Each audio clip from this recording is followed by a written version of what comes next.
Hello and welcome, one and all. Midseason Madness is upon us. We are ready. We are alive.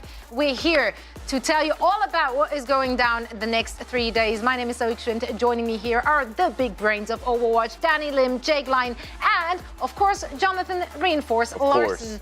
Of course. I mean, at this point, it's been 7 years? Of course. It's not a desk without Jonathan. You're literally part of the furniture at this point. Yeah. I gotta point out, guys, Jake with the shirt and tie. He cleans up nicely. Yeah. I'd like to you take a look good. moment to talk to you about Lord Savior. May I interest you in Fearless? Yes, in fact, Yes. you may.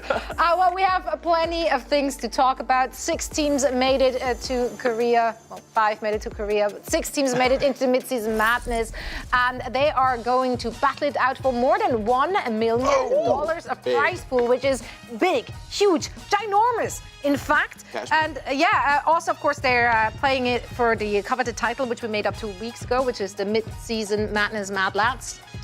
I love that. I like that. The Mad Lads of Midseason. I think that's what we came up with. Like, it's genius. Who came up with that? It was us. I'm a sucker for titles. I love it. Yeah.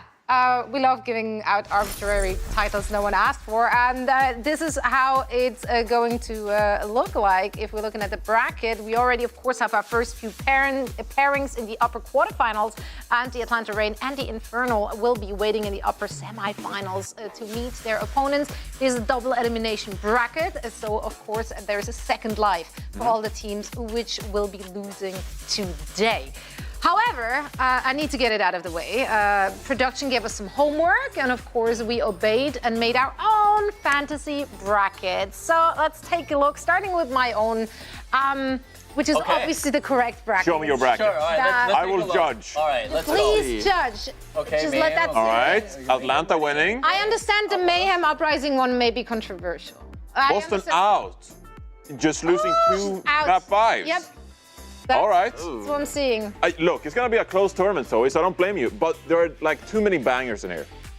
There's I feel no like way every we can get match this is many a banger, bangers. though. Like that's kind of the issue. We here. can agree on one Yeah. thing, Zoe, which is West supremacy. Yeah, that's what I'm here for. that's. I'm a big believer. Well, let's first take a look at Danny's bracket right, to see where you're headed. Mine's a little bit similar. I think the only difference is the lower semi. Florida taking out Outlaws. I'm sorry, Jake, but Wait a minute. What? Why are you guys surprised? If you guys saw how Florida performed against Los Angeles Gladiators during the knockout stage. That just They sold barely me. won.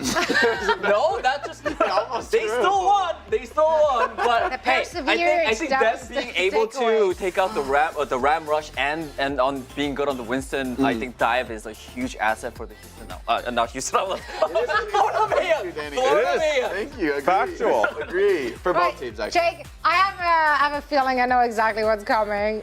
Don't But do let's it. take a look. Don't do Surely it. he didn't put. Surely he didn't. Hopium, baby. Let's No. go. No! No! I think Atlanta Reign. I think this is the time. I mean, Criminal. I think Atlanta and Houston are the 2 best teams here, but I think this is the time for Houston to take home their first ever championship win. I think this is the best roster the team's ever had. They're in the best situation. Heavy Winston meta. They've looked really strong, smell it. and they play comps that no one else plays. I think they've been, the most innovative team so far in the season, using especially their supports, putting them in a position to succeed, playing comps that no one else has dared to bring out, and they've succeeded with them. So I think if they can beat Atlanta in that head-to-head Tracer Sombra battle, they can come out on top. And I think everyone else, they've got a lot cooking, I'm sure. Oh, there's for so this much tournament. hopium in there. There it is, a lot of hope. So much And if you hopium. predict it now, you will get a vacuum cleaner free as well. Now, Reinforce, who you got winning?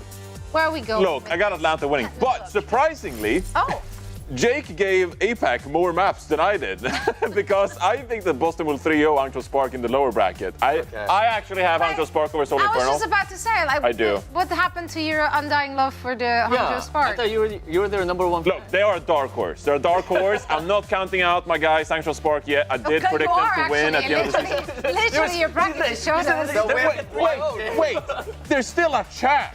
They're not favorites, but there's still a chance. Okay. You're just trying to have your cake and eat it too. I won't stand for it. You've got them credit going down. Yes, of course. Of course I want the cake and eat it too. Everyone wants the cake and eat it too. Why would you want the cake if you can't eat it? Why would you eat cake if you can't have it? That's the That's thing. true. You eat it, but you don't Decoration. have it anymore. That's how it works.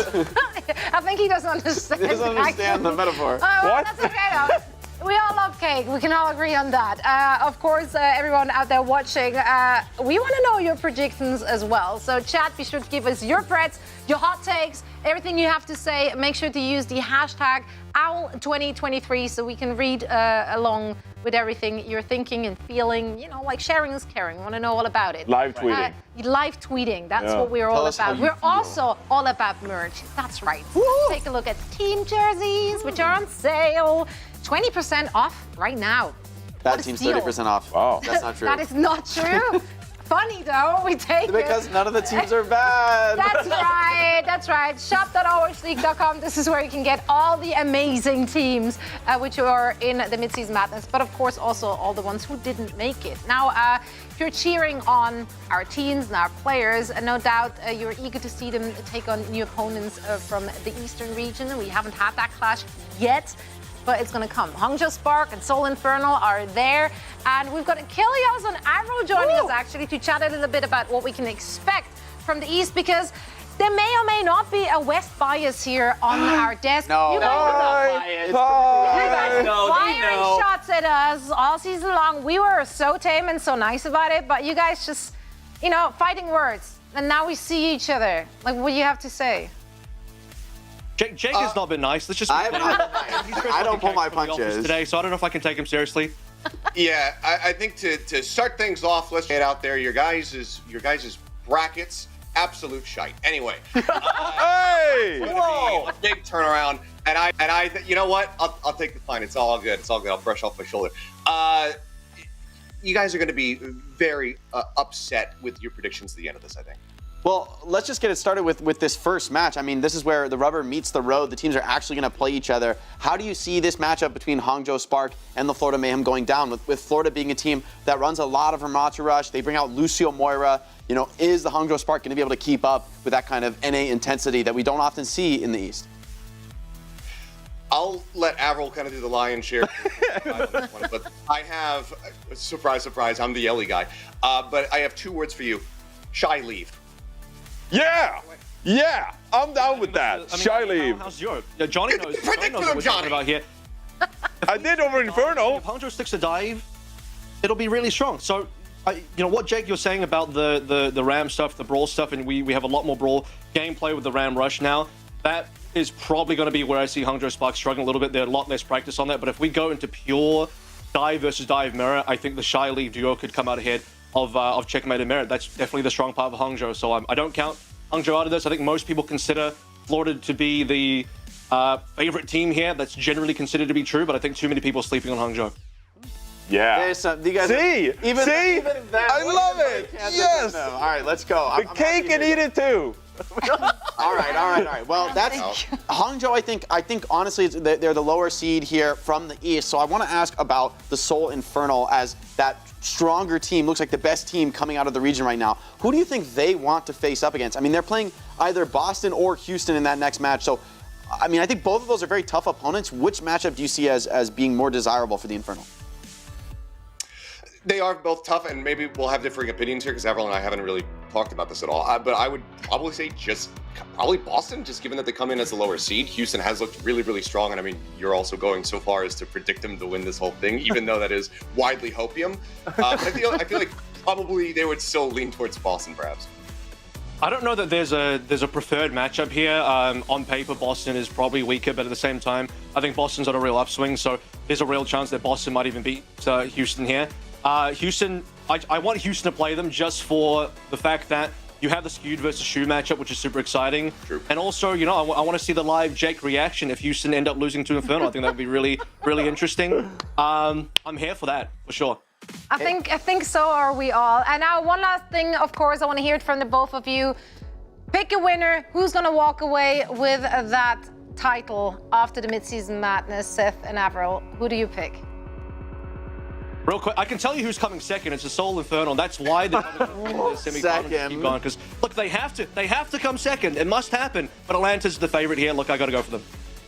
Yeah, I can't disagree. My biases aside, I think that that's probably going to be the way that this does play out. But it would be monumental for the Infernal to be able to get this done here on home soil, take down some international competition, and hold the trophy at the end of it all. Well, let's see how it will play out. Thank you both so much. We're going to hear more from you, of course, over the next couple of days. And it's great to see you on our big screen, East versus West. Who is best? Well, we're going to find out. There's just one of many burning questions, actually, we're having surrounding the Midseason Madness. In fact, we had so many burning questions that we got together earlier, which is yesterday, and debated in a way that only this desk can... Well, let's just take a look at it. There's a reason why. Thank you so much, Zoe. We're here on the desk in the past, and we might have something to apologize for at the end of this, because we're going to play a game, guys. We're going to call it Burning Questions. See, the thing is, we didn't get to go to Korea, so we decided to bring Korea to us, and what better way to, you know, experience a culture than food, spicy food. I'm pretty sure there are better ways. No, this is the only way. With a little bit of pain to make it memorable. We're gonna have burning questions regarding the Midseason Madness tournament, and we're gonna each answer those questions. And before we answer, we all have to take a bite of something spicy. We're gonna have 3 different rounds of spice. So we're starting a little mild, and then we're working on to some real. Why the food? Why the spicy food? Just Because it's Korea. Oh, okay. It's the culture. All right. it's the culture. Apparently, yeah. And also it's content. How dare you? I want to get They're fed. insulting. Ugh. Can you believe that guy? Well, that's clearly coming from the Swedish man who doesn't have a Hey, single we spice. I gotta make my Viking people proud. I represent the Scandinavian What's countries. the most spicy thing the you have Scandinavian in countries. Swedish cuisine? Ketchup? It's a fair criticism. It seems Yeah, like that was a fair criticism. question. Maybe some sausage? Maybe some spicy sausage? Spicy Yeah, okay. sausage. Maybe. What's spicy? Did you put paprika in it? No, hold on. I'm actually Some curious black what pepper. production has let's to bring stand in for our us. first spicy food, and who better to do so than she's not just a caster. No, she's also part of the crew. Hello. Our waitress. waitress? Tonight. Whoa. We got some Hockery and chicken Woo. wings for the I get first round. pick. I got first pick. Whoa, Hey, whoa, hey. you gotta present it first. gotta present it. first. Let Vicky do her thing. What are you doing? Thank you so much, Vicky. Well, I guess we all know how spicy chicken looks like. So, yeah, we're starting it mild. I can smell it from here, and actually, it smells really nice. Thank That's you a so good much. time. Good aromas. Appreciate it. It smells like Yeah. soy sauce. This is we're starting with a flavorful. You know? Yeah, we're starting with some flavor before we burn your mouth. So again, for the rules, like I'm gonna eat a bite and then I ask a question, and then before you answer, you eat. And we're not eating all at the same time. This is Oh, not we're a not? social situation. I mean, this is. We're gonna watch each other eat. I don't want to He's wait. excited, You know? Like yeah. I want to eat. This smells good. I'm gonna start. Why is it stuck to my plate? It's Great so sign. spicy. It's so Stuck. spicy. Oh, that's juicy. Are there Oh, bones in yeah. it? No bones? Is it boneless? The Korean fried chicken is the best, Oh, honestly. Agree. Yeah. John. Okay. So you're going ahead. So, okay. All right. No, respect. do your Getting job. it all. Okay. What is the question? Oh, So he's destroying her beautiful crane to keep your hands clean. What's the question, Zoe? Let her eat. Oh. let her eat. we gotta. All right, here it goes. This is a little rude. Sorry. There we go. Which team is most likely to throw an already won match? Oh, come on. Okay. Houston Outlaws. But They haven't too good this season. The Houston Outlaws didn't happen yet. It's going to happen soon. okay, you can. You can get it down for it. You don't need to do what you just. Were there bones? There's apparently no bones. I was being very careful about that, but no bones. But you gotta. I need you guys to like chew on it for a little bit to let the spice. I get a head start. No, why would you get a? No, wait. Because you said I need to chew on it for a bit. Yeah, sure. Then okay, start a nibble. All right, well, I'm going to say, controversial pick, I'm going to say the Florida Mayhem. They almost threw against the Gladiators. It was an unbelievable- No. And they tried their hardest to throw it away. I can't believe they lost that push map with a huge lead. Still mad. Still mad. Why would I got nothing mad about? You're in disbelief. Okay. You're honestly in disbelief. It's so good, actually. Should I just go ahead? Yeah. Go ahead. Yeah. Give us your take. It's the Houston Outlaws. There you go. It's the franchise. They're cursed. They're still cursed until proven otherwise. I don't care if they got all stars on their team. They are cursed. Johnny, you're struggling with this? Oh, you're in for trouble. Oh, man. You are in for trouble. That was flavorful. Yeah, definitely. There is no Eat spice up. here. Let's put the plates together. Let's be helpful here. Be respectful, Wonderful. diners. Be respectful, yeah. At this respectable establishment. Next up, we have some spicy tteokbokki. Yep, spicy rice cake. Oh, Yep. I love this. There we go. You're loving it? Ooh. Hold on, Johnny, wait. Yeah, Johnny, Don't touch. I'm Just not look. touching. put your filthy hands on her tteokbokki.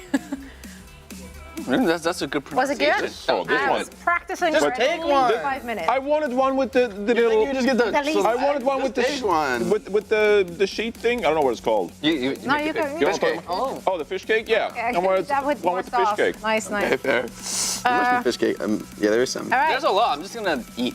I'm just gonna eat. Oh. There's, yeah, we'll have a few. Now you okay? All right. People eating now. What's our rule?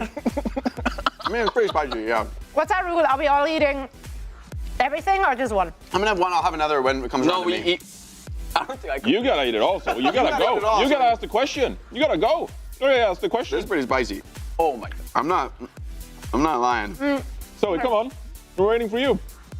I don't want to be rude though. I have manners. This is spicy. I have. Ask the question first. That's not how it goes. The people want to see Okay. us suffer. Which We're just player? waiting. And actually, this does hurt. Which player is the weakest link on their team? Oh. The questions also get spicier, obviously. Oh. do I have to go right now? I don't know if I could. Weakest link. I'm so sorry. Mag, I'm sorry, Mag. I love you. I was gonna go with Mag. I was gonna go with Mag. You were the first person that just popped into my head. I love so Infernal, but I think there are some difficulties sometimes throughout some of your matches that and Mag, I'm sorry. I'm gonna go Mag. All right, reasonable choice. I'm gonna have my last tteokbokki. You finished it? This isn't regular tteokbokki, by the way. It's way too spicy to be a regular It's tteokbokki. pretty good. It's good. It does hurt. I'm gonna say the Hangzhou Spark supports both of them. Double weakest link. They're equally weak, equally likely to crumble. I think that team's going home You first. gave me 2. Yeah, You're my man. that's what's up. Okay. I bring the heat. The longer this actually starts hurting one more. lingers. Yeah, It it's lingers. I don't know what you guys are talking about.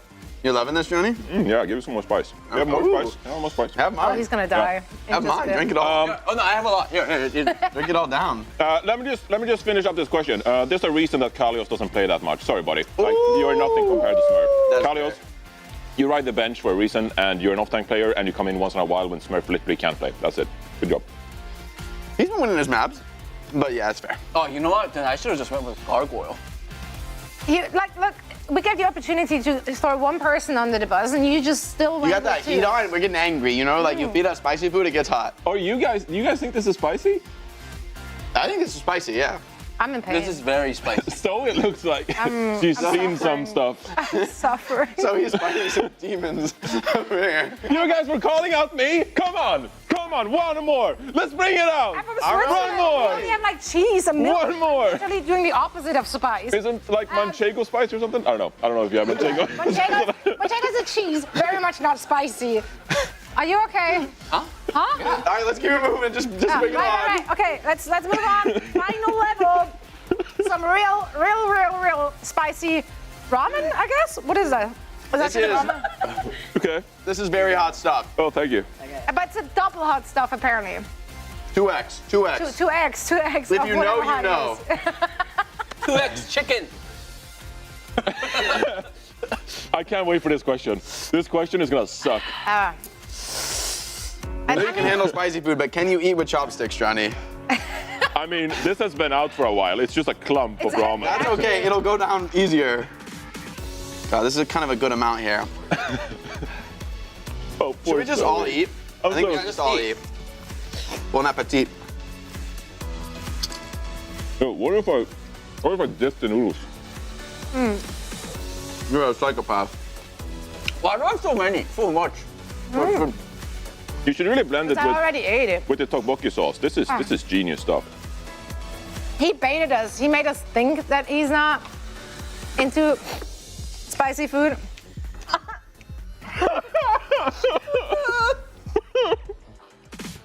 What's the question? What's the question? Well, I'm still eating. Don't be rude. Oh, wait, that's not. No. These non-Koreans are insane. What the hell? Who handled the spice the best?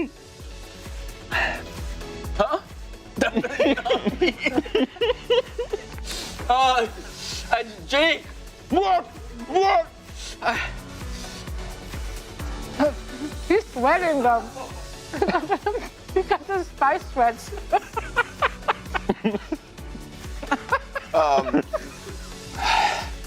I'm fighting demons right now.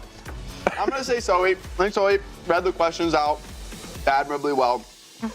Honorable mention to Johnny. I think the unlikely heroes of this group. This one's bad, guys. Ooh. Oh.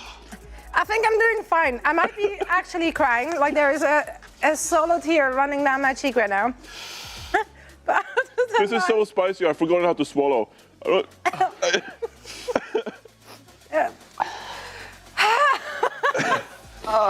Is there no more question? Like, Who did the spice the best? Johnny. we need to come up with a question. Like, Was that the question? What's the question? we need to talk about Overwatch League. What are we doing? Eat up. Don't be rude. Eat up. You need some. Just food. You eat it, need bro, something. so we can be done. Cut to the future where we're not suffering. Oh, maybe we're suffering tomorrow morning, let's be honest. Oh, I got a question for you. Oh. You're sweating. It's so funny to me. I feel like the muscles at the back of my neck are like tensing, you know? Like it's in my brain. You guys are so It's weak. going up my spinal cord. It's like, oh. You guys are so weak. He said, like literally having like. Reminder for the people at home, don't wipe your face with your napkin. I almost had an urge to do that. Don't do that. I am Korean. I finished it. Last of Us, actually, just pointing that out. Yeah. Don't touch your face with it, with the napkin. Oh, look at her. The actual real hero. This is friendship. I don't need one. Good. Oh. Oh, he doesn't need the I'm milk. through the worst of it. Milk? I'm through the worst of it. No, I'm good. You gotta make her walk for nothing. Have one, Zoe. Have one, milk, please. Zoe. No, if I have it now, then I look like the weakest. Yeah. I can't have it. I can't. I'm sorry. I can- can't. it'll I want help to, you but out. I can't. This I is can't. toxic masculinity at its finest. This is. Yep. We did that to ourselves. We deserve it. And on behalf of all of us, apologies. Korean culture is great, guys. Yeah, we Oh love my God. culture. My mouth is 견디지를 getting 못하죠. numb, so I think I have. 10, 9, 8, 7, 6, 5, 4, 3, 2, 1.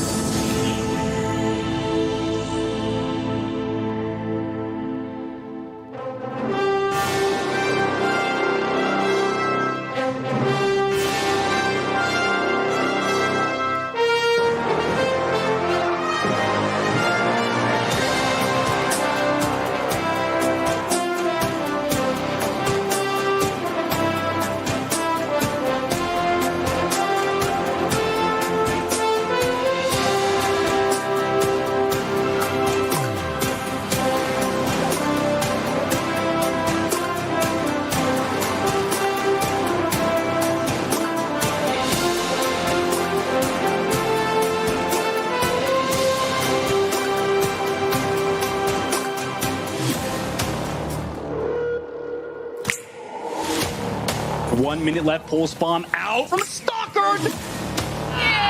또 해버려.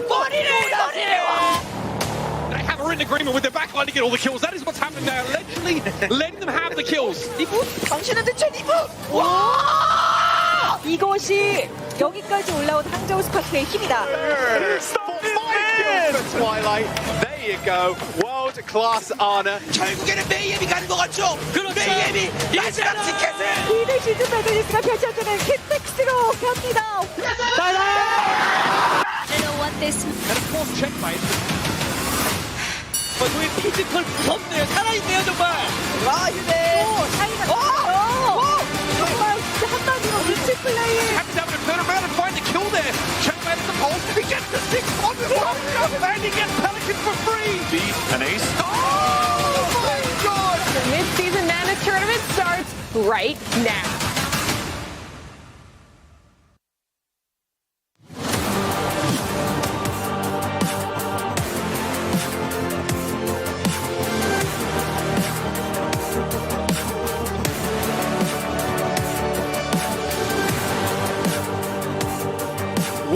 Welcome to the 2023 Midseason Madness Global Tournament.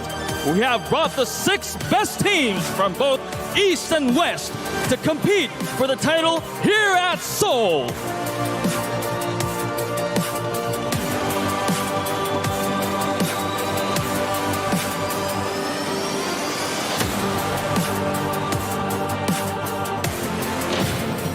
Our first team to take the stage is also the roster that will represent China at the Overwatch World Cup. They have assembled to prove Eastern supremacy at the Overwatch League. And I think you better bow down. Chai, Leave, Oh yeah. Boucher, Got respect and all I'm missing is the power. 20, Monk, and Lexa. Respect and all I'm missing is the power. Damn right I own it. Damn right I'm on it. Please welcome the Hangzhou Spark. Till I roll on it. And I think you better bow down. We going The underdog team claw their way to the mid-season tournament. The question, do they still have that dog in them?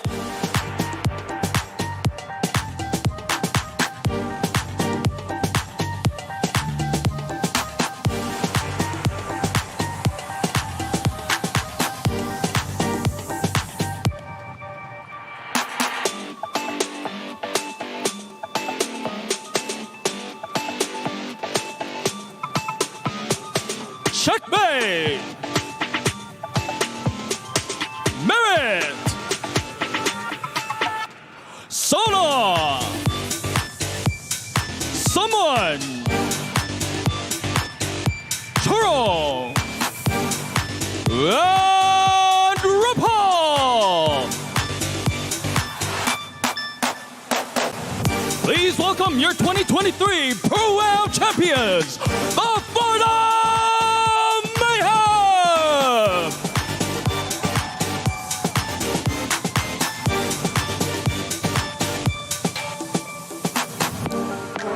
The next team is the definition of a super team, spearheaded by the best Winston in the world. Yo, crank that volume, turn it way up. Get your weapon, get your blade up. Damage, then you gon' pay up. Yo, crank that volume, turn it way up. Get your weapon, get your blade up. Damage, then you gon' pay up. Yo, crank that volume, turn it way up. Get your weapon, get your blade up. Damage, then you gon' pay up. Yo, crank that volume, turn it way up. Turn it way up. Turn it way up. Crank that volume, turn it way up, way up.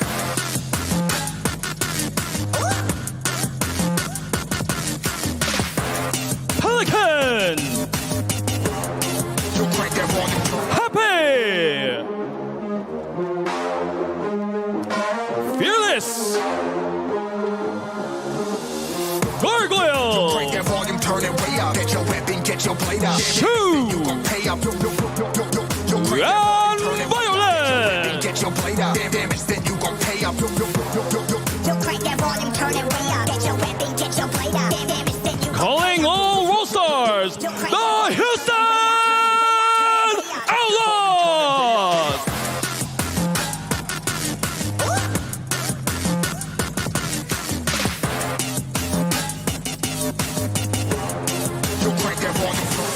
If there's a winning mentality, there is a winning DNA. And if anyone has a winning DNA, it is this team.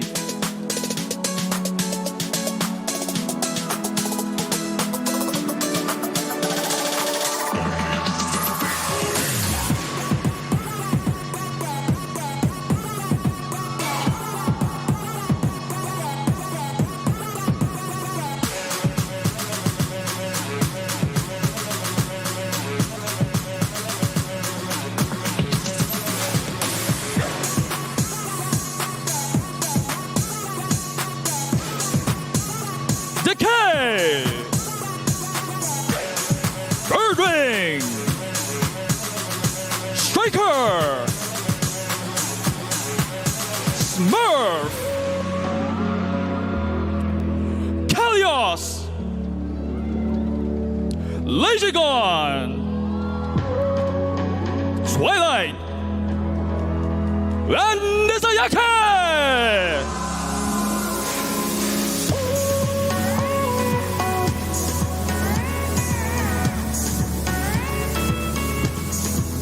Eight tournament wins in total, and they're hungry for a ninth.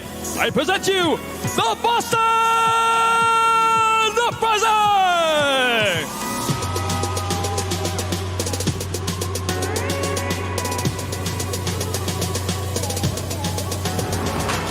We have only the first seeds of each region left now. First up, the Juggernauts from the West.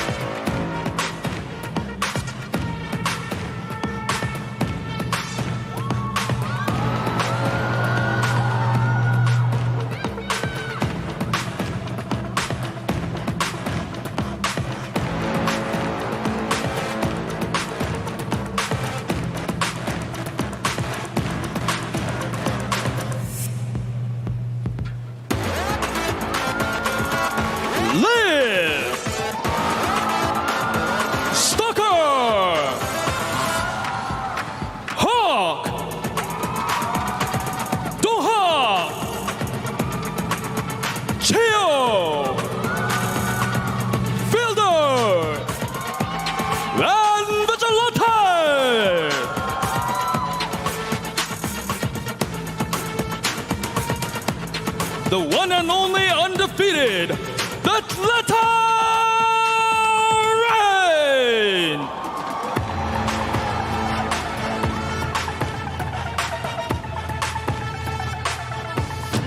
Last but not least, we have our Giants from the East, and they are also our home team!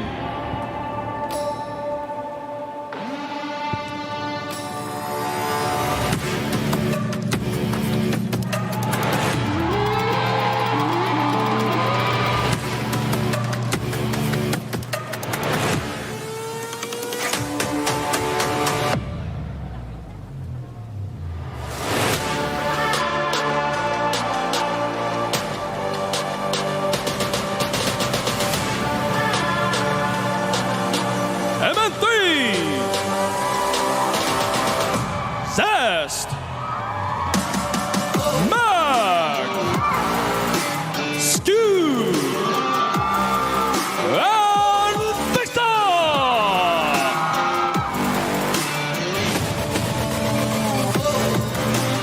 Will they be able to make history on their home turf at Seoul? The Seoul Infernal!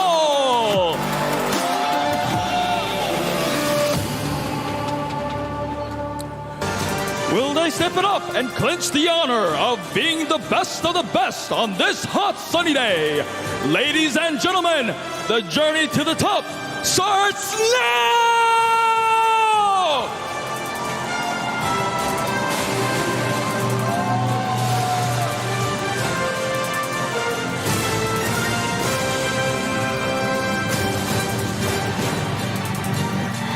이번 참가팀 중에서 견제되는 팀은 애틀랜타 레인이 제일 견제되는 것 같습니다.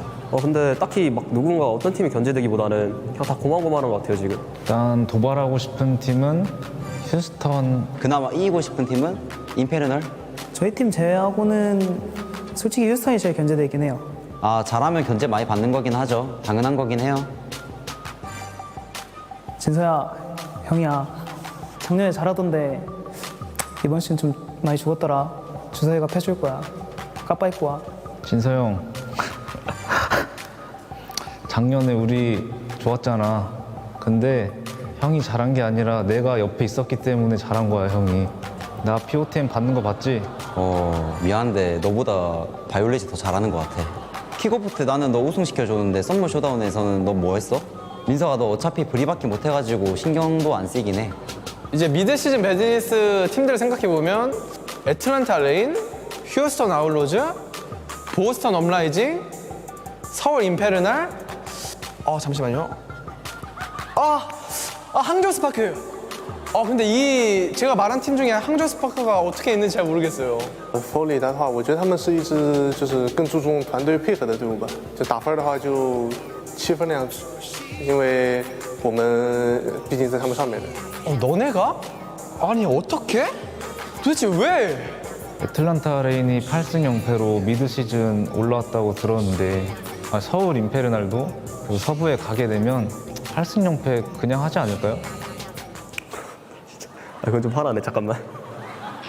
솔직히 잘하셨으면은 서부 오지 않았을까. 그리고 챔프 폭이나 실력적인 모습에서 좀 부족한 모습이 있어가지고 서부가 좀 더 잘한다 생각해요.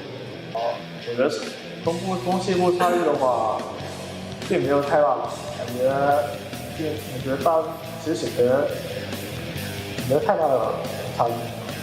솔직히 서부 선수들끼리 하는 얘기가 있는데 서부는 황부고 동부는 약간 똥부라고 하거든요. 팀이 적은 만큼 메타 고착화가 심하게 진행되고 다양한 플레이가 안 나오기 때문에 서부가 조금 더 위에 아직은 있다고 생각합니다. 제가 서울 임페르날에 왔기 때문에 이번 시즌 동부는 조금 다르지 않을까 싶습니다. 이스트, 베럴 댄 웨스트. 스틸, 웨스트, 베럴 댄 이스트. 이번 시즌 뭔가 멋있고 재밌는 플레이 많이 보여드릴 거고 결국엔 목표는 우승이니까 우승한 모습 보여드리도록 하겠습니다. 제가 어느 캐릭터를 할 때도 상대팀 뒷라인이 저를 보면서 벌벌 떨게 만들고 싶어요. 一路打到决赛，然后拿下那个奖杯吧，就是拿一次冠军 ，OW 第一次冠军。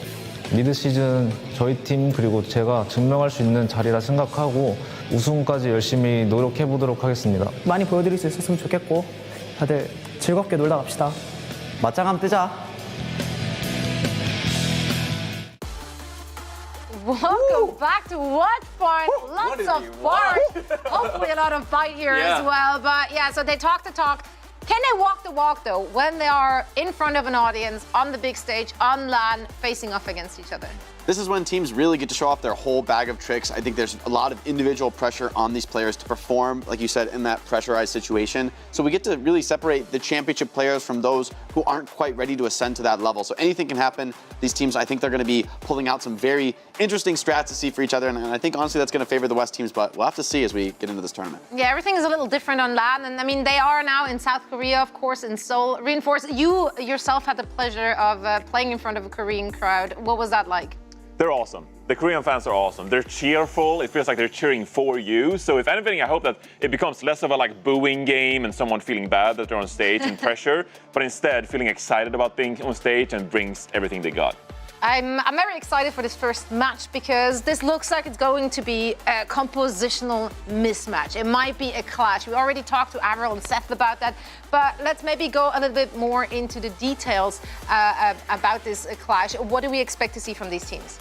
Well, I think especially in a map pick format, right, that this tournament is, there's a lot more opportunity to force these Ramatra comps that have been already much more popular in the West, but I think that's only going to be amplified by the ability to force maps like Shambhala Monastery or Havana, where you can more or less play that comp non-stop, very difficult to play dive. I think the East teams are honestly going to be very strong in the dive mirrors. I think that can go either way. I don't think that they're at all easy to beat in those matchups, but I think the trump card for Western teams is going to be bringing out these weird comps that no one ever plays in the East. They're not going to have that much practice or experience with them. How they react in that pressurized environment of a live match, I think that's really the question for the East region. Can they keep up with those strats? Yeah, we're super excited to see if the Spark can actually keep up or even counter whatever the Florida Mayhem will be throwing their way in terms of composition. But before all the festivities of the Midseason Madness started, well, we got to chat with the teams about the Midseason Madness. So let's hear from Florida Mayhem first and see what they had to say. Let's go. 1, 2, 3. 안녕하세요. 플로리다 메이엠입니다. 저희 팀은 일단 다른 팀보다는 좀 더 팀원들과의 좀 돈독함과 아득바득 올라온 감도 없지 않아 있어서 좀 더 다른 팀과 다른 그 감절함이 좀 있는 것 같습니다. 저희가 우여곡절 올라온 것처럼 보이지만 저희는 사실 경기를 많이 치르고 POTM을 많이 받을 수 있는 기회가 있기 때문에 저희는 일부러 경기를 더 많이 했습니다. 경기한 멘트는 아니고 저희가 질 때마다 맨날 그런 정신승리였습니다. 해외 팀인데도 이제 한국에서 이렇게 큰 경기를 할 수 있음에 뜻깊은 것 같아요.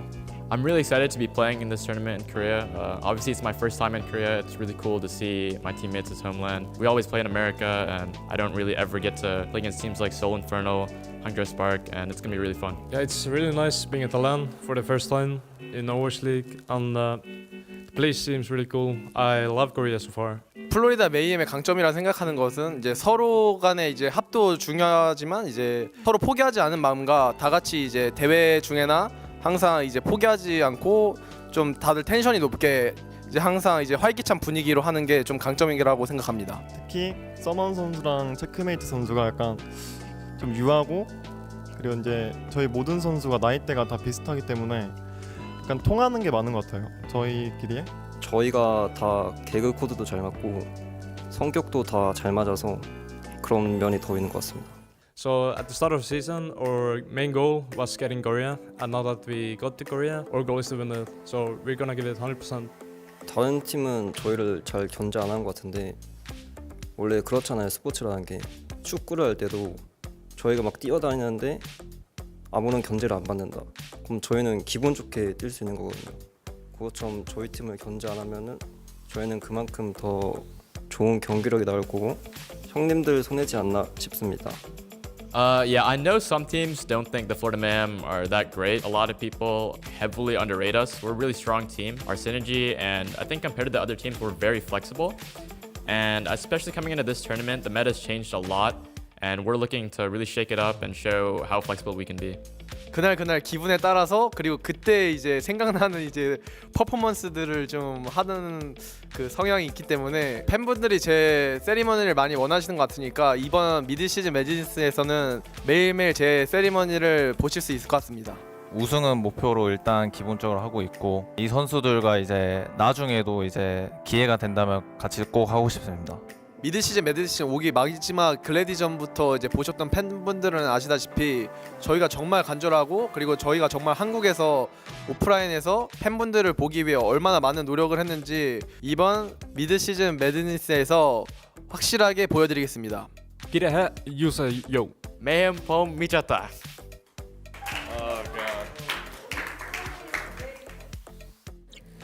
And that's the Florida Mayhem squad. We just got word from them. Danny, you, of course, as a super fan, I am. going all the way. What do you have to say about this roster? I'm just excited to see someone. He said that he's going to be doing a lot more performances on stage. So I'm just excited for that. And I mean, I think they mentioned that they have a lot of cohesion. Not only that, I think Florida Mayhem is a team that really shows up when things matter. Like we saw them perform in the Pro-Am as well, just like that. And not only that, I think both of you guys have mentioned how, having a lot of different compositions on the belt is it's a big plus. And I think Florida Mayhem is a team that has those toolkits in their belt, I think. Florida Mayhem against Hangzhou Spark. Not only that, even if they go the Winston dive duel, I know the Florida Mayhem is happy to take the mirror dive. Yeah. I mean, it's funny that people consider them such a dark horse because they won the Pro-Am starting the season off. Like they won a tournament recently against teams like Houston Outlaws, Atlanta Reign, Boston Uprising, for example, right? So Florida Mayhem, they've already won a tournament this year. I definitely think they have what it takes going deep in this tournament as well. That brawl composition is going to be a big key for them. An advantage they have against so many other teams. That will secure you maps, and that could secure you series against a team like Hangzhou Spark. And they're also just so much fun to watch. Like the aggression they are bringing out time and time again, it's just an absolute joy. So I'm going to be very interested to see if the Hangzhou Spark can actually put a stop to that. Now, while we had a lot of opportunities to hear from our players in the West over the last couple of weeks, we haven't really been able to pick the brains of the Eastern players. So, of course, we also had a sat down with the Hangzhou Spark. Let's hear what they had to say. 大家好，我是杭州闪电队的顾雪。大家好，我是杭州闪电队的冷萨。我的话，去年我是第一个被淘汰的，所以说这是我第一次参加这种季中争霸赛。但还是会全力以赴的。我觉得闪电队最大的特点就是，因为我们现在这一批人都是很早之前大家都认识了，大家都非常了解，所以可能在游戏上面，相比别的一些今年重组的队伍的话，沟通啊、配合什么应该都会好很多。我觉得话是我们的经验更足一些吧，因为都是在赛场上打了很久的选手，就经验，然后打的时候的临场应变什么会好一些。我觉得我们队的话，在比赛上面，现在平时上一样的发挥，比较认真打，不要太紧张之类的，不要太急，应该就能赢下比赛。最后确实很可惜，杭州闪电队成立队以来唯一一次赛场确实没有拿到冠军，最好的一次也是在21年的一个夏季挑战赛是暴击10杯也是拿了个亚军，但是今年我重组，我也觉得对大家都很有信心吧，我觉得今年一定会拿冠军的。我觉得我们聚在一起就是为拿冠军的，就是全力以赴嘛。我觉得最有可能拿下季中赛冠军的队伍是杭州闪电队。我觉得也是。虽然最后还是进入了季中赛，但是中途还是挺惊险的。反正每场比赛都是我们值得重视的，就后面的每场比赛都一样。谢谢粉丝们一直以来的支持吧，谢谢大家。谢谢大家一直以来的支持，反正后续也请大家多多关注吧。季中赛的话，最希望队伍能一直连胜，打到最后拿下冠军吧，然后自己再成为 FMVP。And that's the Hangzhou Spark. Of course, that is the team that Jonathan, Reinforced Larson, has been all right.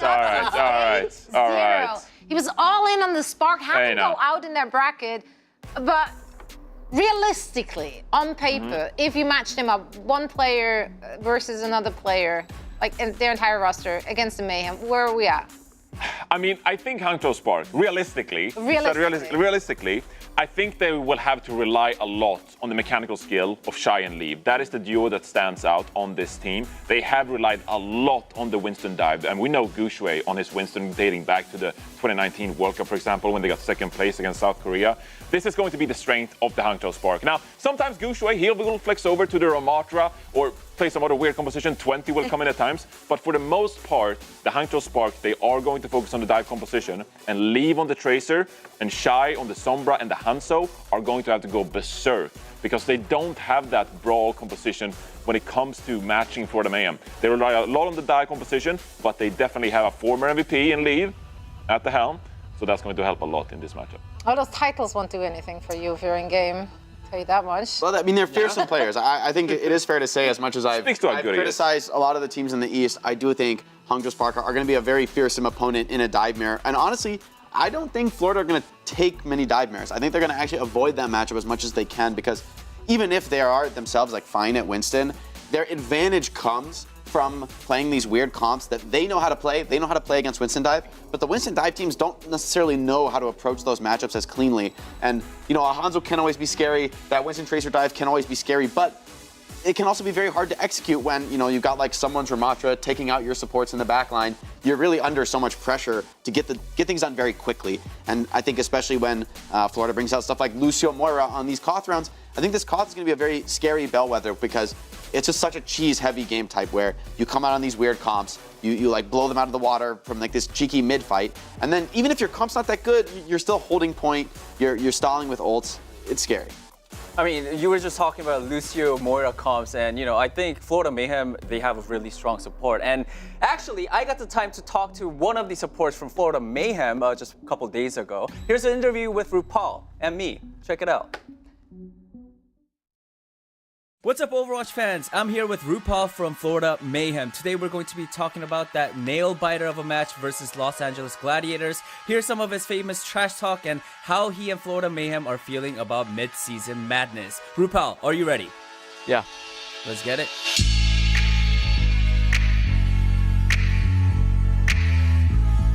Midseason Madness is just around the corner. What does that tournament mean for you, like personally? I think for me, it's really there to, I guess, solidify my place in the league. This is a real tournament. It's one of the two major tournaments of the year.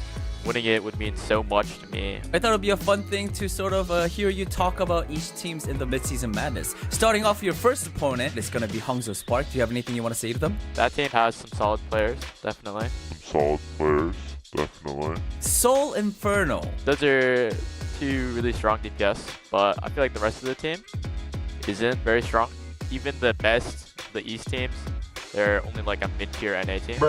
Atlanta Reign. Definitely a really talented team. A lot of great players. But in the last tournament, they really choked. Houston Outlaws. That's probably one of our biggest regrets is even losing to them. I don't think they even played well.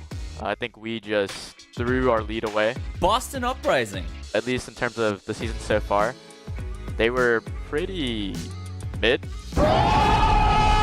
Let's talk about your match against the Los Angeles Gladiators. That's probably the most stress, I guess, or most like nervous we've been in the map 5. Right before the map started, was like the most tense that like, atmosphere of the room has ever felt. When we finally did win, it was like the biggest relief ever.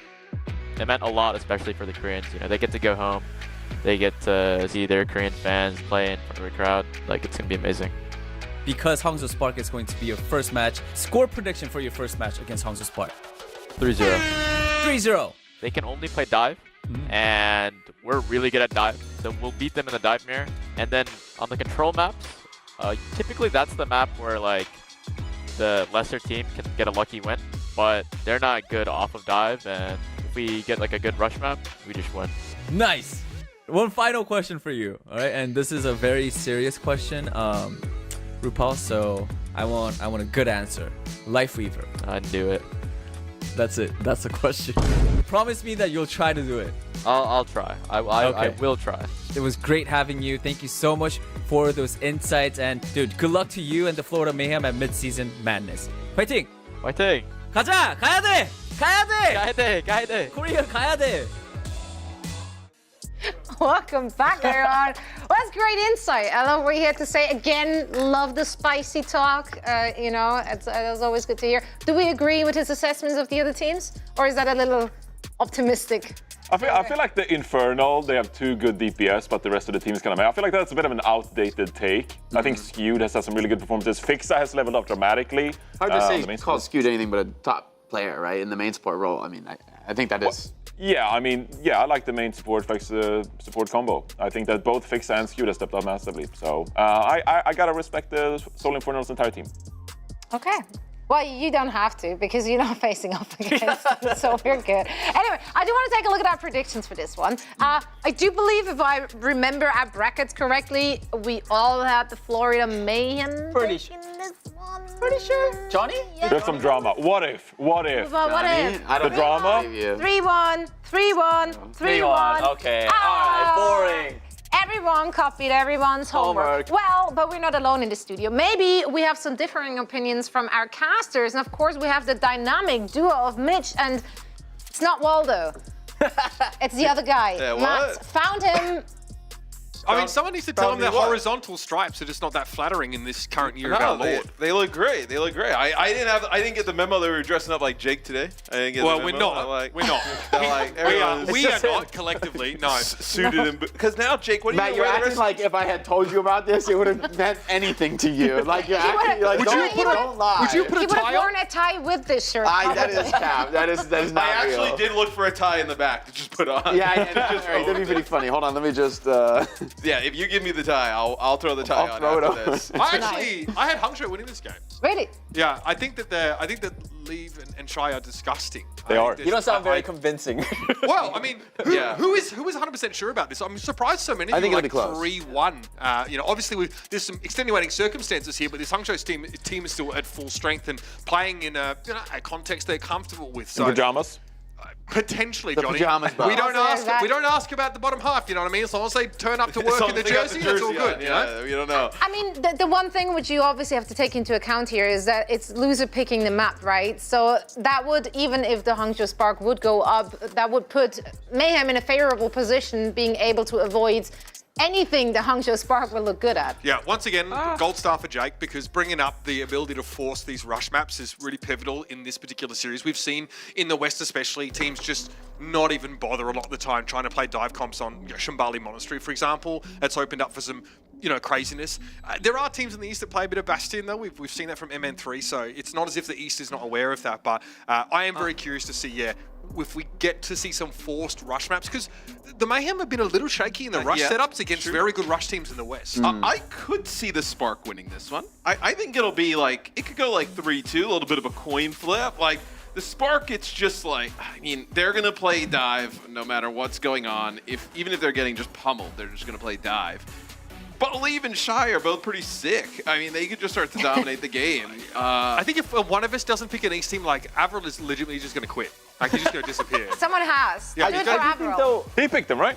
I kind of regret the 3-1. He definitely did. I mean, he definitely did. I honestly kind of regret the 3-1. I'm kind of leaning towards more of a 3-2. I think taking it to maps for the Spark that are like very dive heavy. If Florida doesn't have the map pick on Escort and they don't get to play a Shambali or a Havana where they could force rush, I think this series could easily go to 5 and be decided by control rounds. It's like a 3-2 or like a 3-1 where like Hangzhou throws a little bit and like it could have gone to 3-2. That's kind of the vibe. Also, someone in front of a crowd is always a real pleasure. The guy loves to play it up a little bit there, and I think he's going to feel pretty comfortable. He's going to bust out the dance moves, I mean, that's why I want to see Florida. That's like the main reason why I like seeing Florida win is because he just goes crazy. Like, I mean, he's like living on in that swoosh legacy from the Florida Mayhem, right? He didn't bring the inflatable palm tree on stage this time, though. Little dance party. But the thing that's nice about Florida this time is though they dance after they win, not just because they walk out. As we have a pretty sick matchup here in terms of DPS, right? Especially on Tracer. Leave and checkmate. This should be really exciting. Yeah, the one stat that we don't have here, which is kind of what I'm curious to know about, is like solo kills per 10, because that's actually where we can really start to separate some Tracers in their performance. But Leave is putting on like a pretty standard MVP level performance already this year. Is a very good reason to be excited about this Hangzhou team. There is always the question of, okay, like what more is this team? We look back at their last week of games. It's obviously all Winston dive. They really prefer that. Map pool's quite telling here, but both teams pretty squeaky clean, on quite a few of these maps here. You see, obviously the ones that I'm looking at are, maps like Blizzard World. This must have been the map set for like the Vegas Eternal against the Florida Mayhem or something. You can't be doing that, my boy. What'd I do? We have Raktak's family in the chat. You cannot be throwing these ones. Well, I mean, yeah, sorry. If your mum got in the chat, I might consider holding back sometimes on my pejorative. But Oasis is going to be the first map in this series. And again, it's a map where we've actually seen teams try and break free of the sort of the dive comp, especially on City Center, right? We've even seen like Junker Queen comps, but teams that are good at playing dive comps can usually wait them out, play around them a fair bit more. It's some of the other maps, I feel like University, where you might be forced into, trying to play something a little bit more brawl heavy. I also think we may know how this series goes pretty quickly, because if the Florida Mayhem decide to come out and play Rush, and they're really effective at it, we know their dive is like pretty good as well. Which you feel like at that point they'd be able to kind of handle any map that Hangzhou wants to go to, anything they want to throw their way. So, maybe we get some rush here early on, kind of like sets things up for what we see for the rest of the series. And again, it might be a big answer to our question, because the one thing that we're leaving out is the fact that these Eastern teams are looking across at the West, looking at the compositions that they're prone to play, and maybe starting to adapt some of them themselves, right? We don't have a ton of data of Hangzhou, for example, playing rush compositions, but it's fair to assume that they've tried to add that to their repertoire in case they're forced into their head-to-head. Florida, though, Matt, very classic. They're going for, well, not classic, they're going for the Lucio Moira setup, which has set them apart from other teams in the West recently, with the Reaper up front to pressure down that tank line. Yeah, and you're going to have the Spark actually end up playing a little bit of a Ramatra setup here, too. So Ramatra with a Sombra here in the mix for the Spark early on. This is really interesting. We talked, the Nest talked about it. We talked about it, how the Spark love to play this dive, and they're going to come out really early on and not actually play it. Really curious to see how Sombra finds value here. We know how effective May is at isolating that enemy Ramatra and setting up the team with the May just to rush them down, get a player advantage, and then exacerbate that into a team fight win. Hangzhou are probing here, but they're definitely going to be wary of the May. Ice Wall already comes down here. You can see someone in Co want to barrel forward, but it's a nice biting grenade thrown down by Monk to ward them away. Checkmate, though, comes out with the first kill. Yeah, I mean, RuPaul's essential there, right? if you don't have that feeling from the Moira, if you're playing, you know, maybe really kind of like almost any other healer, maybe you're not able to keep someone alive, but just the overall HPS output there from the Moira keeps someone standing tall on the point and allows Florida Mayhem to take it first. Yeah, and that was despite the Biotic Grenade, right? So obviously Moira really good with the front-loaded heals, not burst, but with the Biotic Orb, and of course that sort of left-click healing. There's a lot at the start of the fight. It's as the fight goes longer where you start to be a bit more concerned about her throughput. Yeah, I mean, Shy is going to have an EMP here. It's just, you need to force them to drop down before you use it, right? I mean, EMPing the players up in the high ground doesn't really do much of anything. So it's going to be a counter engage with the EMP here. It's only a trade as someone's able to find Shy in the front line. No Sombra here for the Spark, and now the Coalescence comes out. This is the scary part. Every other fight you expect RuPaul to be able to use this ultimate here, and it's a game breaker. And I mean, now for the Spark, right? It's going to be above 50% for the Florida Mayhem. They're still going to be able to control that high ground. You have no way to access this. I mean, you have Rally, you have the Nano. You're going to Nano probably, what, Leave or Gushui? Maybe Gushui with that Annihilation. But the Florida Mayhem, I mean, they have their sound barrier. I mean, the sound barrier is going to be huge to just live through all of that. Yeah, Death Blossom is scary. Checkmate on the flank. It doesn't have a Blizzard here, so is it just a wall from behind? This is a very risky play. Here we go, going to jump straight in with the Death Blossom though. Looks to have been effective here as Lengsa falls to someone. Gooseray gets the Nano Boost now, trying to push back a little bit more with this Annihilation, finding one, but that may be it. The rest of his team is brought down around him, and the Florida Mayhem definitely look to be a step ahead in the rush. Yeah, I mean, the sound barrier, you know, towards the end there from Chorong, it's able to keep everybody up. Get them over the line, and what, you may have Shy able to get a touch, but this has been all Florida Mayhem early on. This is a really bad look from the Spark. Shy has to panic translocate, and he does it straight onto the point to try and keep overtime going. Leave wants to step up, he has a Death Blossom, but the wall's a problem, and Merritt brings him down midway through the ultimate. This is disastrous for Hangzhou to begin with. The Coalescence comes up right on time. Tap your watch, everybody. Every other fight, RuPaul gets that ultimate off, and there's nothing left of the Spark in this first round. It's 100-0. So, we do feel at the Spark probably better at dive. We were like, hey, we don't think they'd be good in the rush. We see that there in round number 1. We'll see what they try and do here. Maybe like a different variation of it, right? As still some options to go with. Let's take a look here from Merritt's POV. It's just kind of, you know, not even the ultimate needed here, just kind of barreling on forward. This is post-EMP for Shy, Matt. So he tries to counter-engage, but there's a May wall up as he EMPs. He didn't even take any damage when you watch him there, right? Like there's nobody even to like shoot at him, do anything. Hangzhou need to find a way to be proactive without using May if that's the way they're going to go. So they need somebody to get in early with a way for the rest of them to follow up on that ultimate. As now the Spark will actually just make a change here to bring in the Lucio, right? Get speed, try and, you know, collapse, because like you mentioned, if you're not going to play the May, you can play a little bit slower, right? You can use the wall to separate people. If you're not going to play the May, you're really just trying to run them down. And without the speed in the last round, it obviously didn't work. The Mayhem here, hit with a 2-player Biotic Grenade, but Gooseray bears the brunt of that pushback here. Florida Mayhem set themselves up on the point. They feel confident and they want to play around these chokes. Checkmate deals with Shy. Your Sombra's out of the fight already. Not only are you lacking a play, but the chance to build up towards that first EMP now further delayed. Yeah, I mean, that's the brutal part, right? And I mean, now you're going to lose Leave here where your Sombra doesn't live. So you can't farm the EMP. Then you're going to get staggered out here over time. Probably worst case scenario here for the Spark early on in round 2. Merritt. Biotic Grenade doesn't matter, they're going to push straight into Hangzhou. And this now begs the question about map selection, right? You know Hangzhou really want to try and set things up to favor them, but... First worry about getting out of the spawn before we talk about map selection. I mean, yeah, they don't even get to play on this map, let alone any of the others yet. No, so they do have EMP here, right? EMP with Nano, they have some key, really big ultimates to be able to use here. So maybe this is something that, the worry here is if you don't flip with this set of ultimates, it's looking pretty dire. Probably right? over. Yeah. Your EMP needs to be pretty immaculate here. Okay, comes down, but no, the Coalescence still gets operated from the outside of the fight. Someone's still going to be brought down. No, that's Wild. He went for the Annihilation, mind you. Leave pushes forward onto the point now. Blizzard deployed and then into Ice Block for Checkmate. He wants to run Leave down. A belated Biotic Grenade comes in, but it barely causes Checkmate a break in stride. Wall thrown up here just to section off the Spark, but they still want to push off the back of this sound barrier now. Merritt forced to fend for himself as Leave is hungry, but is forced to abandon the Reaper. And here comes someone back off the spawn. headshot. Yeah, as they're able to get Gushue right after they lost someone, and even with everything used there, the Spark just kind of get bullied off the point. May obviously has great survivability, almost like a second tank at times, being able to ice wall, ice block, and just stall for time until someone is back in the action. This is dangerous now. There'll be a coalescence in this fight. A Death Blossom here for Merit. Shy has a window to build that EMP, but it's going to have to come awful soon. Merit backs up here. Shy has to get out, but he got that EMP online. The lead's already gone down. Merit comes in, breaks through the front door and finds two. Shy, I mean, he might have had a chance to part with that EMP, but it was far from impressive, far from enough, in fact. And that is a convincing opener here from the Florida Mayhem.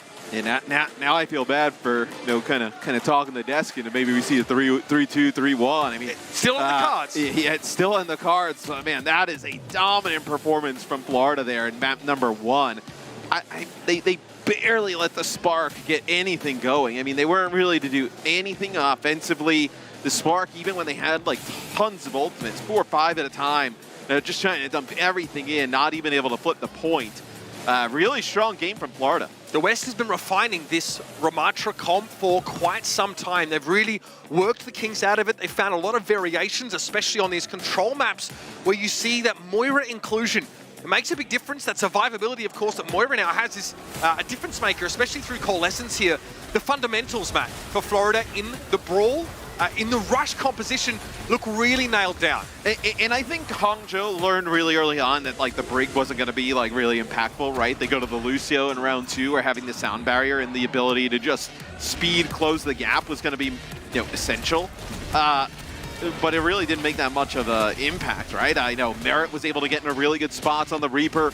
And I wonder, like, is just the May something that we're not going to see from the Spark today, as Blizzard World be map number 2. That is a Spark pick. Does this allow them to play some dive, right? It's a wake-up call in a big way here for the Hangzhou Spark. They knew the West would bring the big guns. They knew they'd be hungry coming into the Midseason Madness. But this is just something else. Stick around, everybody. Much more to come from our Midseason Madness opener after this.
Hangzhou, a lot of people consider this a Chinese super team coming into the season. They were at the top of everyone's power rankings for APAC. Shy, Lee, Gushue, that trio is absolutely monstrous. This looks like it's going to be a record-breaking year for Hangzhou Spark. Spark is their biggest chance to go to the point, and it's Shy above with 2, and Zest can't even go around the corner. Shy, 3K. Spark are back on the point.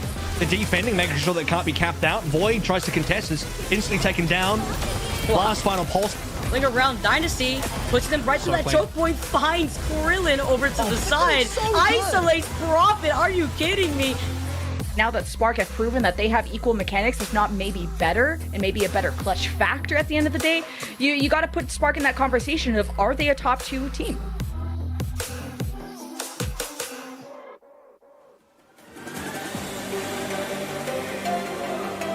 Top 2 team in the East, but the calculus gets a little more complex now as we bring our 2 regions on a collision course to one another here at the Kintex. That's right, Midseason Madness is kicked off with a bang, in the Florida Mayhem are the cool guys not looking back at the explosion. A good start for them here on Oasis.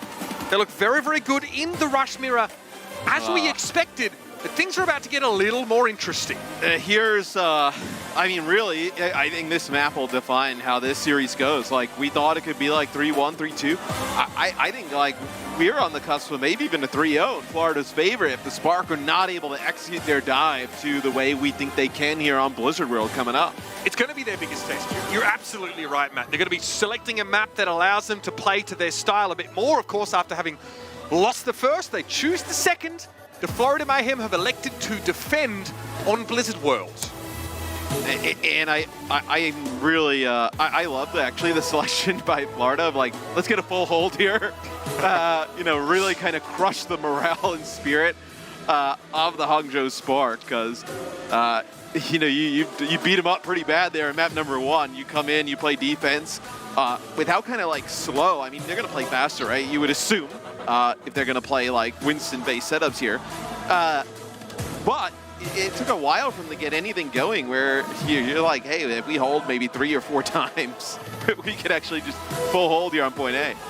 All eyes going to be on Shy here in a big way. On the Sombra, going to be able to have to make a big difference here. Some pretty unconvincing EMPs. I do think a Sombra Reaper DPS line doesn't really allow for the greatest degree of skill expression from a roster like the Hangzhou Spark. Their dive has to be immaculate up against a team like the Mayhem, who dealt with the best Winston comps in the West. And the Mayhem supports are so good as a duo, right? With RuPaul and Charong. It's not going to be an easy team to be able to dive against and take advantage of.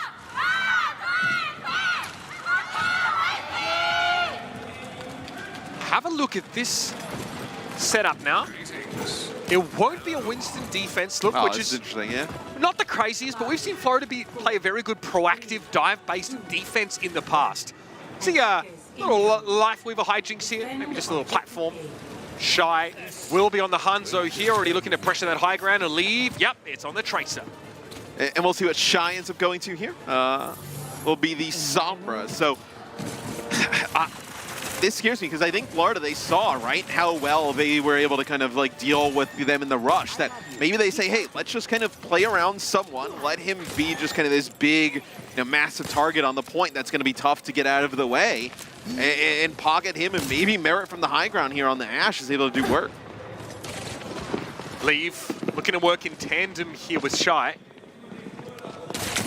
Spotted by Checkmate already. Back from behind there. That one on RuPaul. The dive in from Gushue, but Leave already struggling a little bit there. And Merit pretty much untouched playing from this high ground. So Hangzhou just probing for the time being. That dive was not convincing. A second attempt from Gushue shut down. He slept on the point. Yeah, I mean, he has slept, but you know, both dive players, I was going to say, Leave and Shy were both extremely weak during that. So it looks like they were trying to maybe follow up on what Gushue was trying to get going, but this time Gushue, though, going to jump up to the high ground with the help of Shy, get 2.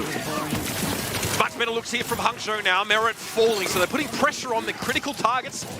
Monk quickly tending to Gushue with that Bardic Grenade here, and the Spark have some time, I suppose, to regroup here. Start to make their push, but this is a slow comp to breakthrough from Florida. The Mayhem are buying a fair bit of time. Someone doing very, very well in staving off this damage in Nemesis form, and Checkmate is in a position to wrap around, but Gushue, the Primal Blade, you know, he's building towards it here, fighting someone in Chorong already. Yes, if Florida could have kept a few of those players alive, maybe you end up fighting that, as you would have had Annihilation, you would have had Rally, maybe you could have kept that going, but you lose your Ramantra, you lose your Brig, you have to back out. Interesting that the Mayhem just may not elect to try and mirror this composition at all. I thought they would have felt comfortable to do that. To just match this, right, and just play that. Like I feel like someone's Winston is, really strong. I feel like they have a composition that can definitely rival the Spark in playing this type of style. But instead, we get a very characteristic West versus East compositional comparison here. Primal Rage up for Gushue now. Obviously, the Hangzhou Spark with a brace of ultimates to deploy. To Mishai's EMP wanting to catch both Chorong and Rupal if possible. No nano yet for Rupal, so protecting Chorong in that EMP dive gets a bit harder. Gushue has a look, taken down a half here. He'll try and convalesce on the low ground for a moment. Here's that EMP though, Rupal. Gets one over. I mean, it looked like that Chorong was just a little bit too far away, and maybe with that rally didn't get to him straight away. Now you burnt the rally here. It actually might be pretty good for the There's Spark. no healing. There's not enough healing. Someone having to fight leave there. Excuse me. That is unexpected indeed. But wait, Lengsa had the rally. What? Fucks that rally, pushes in, someone's still alive, somehow. It's only repair packs from Chorong, I think, keep him up for the time being, and eventually he's forced to succumb. Makes it quickly about faces, tops Monk back up, and it's back to business for the Spark. Yeah, that got a little bit scarier than I thought it would, because Lengsa had the rally going. I thought he was going to be able to keep Monk alive, but it looked like actually he was sending Gushue and maybe some of the flankers. This comp has just not worked out for the Florida Mayhem thus far, and someone now goes over to the Winston. Feels like a little bit of a concession here, or maybe Florida just wanted to use Annihilation, right? Merit now, the target of the dive is going to be a nano boost here from Rupal, so didn't have that available in the previous fight, but this time he's able to make sure Merit can stand tall under this level of scrutiny. This should be a Mayhem cleanup. Yeah, not the most value out of Banana, right? Just kind of the heal, the damage reduction, to kind of keep Merit alive, but this should be fairly simple cleanup here, as this is not a room you want to be in against a Winston. Yeah, someone happy to serve himself up on a platter there, got hit with another biotic grenade from Monk. So the Mayhem have a chance to set up here. The card is pretty close to this checkpoint in fairness, and Shy has an EMP for the next fight. Let's see, he's going to watch someone come out of the spawn. Going to have a little bit of an idea where the rest of the Florida Mayhem is playing from. What did the Florida Mayhem have to kind of counter this, right? And stop this. They have a rally coming through, but you expect that Shy is going to play for this EMP to hit at least both supports, right? When both supports play on the high ground, this is a fairly, I want to say, easy EMP to connect on. Just as someone jumps back would have been an option, but no one's going to be forced. Chorong spotted him out. Still levers out to be the other end of the pincer, though. Is it worth it, though? I mean, you just get Chorong. The problem is the Ashe, I think. You really can't just like steamroll through. Coach gun here. Oh, great bubble deployment from Gushue. I think actually protects himself from the coach gun knockback, but still can't get purchase on this Ashe. I feel like you could have held on to that EMP. You could have got so much more value. That's going to be the rally from Lengsa. Lee doesn't want better though. Pulse Bomb dropped down. Chorong eliminated Checkmate. Not able to find a stick at all. And yeah, Merit's just going to crumble here. Too much pressure now for the Florida Mayhem as Checkmate is hacked and forced back to spawn. Not enough health here on someone. Eventually he will give up the ghost as well. I think someone's Primal Rage actually just flung Leave right into Merit's line of sight and ended up Leave putting in a better position to be able to take him out. So Hangzhou takes that second checkpoint. This is really good if you're a Spark fan, right? To see, in this kind of dive mirror now. But this far, Spark have really looked great. I will say, Florida are better in the dive composition than we've sort of seen so far. They're a little bit off kilter through that second phase of the map, and a big Shy EMP was a big part of what enabled Spark to prevail there. He wants the duel, can't blame the guy. Checkmate in his sights there. 6 final blows and 1 death for Gushue so far. And if you can keep your supports alive here for the Spark, you're kind of good. I mean, if you were just looking at Gushue, Leave, and Shy as like as a trio, it's like there's maybe not one in the league that's as talented in terms of mechanical skill as these three. Another successful pulse bomb from Leave, and someone, I was going to say returns to his team empty-handed, but he actually doesn't return at all. It's going to be the Mayhem now forced to back right on up here. Whip shot come out from Chorong to try and keep RuPaul alive, but Hangzhou are indomitable. They're very hungry here. Someone will be forced back into spawn, and with just under 90 seconds left to finish the map, this is good stuff from Hangzhou. And this is why, you know, map pick is so important in tournaments like this, right? As Spark getting very close. There'll be Merit here on the point. He's going to get a hack on a Guxue.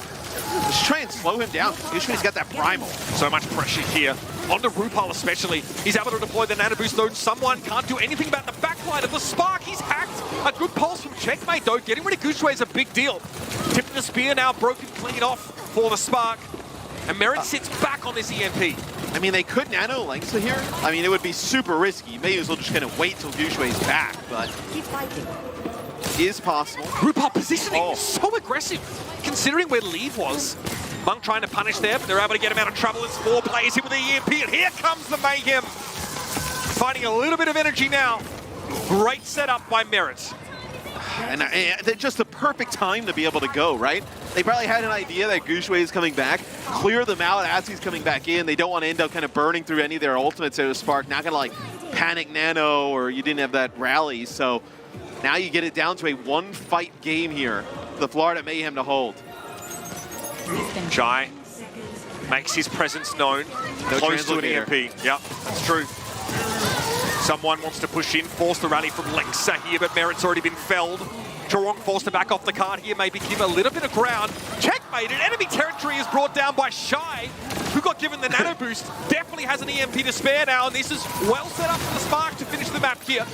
Someone from Flora's Lava, apparently with the EMP, is going to force him to stay grounded for now, and Leave is going to be there to finish the job. Good target focus here. It's going to be a nano boost going over to Chorong to try and keep the brick in the fight. A good stall mechanic as well, in lieu of someone who's still waiting to come back into the fight. What a stick from Checkmate though. Getting rid of Monk in what could be a long fight is definitely the ticket, but Guxue is causing so many problems here for the Mayhem, and he gets the card across the line.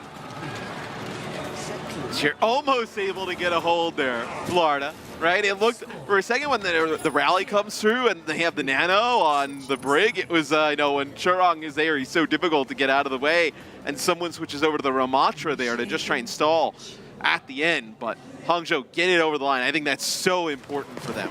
Is that EMP that was kind of forced here from Shy as Chorong was able to reveal the Sombra? Still, the timing was fine for Shy. The follow-up was great from Lead. He is always there in moments like this.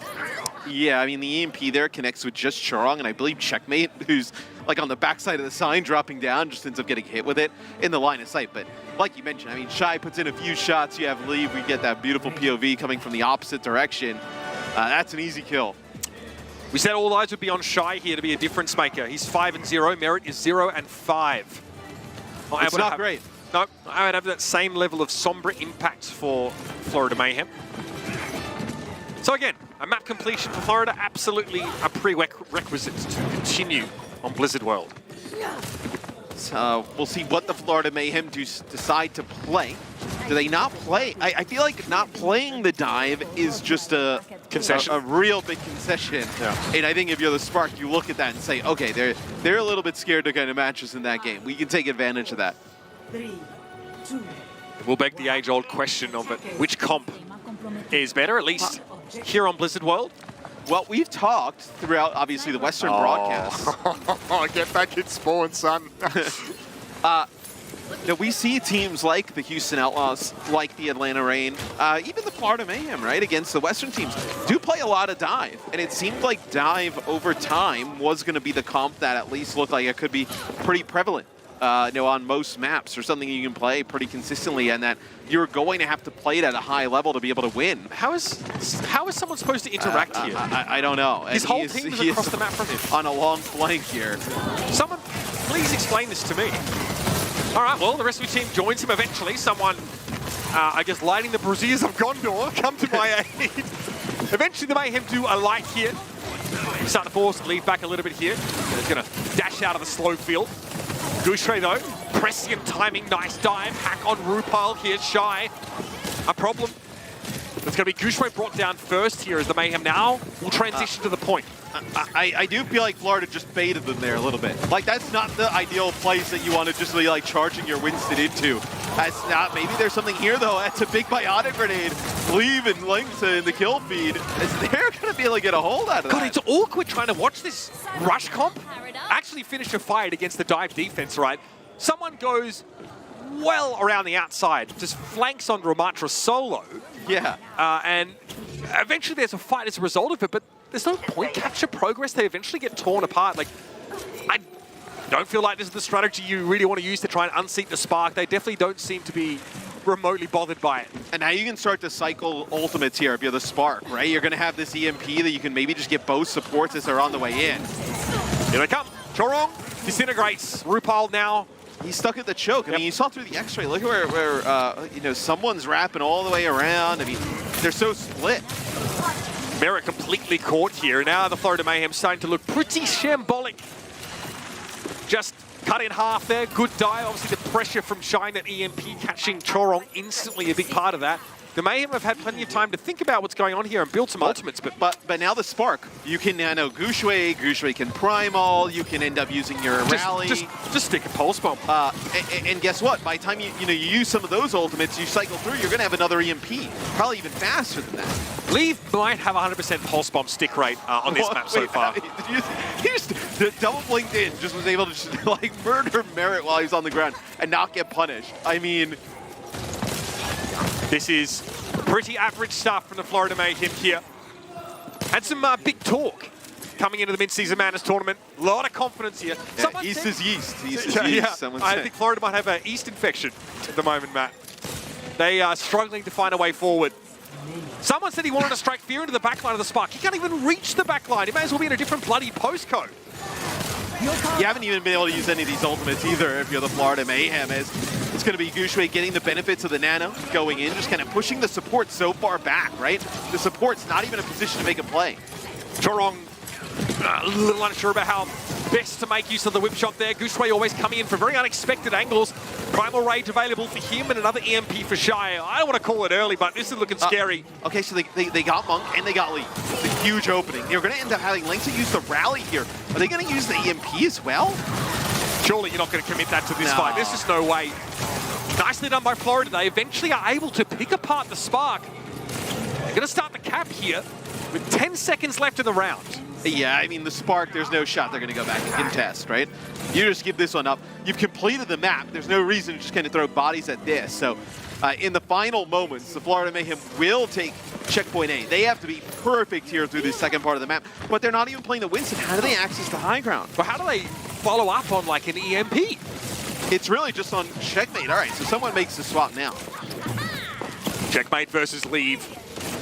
It's an anime battle for the ages. Leave opts out of it though, as there's bigger fish to fry.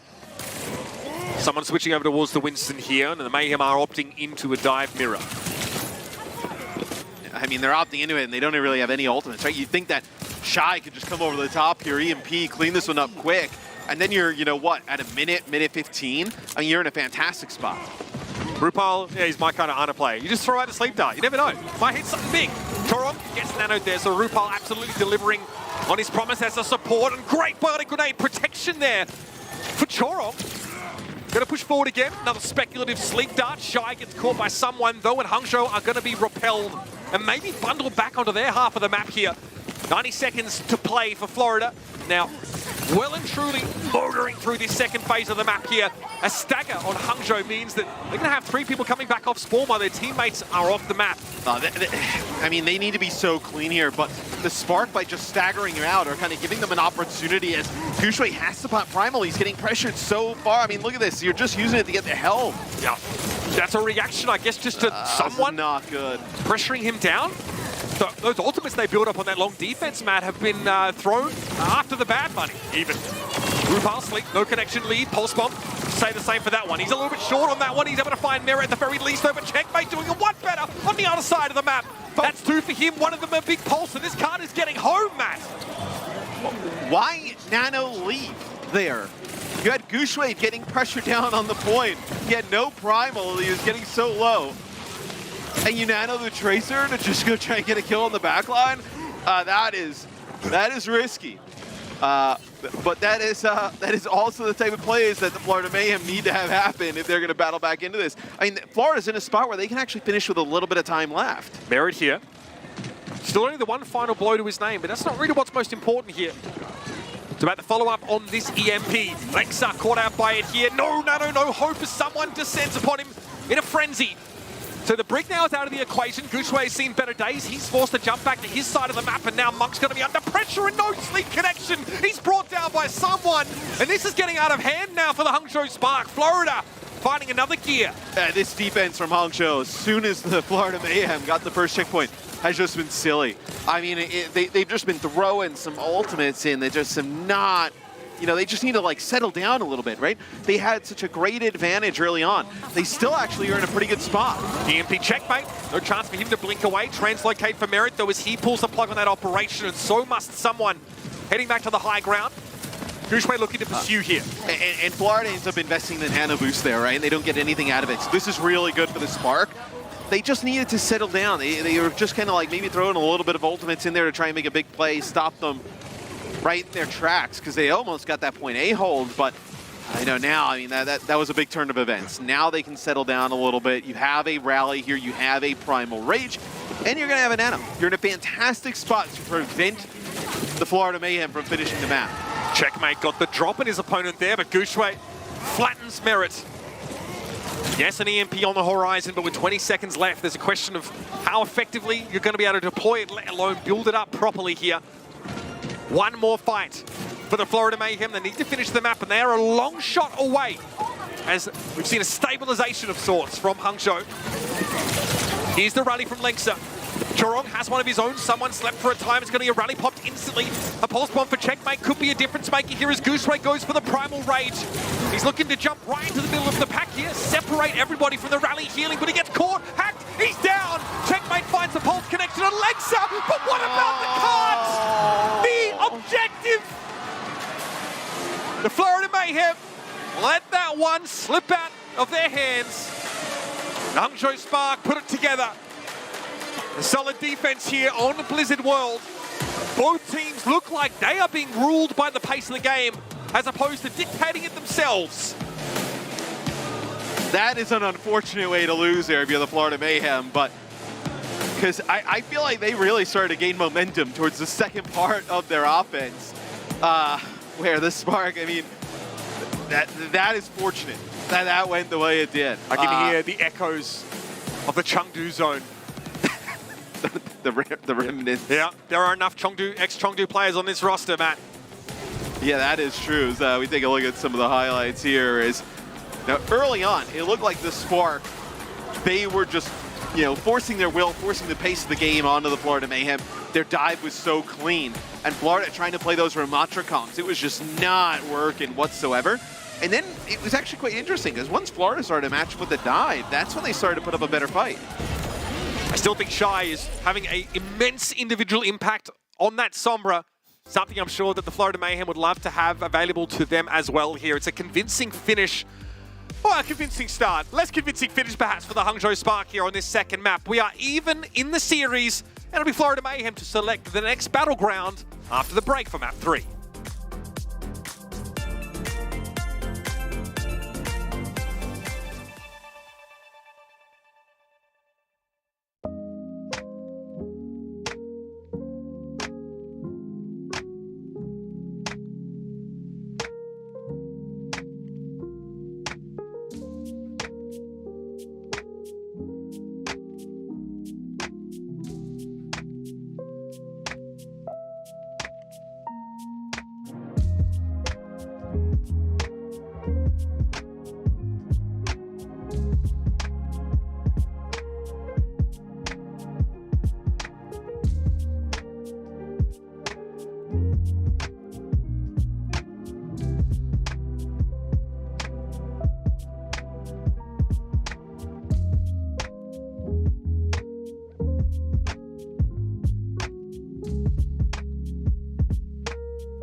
Now, the Overwatch League isn't the only place to catch exciting Overwatch competitive matches. That's right, teams from across the globe are competing to be the first Overwatch 2 World Cup champions. That's right, tune in June 22nd through July 2nd to cheer on your team in the online qualifiers. Top 16 teams will battle it out in an epic LAN in the fall. You can head over to overwatchworldcup.com for more info. And if you're interested, well, one of our national teams are actually competing in this very game.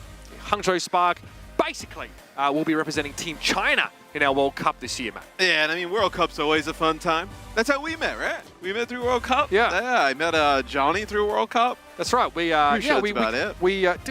didn't cast together, actually, no. No. But we were chilling. Yeah, we were hanging chilling. out. Yeah. We vibed. I saw you side-eyeing me. I knew it was forever at that point. No, I don't remember that. Yeah. That's it's a little Convenient. bit of revisionist history. I just remember like you knocking on my door and be like, "Hey, can you please cast with me?" And I was like, "Who the hell are you? Get away!" Okay, listen, my voice is much deeper than that. I was like, Thank you very "Security, much. get this guy out! You're off by like get two this fan, octaves, get this mate. fan out of here! Who's this guy?" And I was like, "Oh wait, he's on the broadcast team with us." This series is gonna be silly. I just got really silly vibes. Be? Yeah, I just got really silly vibes from this series. You know, we've seen just. I mean, that C9 was pretty bad. It was. That was pretty bad. Look, it's up there. Yeah. I mean, someone has. The look on someone's face, I think, really sold it to me at the end there. Florida had a tough time. I mean, I got so many questions. The first one being like, why do they think that they'd be able to push this Ramatra comp so far? Especially on defense, I guess, against the dive is really interesting. This is a team, Florida, they're fantastic at dive. At least that's our analysis of it, having watched them play in the West. And coming into a series sort of saying we're not going to try and mirror that is quite interesting. But Hangzhou... It's like sometimes I like you may just be like overthinking it a little bit, right? Where it's like Florida, just like play your game, right? Like on the, you know, if you're gonna play the dive there, play the dive to match them. Like it's totally fine. Because what they pick Shambali coming up next, right? That's probably a rush type of map. Here's your Blizzard World stats for your Tracer players. Leave here with some pretty insane pulse bomb kills, but actually doesn't keep up with Checkmate, which is surprising. For like every time we cut to Leave, he's leaving a sticky on someone and then getting out of there. So pretty close matchup between these two. I think the more illuminating head-to-head would have been a Sombra one, Matt, if I'm honest with you. Oh yeah, I mean that one would have been real interesting to take a look at between Merit and Shy. But if you were to just like isolate, you know, the tanks and the DPS, you would say like the Spark are up there in terms of like talent in the league, right? You're looking at what? You're looking at, maybe, Hawk, Lip, Stalker. You're looking at Fearless, I think we're Happy, Pelican. We're definitely seeing like Lip level impact from Shy. Yeah. I'll be honest with you. He definitely, he is really getting out there, completing a lot of these final blows and playing very confidently. I also think that Monk has done a very good job at pressuring someone. A lot of very effective body grenades. Someone is finding himself with much less room to breathe on Blizzard World. Yeah, I just think that a team like the Spark is so scary because if the supports play a little bit above average, right, you kind of know everybody else is everybody else has the capability to take over, dominate a game.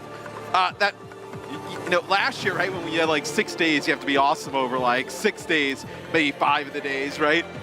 In a tournament where you only got to be awesome for 3 days, a team like the Spark is super scary. Because you get in a groove, and the support starts to play well, and you get sick performances out of like Shy. They're a team that can like run the table like pretty well. Shambali Monastery, I don't think, more than any other map, it screams to me, sit down, you're playing Rush, or you're losing. That definitely feels like the Florida Mayhem are trying to force this. Nothing could, I mean, to be fair, sometimes we get carried away with the narratives, but nothing could reinforce, I guess, this sort of Rush versus Dive, East versus West narrative more than, seeing this kind of map picked here. It will be Florida, of course, trying to bring the Ramatra style comp on defense. Yeah, they'll start on defense first, so we'll see what the Spark decide to do. No, map number 1, right? They tried playing like Ramatra with the Reaper Sombra, and it didn't look great. So maybe we see a little bit of a different look. Play the Doom here, maybe? A little Doomfist action is Gushway on the Winston, so this is interesting because you're playing a deep spawn camp without a Baptiste setup in your Ramatra comp. If there's a Winston in a team that can like play dive into this and probably make it work, it's probably the Spark. Oh, the pressure on Checkmate is just sublime. Bionic Grenade in hack, so no chance for Ice Block. Checkmate should have hit that shift button instantly. Instead, he gets absolutely carted for 6. I mean, dude, Gushway is so much fun to watch play. When you kind of think about like Winston players who've just changed the game of Overwatch, no, obviously Gushway, like what? It was like what would be the first World Cup, like super hype, and you know, came in and absolutely delivered. And now the Spark, they get the car moving, they get it going pretty fast. Like Florida doesn't even really burn a ton of clock there. And they don't have to reinvent the wheel here in terms of breaking this rush composition down. They actually just isolate an individual player in Checkmate, the most annoying to get rid of, and just blow him up. This is also probably an easier setup, I would say, for the Spark to be able to keep their supports alive, right? They're not being pressured down. They're really trying to put that pressure on Gushway, take him out, which he's fantastic at just kind of staying alive. And they're not going to be able to push in on the supports. That's going to be the EMP, and you deal with someone already. I was wondering, okay, what value do you get from a defensive EMP here when you're on the back foot? But you just take your time. Hangzhou are actually slowing the game down. This is best case scenario for the Spark in that their support to, I believe it was like Jake during that Hot One segment. I couldn't really understand what they were saying about halfway through. I was laughing my ass off. I was like waiting for Danny to just throw up. But I believe one of them said like the support duo for the Spark was like a weakness. And I think if you look at this team, it definitely is. But they're not playing a composition here, Florida, early on that can take advantage of that. This time, though, they deal with Monk. Okay, decent start here. Someone going for the Annihilation now. Hacked, but able to block this card, getting very close to the checkpoint. So the Mayhem intervening at just the right time. And I would like to see them slow the pace down when they can and then get to decide these fights on their own terms. But there's going to be another EMP coming in here from Shy. He's building them so fast. Yeah, in just a little bit. You're going to have an EMP plus the Nano, right? You can Nano Gushway as you end up losing Leave. That's tough. You're going to have to wait now even longer. Nicely done for Merit. Finds an opportunity, pounces on it. Good follow-up there from Chorong. And a sound barrier to boot here, so the Mayhem starting to ease into this trove of ultimates. Shy is building his ultimate in 1 minute 10, Checkmate 1:59. Yeah, and I mean, it's just, I believe this is Shy's second EMP of the round, where Checkmate's just on Yeah, he's holding it, so that does skew the stats. He's obviously not building a new one while he's holding on here, but this is perfect. Lee instantly finding the right target. There's no window in between EMP and the Tracer follow-up to exploit. No. Dead Blossom! What is that? There it comes alive, lit up like a Christmas tree in the middle of the Sparks formation and flattens them. Go on, Matt, give me the analysis. As that looked like it was actually going to be pretty decent for the Spark. And Merit, like the Death Blossom, like the voice line actually came in a little bit early and he didn't end up getting any kills off it straight away. And then all of a sudden just erupted for 3. Would love to see that from another angle. The support ults here for Hangzhou to stop these like wombo combo or powerful DPS ults aren't quite there, right? The rally is sound barrier here for Charon. Yeah, or not, as he is hacked and doesn't have it available. Doesn't want to risk the Ajax there, so keeps Leave at arm's length. Pulse bomb, no connection here, but a lot of pressure on Choron. Who's going to keep this guy standing? The moment healing's not enough to keep the Lucio in the fight. Gushway's able to bring him down. It's that prolonged engagement that the Spark are looking for here that tests Rupal's healing output to its limit. He goes for a Coalescence here, but it's too late. Yeah, and I believe Monk actually hits a sleep dart there on a Checkmate, which is a huge player to get out of the equation as well. And even with the Annihilation rolling, the Spark may be able to take this first checkpoint. We are in overtime, though. Sound barrier comes in. Chorong, someone, Rupal, the only to benefit from it here from the high ground. Checkmate looks to try and intervene, but the Spark are laying waste to the Mayhem here. Rupal will stall for a scant seconds, and that will be that. The Spark have got a renewed time bank and a renewed vigor. And they hold on to their EMP, and they're going to have a Nano for this next fight. So maybe being able to hold on to some of these key ultimates is going to be big, because this is a tough part of the map to push through if you're the Spark, right? That little kind of like S-curve going about up in the high ground. What, were you just surprised that was us casting that, or what were you surprised about? No, I mean, look, Matt, I asked you to pinch me frequently, because I think I'm dreaming. But no, Gushway switching here to the Ramatra. So kind of like you point out, very, very hard for the Winston comp to get value here. So now we're going to go into the mirror here for the rush. Not a great one for Hangzhou in that first map here, but Lee doesn't seem to care about that. Pulse bomb onto someone. Rupal trying to tend to Checkmate as he apparently was slept here. Lee's able to finish the job. Who is really tending to this Lee Tracer? He does what he pleases. Nobody. I mean, we know how dominant Lee's Tracer has been in the past. As Now, map number 1, they had him on the Reaper, right? They weren't able to actually get him into positions to make plays. The Maywall was a problem. Yeah, and Tracer just completely avoids it, right? Able to just move around the map, traverse so fast. So we'll see what Monk decides to do. You do have this nano for Gushue probably, but look at this checkmate. Do you go for like just He wants a solo kill. Yeah. I think so. Okay, just a hack. The follow-up is going to be there. So here come the Mayhem pushing in. There was enough time for Monk to get that nano over to Gushue, who's very close to Annihilation now. Chorom sends Lengser off the map, apparently, but it's Gushue coming in for 3. The Annihilation that the Mayhem could not avoid. They were right in the middle of the setup for the Spark there and all fell subject to the Ramatra ult. Yeah, you have both supports still alive for the Florida Mayhem. So it looks like they're just going to try and pocket each other. Maybe they're going to be able to get back out on the cart, stop them from pushing it in. So pivotal fight here. EMP, Pulse Bomb, and Rally here available from the Spark in a fantastic spot. They just have to make sure they get Chorong out of the way. Chorong looking to stay clear of the radius of that EMP, but he's playing pretty close with the rest of his team. Okay, so goes for an early EMP. Here's a Rally Shy, a little bit caught out of the fight right now. He's going to come in with a late EMP, but will it be enough? Someone already taking the Spark to task. Their backline is brought down. It's Lengser and Monk back to spawn here. And Gushue can't do anything but hide behind his barrier. 15 seconds left of the round. You better believe the Mayhem are going to push them well and truly off the point. Yeah, Kariko here in the mix here for Monk. Probably just trying to make it back towards the card. Is Shy will get a touch? Just trying to force OT. Spark, no ultimates to work with here. That EMP from Shy, a little bit too late to make an impact in the previous fight, so it's going to have to happen now for Hangzhou. Over the top, you see Lengser there, Gushue a little bit low. RuPaul hoping to build up another coalescence here, being pressured right now by Shy, but he can shrug it off. Somebody crashes into Lengser, removes him, and the Florida Mayhem, rush style prevails on defense. Yes, looks like just maybe one more player here going to try and trigger OT again and then be pushed back. So Spark able to get that first checkpoint and then able to get it pretty far here, almost to our second checkpoint. So not a terrible offense from the Spark on a Florida Mayhem map pick. They got more mileage out of the Winston setup on attack initially than we maybe expected, eventually being forced to bend the knee to what the map dictated in the second phase of Shambali Monastery. Eventually they were brought to a stop. Shy, with that EMP in that previous fight, was not really ready for the timing of the Mayhem pushing in the way that they did. It came too late after someone already got a lot of value here. This is Maris Death Blossom. The EMP gets rid of the bubble. That's what allows him to really clean up. Yeah.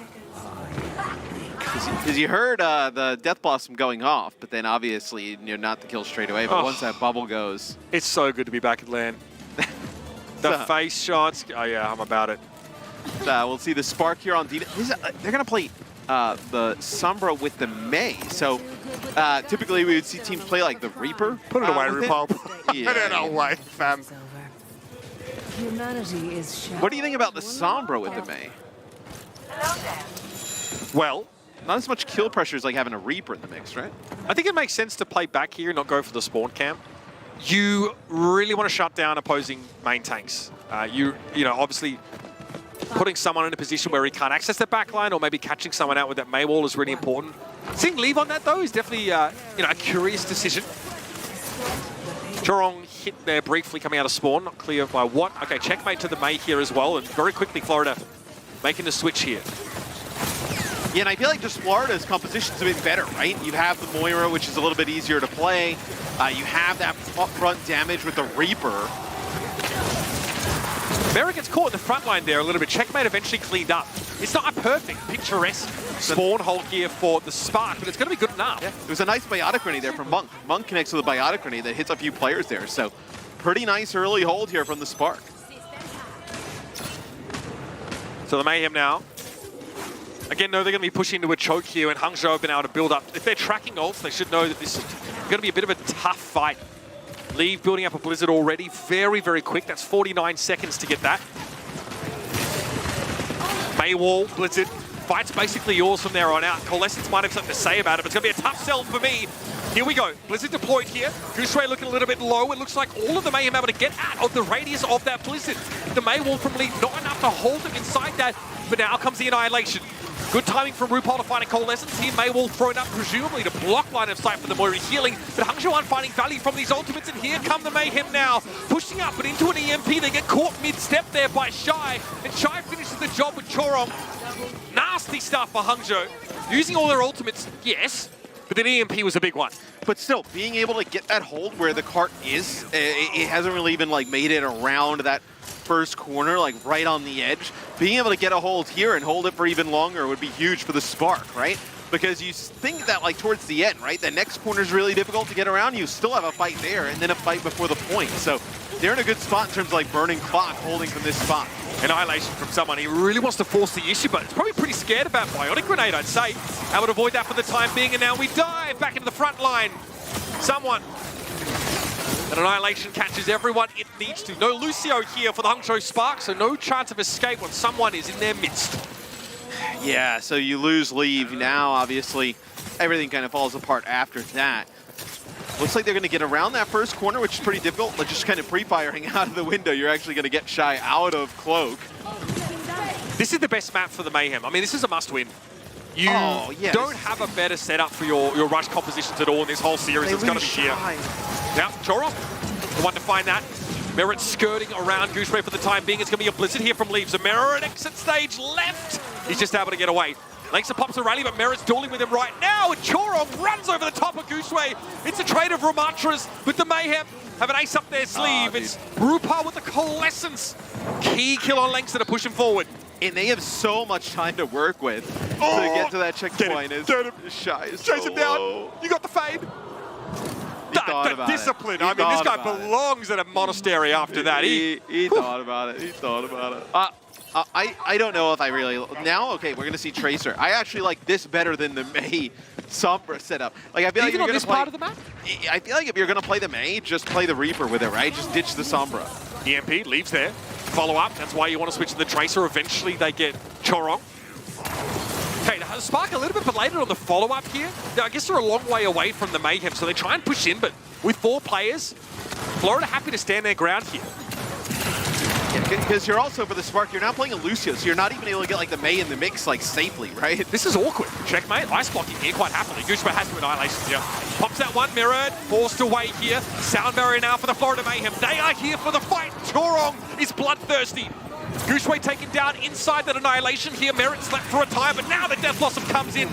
Lanks are able to stave off a lot of that damage with the Nano Boost given over to him. So yes, he stays alive, but Monk has to give up his life. A hack on someone doesn't really slow him down at all here. Forced back, but the Coalescence is going to keep him nice and topped up. Lanks are still alive. Heal pack's being given hand over fist to lead to try and keep the Tracer in the fight, but the Mayhem will force them away. Checkmate was hacked, but now being topped up again by the Moira. More than happy to play back around the cart. There's a Blizzard in hand, Annihilation for the Mayhem. And you're going to have Shy with the EMP. EMP has to be huge. I don't know why they didn't nano Gooshway with Annihilation. RuPaul didn't get hit by it, but Checkmate couldn't recover after getting hit by that Bionic Grenade here. I think Mayhem are going to just reset this. In that previous fight, they had Gooshway running with the Annihilation. They opt not to nano him, to save it, to nano Lynx towards the end, which I feel like you would have wanted your Ramatra alive there. The cart would have been installed a little bit further back out. Yeah. They make the swap. Maybe that's why they knew they were going to swap after, but man, that is just risky. Maybe too stuck on this idea of nanoing the brick to keep her alive. Maybe you're too afraid of an EMP. And so you forget the opportunity to send that over your Ramatra and potentially win the fight there. Someone, though, he is hooning forward. Gonna be forcing the Spark back here. Gooshway in an awkward spot to be Winston right now. Someone, Annihilation has been popped. Here he comes. Legs are trying to get away. Shield bash forward, but he's eventually going to be forced to bend the knee here. And that'll be another for someone. Pulse Bomb left by Lee, but it's not going to find any joy from it at all. It's Gooshway now with the Primal Rage to keep this going. He pops it, now on the card. 1 minute and 3 seconds left in the round. The rest of the Hangzhou Spark are looking to try and filter in here and reinforce. Checkmate, though, trying to clip the wings of the Winston, and Gooshway eventually is hosed down by the Coalescence. RuPaul finds his second here, and it's just shy. Forced to translocate out. It's League now stepping up. Has to recall, though, and the Bionic Grenade from Monk does nothing. The Florida Mayhem snatch Shambali Monastery away, averting potential disaster, as was far from smooth sailing. Yeah, really competitive map. I actually thought... I think the Spark, it's just a little bit of, like, odd comp decisions, I think, at times. And then obviously always defaulting back to this dive. But even with the dive, they looked pretty good, right? They play that Winston like early on, and it looked solid. But Florida able to kind of force the issue with their rush there towards the end. I think just that Mei Reaper combination with that Ramatra and the Lucio Moira, it's just a more optimal way to play that kind of composition than what we're seeing from Hangzhou. So Leave made that switch to Tracer. Obviously, the May maybe doesn't allow him to have as much of an impact over those fights as he'd otherwise like to. And Shy, I mean, sometimes when you're not the team taking the initiative, it's really hard to find a good counter EMP. By the time you get to the fight, you might have lost a teammate, you're in a poor position, you can't line up an EMP onto the ideal targets of your opponents because they're already mid-fight and sort of dispersed somewhat here. Pretty solid showing from Hangzhou, but this map had to be a Florida win. Hangzhou get to choose a map that favors them before we get to Control, which I think is a big difference maker here. We'll see if there's any inclination, because you know what push is like, right? Maybe a little bit harder on all those maps to make the wins to work. Yeah, I mean, it's got to be New Queen Street, right? I don't know about Esperanza being an option there, but that's the question that we have for Hangzhou. Is there a silver bullet here to get them to that map 5? Because the Florida Mayhem now are going to continue to go from strength to strength with this rush side. Yeah, I feel like, well, could you go Esperanza for this next map? We do see some Winston play there. Is it good, though, on that map? I think it's pretty good. I mean, you have that, like, high ground bridge control there. Maybe we get, like, an Ashe setup, though, from, like, the... I do like the sort of merit on Ashe setup for the Florida Mayhem, like that defensive look. Yeah. I would say Coliseo's probably out. No, right? And Goosewear might have to play Doomfist there. Yeah, so it'll be interesting what we see from the Spark coming up next.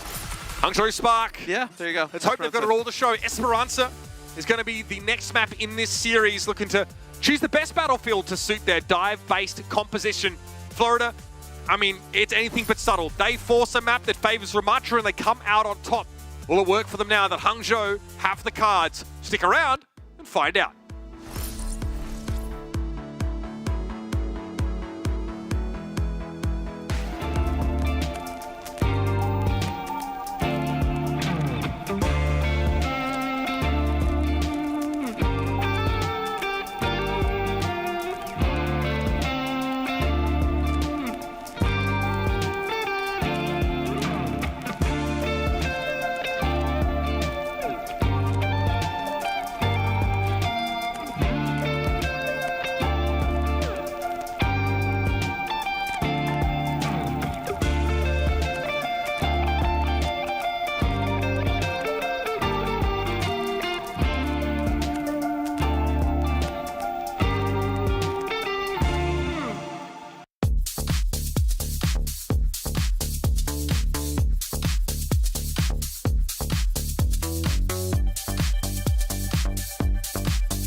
Moments away we are from heading into map number 4 in our first game of the Midseason Madness, and it has already delivered, everybody. It's a battle of pinks, of course.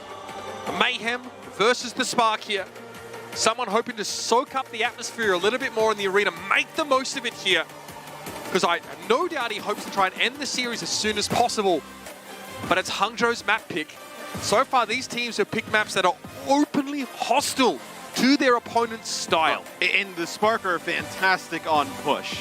We know that, right? Undefeated 5-0. So tall hill for the Florida Mayhem to climb, especially because they're that good on push, and it's their map choice, right? So they can get a map that they're fantastic on in terms of the dive, and also a game mode that they excel at, trying to send us to a game 5. Yeah, this is definitely their best game type. Interestingly enough, though, Hangzhou only played Esperanza once so far. They've actually opted for, or they've ended up on Colosseo 4 out of 5 times that they played push so far. Still, like you mentioned, squeaky clean on the map type in general. It's definitely where their best looks are to be found, so keep that in mind. Very, very scary. In saying that, obviously, the Spark hadn't lost on Oasis coming into the series, and they did get served up an L in that first map, but that's all in the past now. Esperanza, the selection here for the Spark. And as we discussed, right, it's definitely a map where you can play Winston. We saw some highlights from Gushue in the pre-show there, just showing his prowess on this very map. This is how the Spark want to force a map 5. I will say the Mayhem, though, have played... they have 4 3-2 wins, so they played a lot of map 5s. Like game 5 Warriors. They are. Some Warriors there in game 5. Infernal, somehow they've booked their own ticket to map 5 by losing map 4, or almost throwing map 5. So look, I mean, we saw some shaky stuff from the Mayhem in a long series against the Gladiators recently, so they want to keep their wits about them. Being in an arena full of people, it can drain your energy, right? It's quite an intense sensation. They're going to have to prevail under these circumstances. Man, when I look at this series, at least as far, the Spark in map 1 was just so flat. I mean, they were like, if they end up kind of like faltering in a 5th game, you really got to look back at that map 1, the way that went, because, let's see, stats would say we would be heading towards a game 5.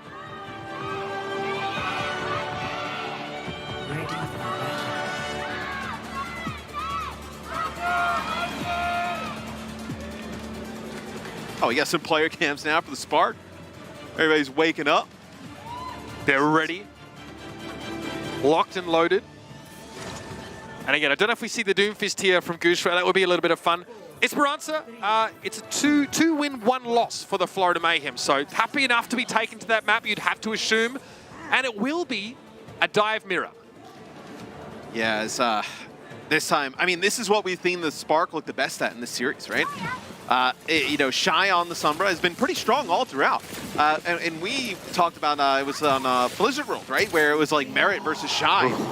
Shy definitely got the best of Merit. Merit slept straight away. Get absolutely wrecked. Someone able to at least respond, though. Gets in there, finds Lengsa. Now under a heap of pressure from Lee, but should be able to get back to the rest of his team. So a trade of kills here. Losing a Sombra early, though. That's definitely a W in the Monk column there. Nice Sleep Dark connection.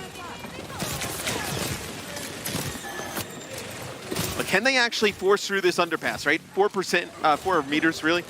Not really getting anything. Gushue actually gets hit with a biotic grenade there, so he has to jump out for a little bit where... Oh my goodness. I'd say you have to wake up early in the morning to deal with Monk, but you need to be awake, I think, to take him on there. Dirty stuff. Someone brought down by a pulse bomb here. We're seeing some of these individual mechanics on display now as the Spark slowly but surely take the Mayhem to task here in the neutral. Yeah, and they should start to actually get that bot underneath the underpass right around towards that first corner. You look at like the tracers, right? Like Checkmate, you're looking at, oh, he's like going to a pulse bomb. That's because Leaves already killed somebody with a pulse bomb. He's going to start working his way up towards another one so fast. I mean, it's a DPS duo. When you can get them on these fast dive heroes that they can just kind of get picks individually, they're so difficult to stop. Yeah, I think that's definitely where Hangzhou have the advantage in this kind of matchup. Really scary to try and take that on. Another Sleep Dart attempt there from Monk. This time no connection, but the EMP meant Checkmate was grounded. Shy is able to follow up on it beautifully there. The Hangzhou Spark are far from done on this push. They're getting awful close to that checkpoint. And the Mayhem are in tatters. So getting this checkpoint would be huge for the Spark because they also have their EMP. It's going to be Guxue getting the benefits of a Nano. It's going to be Chorong ending up using the Rally. They're actually using Rally and Nano stacked on top of each other here. See, RuPaul really desperately trying to keep someone in his line of sight. This EMP is going to have to be protected from. Nicely done. Okay, enough healing there, and the Primal Rage used by someone to keep him in that fight. This time it's Guxue. Gets fed some pocket sand. We'll be able to jump away. That's wild. They end up using their EMP Nano there, and they end up like losing the fight. Where Florida Mayhem, they end up stacking some of those ultimates on top of each other. Let's see if the Florida Mayhem can actually get the bot going the other way, because the bot's still here, pretty close. Hangzhou didn't lose too many players, right? No. They're able to regroup midway through the fight. The Mayhem also lost a couple on the backside. I like this from Monk. Have you committed too deeply to this situation, sir? They're going to get him out. That's just ridiculous. Yep, he walks away unscathed, and Merritt comes off second best yet again. Lee takes him to task, and Florida are losing their grip on this game. Yeah, I don't think he was supposed to fall out of the window there. But they end up keeping him alive, and that's that first checkpoint over to the Spark. We know the stats on how important it is to get that first checkpoint. And, like, a lot of the game has kind of already progressed, right? I mean, we've seen 3.5 minutes. Yeah, I mean, we've seen like 3.5 minutes. You got double support ults here for the Spark. They get rid of checkmate. I mean, this is why they're undefeated. Your DPS are getting slapped around in the one-to-one, Florida. Chai and Lee absolutely working their magic right now. 84 meters and counting. The Florida Mayhem really just passengers on this crazy train. As what? You have an EMP here and double support ults to just kind of get around this corner. A nice hack there onto someone. Bubble goes down though, so able to break it up. I was going to say, shame if that bubble just went bye-bye from an EMP, but Shai's got more patience than I do. Dude, Monk has played really well. Yeah. A bunch of sleep darts there on the Merit. This is going to be a big EMP plus Nano. RuPaul forced back here. Guxue playing from inside the bubble lest he is slept. Back to the objective now, over 100 meters. The Spark are working with him with still more than half of the round left. Guxue takes it upstairs here. Checkmate recalls right in his purview. Trying to keep track of the Winston, but leaves a tracker on someone. Not hard to find a corpse, I guess, especially when it's out in the open.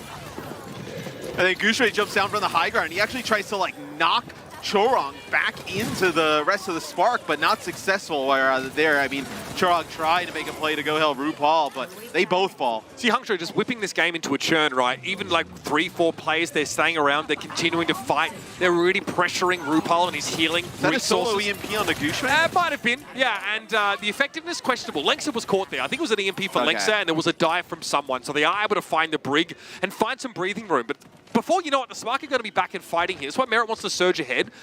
Yeah, Monk might want to keep Big Brother close by. Pause. This is a very difficult comeback here for the Florida Mayhem. I mean, they've lost leads like this, but have they made them up? Not sure. Pulse Bomb gets thrown in there, does not connect with anything in the staircase. This is what's so bad about losing that checkpoint first, because you're running the opposite way, and you can just play from this high ground here. If you're the Spark, it's a fantastic setup. 0 Pulse Bomb kills for Checkmate here, Matt. 2 for Lee. That's really not what's important. No connections on those. At least the Pulse Pistols are able to go to work for Checkmate, though. Monk is taken down again. He definitely needs to be a focus point here for the Florida Mayhem. Monk is running wild later in these fights if he's allowed to be unchecked. So I think what you're trying to play for here, if you're Florida, is at least get the checkpoint, right? You need to get this checkpoint within the next, probably minute and a half to give yourself a chance of the bot not kind of going all the way back, the other direction incredibly fast, back to your side of the map. And then after that, you got to win probably 2 fights. So, with 350 on the clock, it's a large hill to climb because the Spark can just keep doing this, right? With these double flankers, just sending them onto the bot, sending them onto the bot. You're going to have to probably win another 2 fights before even you get the checkpoint. Lever's going to get away with that. That's crazy. Okay. Shai brings someone down, though. Not allowed to escape is the Winston. Someone with 4 deaths here, leading his team in that metric. Guxue only 1 death. But they've also been kind of rolling the entire time, right? There's been no defense here from the Florida Mayhem. Not able to stop the bleeding whatsoever. Look at us here, we're just swinging from vine to vine as the Hangzhou Spark, right? Keeping the fight going, leaving them in this kind of churn. It's a kill, then 30 seconds later, another one. You constantly have a player advantage. You are incrementally taking the map back here, and you're staggering your opponent. But this game mode kind of works in the favor of the Spark in terms of how they love to play. This team wants to take fights. They want to fight. They don't want to play a little bit of a slower, more methodical game that's kind of based around ability usage. They want to get in there and they want to brawl it up. They want to take these fights fast. So 18 final blows to 10 here for Hangzhou, 53 eliminations to 26. They are piling the heck in on these fights. Everybody's getting a piece of the action here. Shy has 14 eliminations. Oh, that's not a great spot. You're not coming back from that one, buddy. But like you mentioned, they'll take a fight, 4 on 5, 3 on 5. Yep. They'll just keep it going. They back up though. They have this whole choke on lock, this whole bridge area here. I mean, they can just have Gushui sit on the high ground. You farm up another EMP. You have that close spawn. And you see Florida, they don't want to walk into it now. They're trying to force this fight here. There is no incentive for Hangzhou to force this fight There here. is no incentive to push. No. There is none. They have a huge lead. They don't want to push into unfavorable territory. Hold this powerful position, this high ground setup, and just keep the Mayhem on their side of the map. Look at this. Look. Chai's not pushing that far forward. He's playing the objective as Sombra right now. Yeah, and see sometimes like on Colosseo, right, where teams don't want to push into certain positions, right? Being able to hold that high ground there, they don't want to push into Hangzhou in that position, but you're down by so much, you can't just let the clock go away. Yeah. But the fact that Chai can just hold M1 on the bot midway through that fight. He's not flanking, he's not initiating, he doesn't have to do any of that. Just like front-lining on Sombra. Now he's getting nanoed. That's very based and normal. Okay. Florida Mayhem here, absolutely getting clowned on, ladies and gentlemen. There's no other way to put it. It's a pulse for checkmate, but my goodness, it's egg on the face of Florida Mayhem as Hangzhou send them packing on Esperanza. What a way to force a map 5. What a statement here in map 4. Yeah, Lee's pulse bombs have the, it's like the magnetism of the new Cassidy grenade, it feels like at times, where it feels like he's always able to connect with them. Where Florida Mayhem, where do we think we go here for game 5? Because obviously they had that map selection. We already saw Oasis. Probably has to be Lijiang Tower. I think if you can get like a good control center matchup. Or do you play like a Nepal? I mean, I suppose Village could be good for you. I'm interested to see how like their rush comp interacts here. This is, the one, I mean, I would be scared of like Ilios, right? I don't know if you'd go there if you're the Florida Mayhem. I don't think so. I think you got to look at probably like Lijiang Tower, Nepal. You're rolling the dice either way. What about like, I was even going to say like Antarctic Peninsula? Like that's a possibility? Like, maybe we see that Sub-level probably is a tough one to play against a very good dive comp, to be honest with you. True. Yeah. It's a tricky situation for the Florida Mayhem to be in. These teams are polar opposites. Very interesting matchup. Oh, there we go. Yeah. Antarctic Peninsula gets locked in for map number 5 here. I think for like Icebreaker, it makes perfect sense, right? You can definitely, and Labs, I know you can get a lot of value out of the rush comp. It's going to be a dice roll either way for the Florida Mayhem. They're going to hope to get stages that suit their style of play because they are not even close on the dive comp. Not even in the same bracket, ladies and gentlemen. So stick around because speaking of brackets, one of these two is heading to the lower one after this next map.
Just watching the Pro Am already, like that as a team that they know their strength, and if they can lean onto that, there is a lot of great things in the very near future for this team. Coming into the season, everyone was like, hey, are they going to be as good as the top teams? But they are proving themselves to be at that level. I think it's been a really good day for the backline. Oh, that's my huge. goodness, straight down the tube. Someone gives him nowhere to go. No, in a pretty fast fight. And Matrix, that's scary, but Merit is unperturbed. He's able to take Kipster down through it. Merit comes alive and is able to find the power play. That's stunning. Cardi will not be moved. Caught on the card. It's a double pulse in the back, and both supports fall to checkmate. He'll make it 3 for the fight. You could feel the whole team was so invested in this. They care so much. I mean, that is the type of intensity that could take you a long way in a tournament format. I think for Florida, they could be a scary team to go up against.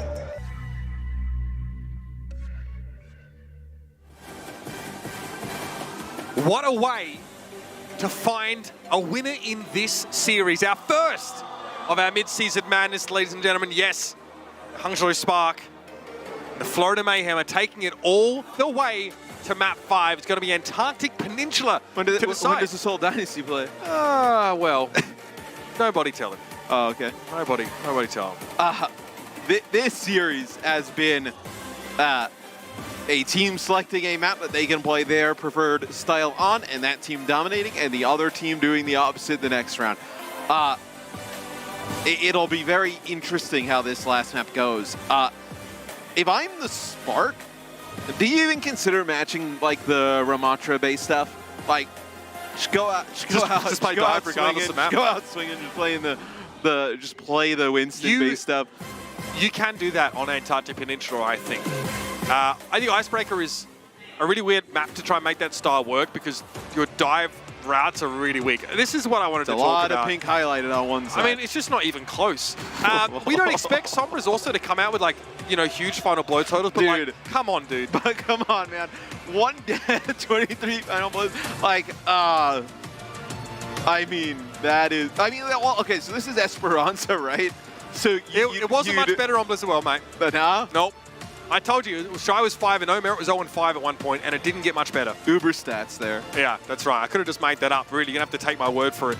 This has been the most clear-cut advantage for the Hangzhou Spark in this entire series. Which is crazy, because Merit's fantastic on Sombra, like, typically. Yes. Like a very strong Sombra He also, player, so. he leads the league in, like, a lot of heroes. I mean, he leads the league in, like, final blows per 10 on Hanzo, for example. So, like, Merit, look, an incredible player. In this matchup, he looks like a clown. He's being made to look like a clown in this matchup. Yeah. In the Sombra head-to-head, it's been rough. I mean, it has been rough. But we've seen fantastic things when he's playing like the Reaper, right? Yep. He's looked really strong when they're playing the Reaper.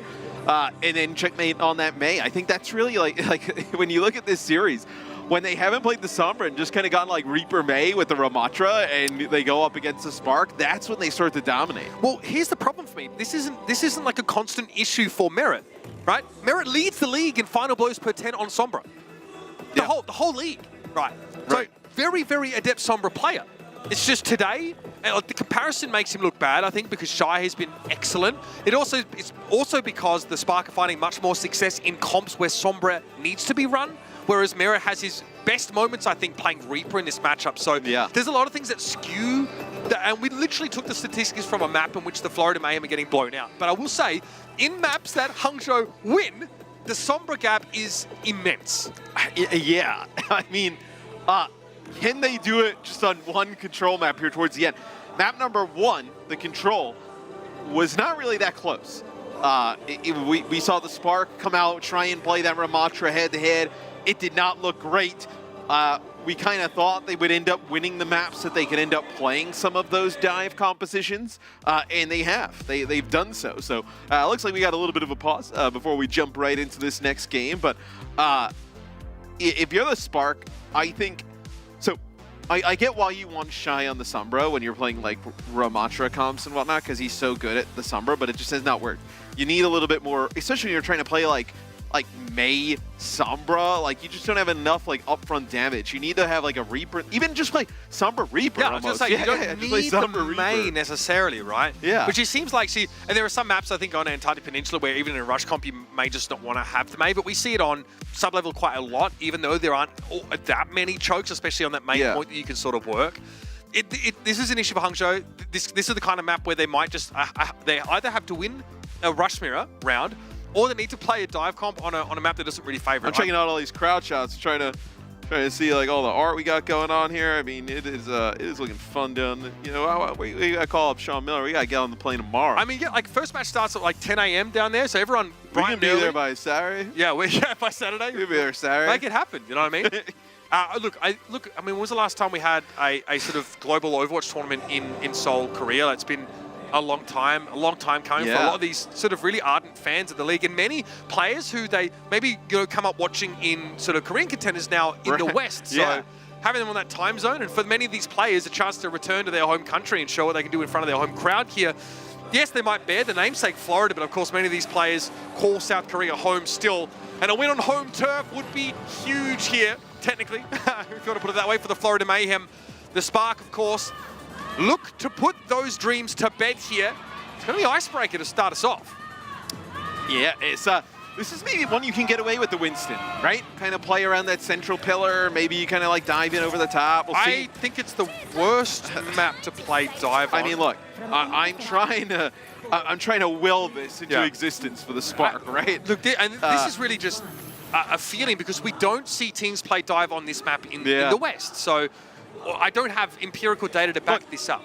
I am fine with the Spark losing in this fashion. If they can't make this work, and like obviously they go out playing the dive. I mean, there's a great collapso on a RuPaul.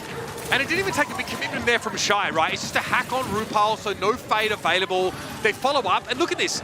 They're not overextending. They're not overextending into this rush comp at all. So here's my argument of why I think this could be pretty decent in terms of like Winston-based comps. You have an easy path for biotic grenades because there's really only two chokes you kind of come through. You play around those pillars, you get some of these big biotic grenades into some of those players, and maybe you can take them out. Okay, so here's the fight. The Mayhem again pulling their way out of the point. Chorong under pressure, but traded. That is a two-player biotic grenade on a checkmate and Chorong there from Monk. Still though, you've lost your backline, right? So you don't have the Lucio. You're up against a rush comp. Your backline is always going to be involved in the fight. You actually can't keep them separate and give them good sight lines. The only way to do that is force them into a choke. It's very awkward. So that's the risk for the Spark. They need to like find a pick and then back off. You can't overcommit into this rush. Yeah, they once the Romatra gets on the point, they don't want to like just stand there face to face. I mean, he just runs them over. You literally cannot run away from the Romatra when he has a speed boost there. Plus the speed boost from Nemesis makes sure he can get in touch with that backline. Can you come back though and take this straight away? You do have an EMP. Oh, the fade timing from RuPaul. He got the coalescence, but they still lost Chorong. Can they do it with 4? It's possible. Shy's not able to get away here. And who's going to kill someone?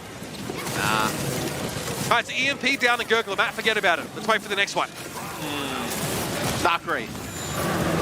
Gushay's going to go primal here. And you're going to use your rally. Okay, I don't hate this. Especially if you can... Again, there's no fade there for RuPaul. Kushui, the primal blade, man, strikes again.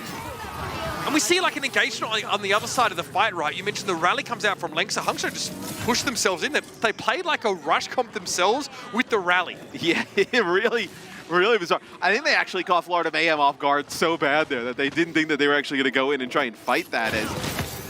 Now looks like a little bit of a battle. The Sombra's here, just going to gauge in information, see where everybody's at. Call. Like, you're playing a dive comp, but who makes the call to just run in there? And what is it that you see that sort of precipitates it? That's very interesting. It works beautifully as well. Take nothing away from the Spark. It wasn't luck. Great timing from them, but a sound barrier is going to be pretty hard to deal with. Monk forced away. Here's the Death Blossom for Merit. He gets Kushui for his troubles, but it's going to be a trade, and it's no backline for the Florida Mayhem here. No healing whatsoever on the map right now. Florida ideally want to transition to the point if they can, and checkmate doubles down. Mayhem will be back in residence here, but it's far from a clean-cut fight. Yeah, so no support ults for Florida, right, coming up, but they're going to have this EMP that Hangzhou's going to walk into. And then I guess what, Hangzhou's next best opportunity will be when Shy has that EMP. Maybe this fight, maybe the fight after. Oh, he gets caught. The translocator, he slapped. Oh, he gets out. Checkmate. finds his translocate out. That one could have been scary though. Shy gets enough time to build his EMP though, with all that kerfuffle that happens. So we have dueling EMPs in this next fight. Checkmate spotted for a time, gonna go for the EMP now. Lex is able to get away, knocked back by something or other. Maybe shield bashing back towards the rest of his team. Here's the dive, it's a late EMP from Shy, but you better believe it's a good one. Merit has to try and get away here, but he's stuck on the point. The Mayhem buy enough time to get in the lead on percentage, but Hangzhou win out the fight with the second EMP. Yeah, if Florida's not able to get like Gushui out of and the supports out of the fight fast, and you know you have an EMP there that comes in late, I mean the Spark are able to win these fights. Now you have Primal here available in Rally for the Spark. So let's see, maybe Monk can land like a big bio grenade on the way in. Okay, there's the hack. Dive to follow it up. So good. Absolutely ruined again. Shy is at the perfect moment, the perfect place. And now someone's going to get forced away from his team. There's no chance for Florida to touch here with numbers. This is scary. The Hangzhou Spark pick the dive on Icebreaker, and they prevail. The Mayhem had been quaking in their boots here. And we have seen this a little bit in the West, where you know, we'll have a, you know, let's use like an Atlanta Reign or a Houston Outlaws, right? Yeah. Who is fantastic at the dive, and they'll play it into teams that are playing the rush. And because they're that good at the comp, they're able to win out pretty consistently. I mean, the Atlanta Reign too, right? You see like Hawk sometimes, whether, you know, it's on, you know, Diva kind of play that with the Tracer Sombra for them at times. And they're able to win against these dive comps where... They have the Donk Hack dive as well. Yeah, the Donk Hack dive. Where if you're the Spark and you're this good at this comp, you have to feel like your best, like the very peak of the Spark playing dive, is going to beat the Florida Mayhem playing rush. Like, you have to believe that if you're the Spark. So, well, this actually may be even a better point for them. There's evidence now to suggest that the Spark can get away with playing dive here. What do you think about them matching the Tracer Sombra? I actually think this is probably better for the Spark. Hard to catch them with a May. And also a Reaper. They don't have to push into you with the multiple levels here. You can't get a pitched battle in like a straight rush down, so I understand it. But Shy gets caught out. Oh, a bit of a blooper there. In the grand scheme of things, probably doesn't affect things that much. Might just be Hangzhou allowing Florida to cap the point first, but that should be all. Yeah, it looks like maybe Shy's Translocator got destroyed when he was like battling Checkmate and then just kind of like threw it and he got stuck. Look, Shy will probably still have a first EMP. I'm just going to put it out there. So it may not materially harm the Spark. I like the hack there on, yeah, straight away, legs are turning around. Checkmate those, found leave. Oh, what a win there. Choron getting involved in that fight too. Still the Mayhem control the point here, so this is good for them to transition a mistake from Shy into a clean pick on leave. They're pushing the right buttons, Matt. Yes, the Spark have looked so disjointed. I feel like they just need to like fall back and completely reset. I feel like they're just kind of like, you know, we talked about how great it was on Esperanza, you know, fighting 4v5 and whatnot. Now they're doing it like, and they're losing them, which makes it look way worse. Where, okay, get everybody grouped together, now try and formulate a plan. Merit hoping to have his normal level of Sombra performance we've seen in the West here. Has catapulted him to the top of the standings in many performance metrics. Checkmate on point, leave. Throwing the gauntlet here. Lex has found someone elsewhere, so the Ramatra is down. The core of this Mayhem composition has been dealt with. Now you should be able to move on to the point. They're trying to get like a hack on it. Checkmate, they're able to finish him off at range anyway. It's actually probably pretty good for the Spark because not only, I mean, you're going to flip this before they get this for free, man. They don't have to use anything, right? They get it for absolutely nothing. This next fight may as well decide how this point goes, right? You're going to have both teams come into this. Everybody's going to have ultimates. Depending on like if the Hangzhou Spark are able to come out of the other side of this fight, you know, with even some extra ultimates, right? You're going to be probably, you know, 40, 50, right? You're in a spot where you can take the lead in the fight after. How do you get away from Annihilation if you're EMP? Oh, Merit's going to have a later EMP. Actually gets spotted here, but it doesn't matter. They run Shy over. That EMP on someone doesn't seem to bother the Mayhem at all. They have a rally, and that's all they've had to spend so far. Gooseway forced away. The Florida Mayhem just capped the point and move on with their lives. Yes, that is unbelievable. That is unfortunate there from the Spark as they try and get aggressive with that EMP early on, but it's a really nice, you know, rally from Choron with the stun on the bash and able to just take him out. Man, that is crazy. The Mayhem here, stick for Checkmate. This time he's found one. It's Lengths are out of the picture already. 92% and counting now for Florida. They want to take this one all the way. It's a missed pulse bomb from Lee. The EMP comes in from Merit, and X marks the spot. The Mayhem are going to drop their business right now and take us to a third round. Game 5, third round to kick off Midseason Madness. Chorong just wants someone to stare at on the other side of the stage, bro. He's like, bro, bring him out. Oh, maybe he's looking at RuPaul. Like, what the hell's going on? I have whiplash from this entire series. Yeah. Oh, man. And this is our first series of the day. Like, we had a pretty long day today, right? Absolutely. What a way to whet the appetite for incredible Overwatch gameplay. Interesting. At times, there's only been one of these teams providing it. So far, though, in this map, it's been both of them. Round 3, Labs, the last location we have left to travel to. One of these teams will be advancing in the upper bracket into the upper semis. All right, so Ramatra composition here for the Florida Mayhem. Spark come out on that dive where, you know, we've obviously seen in the West, tons of Ramatra played here. Even Reinhardt on this point specifically, right?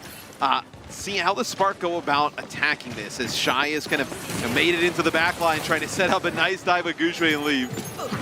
Okay, hacks from both Sombras here. Pressure on Monk with RuPaul really gets the stiff end of the deal there, dealing with lead. That's 2 kills for the Tracer. Monk and Lengsa in the maps that they've won have looked really strong. Right there, Hangzhou goes really aggressive. The Florida Mayhem speed boost like right towards that backline of the Spark, and like Monk biotic grenades, him and Lengsa, and they're able to stay alive long enough to allow the rest of the players on the Spark to pick up some kills. I mean, they've had a fantastic series overall. Monk, man. The narrative of the Spark backline being the weak point. I mean, I guess by contrast, I suppose, but man, they've really been putting in some heavy lifting today. Checkmate gets a warm reception from Shire, but he's actually forced to pull the plug there. Spark are at 27% now, the Mayhem grouping up, but lead could be a problem. Spanner in the works, maybe a thorn in the side, a pulse bomb on the rear end. Good damage dealt there, and someone is eventually brought to his knees. Lee finishes the job with the heavy pulse pistols, but RuPaul trades it out. Is this enough for the Mayhem to go forward with? No Ramatra, they'll stick to the high ground, and how does Merit get involved? Yeah, I don't know if they can, you know, because you want Merit to get in there and make a play, but at that point, Gushue would just jump on right on top of the supports. Close to primal range is Gushue. Scary prospect that is. Chaya looking for Chorong in the 2 multis, found him.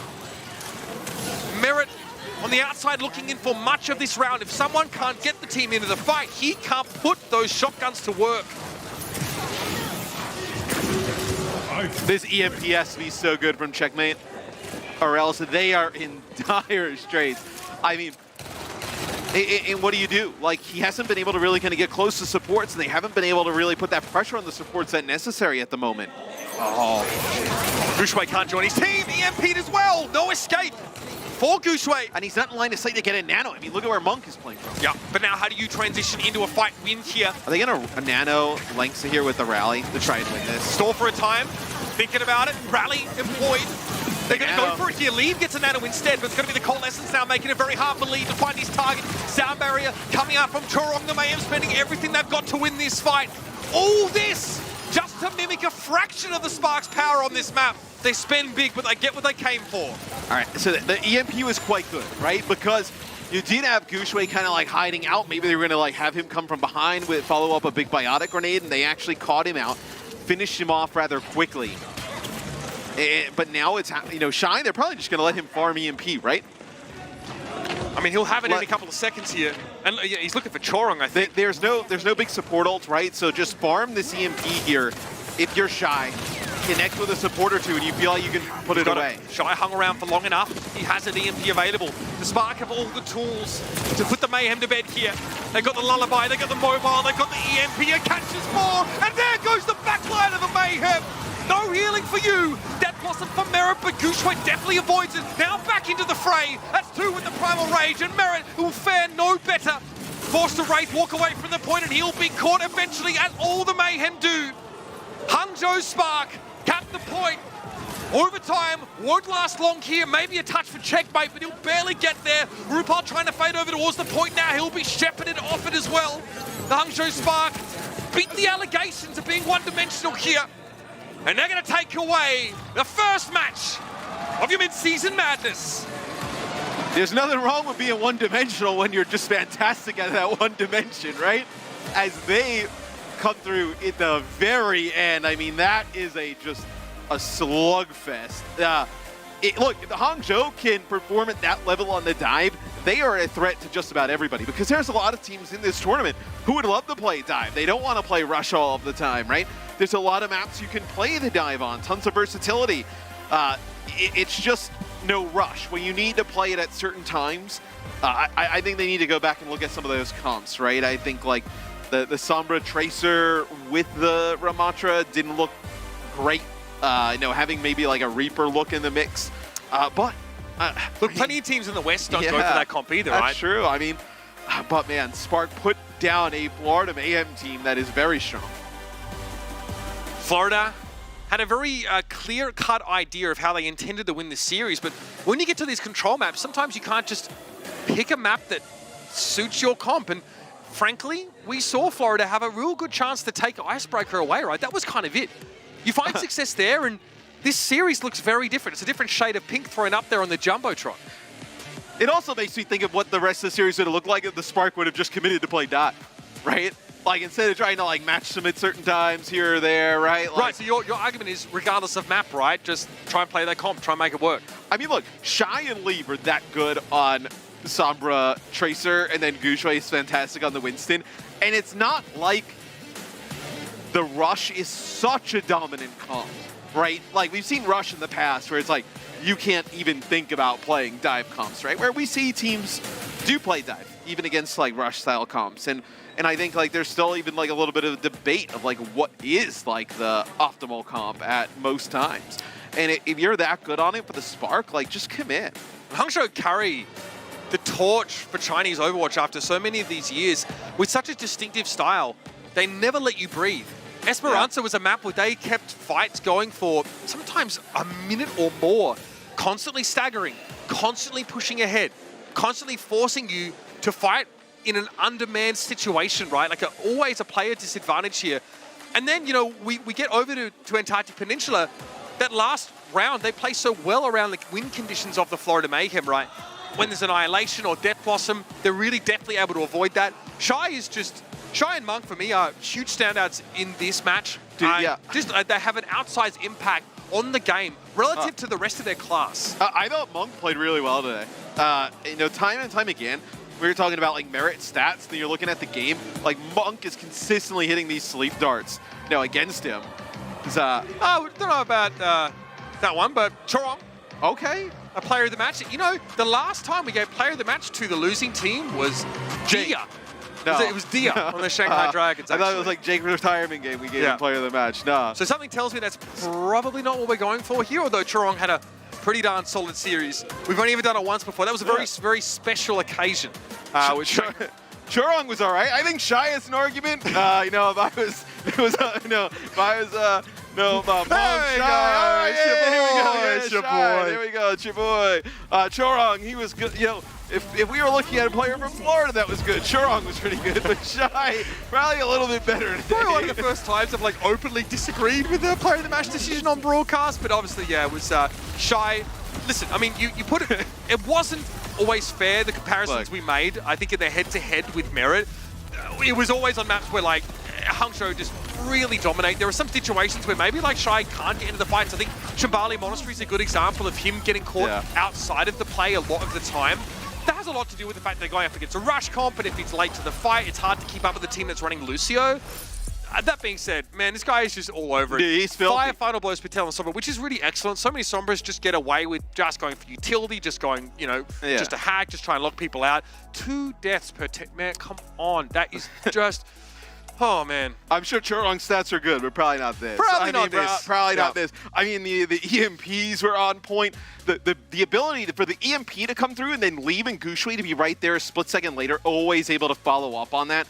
I mean, just an insane performance from Shy today. Put in perspective for you, I think the top Sombra in the league it was actually Merit leading into this with like more than 6 final blows per 10, about 6.1-ish. So this is how close Shy is to that sort of top stat over a large number of games. So very strong performance from him. He is involved in these fights, and you notice he sticks around just a little longer than other Sombras. That EMP is getting developed just quite a lot faster in many cases than his opposite number. And just really good kill participation, right? A lot of times it's like Sombra is the EMP farming that up and then just kind of like getting out of dodge and letting like a Tracer, Reaper, or like the Winston follow it up.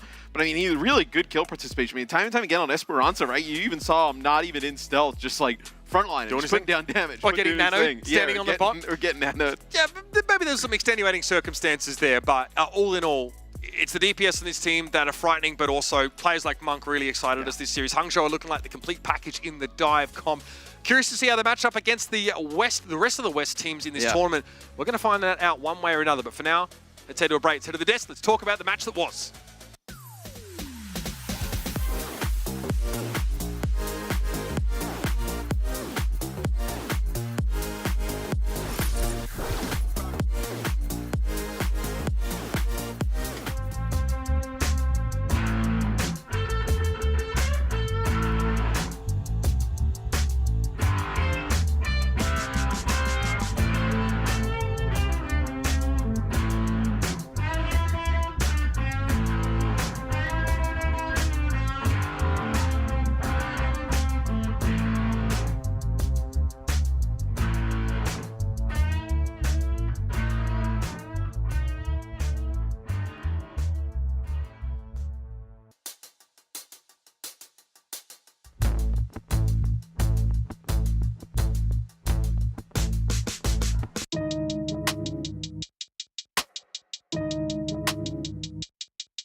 Well, welcome back, everyone, to Watchpoint. It looks like the Spark edged it out in a close series. What do you mean? You did not predict that. No, we can't have both, Johnny. It's I can.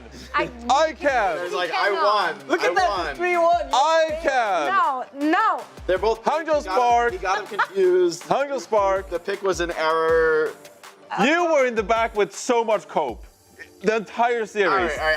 I think Florida threw it away. To be fair, I think Spark played a great series. I think they were so dominant, even more than I thought. Right? That was a masterclass in dive. Yeah, I thought the dive could have been close. Like I knew, okay, Florida's gonna be favored in rush. I thought dive could have been close, maybe Florida could sneak out a map. Maybe they could have won Blizzard World, but they didn't. And once we got to the backline deserves your apology, Jake. Yeah, agree. I think Monk and Lynx played an incredible series. Monk in particular, so many sleeps, so many insane nades. I think RuPaul was going blow for blow on that Ana category, but the overall team coordination in the dive was just on another level from the Spark. They were so good at punishing these rushes on that final Koth map.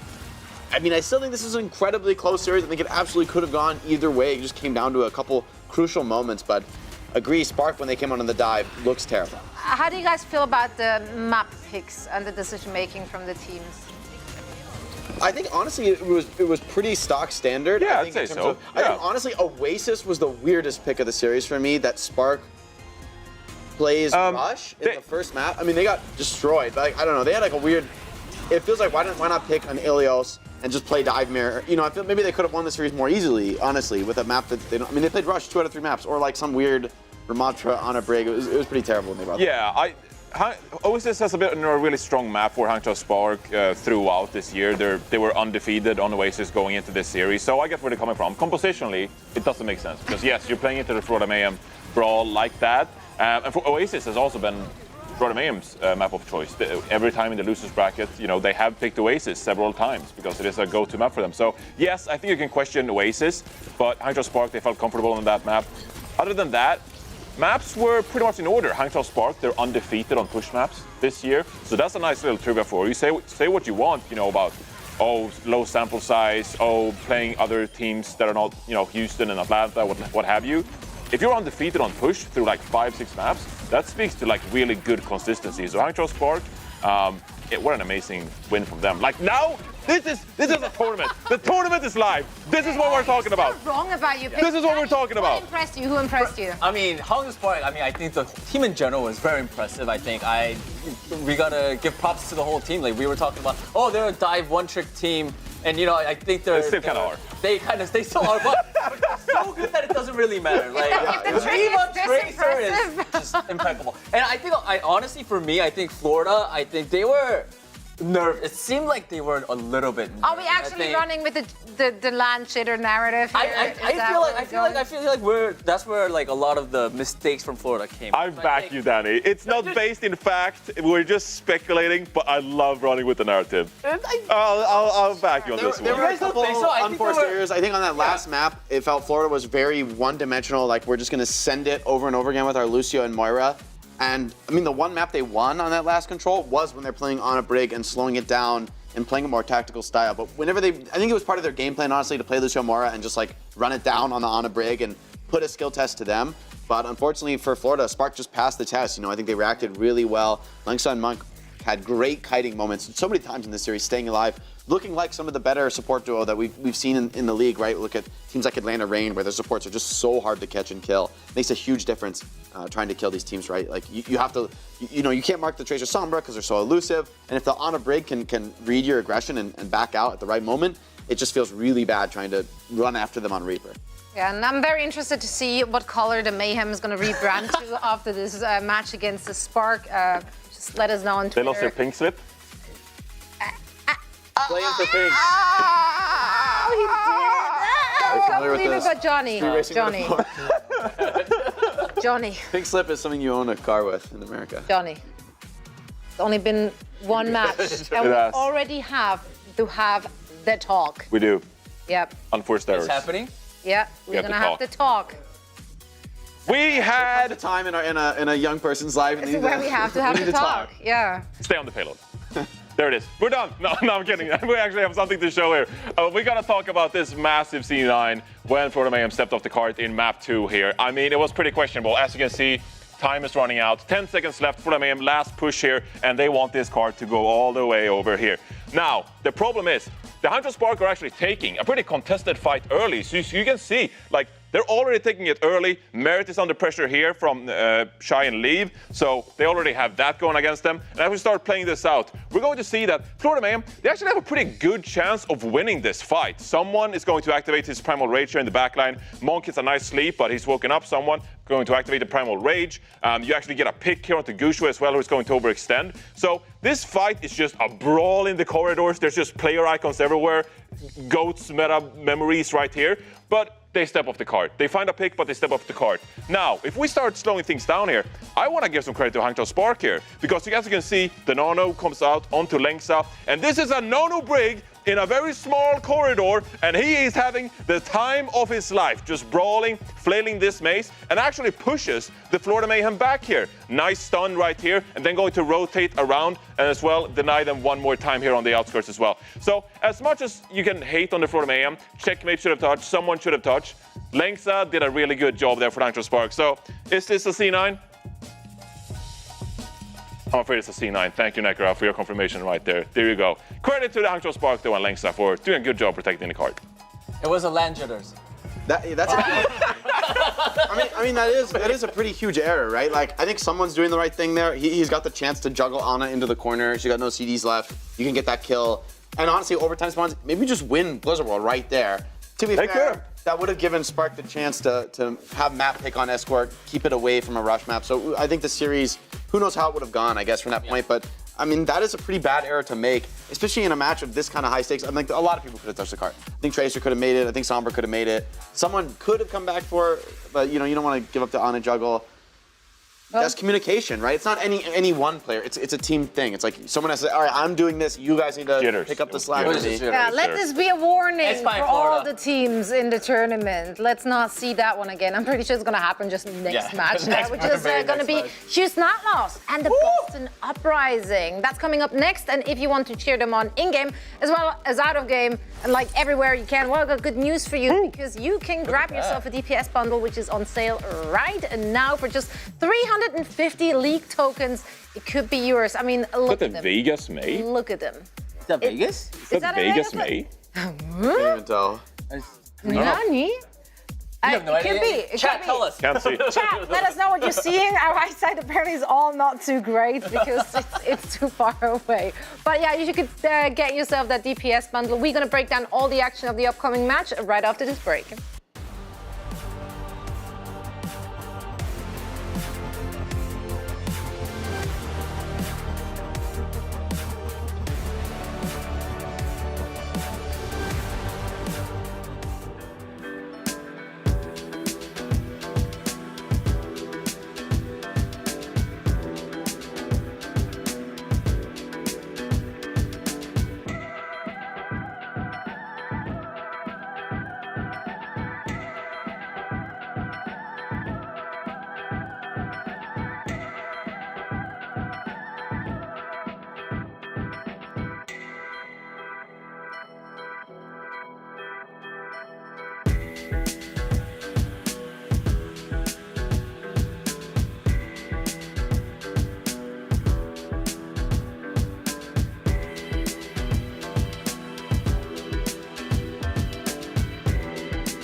take a look at the newest legendary Moira skin. Whoa! Wicked. That's actually so good. wicked. So cool. Best Moira skin, Hands down. hands down. Agreed. It's not even close. My hands are down. Yeah, that's good. And they should stay exactly where they're at. And it can be yours as well. It's going to be on sale until July 11th. And it will cost you 300 league tokens. Honestly, I pay all league tokens for this. All of them. Literally. If I use this skin, I'm not healing. That's the problem with the skin. It does not look like I'm healing you, skin. That's not the vibe I'm getting. I'm in the back line. Where are you at, bro? Play dive or we lose. Well, you know, play right.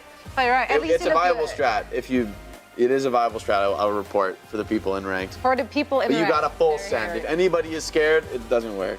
Yeah. No fear. No fear. And that's exactly what I'm reading from this skin. So True. yeah, it can be yours. Definitely going to be mine. And Definitely, yours. huh? And his. And his. I'll be And rocking all it. of ours. But we do have a match to discuss. Boston Uprising and Houston Outlaws. Unlike the previous match, we know what to expect from both of those teams. So let's break it down quickly. What do we or do we not want to see from Boston and Houston in this match? I think we're going to see a lot of dive coming in from the side of Boston Uprising with a tad of Reinhardt and Bastion. Apparently. Yeah, little that's the new sprinkling. vibe. Yeah. That's. I mean, they've made it look pretty scary, honestly. Like they've made me a believer. I'm not sure if I'm fully a believer yet. I think maybe they played well against teams who weren't kind of picking very hard. Let me ask you this. Sorry, I'll ask you, Jake. Why are you apologizing? Do you think? I'm asking a question now. Jake, do you think that honestly both of these teams are just like willing to just play Winston mirror? Honestly, I would be surprised. I think Outlaws are a more flexible team. I think Boston is like actually more committed when they want to play dive. They really want to play Winston dive the whole time. And I think we've seen a lot more comp variability from Houston. Even if they are still playing dive, it's the variations, right? It's bringing out the Kiriko. We've even seen Kiriko Moira. We've seen Ana Zen from Houston on a lot of maps that looks really, really scary. We've seen Doomfist and everything. So lots of different options for Houston. I think, anyone could take this match. Yeah, Boston, it is a star-studded lineup. We are very well aware of what those players can do. And we actually also got to sit down with them to talk about Midseason Madness, their team, and their expectations. 하나, 둘, 셋. 안녕하세요. 보스턴 업라이징입니다. 일단 이번 MSM 올라운드 조금 이제 한국이 걸려 있다 보니까 다들 팀원들끼리 좀 열심히 했는데 우여곡절이 좀 많았다고 생각하고 어떻게 잘 올라왔기 때문에 잘 마무리 해보도록 하겠습니다. 아무래도 다른 팀에 각자 오래 있었어가지고 살짝 팀적 스타일이 달라가지고 그걸 어떻게 융화시킬지 어떻게 같이 녹아들지를 좀 많이 고민했던 것 같아요. 처음에 늙은이들이 너무 많아서 새로운 걸 시도하는데 너무 두려움이 많아요. 요즘 맞는 말. 저희가 늙긴 했죠. 근데 그만큼 이제 경험치도 많고 실전 경험도 많다는 증거니까 기대해 주시면 좋겠습니다. 5년 만에 한국에서 오프라인 대회를 하게 돼서 너무 기쁘고 너무 기대가 됩니다. 팬분들도 많이 오시니까 재밌는 경기할 수 있도록 노력하겠습니다. 저는 그냥 머리가 자르고 싶어가지고 한국에 빨리 오고 싶었어요. 지금 이 상태로요. 그냥 친구들이랑 밥 먹으러 가고 싶었는데 오자마자 가가지고 좋았습니다. 저도 마찬가지로 미용실이나 집밥이 제일 그리웠던 것 같아요. 미드시즌 진출팀 중에 이제 오버워치 리그 우승팀이 없는 걸로 아는데 이번에 저희가 열심히 노력해서 보스턴의 첫 승을 가져다 줄 수 있도록 좋은 모습 보여드리도록 하겠습니다. 저희 팀원들이 다 우승 경력이 있는데 저만 없거든요. 일단 공식 경기는 제 스스로는 조금 이제 위축이 되는데 이제는 저도 우승할 수 있지 않을까요? 이겨줄게.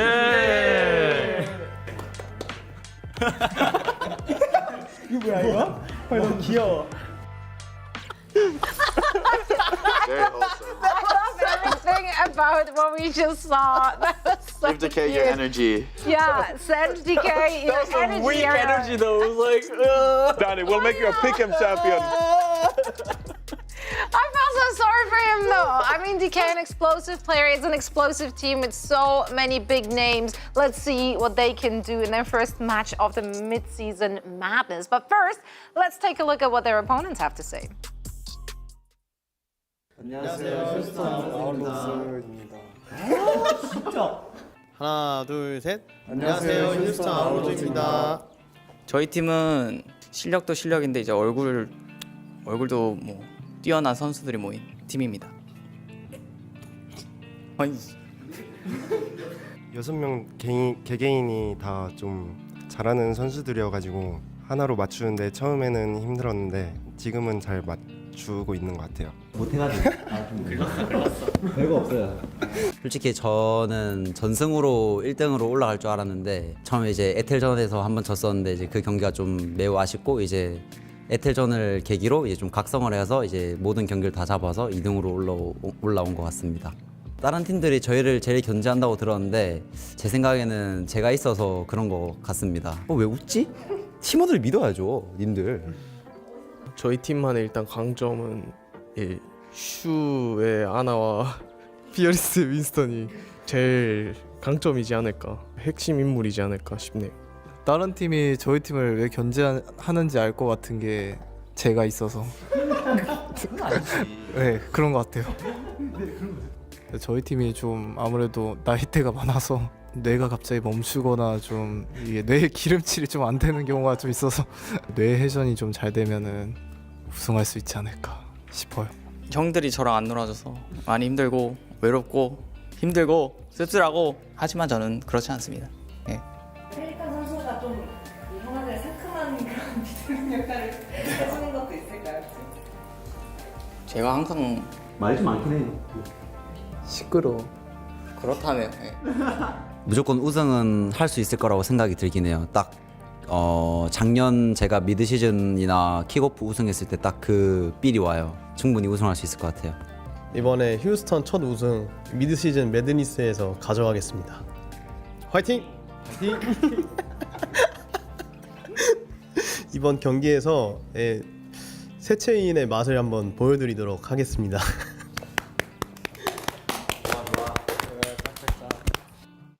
Well, if that ain't a promise from Fearless, those interviews are fantastic. That's amazing. Best looking team. Yeah, I guess that's a hands agree. down. Yeah, it's facts. It's facts.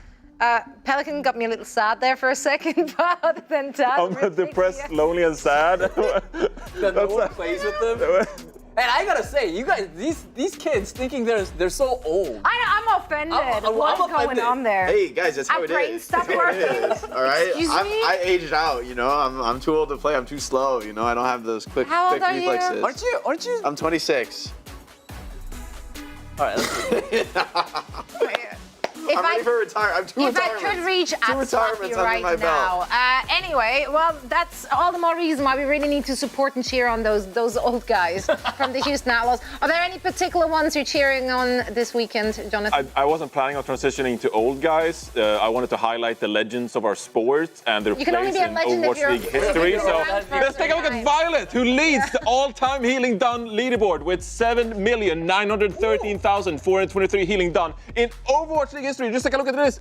Jonak, Shaz, Animal. I mean, the 2018 season is doing work on this list right here. But still, I think this just speaks to how fantastic of a player Violet has been throughout league history. And he has earned so many playoff matches, for example, stage tournament matches, where he's built up this healing done. He has a chance to hit the 8 million milestone this tournament. Now, we average about 7,000 healing per map. So he needs about 10, 11 maps, and he'll be the first player to hit 8 million healing done in Overwatch League history. I think that is an amazing milestone, and he continues to 10 million. Now... At his age as well, like that's incredible. Yeah. I mean, he's old. That's not all. We gotta talk about Birdring as well.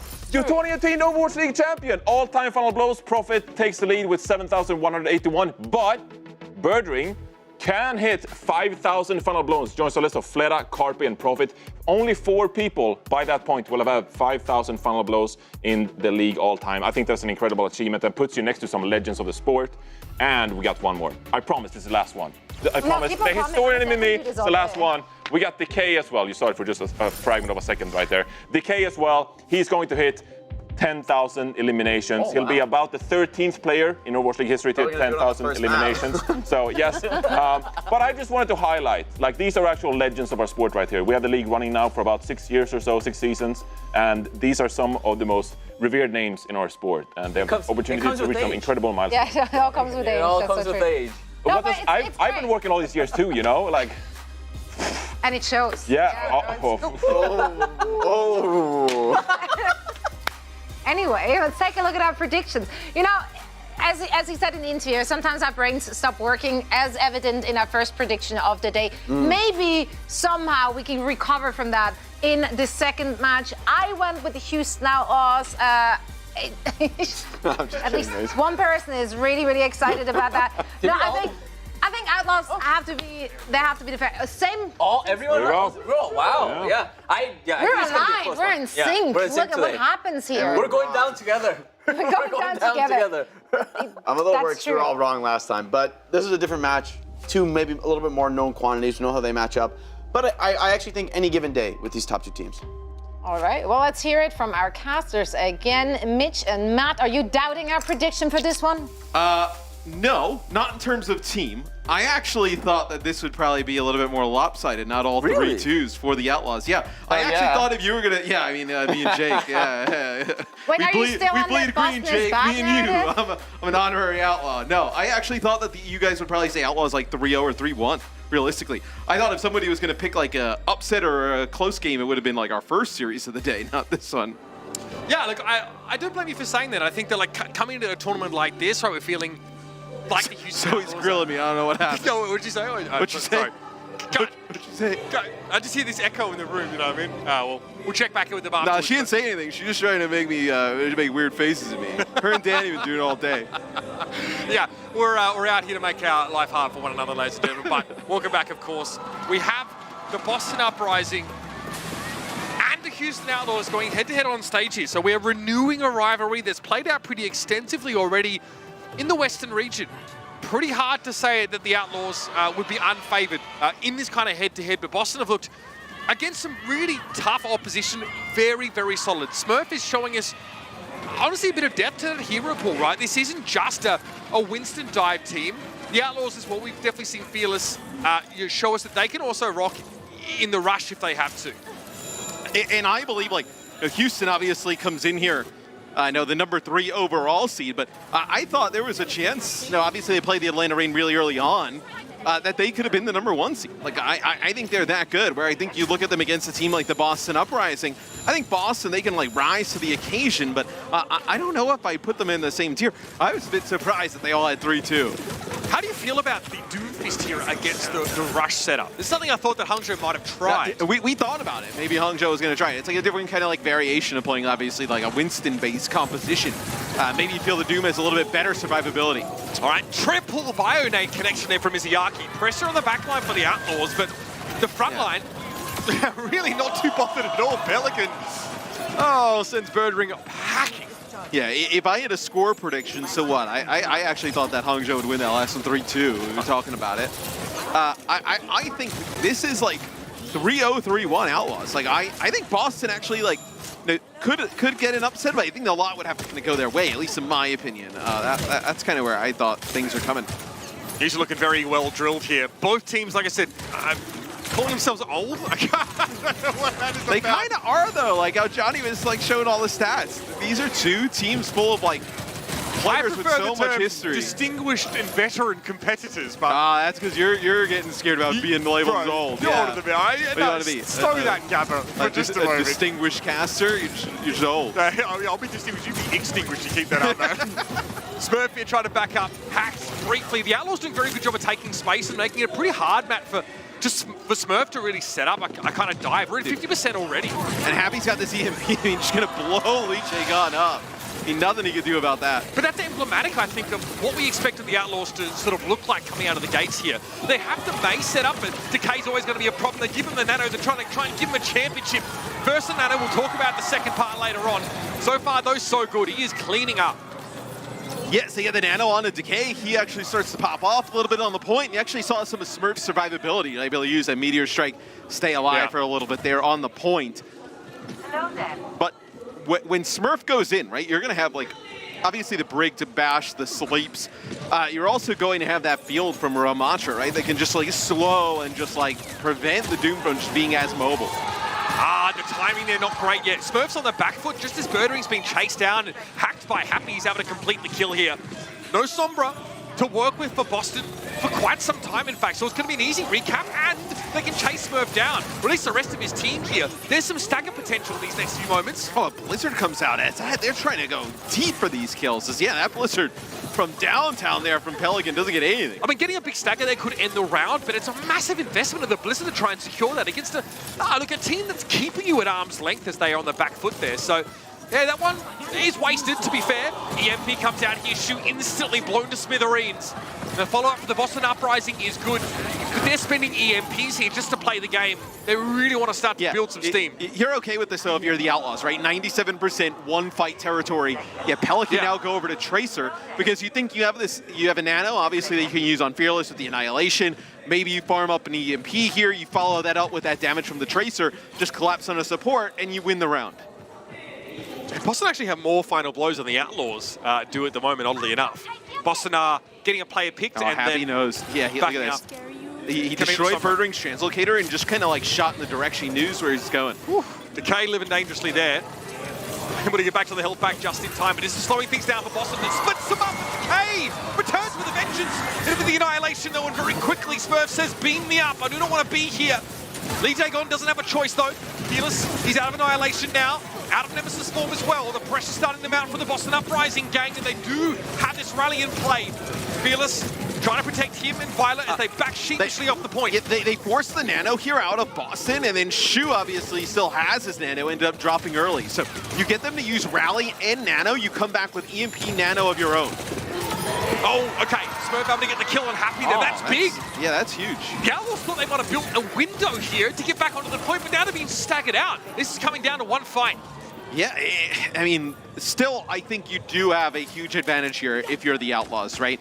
You have this nano that you can put on the Fearless, you can put on a Pelican, right? Put onto the Tracer, use that EMP, and then just have him just blow up a target or two. Decay thought he could get away, but EMP is going to catch him. It's an insta-kill for Pelican. To the point, though, that's where the Outlaws need to be here. Pulse Bomb, no connection. Lee Jae-gon is going to be able to deftly shield bash away from it. Now Pelican has to play from outside of flail range here. They can't push into Lee Jae-gon. This is buying time for the Boston Uprising to get their reinforcements back into the fight. Fearless being slept is only going to exacerbate the time pressure on Houston here, but they get rid of Smurf. Violet's able to take the fight to the Doofus, but here's Decay with a stick. The stun, Decay wasn't quite hacked. He was able to get away at least from that, so he's able to play around this fight. Pelican will run him down, and the Outlaws flip it in the final moments. Yeah, nobody able to touch the point there towards the end as that got a little bit closer. Decay was making plays for the back line. They were just never able to deal with Fearless and Pelican as Boston battled back from a pretty disadvantageous position there. Was able to make that one a game here towards the end. Now, let's take a look here. It's the start of the round. Yeah. May obviously only getting stronger on live right now, but look at these connections. Bye. Whew. I mean, Smurf's life is not fun there. I mean, hacked, slowed, hacked again. I mean, it is brutal as looks like Boston potentially going to change things up here.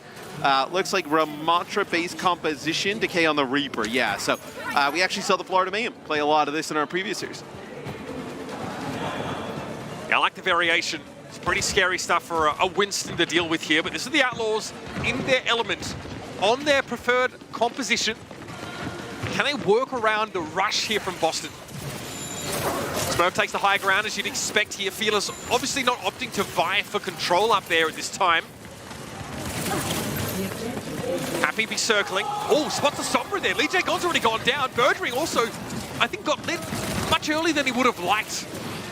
Yeah, and this time the Outlaws, they have Pelican on the Sombra, right? So Happy on the Tracer, Pelican on the Sombra. Pelican, it goes into the back line, able to just take out the Lucio pretty much instantly. Looks like a solo kill, Matt. Yeah, a hack that he just follows up. Now he's got some more hacks that he's following up here. As Dive is still strong, regardless of what you see on the other side. Yeah, Happy and Pelican. It's crazy, you can mix these two up into different roles. Sombra, Tracer, it doesn't matter who's on what. The Outlaws have this element of flexibility that's tough to match. Yeah, I mean, it seems like you put Pelican on what you feel like he can be the most hard carry on, and Happy kind of fills in the gaps. Funny, we're talking about a player who used to be called on to hard carry in many situations himself was Happy. Pretty hard to argue about the strength of both DPS lines here. Fearless hack, but inside the bubble, safe enough. It's going to be Happy accosting Decay, who doesn't really seem to be bothered. Still an Outlaws point for the time being, though. Looking for Birdering to build that EMP, but he's quite far behind here. Pelican's been doing work in the early stages of this round. Sleep Dart there, just thrown into the mix by Ziaki. If I have to guess, it's going to be Fearless striking first. Nano for the Winston, a scary combo, and Fearless is at the helm. With Smurf down now, the Uprising have no way in. The Nano on the Fearless, and then it was comboed with the Biotic Grenade that hits on the Lee Jae Gun. He's not able to defend himself, so the Outlaws going to get up above 70% here. Just Rally Primal, so for the Outlaws, you're probably looking at this fight like, obviously winning it would be ideal, but maybe just using some of these ultimates and just stall out, right? Oi, that's not good! He got one clipped. Happy just shakes his hand out. Oh dear. No chance to respond to that. No chance to translocate away. That is just massive. Birdring still hasn't built an EMP yet this round. He might get one for the last fight, but it might be too late by then. Lee Jae Gon is in deep trouble. They're ignoring the guy. He gets healed up for a time, at least by Ziaki, but Fearless is putting the pressure on now. DK is able to win the 1v1 elsewhere, though. Drops to the point. Starts to tear strips off of that brick shield here. But elsewhere, Smurf is fallen. DK is going to be called on again, maybe to do some real heavy lifting here. But he gets stunned up by Violet in Rally. The EMP, it is late, but not too late. Enough to at least give the Uprising a foothold in this fight. Birdring got nanoed. Rally now has to come out here on a great Biotic Grenade connection from Izayaki. So the point will flip as 99 for the Outlaws here. And I feel like if you're the Outlaws, you're still in a pretty strong spot, right? That's kind of what you were going for. Get to 99, force some ultimates out of the other side, and you really got the big ones out. Nano, your Rally, and your EMP. You think at this point, right, Pelican can farm out this EMP rather quickly, and maybe you just come back with that and win. Time is on your side for Houston. And look at that, Shu staying alive there. Nicely done by Violet to keep them topped up. Still a lot of action here, though. Smurf with the Primal Rage looking to juggle Shu in the corner, but can't quite get to grips with him here. He's going to be forced to return empty-handed to the point now. Izayaki was hacked briefly, but Pelican's getting out. He's building that EMP, though. Oh, and Smurf gets hit with a Biotic Grenade. He gets really low. They're able to deal with Shu, but the Nano gets off on a Fearless. Yeah, Fearless Nano looking to build again to another Primal, but may not need it here. Smurf out of the picture is a sorry sign for the Boston Uprising. In the K again is going to have to do it. Birdring almost hacked. He had to translocate away from the point there, and he and Decay will link up for one more fight. Oh, they know exactly where he is. They caught him. He had to get out. Here comes the Doom Fist. Smurf hacked instantly. Not a fun situation for the Doom, and Birdring is taken down again. Happy is far from done. Dude, how many times have we seen is nobody going to be able to touch there for the Uprising? From Happy's POV, able to just get rid of like the translocator of Birdring, or like being able to like track him, find him with his cloak, and not allow the Sombra to get big value. Pelican ends the round. 9 final blows, 4 deaths. Happy causing his own slew of problems on the Tracer, and Violet has a big kill contribution as well. 5 final blows for Violet. I also expect, part when we talk like prediction, and maybe why I was a little bit shocked, I expect this Outlaws team to level up in person. Like, they've all performed, like, in big games, like, they've all played sick in big games in the past. Where, I know, we've obviously seen it from Smurf, in Overwatch League finals in the past, same with Lee Jae Gon and Izayaki, but we've also seen sometimes above and down. You want to talk about a big game player, someone who's just come away with the championship. Your boy Fearless. Yeah, I mean, we know how good he can be in these types of games. Violet, like one of the best supports, most dominant players of all time. I feel like you just have a sick lineup of so much experience here on the side of the Outlaws. What an interesting map. I mean, the Boston Uprising, no, they can't really skew the map pool against the Outlaws. Houston can really play whichever composition they'd like. We saw the rush from Houston look great. The dive was sublime. And Hollywood is an arena where both of those comps at times can shine. Boston are going to have to get this done off their own backs, their own skill, to match Houston Outlaws in the, I guess, the 1-to-1 with these dive compositions in Hollywood. It's going to be interesting, but that's not a map I want to play Houston on at all. No, I mean, what? You can have Happy kind of sit on the high ground, right? No, use some of that as Ashe and maybe even get some Widowmaker play. Fearless consistently going up there onto the Winston. It feels like both of these teams want to play the same comps. Maybe one's just a little bit different level. Yeah, great start for the Outlaws here. They are looking a cut above for the time being. Let's see how that evolves through the rest of this series. Be wary, Pelican is hunting.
And I guess some silver lining here for the Boston Uprising is Decay achieves his 10,000th elimination. That's a lot.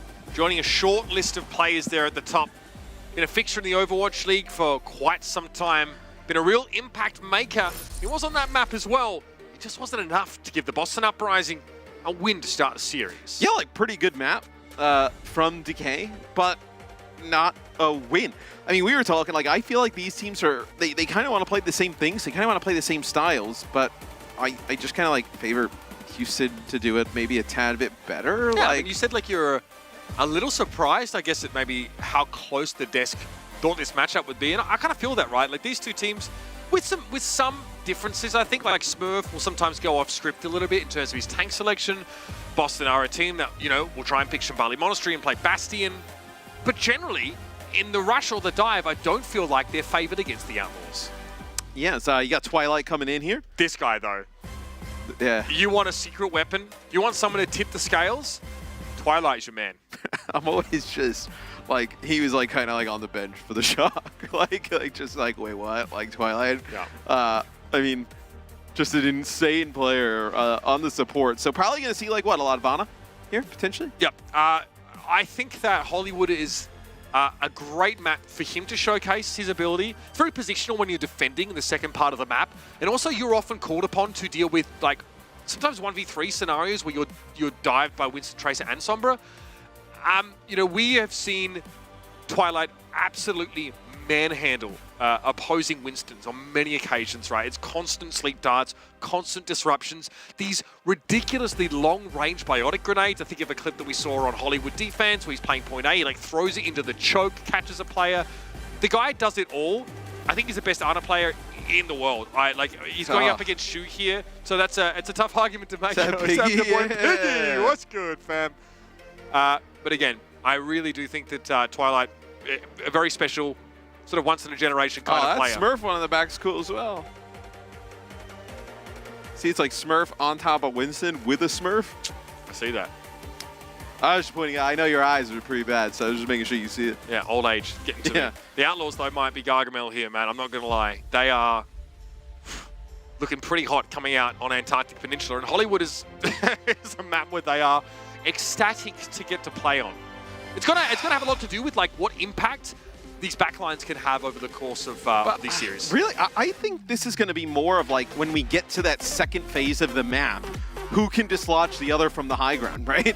We see so many times that, you know, the team attacking not able to challenge up on the high ground, especially when you have somebody like Happy, right, who can play Hanzo, Ashe, Widow, whatever you wanted to have him play up there, right? And then like Pelican can just kind of like slot into like Sombra, Tracer, even Genji to access high ground, like around that. Like I feel like this is just a, you know, great setup for the Outlaws potentially. It's hard to find a map or map type where you expect Boston to be clear winners on, but this is probably where they're looking to put their best foot forward for the whole series. I would say so.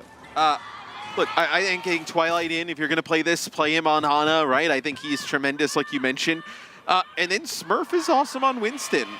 It's just you're going up against like an all-star team pretty much, right? And this variation, obviously Pelican, one of the players that will play Echo on occasion. I almost feel like it's incredibly odd, and this may just be me, and I'm weird, that somehow like Pelican became like underrated a little bit last year. Like he won Rookie of the Year, and then last year like kind of became like a little bit underrated, and now that you see him surrounded with like top tier talent, you're like, oh wait, Pelican's still really good, right? Yeah, I mean, I always think about Houston, right? They definitely had their fair share of struggles, I think, and his opportunities for skill expression maybe less plentiful. Because when the Outlaws got him, like, traded, right? They were like, oh my god, like, Pelican's gonna, like, play for Houston, it's gonna be mental. And then, like, I don't know, maybe he got a little bit too hyped, and then now it's kind of, like, settled back into a good spot. Because I've always believed, like, in terms of, like, a player who can play multiple different DPS, right? It's not just that he's able to play all of them at a serviceable level. It's, like, game-taking over level. I love the Hangzhou here, Matt. The Outlaws are daring the Uprising to be very proactive on defense here. They have to do just that. They need to find Happy, they need to dive on him, and and need to eliminate him before he can do damage. So this forces you to stop playing like a passenger role. Like you cannot just watch these attackers come at you. You have to dictate the pace. So Fearless ends up getting one. Pelican is still there with another. They're going to get healed up. They're going to go. Yeah, they realize they have an opportunity. Birdring here. Again, just has to wait for the call. Maybe hopes to try. Oh, this is not good. Not a great spot to be. They caught Smurf. The Uprising are joined back together after losing a couple players. The Houston Outlaws are looking like maestros right now, really calling the shots here. Shu in an expected position, but is forced to give up the ghost there. Yeah, they've done a nice job, Boston, being able to like get rid of Shu a few different times. Like they've been able to jump in, collapse on him, but they've lost a few other players in the process. Look, they've been disruptive, but they're not stopping the Outlaws from executing their win condition, right? They really need to get in here and start to deal with these flankers. Decay over towards the point here, but they've lost Lee J gone already. Give Pelican an inch will take a country mile. And the Outlaws are now here to add some to the odometer. Yeah, Smurf ends up trying to make his way towards the point. Rally popped by Violet. Whip shot to kind of like knock him up to the backside of the cafe. They weren't able to really get a great touch. This would be bad for Boston as well. I mean, you're kidding. Dude, he just goes upstairs. All right, that was like, a bit aggressive. That was a bit aggressive. Throws everything, including the kitchen sink at Smurf, who does survive at the cost of the nano here. So this is interesting. No team wants to play like long-range hit scan on the high ground. I think it's actually Boston doesn't really have an opportunity to like swap. I think Houston know they bait Boston into being very aggressive on defense. I think Houston would actually like to dictate the pace a bit here and be the instigators. So playing like a long-range hit scan Hangzhou or anything like that is going to say Boston come and get us. I think they want to be the ones to decide when to go here. Yeah, and Birdring, yep, I was going to say, setting up for an EMP. Traded. Yeah, they do get rid of Fearless though. Like it's really difficult to kind of move this now without your tank. Yeah, you can't dive on this. Like it's a little bit scary. Pulse bomb here for Decay. No connection. 3:23 to play right now. And the Outlaws just waiting on some reinforcements here. Twilight could be in trouble, but Pelican can't follow up on that hack at all. Twilight drops down to the hay cart here. But they get them off of the high ground though. So Smurf is just looking on. He can't really do too much there. He gives up too much position, but he maybe should have tried to peel there. Either way, he just allows this to happen. Yes, it's going to be Lee Jae Gon with the rally, though. They're able to get rid of Shu. Fearless just kind of juggling him away with the Primal, but Pelican is just killing everybody on the other side of the map. See how careful Fearless was being. He didn't want to juggle Lee Jae Gon directly into Happy there, because he could have just would have ended up being a trade at best. So he tried to keep the Brig in a corner. Got what he wanted, though, and we're on the move here once more. Happy straight back to the bridge, and again, the pressure on Smurf does not let up. He's able to drop down, though. Doesn't need abilities for that. But the Outlaws have definitely staked their claim to this high ground. Maybe you would want that EMP back.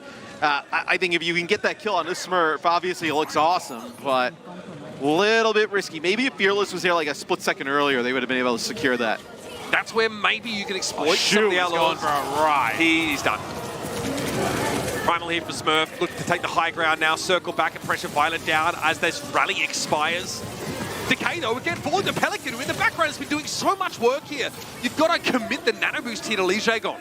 Every time the fight like kicks off, like it seems like Pelican is just somewhere off on his own, just picking up kills. They kind of square away, get rid of Fearless there. So pretty good hold here from Boston thus far, right? They've gotten like about a minute 30 or so off of the clock. Now they kind of secure high ground yet again. Nothing really with the Outlaws to work with. Pelicans 8-0 right now, just churning out these final blows. Again, it can be hard to convert them sometimes on this very expansive part of the map. Happy? Okay, I think you saw Birdwing's translocated throwing that way as well. He's so low. Yeah. Out of the fight for a while he is there. But Pelican... Right, so doesn't see Birdwing. Birdwing's going to be able to sneak into the back line here. We're very spread out now. Boston has done a better job, though, of being able to get rid of Shu. They've done a really nice job putting pressure on the Outlaws' backline. Talked about it, right? Like what these supports need to be able to fend for themselves to some degree, or at least deal with like really skewed odds in player number. These small engagements that are happening across the map. Clock just dwindling here. Down to a minute. Fearless can't advance past his bubble here. Oh, okay, Birdring. Maybe a panic EMP there, but it's traded instantly into the Fearless kill, which you had to feel pretty good about. Neither Happy or Pelican have ultimates to work with right now. Fearless never had a chance to use that Primal Rage, which is definitely going to sting, and Violet needs to back up. Lee Jae Gon is really standing his ground here, but the pulse bomb stick from Pelican is big. Pelican is 9-0 right now. And they nanoed Violet to be able to kind of like play on the card a little bit, keep him alive. As you can keep the supports here alive here for the Outlaws, you're in a good spot. The Primal here, the disruption from Fearless. He's trying to keep his backline alive. They can't get the shoe. Violet gets the rally in play now. Smurf thinks about Primal, but it's going to be a tough sell against the rally. No one's going to be low enough to pick off on your own there. So it's back to the card he goes. Happy though is waiting with an EMP. It's 5 players with lights out on the Uprising side. And yet they get Fearless yet again. The pressure on the main tank for the Outlaws has been hard to manage, but Pelican continues to do his work, weaving a thread through the backline of the Uprising, stitching them up, as they say.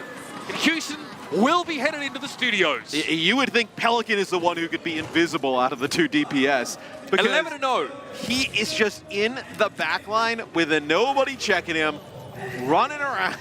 Like, whoever he wants to kill, it is a beeline and an easy target right now. They need to try and put a little bit more pressure on the Pelican, because there's no way you're going to be able to keep Twilight and Lee Jae-gon alive for very long. They got rid of his translocator. Nicely done. Happy's able to sniff that out. Fearless, of course. It's elementary. Just dive on in the Sombra. There's nowhere to go. Another Bionade here on Fearless, but he can dance the bubble for a time. Decay again trying to stave off the Outlaws here, but they know there's a chance to make some decent progress around the corner. Huge poke damage as well, but Decay just has to get the heck out. Fearless is hacked in a safe place, so there'll be no follow-up here. Yeah, but he controls that choke now, right? So how are you going to get in there? Pelican. He just rinses Lee Jae-gon with the help of Happy there. Great combo. Twilight, though, again. Twilight with a sleep, though. That's nice. Backliners that can fend for themselves. It's a big deal here, but the Outlaws are still able to make a lot of progress with that 1 kill. No EMP just yet. 20 seconds on the clock, but you're going to have a rally here for the Outlaws. So you think you're going to be able to keep Fearless alive long enough to get Primal? Maybe Primal first, try and force out support ults on the other side. It's about playing around the bio, I think, here. But a pulse bomb from Pelican. This is incredible. Bro, you talk about a team that can step up, Matt, when it really counts. These guys are coming alive on stage right now. The Boston Uprising looking the complete opposite. Forced back into their spawn, they will be. Decay tagging up Fearless now as he tries to back away, but instantly Pelican is on the scene.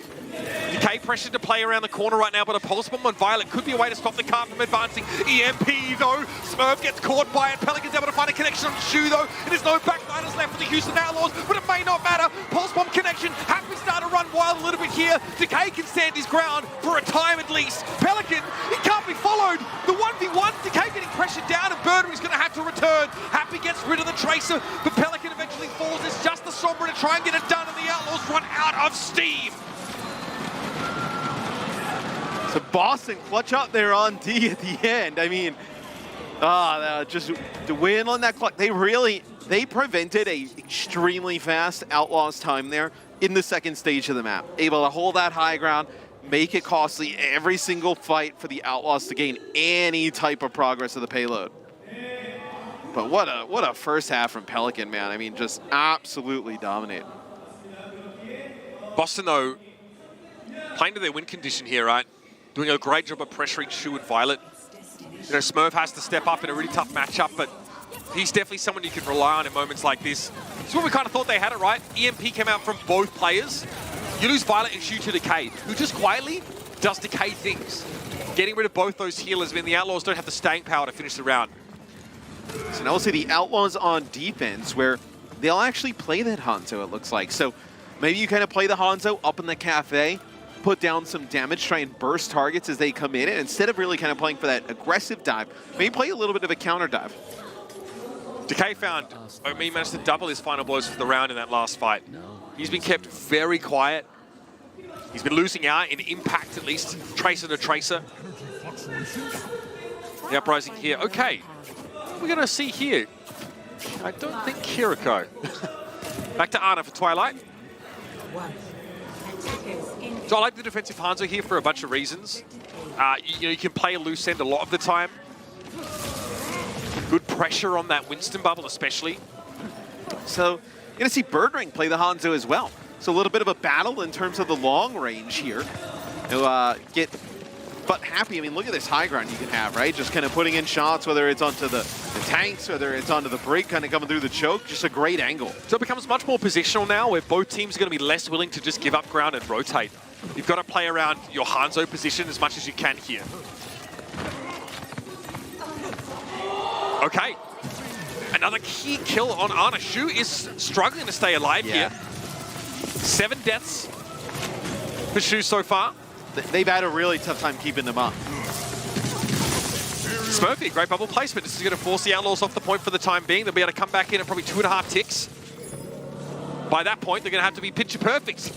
Pelican should be able to come get a touch here, but looks like it might be Fearless over the top. First one to get on it. Yeah, and he doesn't take too much damage to do so. This is pretty big for the Outlaws. They're actually able to get in decent positions, but Decay wins the 1v1. Runs Pelican down while his attention was elsewhere. Shu gets the health pack, stays alive by a grenade on Smurf, and Smurf is in trouble. Eventually is brought down, but Decay does the deed.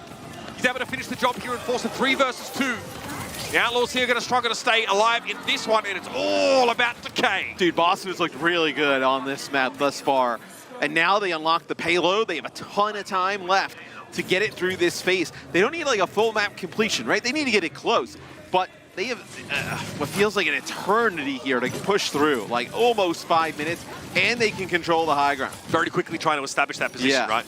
That's why Happy plays in a position that's kind of annoying to dive, especially if the attackers are trying to just secure this high ground and keep Smurf close enough to peel. Pelican, no final blows yet this half. Big sleep, Fearless not able to dance the bubble. That's Twilight for you. Steps straight on in and delivers. But Pelican has one of his own. FedEx to the face. It's a pulse bomb to Twilight. So Lee Chae-gon has the rally going here, so I don't think you're really going to get much of anything out of that. So it's a little bit unfortunate there for Boston. Would have loved to have this for this next fight coming up. Oh, there it is. Happy again. The fight is drawn out. The Uprising are milling around in this low ground. It's just prime territory for Happy to find a pick. Here's also the thing with Hangzhou. Sometimes you just need to fire down a choke, and you'll hit something. This is a fantastic spot for Happy to be in, right? I mean, see Birdring gets to jump around the corner, challenge that angle. It's awkward. We talked about, I was mentioning like how much time and how good Boston's been so far, like 4 minutes 50. It can get down pretty quick if the other team's Hangzhou is at range just, you know, logging people. Gonna keep Shu standing here. See, Happy also is another element that you have to consider when diving a backline now. He has great vantage point. The Dragon Strike, theoretically just to throw a wedge, I guess, in between the halves of the Outlaws divers. They are sort of midway with Fearless into the backline, and they found Shu. What a pick from Birdring. Okay, first tick in the box here for the Uprising. Fearless can get primal, he does. He was put to sleep for a time, but this now could be an issue for Boston.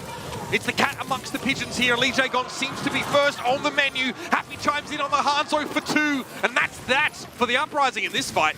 Yeah, it would have been nice to have that rally at that moment there for the Boston Uprising as Fearless jumps down from the high ground, starts juggling. And now you have Shu coming back with your Nano. So now you're starting to get in a little bit of a groove here for the Outlaws, holding that high ground. This Birdring, Mitch, goes over to the Sombra here. So they don't want to play that Hangzhou anymore, which, you know, Birdring just got that pick to kick off that last fight. Really nice shot on the Hangzhou. Playing from the low ground feels awful, though. You saw, I mean, like, Birdring was having to double dash to avoid shots from Shu. You know, he doesn't want to have to worry about Ana and the enemy Hangzhou. Feels very hard for him to win out there. Maybe to try and disrupt Fearless a little bit more. He's forced the Nano here for Lee Jae-gon. He's going to get out of dodge. Thanks for that. I mean, they trade Nanos, right? So Shu actually Nanos Fearless in that situation as well. I think Lee Jae-gon wants to fight. That's not going to happen. Smurf also won't get to touch grass or touch down there. And it's going to be Happy. Lee Jae-gon trying to come off that high ground. And what a stick! Oh my goodness. Twilight dropped down. Fortunately, no teammates were affected by the blast. But Boston are getting slowed right down here.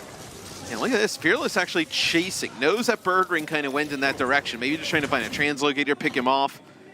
So he knows that everybody else for the Uprising are going to be coming off a spawn. So, which was, you know, they've dwindled off about 3 minutes off the clock at this point. You know, if you're the Uprising, this next EMP that comes available has to be good. You may get it with like a minute to go. And at that time, if you don't get something with it, you're in trouble. Right, talk about forcing a fight with Dragon Strike. Happy really hoping to catch the Uprising. It doesn't work. So now the Outlaws need to regroup and maybe play cart. Pelicans had a really quiet half, man. Only 2 final blows. I think the verticality is causing him some problems. Yeah. The pulse bomb was key. That's been about it for him so far. Off he go. Look at how split the supports are, though. The EMP timing, not bad, but look, the Uprising were already forced back, right? Their whole backline, they have no line of sight to the divers at all there. Yes, I mean, that's a key ultimate here, right? With about a minute to go. that you're not going to have. You don't even really get high ground for it. Happy, does he see Twilight? Yes. Drops back down here. Probably wants to get the high ground if he can. Smurf might get a nano here as Decay finding Pelican. Decay is really heated up here in the second half. We talked about how good Pelican was in the first one, but Decay has won that battle here in the second half. All right, and that is very defensive from Violet. Pops around to keep Shu alive, backs up with him behind the shield. And hey, he's not pretty, but it bloody works. The Outlaws still playing with fire for now. Shu, look at that health bar go up and down. Violet desperately trying to keep him in the fight, but Fearless is able to reciprocate. Both Arnas out of the picture now. We're down to 8 seconds in the round. Pelican jockeying back to the car, but Fearless can't get away. It's Happy chiming in with a miracle kill on the Tracer, but it's going to take more than that to get this job done. He wants to go back up, but who's going to contest the card? So far, it's just Pelican. He's forced to recall there, but he's healthy. Smurf's seen better days. There's a Dragon Strike to clear them off the card. Can they touch? They catch Smurf. The Winston can't get there. The Boston Uprising forced away. And the Outlaws take a second map. And that is a rough one for Boston to lose because they played pretty good on defense and they started to get it rolling on offense. They capped checkpoint 8, like almost instantly. 4:37 plus on the clock to get through to that second checkpoint, and they get stopped. Tell you what, when Pelican went off the boil, Happy stood up, ending with 13 final blows, 4 deaths. Pelican only 2 final blows in that half, but that's all that they needed. That's the beauty of this Houston Outlaws team. I mean, when one player is going off the boil, you have another one step up, or when they're both firing up, no one has a shot. That is scary stuff. And that may have been the Boston Uprising at their best in this series. Can they go further? Matt, they're going to have to. Yeah, in where do you go map-wise now that you feel like that you may have an advantage, right? I'm trying to kind of think about like where you could possibly go. The only thing I was going to think of... escort map? Yeah, I was actually going to say possibly a Rialto and force the Outlaws to put Gargoyle in to play Diva. Like maybe you can kind of feel there's some type of advantage there in that matchup. That's very speculative, but hey.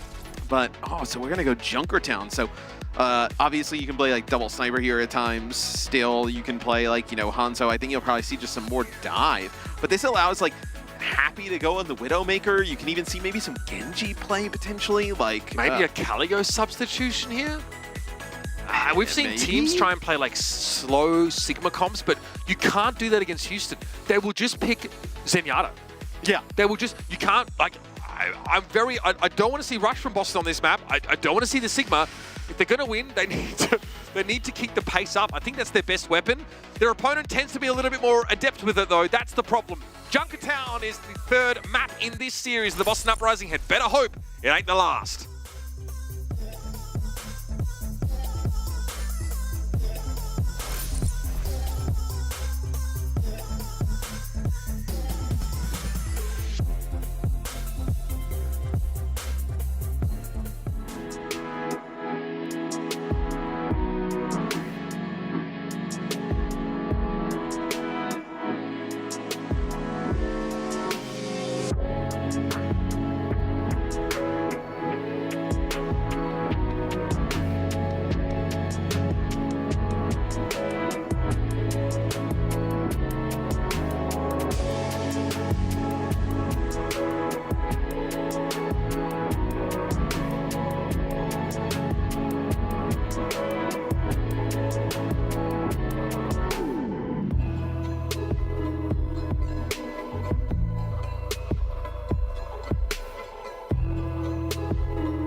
Yo, crank that volume, turn it way up. Get your weapon, get your blade out. Damage, then you gon' pay up. Yo, crank that volume, turn it way up. Get your weapon, get your blade out. Damage, then you gon' pay up. Yo, crank that volume, turn it way up. Get your weapon, get your blade out. Damage, then you gon' pay up.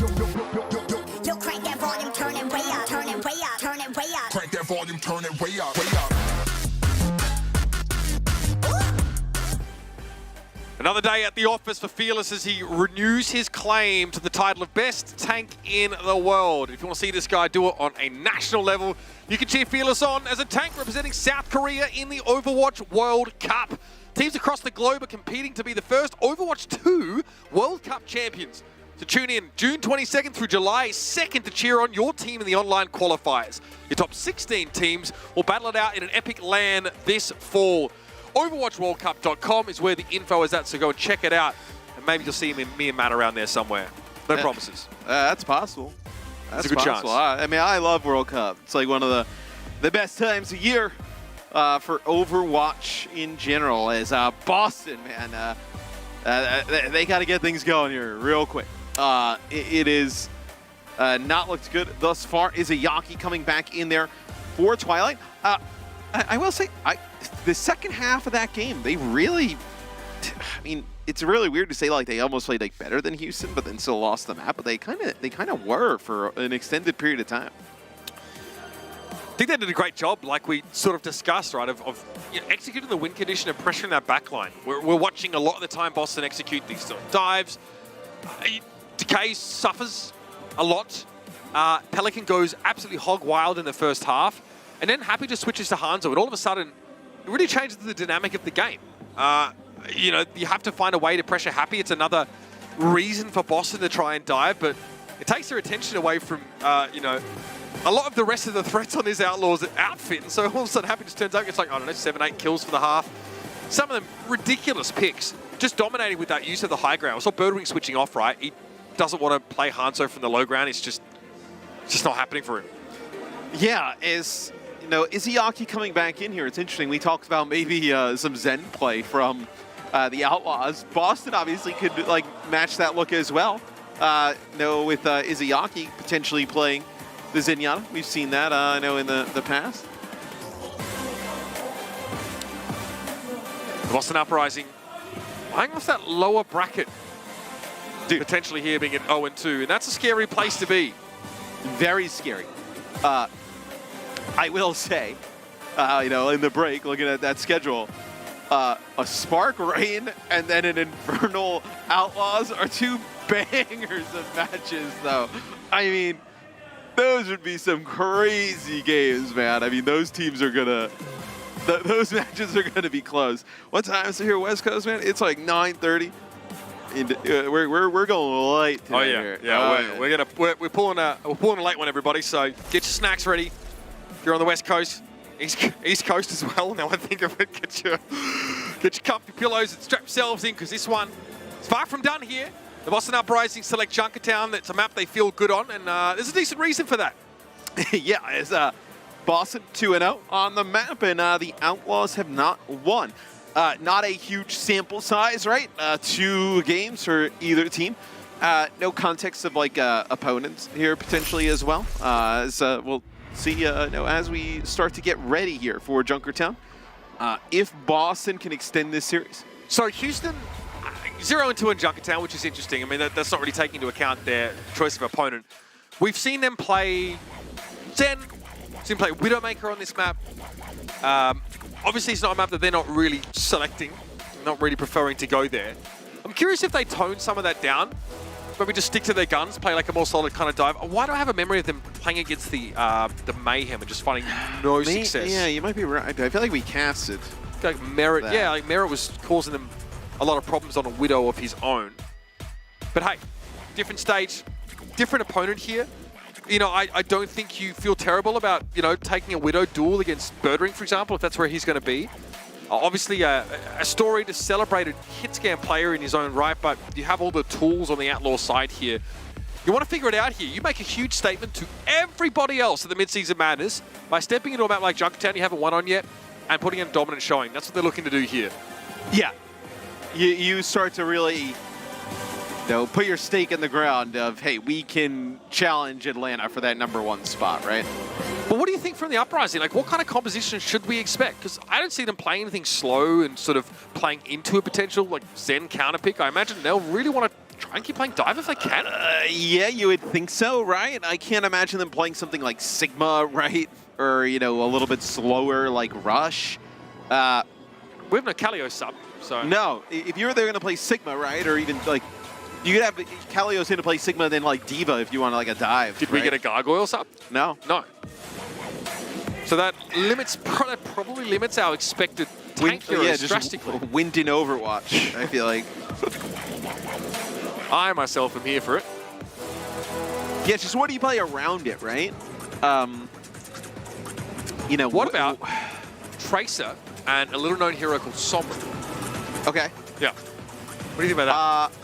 Can be good. There is large areas to traverse on Junkertown that sometimes Tracer obviously can't access those high ground. Isn't necessarily the best at. What about Pelican Genji? I was going to say, do we see like a Genji Sombra type of look? I'm here for it, everybody. Let's jump into Junkertown. It's map number 3 in the second of our upper quarterfinals. I'm a little confused here from the Uprising. You have Izayaki map 1, and he plays the Ana. You know, maybe you wanted him to play like Kariko at times or something like that, possibly. Then you bring in Twilight to play Ana only map 2. And now you have Izayaki, and I probably would assume it's also because you want Kariko potentially as an option. Definitely when verticality is a concern, or you're on the attack and you want to sort of team up with Decay or Birdring, for example. Right. So no Zen here for the Outlaws. Leaves them very susceptible to dive compositions, but they'll play something they're really comfortable with. Happy with the pressure on Smurf early here. Fearless not going to let him go. This could be dangerous here for Uprising. They've got to get Smurf out of here. Yes, we'll see how long they stick with this Hangzhou. The Hangzhou can obviously just sit up here on the high ground, play from range as the cart makes a little bit of progress. You tickle the card for Houston, right? Force the Uprising out into the sun. Biotic grenade on both supports. That's Shu for you. And a hack on that Mega. That's big. That's actually crucial here. So the Uprising can't use that room as a staging ground nearly as effectively anymore. Nice bubble there from Fearless. Allows Violet to play inside of that. What an interesting, a tiny little interaction that really shifts the balance of power in that sort of room here. Izayaki still going to play around it though, but Decay has fallen.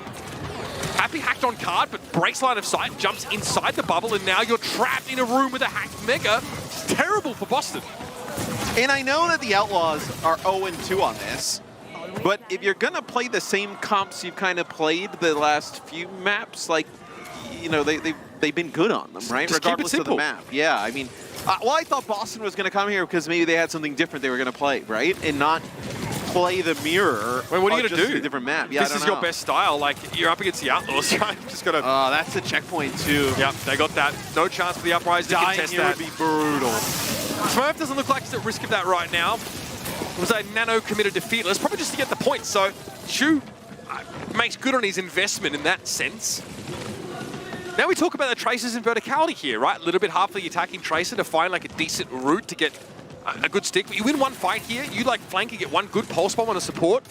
You have high ground access for the rest of this phase. Who invited the amateur? Nice use of the EMP there. No nano to jump onto Fearless to keep him alive. So it ends up working out really great too, because Violet, I was just going to say, pops the rally up on the high ground. Violet hoping for a more protracted engagement apparently, but... This is good for Bob. Yeah. Keep the Outlaws inside this spawn area now. Use Winston Bubbles oppressively. Fire into the massive plays with your Sombra, build EMPs. And Violet doesn't want to drop down. They don't want to give up that high ground completely. Needs to contest there a little bit. So how do you follow this up? How do you follow Pelican up? It's got to be Fearless, right? Fearless up on the high ground is... Got to get through the blockade first, right? That's half the issue. No pulse connect there for Decay. I think his information a little outdated about where the Outlaws were playing for. Oh, okay, to sleep on Smurf. And there it is, the pulse bomb delivery. Talking about getting a Tracer stick on a support, and now you are off and rolling. And they haven't had to use Pelican's EMP. You can actually save this EMP right before the payload's about to get to that next checkpoint. Pop it there as they all have to kind of funnel out. Or you pop it as soon as Smurf touches down. Yeah. kill him before he gets primal. Yeah, Pelican's that's why he's playing card here. He says like, come and contest, I'm just gonna pop EMP now. There it is. And no primal. Perfectly executed from Houston. Just play defensively there. You move the card forward, Sombra is revealed to everybody. She doesn't care about being hidden. Great way, getting a key pick now on that Winston, and Izzyaki finds a sleep on Fearless, slows him down, running for Lee Jae Gon, keeps the backline topped up, Decay comes to the rescue, but he falls to Violet. The card's getting awfully close to the checkpoint here, and Happy is undetected as per usual. It's another checkpoint for the Outlaws, and it's textbook gameplay with the dive cop. Yeah, as you're gonna lose Izzyaki, here goes Smurf and the Outlaws have just looked on another level here today as the payload will continue to move 4 minutes to complete the map. Scary stuff. Make no mistake. We now move at least into a phase where the Uprising are in an upswing in Ultimate Economy. It's Birdwing's EMP to play around here. He's spotted, forced out. Can the Outlaws create anything? No, they're just trying to solidify their presence on the high ground here for Fearless. How do you stop the bleeding here? We've got to stop the card first. Yeah, I think it's got to be a good EMP from Birdwing and a follow-up as Birdwing gets so low and they find him. Yeah, completely ruined there. I think Pelican must have found a hack. Izzyaki's next on the menu here. Sleep. Yeah, gets the Winston. Izzyaki makes an excellent decision in target priority there. You've really got to handle the guy. Under pressure, he knows how to hold his own. Yeah, I mean, that's a huge pick. Talking about maybe it's the EMP that they need is actually, wait, they nano Violet here to keep him alive through that pulse bomb. They're doing this without Fearless, by the way. Yeah, that's what I was going to say. Do they want to continue to try and fight this? There's no way Happy gets anything done here. There's both supports looking his way. But the card's still moving throughout all of this. EMP now. Okay, so the Uprising go for a staggered engagement here. So Fearless returns to a fight without healers. I like this. Yeah, a little risky for the Outlaws to try and nano there and try and fight that. Maybe they thought they could bait some more ultimates out a little bit earlier. They got Fearless in the end. Yeah, that's huge. Really nice there from Boston. Much better. Hello. So that gives Houston time to build that EMP. Pelican can't just sit on cart and pop this now. The Outlaws, based on the topography of this part of the map, need to be the aggressors and the instigators. That's what Pelican's doing here. You see that flail extending in an unnatural way, as it often does. Spy checking for the Sombra because the Uprising are tracking a Pelican EMP. Yeah, as they move up to the high ground, that's going to be a hack from Pelican. No dive for Izzyaki. He misses the sleep, though. And guess who's hanging around? Pelican's here for the fight. Now the dive comes in a little bit later. It looks like a whip shot to knock Fearless off course there. Love that work from Lee Jae Gon, but it's just not even close to enough here. There's waves upon waves of aggression here for the Houston Outlaws, and eventually they erode the Uprising's defenses. Lee Jae Gon down to the primal here, the stall from Smurf. Keeps the card at bay for now, but eventually, yeah, we're coming home to roost. Yeah, he's going to have to use the primal to try and get back towards that payload. They're going to have double supportal coming out of the spawn, so Boston's actually probably okay here. Okay, they reveal Birdwing there, I think, after Translocate, so they have an idea of where the Sombra's playing from right now. Nana here from Izzyaki. Good defenses for the backline. Happy's Pulse Bomb likely gets shut down if it's on a brig. Okay versus Happy. Pseudo 1 versus 1. Happy has eyes, though, for some of these larger targets here. The Outlaws are just trying to build nano here, I feel like. Happy goes for the Pulse. It's no good. Shu at 85% and counting here. Happy doesn't want to fight Decay, but it has to keep him in check. Otherwise, the back line of the Outlaws gets laid bare. It's going to be time for a Pulse here. You're building nano, so you've already done that, so you're going to have to take the L here. I mean, yeah, Violet just gets deleted there. They can't get staggered. This is what's scary, right? The Outlaws are too deep in this fight. I mean, there's no real safety here, so they have to stay grouped together if they can. If they get Smurf here, this is all been worth it. Nah. Yeah, nah. Have to back up now. They lost over a minute in this last passage play. Yeah, that was huge. I mean, they're building the farm up that nano because they really have nothing else in terms of options. And they just get ruined by a Birdwing EMP, and Izzyaki and Lee Jae Gon don't have to invest those support ultimates. So, although it's looked, pretty rough at times for Boston, still in another good spot to hold on deep. You've got to kill this Ana. Izzyaaki's got to be first on the menu. Fearless again, just trading, just setting up. This is all positional here. Shu. Okay. Nano from Shu to whom? Unclear. Either way, that expired, I guess, after the fact. It's going to be Happy setting up. There is a rally in play. A Pulse Bomb stick. A difference maker to be sure. It's Izzyaki down and Lee Jae Gon soon to follow. The Outlaws bide their time. They're calculated in their risk-taking, and it pays dividends. Now Decay's forced to play from the outside looking in, and that card, oh yeah, she's getting home. So they do complete the map in the end, but pretty good defense here towards the end from the Boston Uprising. Like, pretty smooth through checkpoint A, pretty smooth through checkpoint B for the Outlaws, but Boston played pretty strong there at the end. Let's see just what happens here on their offense. I don't expect the Outlaws to come out with anything like different, surprising. The only thing is, like we talked about, is like possibly the Zen kind of pick from Violet, but I would doubt it. One thing I always find really interesting about elite level teams that play defensive dive is how they slow the game down. Or how they try and slow the game down. Because if you're Hangzhou, for example, you kind of just keep pushing. I mean, Esperance is the kind of map where you can do that. But playing defense with a Winston comp can be quite risky. You overextend just a little bit and it all falls apart. Okay, so I don't mind this. Don't mind seeing the rush here. It's really very durable. There is a question of like your positioning has to be picture perfect against like a Sombra Tracer dive though, so let's keep an eye out for that. Yeah, so they decide to actually play the Widow here. Happy gonna play at a distance here on the Widow, allow Fearless to kind of play on the cart, hold that for a little bit longer. It's gonna make it difficult for the dive, right? Because you have to go so deep to access Shu and Happy. So there's normally when you have Ramattra compositions, your DPS support the Ramattra really heavily. It's like Reaper or May, Sombra to some degree to disrupt a little bit here. Fearless's role probably looks a little bit different, I guess, as you know, like your standard rush comp now with Happy on the Widow. Also, like for Happy, who's his target? Like, I'm not sure who he's looking for. He's going to get a lot of pressure from Sombra. And maybe the idea is to just kind of like bait that Sombra in and try and go for Happy, right? We've seen so many teams it take forever to access that Widowmaker, access the Ana deep in the back, and they're never able to get that Ramattra off the cart. Like there's no one for Pelican to join up with on a dive expedition here, so he has to play very differently as well. Play close to the front line, throw in hacks like as a fight breaks down a little bit. Happy has to hope his mechanics here can really carry. Fearless can only just posture at the moment. Like there's no following up in that Nemesis form. You can't catch them. But you're okay, I think, though. Like, I think you're just trying to, like, burn as much time as possible. There it is, the mechanics. They turn, oh, boy! You did it at land, Matt.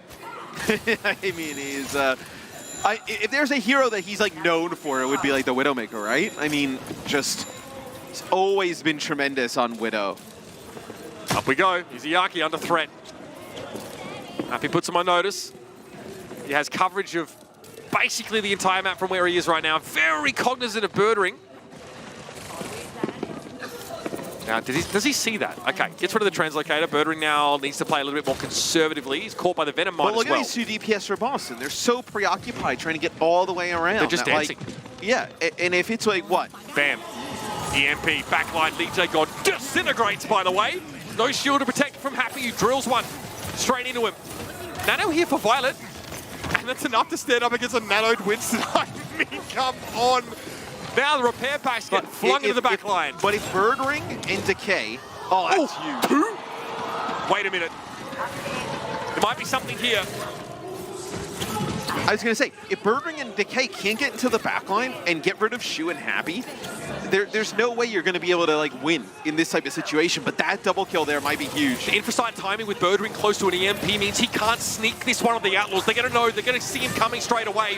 Birdring is in the thick of things. Annihilation for Fearless. It's going to be a rally now for Violet as Lee J God has done the same. He's trying to keep his Izuyaki alive, but he can't. The Art is down.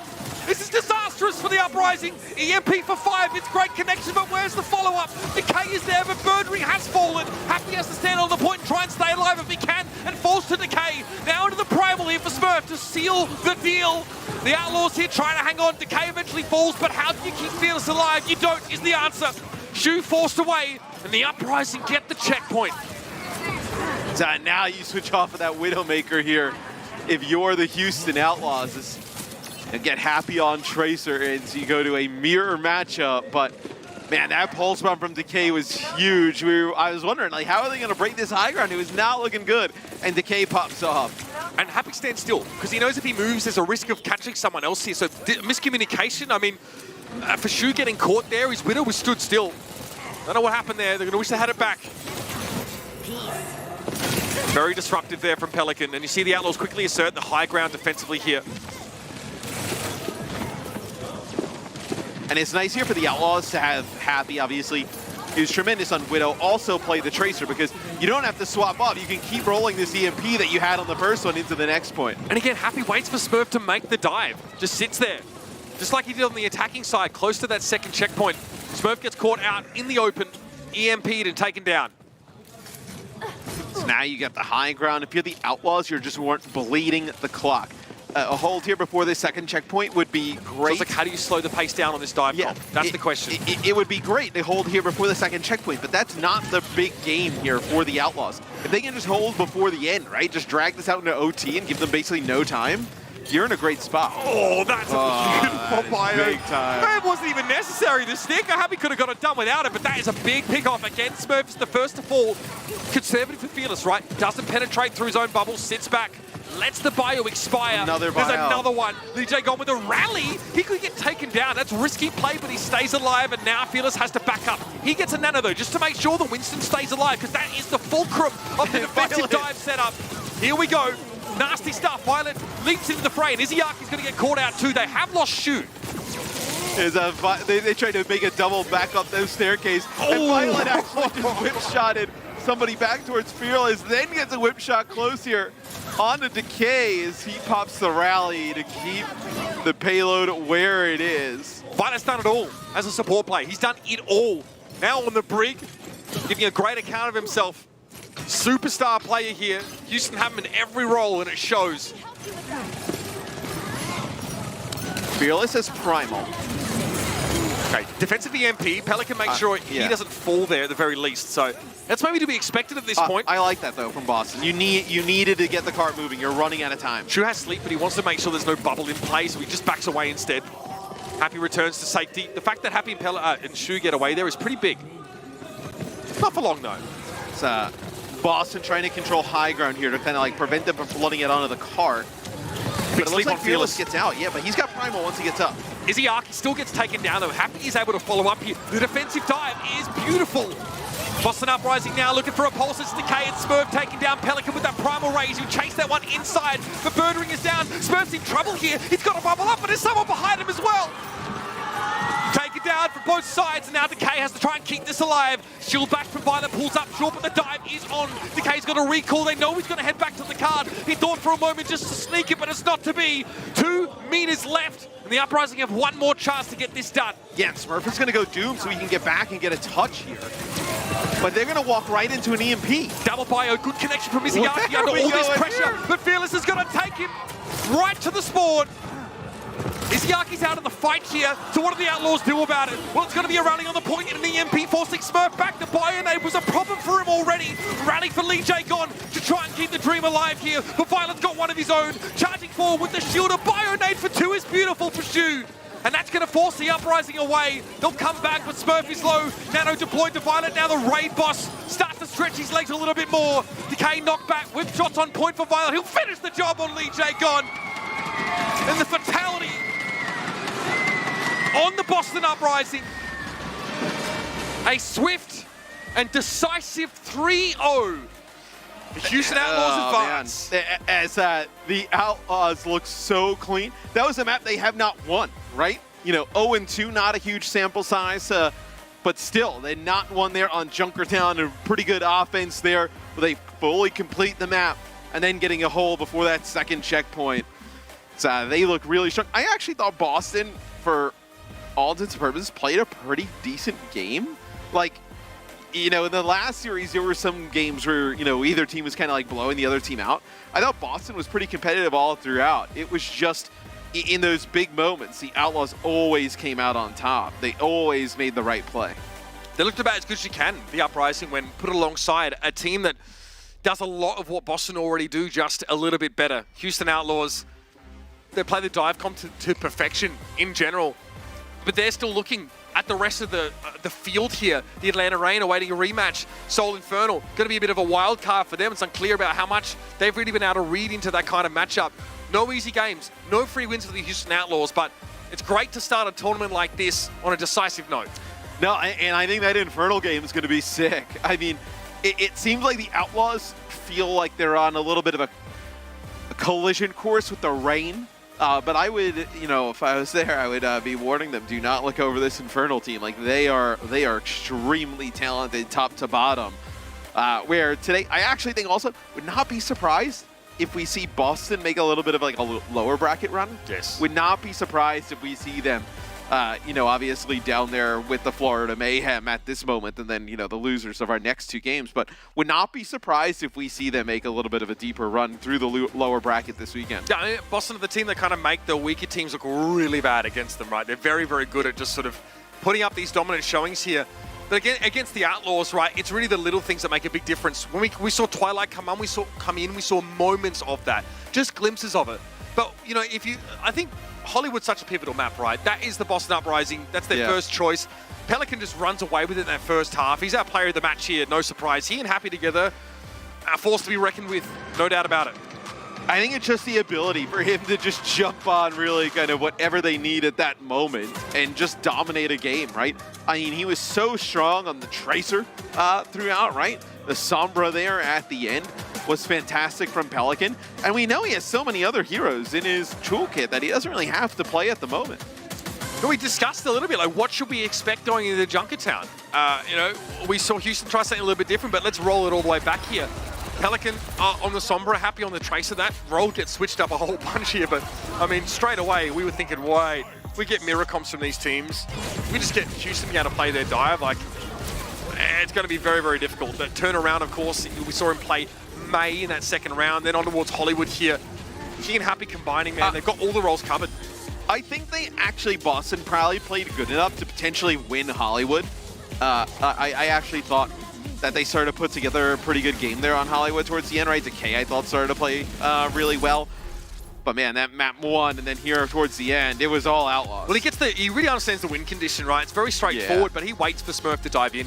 He knows that the Uprising, especially when they're on their back foot, they have to try and assert themselves. They have to be proactive when it comes to enacting that dive. So in many cases, both on attack and on defense, Pelican, when his team have the momentum, just stand still.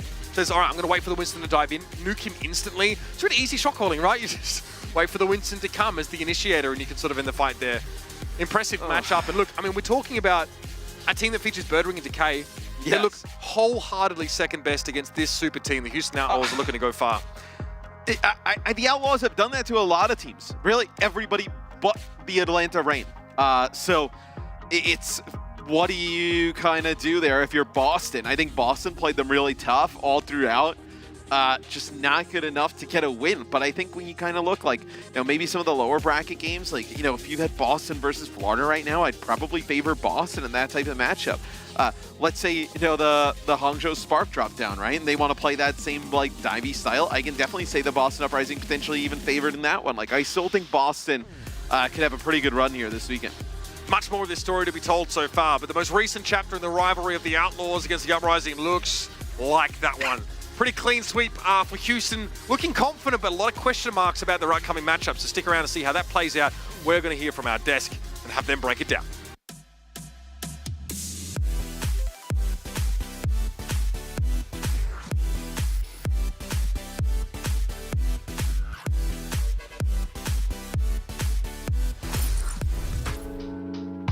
Rounded though, but Decay Happy hacked on card, but breaks line of sight, jumps inside the bubble, and now you're trapped in a room with a hacked Mega.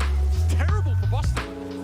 And I know that the Outlaws are 0-2 on this, but Fearless slows him down, running for Lee J. God, keeps the backline topped up. Decay comes to the rescue, but he falls to Violet. The card's getting off, and goes to the checkpoint.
Welcome back to Watch Point. Houston Outlaws are taking this one 3-0 against Boston Uprising.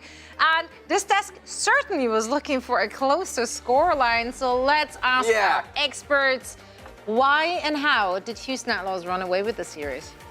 For me, this is actually all about the Tracer. I think we saw decent performances from both teams, but Outlaws, I mean, across the board, they're stronger. If there was one place where you would have thought Outlaws would have been, maybe on the back foot, you would have thought coming into this, I think, that it might have been Tracer, but not so. Pelican just gapped this series. I mean, he was better than Decay, lights out, so many full spawn kills, so many individual dominations. I mean, Hollywood, he was on a deathless streak almost till the end of the map. I mean, it's pretty incredible. Yeah, I think this was a really smart pick to kick us off. Of course, Houston Outlaws with the upper seed, they picked Undogged Peninsula and the forced Boston Uprising to play these brawl compositions. Going over to Hollywood, this was the real, impressive map from the Houston Outlaws, in my opinion, because Boston Uprising, they are so good at Hollywood. I cannot understate how good they are at Hollywood. So Houston Outlaws being able to take down the Boston Uprising on the Boston Uprising's favorite map, that is a massive achievement from the Houston Outlaws, and then beating their demons at Junkertown. Of course, as you said, small sample size, but they were 0-2 on Junkertown. Being able to take down Boston Uprising in a clean 3-0, playing dive against Boston Uprising, this is a really good match for the Houston Outlaws that could, find some momentum for the rest of the tournament, honestly. Yeah, not a player on this team who I think didn't come out to play here on land. A team of all animals. That's exactly what you want to find Lanimals. out. That's exactly what you want to find out, right? Because some players, it's not the case. I mean, they might play okay on land. Maybe they don't completely choke, but you want players who go above and beyond on land, and I think that's what we've seen from the Outlaws here. Happy on his signature Widow here. Glad we got to see this come out. I mean, it's a terrifying pick. And I actually want to take a look at the stats here, Danny. The Tracer stats. I mean, what are we seeing here? I mean, I think this was it goes back to what Jake was saying, that Pelican was, it was far beyond that. He was just too good on the Tracer. I mean, compared to Decay, Decay put up a little bit of fight, but it could have been worse. It could have been worse, yeah. This is the stats that we were seeing, and just Pelican was just, like Jake said, he was just on one today. He made so many crucial team fights. He made those fights, and being able to turn around those fights into a win for the Houston Outlaws. I think Pelican definitely deserved the player of the match for this match. Absolutely. And as we just watched the highlights, we did talk about, or we rather mentioned, that the dive from Houston Outlaws looked so very clean. So, Johnny, you have an example to tell us straight. We're going to do a lot of walking. This week, we're going to do a lot of walking, all right? How's your knee doing? I do want to show an example of just how clinical this dive is from the Houston Outlaws. So, where are we? We're 20 seconds left here on Junkertown. That's an arrow. Sorry about that. But you get the point. 20 seconds left here on the time for Junkertown for Houston Outlaws to cap it out. And I mean, they're playing dive, so they want to go for the backline. The problem being, there's 2 support ultimates up for the Boston Uprising. It's pretty hard to deal with. You got a nano brig, and then you're scared, you got to back off. But we'll see some amazing dive coming out from Houston Outlaws. So as we roll this forward, we'll see that an opening actually finds himself right here. We can slow this down. Pelican contesting Isayaki. Pause. The sleep dart is going to... Okay, roll it forward a little bit. Sorry, I was premature. Just a little bit. Roll it forward. Just a little bit. Pause. Right here. Sleep dart on cooldown. 13-second window for the Houston Outlaws to dive the back of Boston Uprising. We can play this out. Now, the Houston Outlaws are immediately going to go on aggression right here. And we're going to see that Fearless on the Winston jumps in and pause. Bam. Well, sorry. Okay, go back. Yes! Yes, we're doing it! We're doing it!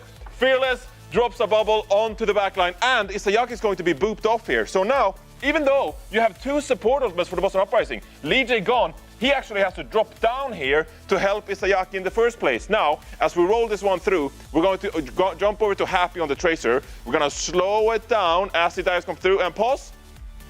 And go back a little bit. Promise. I just go back a little bit right here. You see how split they are. The rally comes out from Lee Gon, but Isayaki, he is peeling back. And this lack of communication, because Fearless booped Isayaki off, is going to cause some confusion between the 2 supports, and they can't help each other out. We can play this one out. No more pauses, I promise. Sorry, production.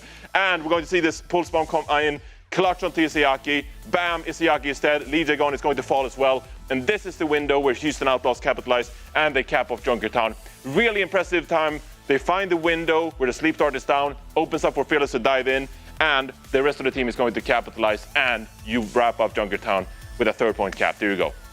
I was There you go. enthralled. Loved it. Thank you, yeah. Danny. No, beautiful, beautiful stuff from Jonathan and the Houston Outlaws. And replay producer Neil, thank you. And Neil, thanks. Teamwork. You're the real homie. Yeah, teamwork makes a dream work, and it certainly worked out for the Houston Outlaws. Looking clean, looking cohesive, looking like they're on the same page. So I'm super, super excited to see them progressing in this tournament. We do have a winner interview as well standing by. So happy, Danny? Danny, happy? Happy Danny. I am a happy Danny if I'm talking with Happy from Houston Outlaws.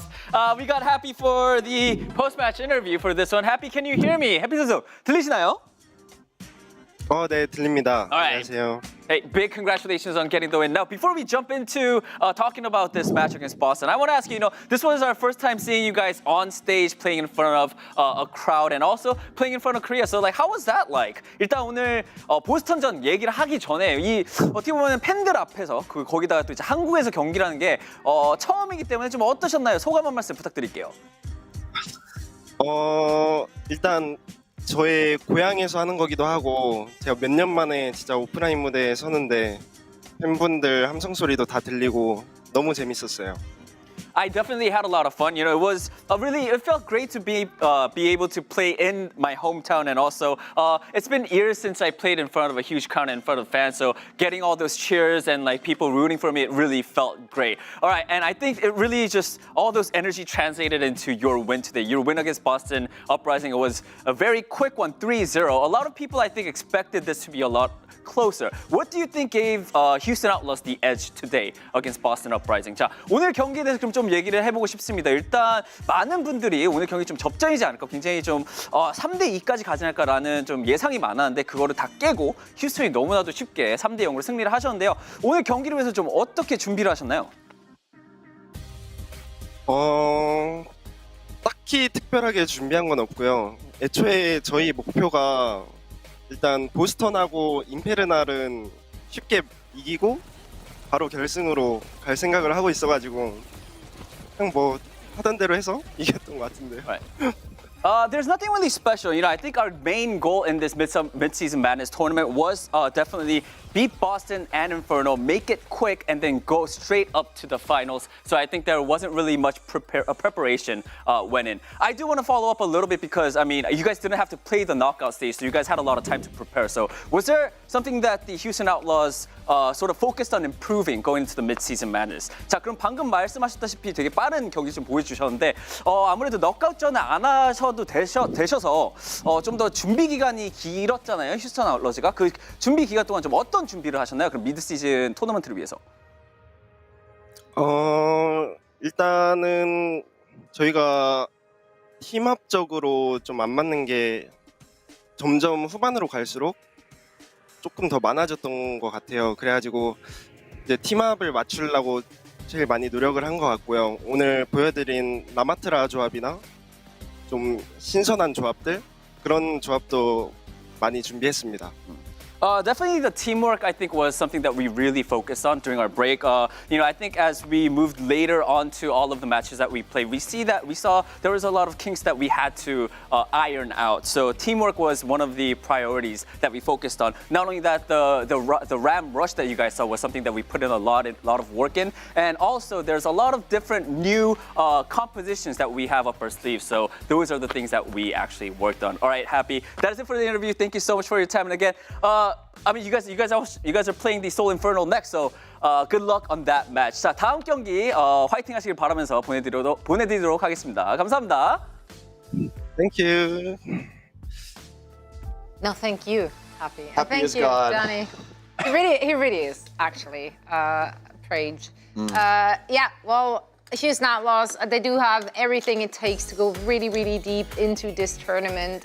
But so, of course, will be other teams we will be seeing today. For now, though, I do want to remember that one of those teams is actually stacking 3 players for Team South Korea in the upcoming Overwatch World Cup. Hey-o. That's right. Here is my friendly reminder to everyone that the Overwatch World Cup champions will be crowned very soon in June 22nd through July 2nd. There we go. June, July. 20th. It's a lot of numbers, lots of twos in there. Yeah, but we will be crowning our Overwatch 2 World Cup champions soon. But first, you have to cheer on for your team in the online qualifiers from June 22nd to July the 2nd. There we go. Now we got it. Anybody Top could win. They could all play against South Korea and. They could all, but maybe not. Hey, But the Team top USA is going to do 16 great, right? We'll be battling it out. Team USA? Epic LAN Iceland? Yeah, why not? Honestly, everything is possible in the world of Overwatch. If you want more information on the Overwatch World Cup, head on over to overwatchworldcup.com for everything you need to know, and then some. Now, we do want to talk about this next match. Atlanta Reign will be facing off against the Spark. And I mean, the Spark, they kick things off with an absolute bang, taking a convincing victory on the back of their really, really clean-looking dive against the Florida Mayhem, which didn't really find an answer to what the Spark were playing, despite very much knowing what the Spark are going to play. So let's see if they can have a repeat performance, or if the Atlanta Reign are just going to stop them in their tracks right there. What was the most impressive thing you saw in their first match today? I mean, honestly, it's this guy right here, Leave on the Tracer. Absolutely monstrous in this first match. I mean, he was leagues above. Even though I think Checkmate played lights out. I think Checkmate had like the game of his life on Blizzard World. He was going crazy. But Leave was just so consistently delivering throughout the whole series. Everybody looked great on the Hangzhou Spark. But what I'm worried about is they're facing a very different opponent. Somebody who nobody in the West could beat, including the Florida Mayhem, a team that is leagues above as their next opponent. So can they manage the same against Atlanta Reign? I think it's going to be a much tougher test. Many have tried to take down Chio and Fielder. Many have died trying. So I kind of expect that's the way this match is going to go. I think this is going to be a much harder one because Atlanta has that rush on the same level as Florida Mayhem, but they also have the dive on a much higher level. I think it's going to be a different beast of an opponent here. Yeah, let's actually compare some stats here. Looking at Lip, we know what he can do on that Sombra. How will Shy stack up against him? I mean, so here's the thing. If you're tuning into the Overwatch League now, Lip is the best player in the world right now. And Sombra is his signature hero. So when you look at these stats, Lip essentially sets like the roof, the ceiling of what you're capable of on Sombra, and Shy just kind of like has to live up to that standard. So you can see all the stats: 8,000 hero damage, 6.1 final blows compared to Shy's 5.1 per 10 minutes. I mean, Lip is an absolute beast, and if Shy can hang with Lip, that is going to be all you can ask for from Shy, really. And the challenge is going to be the supports, I think. Like, you know, I think Chio and Fielder have looked like the most difficult backline to dive and punish. And for Sombra, that's your test. Like, can you hit those good EMPs? Can you catch them out with hacks? Because it has to be more than just winning on ult tempo, right? You have to find those little opportunities to break the field open, and that's what makes Lip such a different type of player on the Sombra. It's obviously he can EMP well, but it's when he doesn't have the EMP, he doesn't have all the follow-up in the world. He makes it work with incredible mechanics and near perfect game sense. He just has such a read on, like I've seen it time and time again, the enemy Sombra's waiting on his TP, and Lip just breaks it. He's like, he just had a feeling that you know, it's been a little bit too long. I think I'm just gonna change position on it. And I mean, his ability to just intuit that without any real information like being given to him. He doesn't actually know for sure that's what's gonna happen, but he just, I mean, he has an uncanny ability to predict it. Well, that's a game sense you need if you want to be on the top. If you want to be best in the world. world. It's the only way. You can be as a wizard. Yeah, that is one possibility. Let's actually hear it from Lip and his squad, and let's see what they have to say about their team and the Midseason Madness. 저희는 미드시즌 매드니스 예선전의 무패 유일팀인 애틀란타 레인입니다. 아마 저희 팀이 유일하게 국가대표가 3명이라서 좀 성적이 많이 좋았던 것 같습니다. Going into this, we're undefeated, so we're feeling pretty confident, and just need to play our game and keep doing what we've been doing, and we will be fine.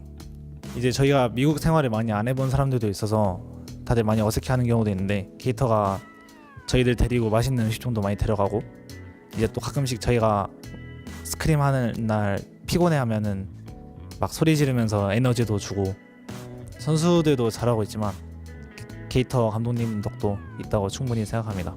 이번에 리베팅 될 때 꼭 한국인 선수들이랑 같이 많이 하고 싶다고 얘기했어서 게이터가 엄청 좋은 선수들로 영입해줘서 엄청 좋고, 그 기반으로 이렇게 탄탄대로를 밟을 수 있는 저희 팀이 너무 자랑스럽네요. 서울 다이너스티 있을 때는 주전 경쟁이 약간 그게 좀 있었는데, 제가 주전 보장을 받았으니까 이렇게 잘해질 수 있다고 생각하고, 그 덕에 저희 팀이 이 정도 성적을 낼 수 있던 것 같습니다. 두 명 다 뭔가 진짜 상대했을 때 많이 좀 까다로운 선수였어가지고 그냥 이런 선수를 적으로 줄 바에 그냥 악어를 만드는 게 낫겠다 하면서 들어왔던 것 같습니다. 옆에 든든한 형님들이 있어서 좋은 것 같습니다. 형들이 잘해주나요? 형들이요? 얘기해봐. 그냥 잘 챙겨주는 것 같습니다. 아마 다른 팀들이 저희 팀을 생각하는 거는 딜러 힐러가 너무 강하다라고 생각할 것 같아요. I definitely think other teams think of us pretty highly, and they're going to try to play some things to throw us off guard. 벽이라고 느낄 것 같은데요. 영웅폭을 따라와도 이제 그 영웅폭에 관한 실력이 따라올 수 있는지 저희만큼. 다른 팀에서는 막 퍼포먼스가 좋았던 선수들은 딱히 많이 없는 것 같아가지고 일부분은 있을 수도 있겠지만 그래서 저는 그걸로 이제 벽이라고 생각해요. 지금 메타에서는 저희 팀을 이길 팀은 없다고 생각해요. 작년 급파 때 우승했을 때 우승 엄청 좋긴 했는데 그때 좀 외국인 분들이 많았어가지고 근데 이번에는 대부분이 한국인 팬 분들이니까 한국인 분들 앞에서 우승해서 좋은 모습 많이 보여드리고 싶네요. 지금 전승 기세를 이어서 미드 시즌뿐만 아니라 이제 남은 정규 시즌이랑 급파까지 다 우승하겠습니다.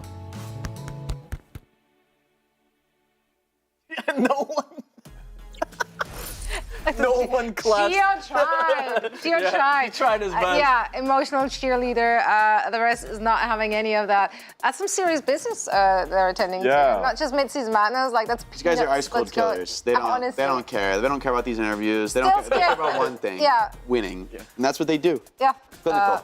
Absolutely. And I mean, the opposition should be scared. And even though Hawk said, they're going to try to like throw stuff at us, well, we have good news. You're going up against the Spark. Pretty sure they're going to be playing dive against you. So, you should be knowing what's coming your way here. The question is, are they going to stick to that? Are they going to just go dive v dive? I think Spark will go down diving. After what we saw in the last match where when they tried to play these Ramattra comps, I mean, they got slapped aside by Florida Mayhem, who honestly haven't looked, I mean, like compared them to Atlanta in the West, where Atlanta is like head and shoulders above on any comp they play. And so I can't imagine we'll see Spark trying to play any kind of Ramattra. Just that, I hope they learned from the last series that that's not what they should do. Just stick to the mirror and try to win. I think you have to, that's like your best chance is to try to go blow for blow. Maybe one more time. They're like, hey, maybe one more round. We'll try it. If not, then we'll go back to dive. But like, I don't know, you're just throwing the rounds away if you're Spark. Like, play the dive, try to win with it. But what's scary for me is Atlanta, like I think Atlanta's better on that mirror match, but also Atlanta is going to be perfectly happy to play Ramattra Rush, take you to Shambhala Monastery, Havana. I think you nailed it. And play Rush, and then what are you going to do? Like, yeah, I think you nailed it. Like, they don't care. Like, if you're Atlanta Reign and you're this dominant, like you're the best team in a meta, like you don't care about what the other teams play because you know that you're playing the best composition, you have the best team, and you're just going to play that. I have all these dumb stats in front of me, and it's funny because I go browsing like, oh, who's the best on what map or whatever, and then you struggle upon Atlanta Reign, and it's just like, oh, Atlanta Reign, they're 24-2 in maps. So I don't know, it's a bothersome. It just says 100%. They're just 100% on everything except 2 maps. So like, this is so silly. It's just dumb. They're the best team in the world, and it's dumb. Dumb. There we go. That's a summary of this game. Let's take a look at our predictions. Predictions. Yeah, Roll up. Spark, they're gonna go diving, but they're gonna be drowning with this one. I'm sorry. I don't think there's gonna be much like there. Yeah. 3-1, 3-2. Here's what I'll say. One little tidbit. We never really talk about this because it's not relevant like when we usually play games. So why talk about it now? The Hangzhou Spark, exactly. I'm gonna get to that. Hangzhou Spark having to play back-to-back, especially after map 5. I've played in tournaments before where you play like an intense map 5, adrenaline comes in and you're like, whoa! And then you have to recover and be like, oh, we have to play one more? That is the worst. You're playing on fumes. So the Hangzhou Spark, they might come into map 1, map 2, like feeling ready, but the longer this series goes on, they're gonna be exhausted, adrenaline's gonna disappear, and we'll see how long they last versus Atlanta Reign. Well, I think the good news is that I don't think Atlanta Reign is going to make this last long. I think it's going to be a quick series. Let's see what our casters have to say. We, of course, once again are going to say hi to Achilles and Avril, who will be taking on all the action. How do you see this one panning out? Casters? Casters, hello. Hello? Bam! Hello? Yay! There we are. What I'll say is that there's a reason that the Hangzhou Spark players are still competing, which is because they have endurance, something that Reinforce clearly didn't have. So I think that they're going to after playing that 5-map set, and they can carry forward here to give Atlanta Reign at least a run for their money. We'll see if they're warmed up after that as well. I mean, that certainly won't be an excuse coming into today, but it's a very tough opponent. I mean, you're going up against Atlanta Reign, where Field, the Chio, I think everyone agrees is probably the best backline, the best support line in the world currently. They are definitely a step up from Chorong and RuPaul. That's nothing to speak negatively about Chorong and RuPaul. They're great as well, but Field and Chio just feel like they're on a separate level, and that's going to be a way more difficult backline to dive into. Yeah, absolutely. I think this is going to be obviously, it's the biggest test. As Johnny was pointing out, by the way, love you. But as Johnny was pointing out, they are love you too, buddy. Number one in pretty much every metric out there. Thanks, babe. And this is going to be the biggest challenge that they could possibly get. So if they can come out here, and I think if they can put up a very strong fight, put some maps up, as John hedging his bets a little bit by putting up that 3-2. I don't mean to keep picking on you, but I know that's set as a 3-2 because if Spark win, you can say, oh look, I believed in them the most. Then that's still going to be a very good sign for the Hangzhou Spark moving forward. I think the Hangzhou Spark have the capability to take maps here. Let's be clear about the positioning of the Hangzhou Spark in this tournament right now. Atlanta are the heavy favorites, and I think even we can admit that. It's very clear they're undefeated currently, 24-2 in maps, just as Johnny said. They've only ever lost 2 control maps, Lijiangtao and Antarctic Peninsula versus Boston and Houston. Dongyak does play on that first map, does play Winston. I think in the Winston versus Winston pure dive mirror, there is a chance for the Hangzhou Spark, but I do worry about how that's going to look. Once Hawk comes in, he gets subbed in to play the Ram. Things get a little bit tricky there. What Jake said about Shambali Monastery, absolutely correct. I think at some stage, you're going to have to play into the Hawk Ram, the Atlanta Reign Ram, and that will be the point of contention for the Spark to try and get over. I mean, yeah, no matter which way you stack it, it feels like this is going to be a very tough battle. And as much as I'm talking about the endurance, we have to see that it's going to be there for the side of the Hangzhou Spark. These are absolute A-class players. If they can get it done, then be an absolute just surprise, I guess. One of the biggest upsets, probably the biggest upset that we could possibly anticipate in this tournament. Aside from maybe if Atlanta was going to be playing against Florida, that kind of thing. But yeah, this would be a major shock if Hangzhou Spark can pull it off. So we'll see if that is a bit of a warm-up for them in that first series, being able to take down Florida Mayhem, now come into this one, and then just look to dominate. But the deck is very much stacked against them. We know that Reign are going to have some aces up their sleeve, and as the desk was talking about, they can kind of come into this with maximum comfort, not complacency, not underestimating their opponent, but can feel comfortable in just playing their game, because that's what they've been doing the entire season throughout. It has been delivering dominance. It has been delivering results. So as long as they don't come into this one willy-nilly, completely disrespecting the likes of Leave and Shy on the DPS, then I think that they're still going to be in a very strong position to take this. Yeah, I think maybe Lip and Stalker will be tested here. Shy's been looking much improved on Sombra, but there's a reason why the hero Sombra is synonymous with Lip, and we have a lot of familiarity, you and I, casting Lip when he was back on Shanghai Dragons. He won an entire season in 2021 playing Sombra, popularized that hero, and he's basically forced that hero onto all of NA for this year as well. And Sombra used to be more difficult to play in 2021. You had far less damage, and he was still farming damage, equivalent of Tracer players in that 6v6 year back in Overwatch 1. You can still see the Sombra stats today. He's still right at the top of his game. So Atlanta Reign, super scary. Clear favorites. You can see in the Phoenix logo, the crown sits above them, but they have yet to grab the crown yet. This is one of the best teams that has never won a title. Second place in 2021. We talked about the 2021 season where Lip won the Shanghai Dragons. Well, guess what? Reign came second. They lost to the Shanghai Dragons, and now they have Lip. Yeah, I mean, this has always been an organization that has kind of been, chasing glory, trying to achieve, trying to get that title under their belt. You think all the way back to even 2019, being able to send the San Francisco Shock down into the lower bracket after that catastrophic, C9 on the cart over on Rialto. They have always been a team that is putting up solid performances and getting close, but still haven't quite gotten it just yet. But this could be the time for them.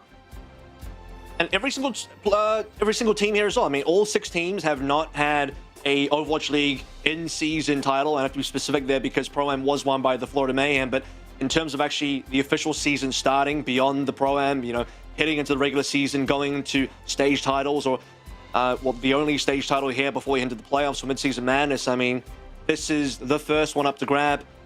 Atlanta, they're very close. Their hand is out there trying to reach for it. Lip versus Shy. This was the stat line that was brought up a little bit earlier, Shy is starting to climb up. He's starting to get close, but pay attention to Lip's damage throughout the series today, because I think he is the only Sombra in the world that I see consistently have comparable damage on the Sombra to the other DPS picks, where Sombra traditionally is not a hero where you farm up huge amounts of stats on damage, on final blows, but Lip is the exception to that. He's the one player that I think pushes Sombra to the absolute limit.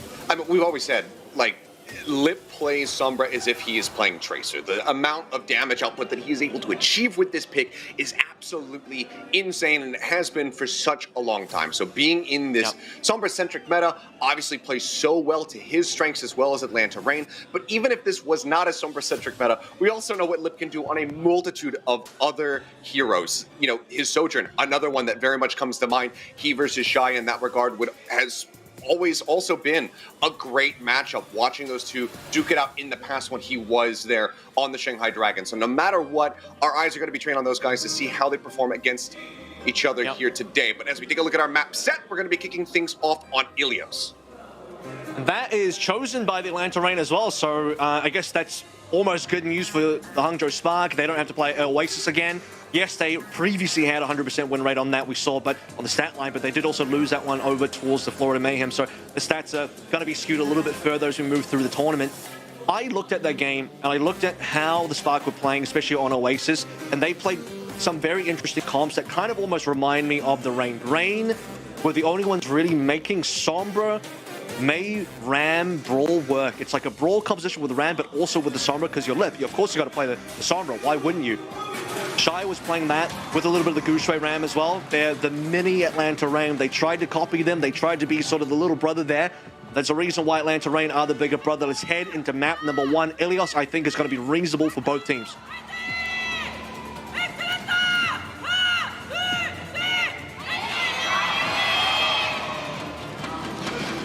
Boy, it's been quite some time since I've gotten to hear those fan cheers out in the audience, and it feels damn good. Well, let's see, though.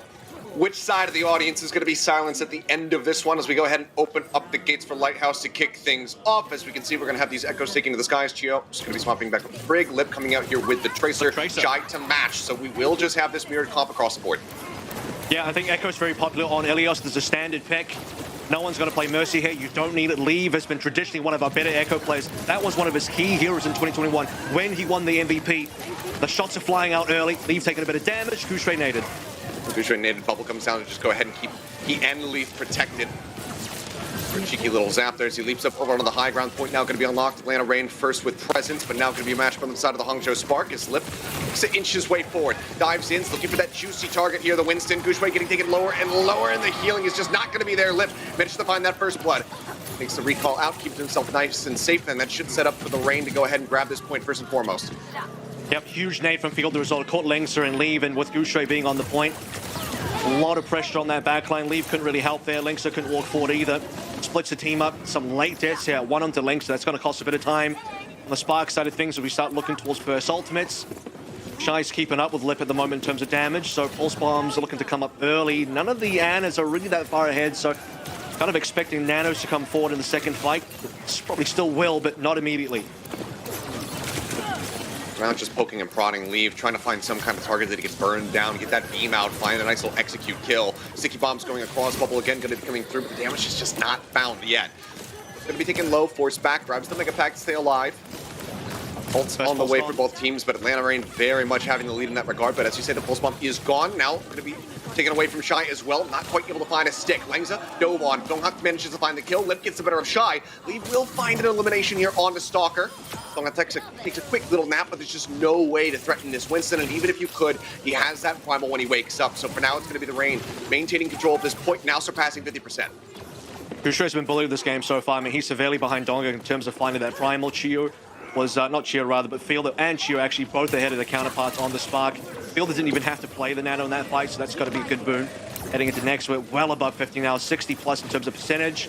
Atlanta Reign, firm hold. They've been getting these first picks. Here comes the Nanos. Nano across. Stalker, however, dropping low, and he just beams him right back down. Nano be damned. Stalker finds the elimination. Lip again going to be tagged low. Another Pulse Bomb online, but doesn't get the opportunity to use it as Shy will strike him out.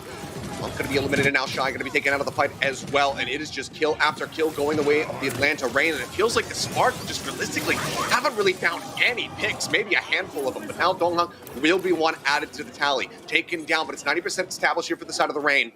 Hangzhou Spark need to get themselves onto the point. They need this flip now. It's hard though. Gushui's dead. He's only revived now, and Donghak's soon to follow. So it's not like Hangzhou Spark can just free. Well, can they actually cap this one? Because Reign don't look like they're contesting. Lip's finally there. Okay, as I was saying, I did think it was going to be completely free for the Spark. Just a little bit of contesting by Lip. Surprised that Lee didn't use duplicate. Oh, Gushui is dead. Target Gushui again. Yep, the beam, the ante, everything just thrown at Gushui, and he cannot stand up to it. Lee does move forward, manages to find that melee hit. Donghak going to be taken down, does get taken out by Shy. Dashing forward, they get themselves over the point now. Leave playing the role of the tank here as they wait for Gushui to rejoin. Forced back, however, is Langsa antied out. The kill is found. Shy going to be taken down off screen in the meantime. And now with a flail just going across, Chio gets the shield bash elimination on the leave. They look to gatekeep Gushui out of the point, and they managed to do so. A nice little wave goodbye to this round. It's 113%. They gave up the point, yes, but not for very long. Reign take Lighthouse. And it's just a huge difference that we're seeing, especially on that back line, as mentioned in the pre-show, right? Chio Fielder, best support duo in the world. Between them, 0 deaths. Neither Chio nor Fielder died. Gushui, 4 deaths, highest death so far. He's been bullied out of the server time and time again. It's been difficult for the Hangzhou Spark to keep him alive, to keep him up in these fights, to find these primals, to do really anything. And that's been the real bad point for Spark so far. I mean, it's maybe you look at the Gushui's POV, I don't think he's necessarily playing badly, but when you go up against Chio Fielder, it's just that difficult. Even in the last fight, Chio decides we're committing 3vx, we've got 3 players alive, we're still going to do it, pop the rally in. Meanwhile, you look on the opposite end, Lengsa has been bullied out of the map by Lip, just a completely different look. All right, Lip now coming out with that signature Sombra. For the initial hack there on a Gushui, he leaps up onto the high ground, but does go high enough to break the beam, so it doesn't get hacked out. For now, still remaining unscouted, but then goes for the jump here onto Leaf. Threatening too much damage though. Leaf gonna be okay for the time being. Goes up over the top looking for something, but yep, follow-up hack coming through. He's still looking to plus forward here, trying to burn down this Ana, but Fielder manages to stay alive, as does Chio. He was taken down so much lower, and they still cannot confirm the kill. The DPS just a little bit split between both of these supports, and both of them stay alive. I mean, Fielder was just barely above 50% HP there. Pocketed it up, Monk and Shy down, Atlanta Reign on a roll. I mean, he leaps over into Gushui's face despite having, what, 20 HP? 5-0. And he still manages to find it, yeah. In an initial grab of the point, so 15%, 2% more than they had on Lighthouse, but Reign is now in control. And by the way, Spark are committed to the Echo Trace again, because if they want to swap, they would have to swap 2 players. You need Lee back on the Trace, you need Shy and the Sombra, right? So it's not easy for them to go and match the Atlanta Reign. They're basically having to play this now for the rest of the round. It wouldn't be a 2-0. They can't pull through on this comp. That is a really good start, though. It's a good start, but then it's traded back.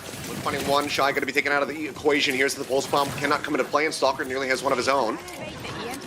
Knox still waiting to join in. Gushui, for all of his troubles that he's had so far, he does have that primal, but now he's going to be taking a nap. The EMP into the back lanes are going to disappear. Stalker finds 2, gets both of the supports. Leaf as well, going to be taken down. Gushui and Leaf, however, do find Fielder and Chio. They trade that out in that regard, but now with Leaf gone, the damage is just cut down, and Shy's got nowhere to go. Recall used here by Stalker. He will allow for Shy to leave, but yeah, they just maintain control again, now pushing past 50%. Yeah, you finally killed Chio and Fielder. By the way, first death for either of them so far in this entire map, but you can't push forward. The 3 on Atlanta Reign that are alive, still very healthy. Spark, have to wait for members. Good trades, but you couldn't push in. Lip found the perfect EMP, by the way. Spots both the supports, gets them both as well. Now onto Donghak here, finding Primal off his damage, I believe. Jumping in, hack on a Shy. Lip just bullying him alongside Stalker. Shy just trying to provide some kind of presence here onto the point, but it just gets swept under the rug so very swiftly. Primal now out, the shield bash him away. Pulse Bomb from Stalker, however, goes into the back line, manages to find Monk, and that rally is not going to do a damn thing to try to keep him alive. Stalker then follows up, takes down Gushui. The dupe is out, Leaf goes for the Brigida, but now he's just got to backpedal the hell out of there. Will not be able to get anything in that regard, and he gets broken out as well. Takes to this guys once again to try to stay alive. Shy going to be taken out by Lip once again. Seems like he is just on a death cycle, but 92%, they are still bleeding. Leaf will dry. Leave eliminated once again. And can they even get the touch? The question. The jump up over the top, the whip shot comes through, and they cannot make it to the point in time. Atlanta Reign will kick things off. You know, as we saw from the desk, as anticipated, taking this as a 2-0 on Ilios. And I was saying as well, you know, it seems like control as a game mode had been the only weak point for Atlanta. If you could even find one, you got to really nitpick and go and find that needle in the haystack for it. It's only been 2 maps they've ever lost, and they were both on control maps. I was saying maybe Spark, maybe playing the Winston versus Winston, the dive versus dive, was going to be their best chance. And, well, unfortunately so far, that first map, just like we saw in Oasis versus Mayhem, bit of a shellacking there. But the difference is, on Oasis versus Mayhem, they were playing like this weird brawl, not really the style. Here, they're playing a dive, and they have already lost Atlanta range dive. The only sliver of copium here is the fact that you did not see the Leave Tracer Shy Sombra duo just yet. That's still 1 card, still to be played by the Hangzhou Spark, so the hand isn't quite empty just yet, but my goodness, first map, you're not feeling great about the Spark. Definitely not. That was just an absolutely brutal beating that they just suffered there with the 2-0 going the way of the Atlanta Reign. So a fantastic start here for the team that a lot of people have, you know, pegged to be the champions of Midseason Madness at the end of this all. And with performances like that, you have to understand why they are the favorites. Absolutely brutal performance from them. We'll see how that continues, if that continues. Also, what Hangzhou Spark are going to select for their map pick as we get ready to go into hybrid. But, I mean, we've got some highlights from Parrot. I can't imagine we have too many, because it was a pretty quick series, pretty quick map, I should say. I mean, it's difficult because what is the winning matchup here if you are the Hangzhou Spark versus the Florida Mayhem? It's pretty clear. You can probably just beat them in a dive. Can Spark just go back to Blizzard World? They won that versus the Mayhem, but it just feels like whatever you play up against the Reign have every comp that they need to. They can play the Ram, they can play the Winston, they can play either player on the Tracer here as well. We saw Lip finally go back to the Tracer, which is a bit of a rarity. And then no matter what, the Lip Sombra will always be an issue, and yeah, it's going to be Blizzard World. All right, well, Blizzard World will be our second map of this series. We'll see if that can be the turning point here for the side of the Hangzhou Spark. Pick up a win. Maybe another C9 will come through for one of the NA teams, but seems very unlikely with the caliber that these guys are playing at. But we're going to go to a break, and when we come back, we'll dive into Blizzard World to see whether or not the Spark can get it done.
And we are back and just about ready to go into map number 2. Hangzhou Spark have elected to take us to Blizzard World after dropping Ilios 0-2 to the side of the Atlanta Reign, who just gave them no quarter whatsoever, absolutely bodying them.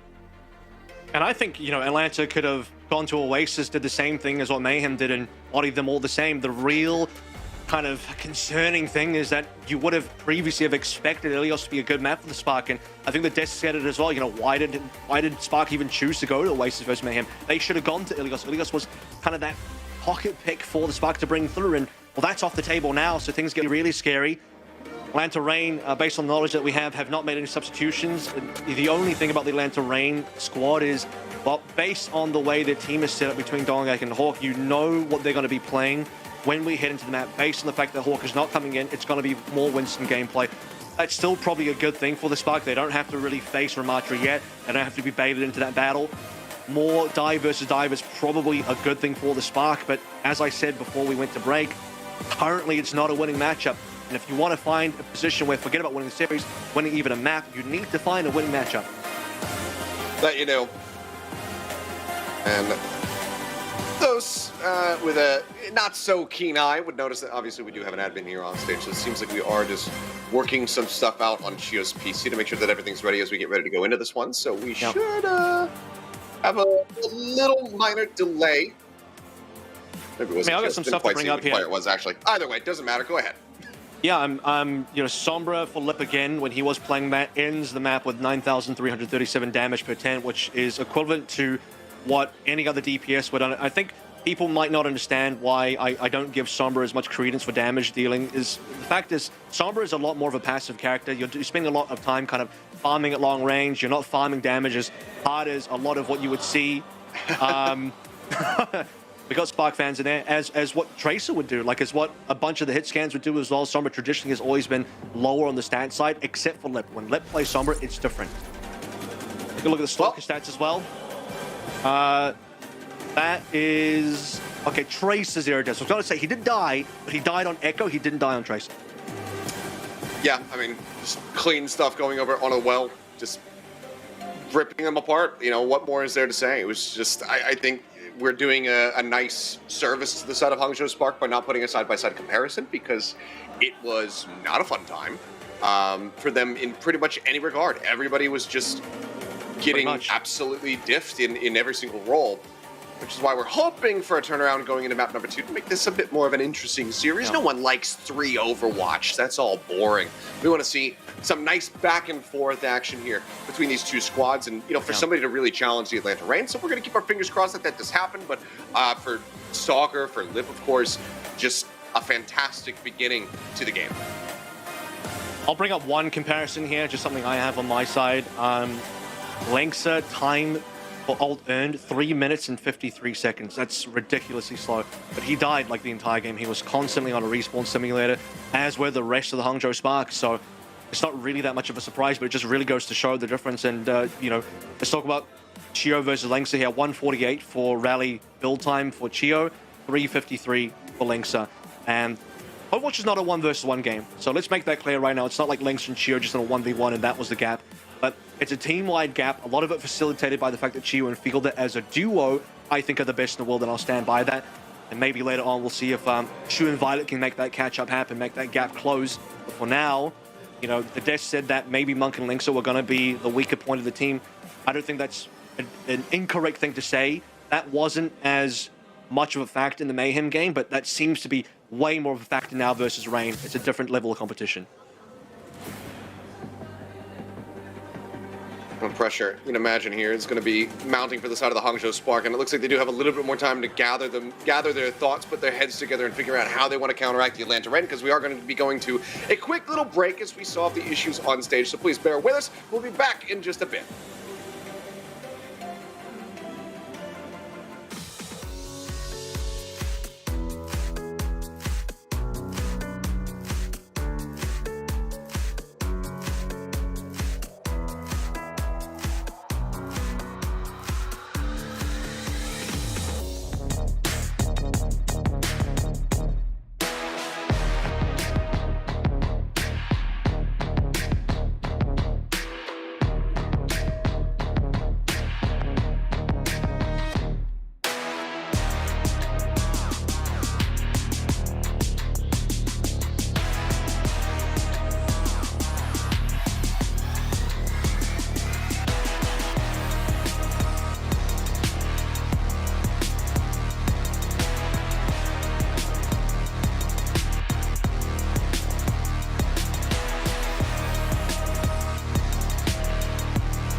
already appreciate your patience, but we have gotten everything taken care of on stage and are now ready to go into map number 2. And realistically, it's my fault. I'm the king of pauses. For those of you who remember the Unco pause, the Era pause, Contenders Season 2 2018. It's all me. It's just the way that it works out, so you can go ahead and focus your blame at me, not production. You are the pause magnet, such as Necra is the Ste9 magnet. They're attracted to her, and pause are attracted to you. It's just the law of the universe. I don't make the rules. I think we've sorted things out. Chio, whatever happened on his PC, all sorted. Let's head into Blizzard World. Map chosen by the Hangzhou Spark, map that was won against the Florida Mayhem just a little bit earlier today. They'll need Lightning to strike twice here, capture it in a bottle, because Hangzhou Spark, they need some firepower coming into map 2. That they do.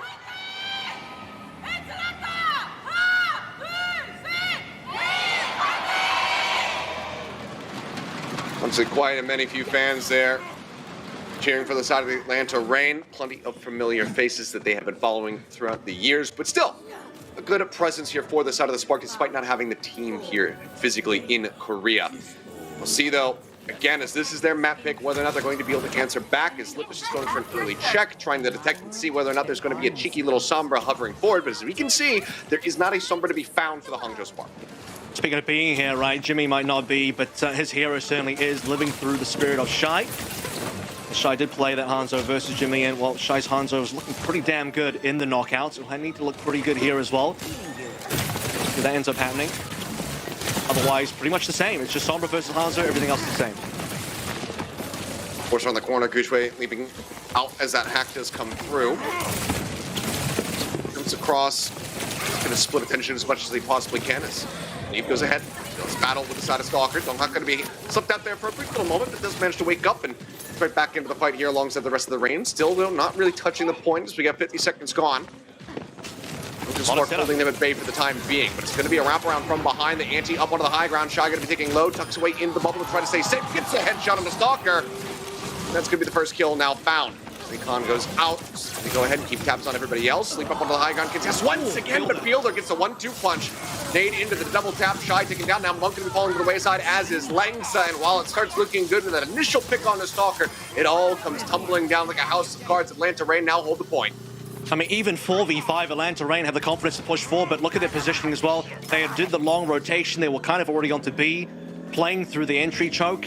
They can't really go too far back in Miyake. They could probably rotate towards their spawn again.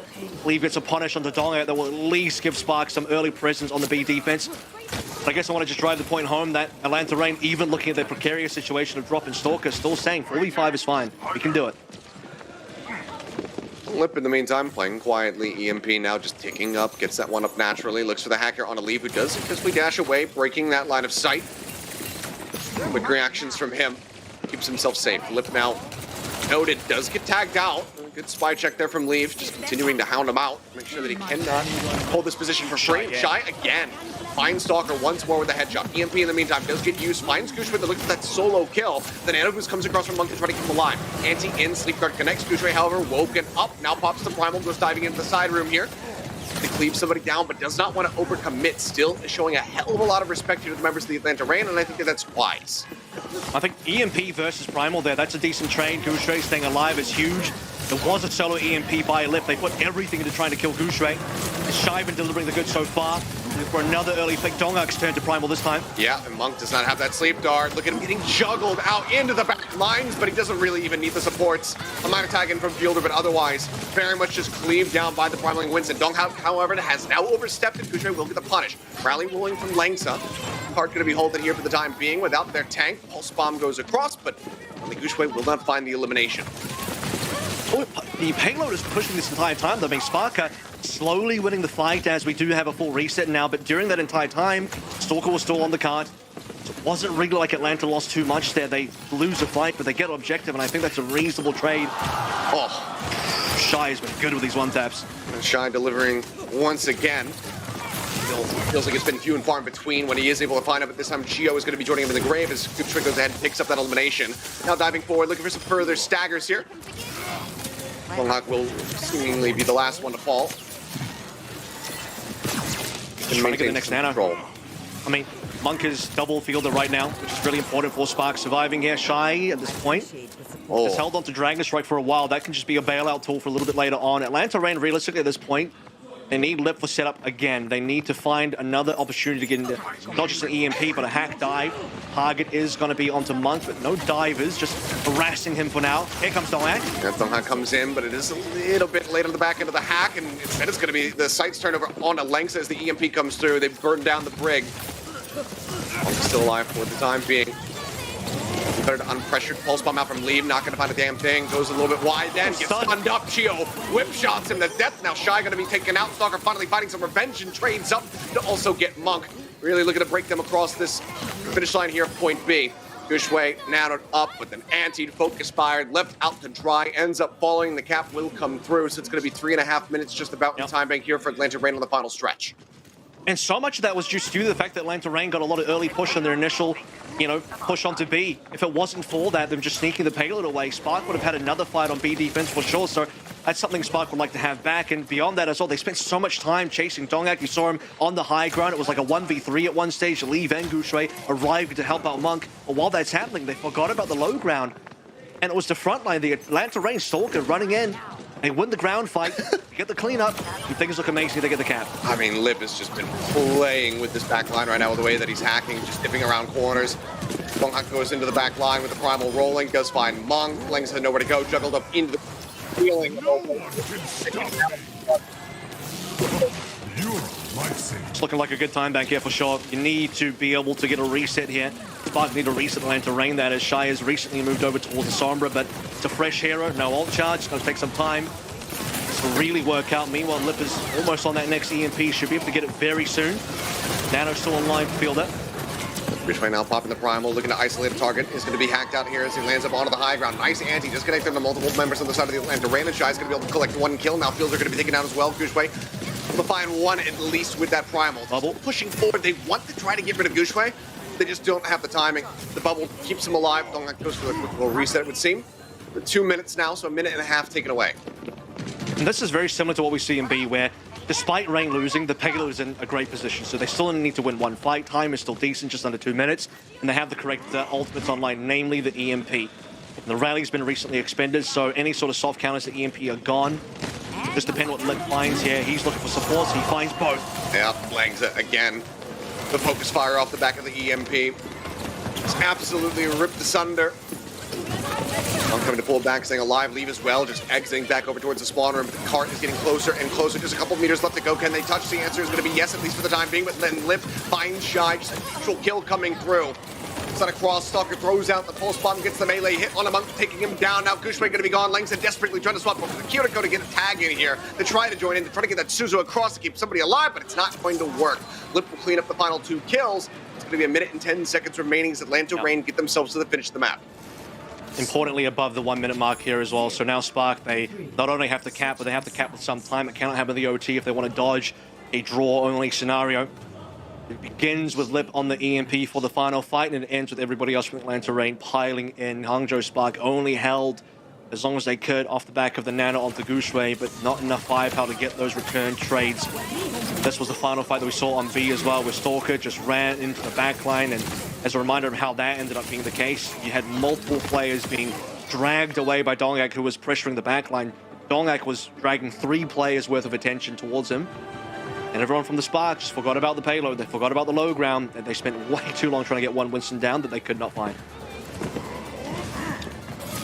Well, now over onto the attack, obviously needing to finish the map here with time remaining in the bank. Otherwise, to get to the end, it's going to be the Hangzhou Spark looking to play for a draw. Just need to have a really fearsome attack right out the gate. Curious to see if Shy is still going to be sticking with the Sombra, or if he wants to go for the Hanzo. Have a bit of extra spy check potential. Try to take down Lip. I think Fielder going to set up for a play now. They're just going to play a little bit forward here. The Hanzo might just be for spy checking the early surroundings of spawn, so not a committed pick just yet. We'll have to further into the attacking side to figure out whether that's going to be real or not. I think Sombra would be fine here. Shy had a really good run of Sombra. I mean, that's maybe the one comp we still need more out of the Spark. Shy Sombra, Leave, Tracer comp versus the Mayhem was what eventually got them that win. There's going to be the locked-in Hangzhou for the attack as well. All right, we saw. That's great. One-tap headshots coming through here from the side of Shy, but need so many more of them to try to get them onto this point.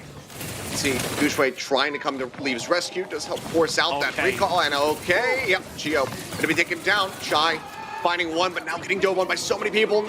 Have they been able to pressure him out? The answer is gonna be no. In fact, Donghak is gonna get taken down. Langza finding the elimination. Now Shy control of the high ground, looking for another target as the Sparks start ticking up onto the point.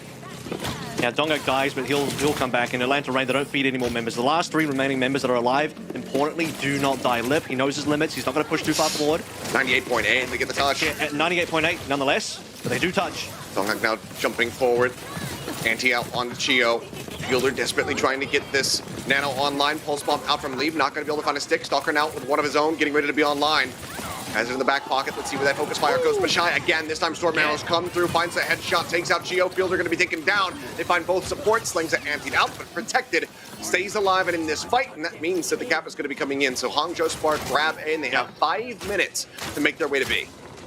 And importantly, Spark win that over the course of 2 fights without ultimates being placed. So all the ultimates can be used on B instead.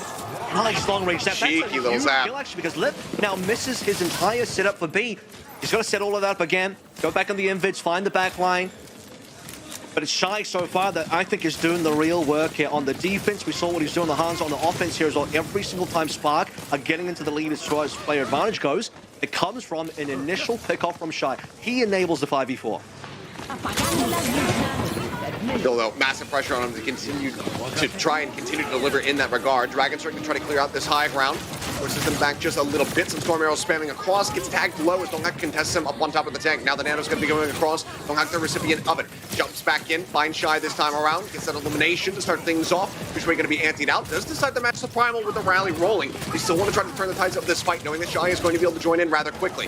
Gushwei just looking for a target, trying to cleave somebody down, but everybody separates. They jump away from him, so he goes ahead, leaps back over towards the cart. Going to rejoin with the rest of the team. Donghak, in the meantime, going to be taking a nap. Wakes up. Primal gets popped. Stalker goes in. Pulse bomb going to go wide. Doesn't find the connection, but gets out with a recall. And Lip finds Lings in the meantime. Dive back forward. Look at this cleave Monk into the corner. It's working. A trait. Stalker gets Leaf. Monk taken down. Just each hero finding their counterpart. It's Winston v. Winston. Ana v. Ana. Tracer v. Tracer. And Stalker will break the sequence, finding Shy on the back end, but Atlanta Rain also find control of the card at long last. And what a perfect place to use the rally as well. You have Spark just held up into the side room, nowhere to go, nowhere to exit. Atlanta Rain will be able to get a full cleanup there. And the payload distance, I mean, it's okay, but compared to what Rain got on their first push on B, or the first couple of pushes, still just a little bit off from where they would like. Talked about the Shy Sombra coming into play eventually, and it is here now. And despite me saying a little bit earlier, I'd like to see it, man, he was doing some good stuff on that Hangzhou, which was under pressure from Donghak as well. And after that death, he'll decide to swap on over. He's once more going to be way behind Lip here, obviously a fresh hero. Lip's going to find another EMP. Peeling back away as the Atlanta Rain, they give up a little bit of space. The cart inches forward just a bit more, and then they go back into the recontest. Hackle expire there on Donghak, and oh, that is a mep, I do believe. Lip not finding a damn thing with that one. We'll see, though. I think it's still try to hold the line, or if the tides are going to be turning here into the Hangzhou Spark's favor off the back of that one. Either way, Shy now the monstrous lead towards that next EMP to find some impact. But the double nade connects in on Monk and Langza, and Donghak's able to just go ahead and zap them both to death. The Lip's whiff doesn't matter too much here in the long run. Leave will get one, but Gushwei taken down on the exit. And that's going to be the cart again, held in position. 2:20 now remaining. A little bit of sneaky push there. I think Shy was just sneaking the payload forward a little bit to make sure it doesn't go back too far. But largely, I mean, all the advantage that we saw early on, Leaves probably dead here, surely. Okay. Yeah, he'll make it out.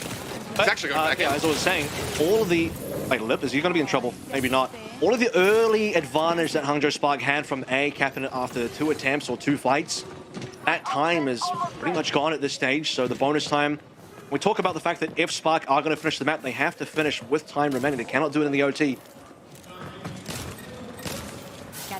Shy into the back line, waiting for the setup. Spy check nearly coming up. He thought splits. Somehow does not get caught by that one, then dives in, finds Fielder from behind. Gushwei comes in, gets the Goomba stop, the elimination found. Geo as well, antied out. Gushwei able to get the follow-up. They find 2 eliminations. Primal, it slept for a brief little moment, quickly woken up. Now going to be shield bash, stunned up, hacked. And I don't think that there's any way for him to really get out of here. Still does actually manage to be a little bit more elusive, trying to get himself out to safety. Whittled away out here on the high ground. Pulse Bomb comes across, but Donghak still alive for a little bit longer, but then it does eventually fall. 1.2 meters left to go. Atlanta Rain still trying to play forward, still trying to keep this one locked in the position, keep this one contested. EMP comes across from Lip, managing to connect onto multiple players here, but the damage is not being found. They do not have the follow-up. Chio, Lip, now feel they're going to be taken out of the fight. That's going to be the cap coming through here into the Yandis. Gushue leaping forward, looking for some additional staggers. Covering fire provided by Donghak. Eventually, Gushue is just going to have to pull back, but now we get 2:15 remaining here. And again, Hangzhou Spark need to finish this map with time in the bank. Yeah, you got to really credit the grit and determination from Atlanta Rain there. If Donghak lived, by the way, I think the retake would have been successful. Lip goes for the EMP anyway. If Chio rallies, I think the retake is maybe good even without Donghak. It was close, but Chio dies at 99. That is a critical death for the Atlanta Rain in the last fight. Now the Nano onto Donghak for the second fight. Leaving forward, Monk still holding his in the back pocket, not feeling the need to commit it here to the fight once when they're on the offensive rather than on the defense. They just pull back. Shy now on the hunt. Brings out into the open, pulls the trigger, finds four for that matter. The rally's still rolling. Chio offering up that green HP, trying to keep everybody alive, and the kills are not found. Nothing off the back of it other than a little bit of space. Pulse Bomb from Leave, no stick, no kill. Stalking out, letting loose with one of his own. Also, not going to be finding too much of anything there. Gushue hacked, beaten and battered, taken down about a half HP, managing to stay alive, tries to go back in, but the whip shot from Chio denies him access, denies him entry. They force him back away. Stalker down to a sliver, pops the recall with what? Single-digit HP, stays alive. The healing now coming across. They keep him in the fight, but it's the Atlanta Rain having to pull back over towards point C. They have to give up space. Yep. Overall, the Spark are making progress, and this is important. We'll go below 1 minute now. One good attempt here, maybe another contest. Gushue down, okay? Has to be a fast reset. Hangzhou Spark get themselves out of this situation.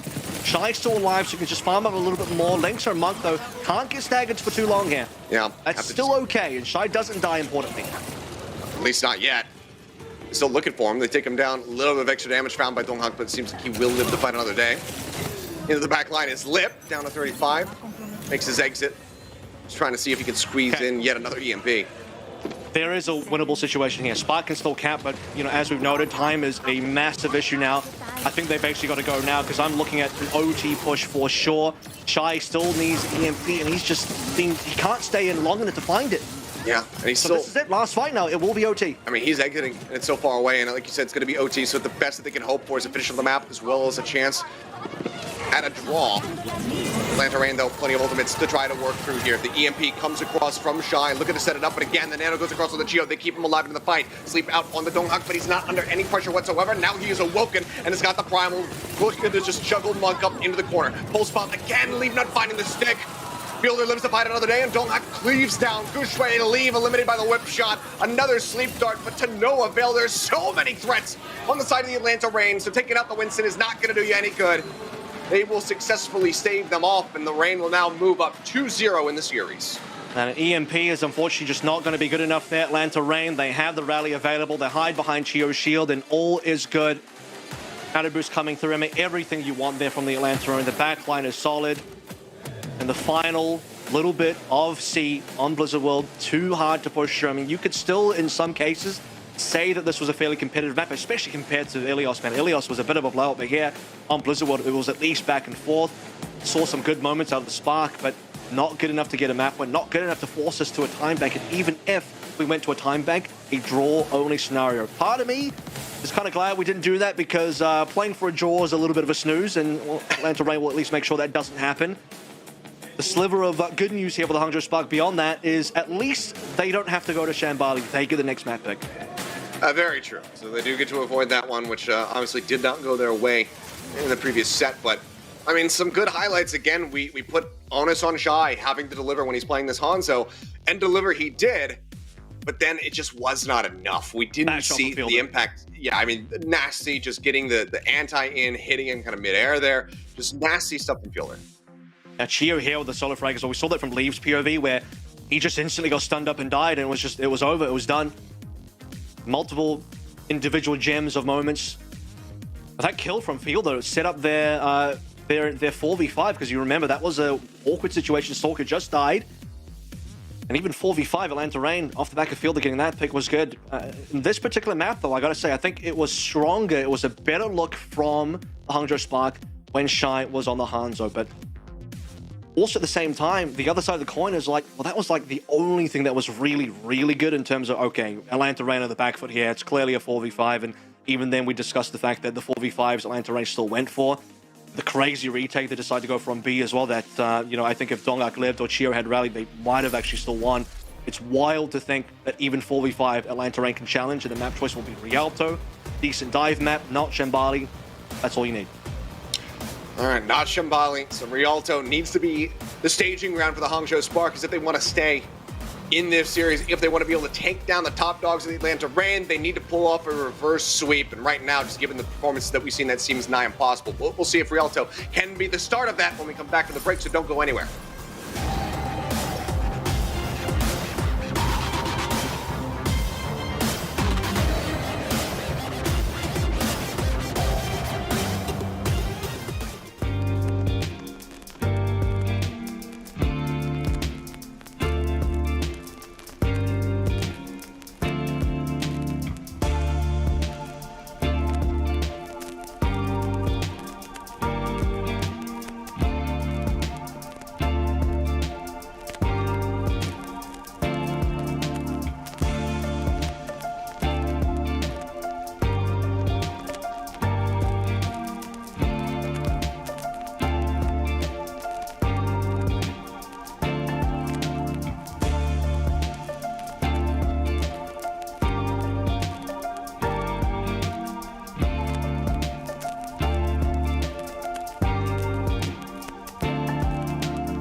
Alrighty, here we go. A last opportunity for the side of the Hangzhou Spark, who now find themselves at a 0-2 deficit in this series. Their second one played of the day, as they look to try and take down the top dogs of the Atlanta Reign. So far, been coming up empty. And it feels like we've barely scratched the surface of the Atlanta Reign here as well, because even going to Rialto, my little bird has told me that there are no substitutions. This would have been, I think, the map where you bring in Hawk to play the Diva. Context, even when you look at the Houston Outlaws, you don't see Gargoyle, but Gargoyle would come in to play Rialto on Diva specifically, so most teams would do some sort of a swap up here for this type of map, but for the Atlanta Reign, when they know they're winning, they know they're ahead, they don't need to show extra cards from their hand, they don't need to show extra strats, they don't need to reveal Hawk just yet, even though we know mostly what his hero pool is. I guess the greater point is Atlanta Reign, they're pretty confident they can just run through, maybe get a 3-0, with Dongak in the lineup, keep playing some Winston, Sombra with Lip as well. Nothing really needs to change. Everything's worked so far. You can say that Blizzard World was closer, but still I think just a little bit too much of a gap for the Spark to overcome. Clever wordplay there. Let's feel the victory, but they're saying Pildo, so fielder. Fielder, I like that. Anyway, enough about jokes that only matter. I mean, Langsa needs some back rubs, he needs some help for sure. It's been a rough series. Pointed out the difference on Ilios. It wasn't kind towards him stat-wise, and again, Overwatch is not a 1v1 game. It was the entire pressure from everybody in the Atlanta Reign. Things got mildly better on Blizzard World. We'll see if things get better still on Rialto. It's still a long series ahead for the Spark. If they want any chance of a comeback, a reverse sweep required. We've already talked about the fact that Reign have more tools to play through, more maps in the back pocket. We still haven't seen the RAM yet, and the RAM will always be a problem. I spoke about the fact that for Spark, the RAM was going to be an issue in this matchup. They're not going to fight against any RAM at all, because Atlanta are just going to display an even better dive, despite how good the dive from Spark looked versus Mayhem. A brutal position to be in. Cheering for the side of the Spark, you are hoping and praying for a reverse sweep, but it all needs to start with Rialto. It seems like with you back into his seat and the admins exiting the stage, we should be getting ready to get underway here with this third and potentially final map. But it has to be the difference maker. This has to be the moment for them to start turning things cross stress, please. Cross stress, please. That and I was guess they brought some photos of him as well. Cosplay, yeah. Yeah. We have a field stat line to look at as well in terms of his performance over that last map. And I think the entirety of the backline, Chio and Fielder, talking about Chio on map number 1, talking about Fielder here. He had that insane kill on towards Shy that allowed the Atlanta Reign to sort of go for the 4v5 play, or at least at that stage it was being a 4v4. A lot of the connections that we've seen that was really impressive is the fact that Fielder lands Nage, Dongek is instantly there to capitalize. And, you know, it's the sort of synchronized dive from not just the front line, but also the back line, adding in utility, adding in support, adding in the Bionades that confirm the kills. I feel they're just continuing to be absolutely excellent. For his entire career in the Overwatch League has just been a force to be reckoned with. Such raw talent, you know, overtaking the likes of, you know, the veteran supports that came before him, such as you know, Slime, Twilight, Violet, etc. This guy has just been an absolute threat. And with Chio right there alongside him, I mean, we saw it on, you know, opening round of Ilios, unkillable. And it just continues to feel that way as we go deeper into this. From 200 ping to world champion, essentially. Yeah. Last year, Dallas Fuel, Chio Fielder, both of them. Chio in his rookie year as well. Fielder who had a lot of hurdles to overcome in his rookie season playing on, back then it was the Paris Eternal. Back when Sparkle and Harmbert and Co were still on that team as well, but Fielder's gone from strength to strength here. Atlanta Reign going from strength to strength. Dominating start so far, 2-0, and I think again, no one's really surprised here. You know, we all expected that despite, you know, probably a lot of underrating of the APAC teams, the top end of NA, especially in terms of the Reign, is a bridge too far. Even the most rabid APAC fan would probably tell you that Reign, okay, they're definitely the favorite here, and it's proven why. We said that at the top of the day. You know, that was kind of going to be the expected outcome here, and so far Atlanta Reign are very much reinforcing the expectations that they're going to be lifting the trophy at the end of it. And still plenty more opponents to potentially have to go through. We'll have to just wait and see if anyone's going to be able to challenge them, but for now the Hangzhou Spark are looking to do that here on Rialto to try to extend this series, keep things alive.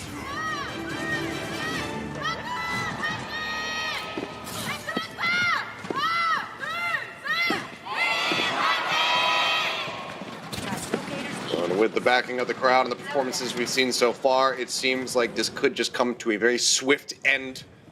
Atlanta Reign can just go ahead and punch the ticket forward here in this bracket. First on the defense once again.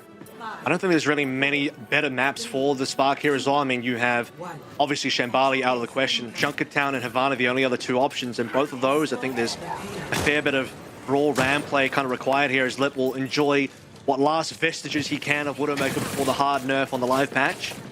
Shy back over on the Sombra. So Spark will be starting on this composition. No Hanzo just yet. Chio down early. Yeah, great little pincer maneuver here. Misspoke earlier. I meant to say first in the attack for the side of the Atlanta Reign. And Chio is going to be the first one taken down. I believe just dragging some attention. They leap up onto the high ground, catch him off guard. That's a nice little start here. They look to answer back. Looking out the safety is Gushwei as Lip goes on the hunt. Let's see what he can spot out. They are pushing, try and get Spark off the high ground. Lee is dipping and diving every now and then to at least stall out the payloads. Payload is just barely over the bridge for now. Lip playing maximum range. He's just farming. Shy, though, speaking of farming, 20% ahead. That's going to be important. First EMP out is likely going to come from Shy. Leave just getting forced away. Waiting for that healing to come through. Finally will be the focus of Monk. They top him back up. Okay. Lip just gets in on top of Shy, takes him out, says, yeah, you might have the EMP lead, but I'm just going to take that for myself once again. Yeah, that kill to go ahead and try to catch up. Lip can definitely catch up off the back of that one. This is where you get that for sure. Stalker, that connects. Yeah, I don't think it was in. a stick either. It might have been a stick, but it didn't look like it from long range. Yeah, hard to tell. Just given the angle, either way, it finds the kill. Back we go. Across the bridge towards the spawn room. The cart now opened up, pushing past the courtyard, getting ready to cross into A. Yeah, I mean, that's all you need to do. Shy spotted there. I mean, he was detected, revealed, and a Bionet will force him away. And Shy needs to drop this EMP. He can't do it from behind now. Mike's will be able to do it from above. Lip's got one of his own. Lip's going for it. Yep. Yep, he's going for it, and he finds both the supports. Nano does get used. Gushwei will be staying alive. Shy as well, committing to his EMP, but not finding too much for it. 5 meters left to go before they get across into point A. Gushwei in the back line, just meant to find Fielder, shuts him down. Donghak slept, but then woken up very swiftly. Back on the Lip, they're looking for the kill here. Onto the Sombra with a dive in. Gushwei will be able to confirm that one. That does stave off the Atlanta Rain at least for a little bit longer, so half the time bank going to be drained down as Donghak just goes for the reset. Okay. And that's just going to be a nice little wave here for Chio as Atlanta Rain have to just get ready to gather back up. I was going to mention as well, maybe Monk made his mistake by nanoing Gushwei instead of Linksa because you want to keep your Brig alive, right? Oh. Speaking of keeping players alive, you would have liked to keep Fielder alive, but at this point with Chio down, that's just going to be a reset. Good job by the Hangzhou Spark. But to finish that point a little bit earlier, nanoing Gushwei allows Gushwei to pop off and get the double kill to give Spark that win. So ultimately, Monk made the call that he believed was correct, and it pays off for the Spark. Hanging on by a thread there, but with those added staggers, finding Chio and Fielder once again. They now take it down to a minute remaining. It's very doable here for the side of the Hangzhou Spark. They just gotta get through a couple of these ultimates here from the side of the Rain. Crucially, Stalker, if they whiff this pulse bomb, that could be everything here for the Hangzhou Spark's hopes. I mean, look at Shy though, he's leading again, so if he can get the EMP first before Chio and Fielder can respond, especially with Lip down, that's perfect. The pulse bomb goes in, but it's not gonna find the kill. I believe it sticks into Gushwei's bubble, doesn't find any contact. Now Leave gets Stalker. 35 seconds remaining. This is monstrous. On the side of the Hangzhou Spark can look to pull off this full hold. Killer will find Shy as a bit of a parting gift, but he's going to come back in and still going to be 16% away from that EMP. But it's a strong parting gift because Shy needs EMP rather than later. Don't get forced to Primal. Very early Primal. Forced to pop this one. The rest of the team not just quite get there with him. Rallying at the ready from Langsa. Waiting for an opportunity. The card again. Brought around the corner. Gushwei moves forward. Receives the nano. Looks to keep this one contested. Donghak looking for a target. Jumps back down. The hack goes across. Gushwei just continues to plus forward over towards the side of the Atlanta Rain. Shy's taking low. Shy taking it down. Does that cancel the EMP? I didn't see it go across onto anybody. I think they might have taken it away from him. It was solo. Now, Lang's going to be taken out in the fight either way. Monk joining him in the grave, and it's all come tumbling down off the back of that pick. Stalker turning the kill feed red. Atlanta Rain will barely manage to get themselves across the line with just a second to spare. And we got to rewind again because it's the Fielder kill. I'm telling you, the Fielder kill for Shy ruined everything for the Spark because Shy was leading Lip by a little bit. Shy dies and Lip catches up. And beyond that as well, Shy, his setup is ruined. He needs to be farming. He needs to be putting himself in a position where the EMP, the earlier EMP from Shy, would have secured that defense on A for the Hangzhou Spark. Now the entire game is open. And Rain give themselves a second lease on life. I'm sure they were always pretty confident they were going to be able to cap it. Now they're in a pretty good position momentum-wise as well on ultimates. Okay, EMP committed in. Shy, the recipient, as well as Langsa and Gushwei, but Shy taken down. Donghak trying to stay alive, down so very low. Looks like he's going to be just fine. The healing gets pumped out. Stalker finds Monk in the meantime. Pulse bomb put to good use, and the Hangzhou Spark just have to continue to backpedal. Try to avoid any further staggers coming through. Look at the payload! It's already so much space. Yeah, I mean, it's only been a minute gone, and they're about to go ahead and get another minute and a half bump up. Minor contest. Yeah, minor contest coming through, but now they're pushing forward once again. Stick out, Donghak going to be antied out, jumps back across. The rest of the team up into the air. The healing continues to be found, and Shui gets taken down by Lip. Now Chio catches one to leave, and it's just an absolute bloodbath here as Atlanta Reign continue to rip them limb from limb. 2.5 minutes once again going to be in the time bank for them as they continue on to the final stretch. I mean, it was looking like a full hold at one point, and now disaster strikes Atlanta Reign. Well, it's a wonderful story for them, I'm sure. As a Spark is looking at a nightmare, they were smelling that defensive victory. And since we've seen B was an entire roll through, not a single moment stopped on the payload. Chio didn't even have to use the rally, and Donghak was on 1 HP. They just had confidence he was going to live. Donghak expired with the anti. They will be able to confirm the kill. Alleviates a bit of the pressure here. Atlanta Reign, though, still so much banked up. 4 ults. Now ready to roll. Donghak respawn, ready to join in. They didn't have to spend anything for B. That's the even bigger problem, right? You never got an ultimate out of range for that entire B push. That's why Spark is so far behind now. Oh, stick into the shield. No, it doesn't matter. The kill still comes across. Stalker taking him down. Fielder will be on the exchange. Monk now taken down. It's just going to be the supports eliminated on either side. DPS for DPS as well as Lip and Leave will both get eliminated. Cart, though, still being inched forward. Stalker. If we get moving up, Gushway still around the backside. Just go ahead. Trade positions. Yeah. Reign forced to reset. It is, and that's the thing. It is technically a reset, but even with the reset, Atlanta Reign is still flirting with the payload, still pushing it forward. I mean, the payload hasn't really stopped. 3-man connection dying, this time won't live. Yeah, focus fired, Langston with a whip shot, finding that elimination. Stalker forced back. Chio as well in the sights. Drop down pulse bomb, looking for it there, but Leave. It's a bit too deep for the kill, but then, okay, does get the follow with the pulse pistols to take down Chio. Fielder again eliminated as well. Timing could not be better. 54 seconds, that buys them so much. As, Leave thought he was cheeky, thought he was sneaky. Donghak says, nope, you're hiding behind the box, sleeps around the corner, finishes him off.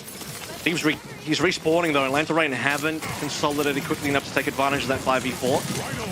Donghak is just going to move forward. He's safe. He's got a primal. Not concerned about dying here, even with a hack, I think. Now, we're looking over towards Atlanta Reign. Ultimate advantage again. Last 30 seconds, still very winnable for Atlanta for a full cap. Donghak got it up, pushing forward. Stalker let the pulse bomb loose off screen. Doesn't find anything, and Leave will get the better of Lip. Massive opening here to try to hold this with just 13 seconds remaining. Donghak, however, still holding onto the primal. Jump into the back line here from Gujwe as his own primal will expire, but he's got the lead, so rejoins back in, keeps himself safe. Donghak now pops it, and then juggles somebody out into the open so that the rest of his team can try to isolate and pick them off. So far, it's not working out for him. Continues to go lower and lower. Tucks back in behind the cart. The healing comes across. They will be able to keep them topped up. Nano at the ready. Monk sends it out. Gushway, the recipient, cutting around the corner, looking for Chio. Lip going to be antied out. Manages to exit out to safety, but still 80% left to go before he gets that EMP. Bull Tracer's going to be taken out of the fight. Stalker going to be rejoining a little bit faster here. Respawning a little bit sooner.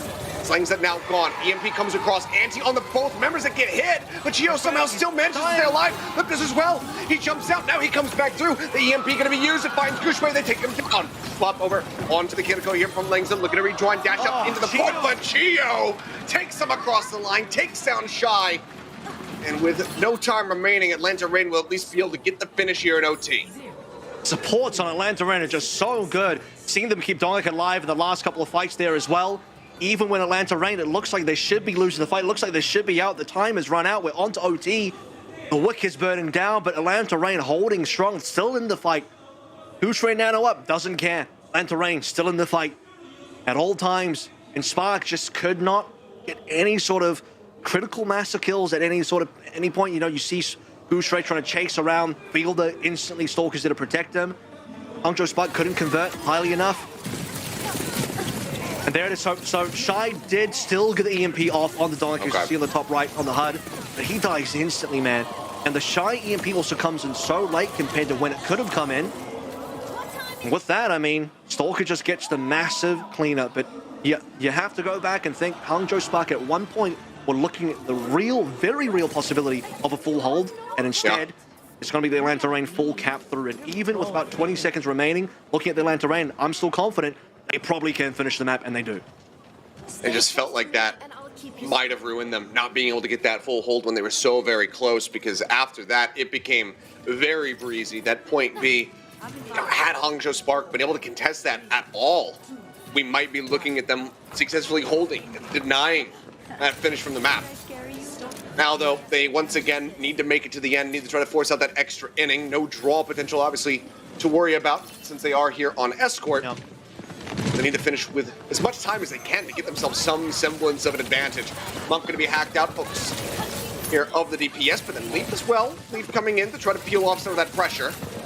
It's a treat for him so far, but Monk forces self-nade, and he's just going to get cleaned up. Leaf taking down moments before, and yeah, that's just going to be the slaughter completed, as Guchui will be the last one to fall for the team kill right off the rip. I was going to say, forget about finishing with the time. I think finishing at all, because Rialto, famously, one of the most difficult maps in Overwatch 2, actually get a full completion on Monk. No way. Not going to get spawn camp, surely. Really save himself there. That would have been pretty disgusting. Lip is monstrously ahead of Shy this time around. Shy was mostly leading on the defensive Sombra before, and I do think defensive Sombra has an advantage, but only Lip is extending that advantage into a canyon. Mohawk just continues to occupy this high ground, leaps back across to join in with the rest of the team.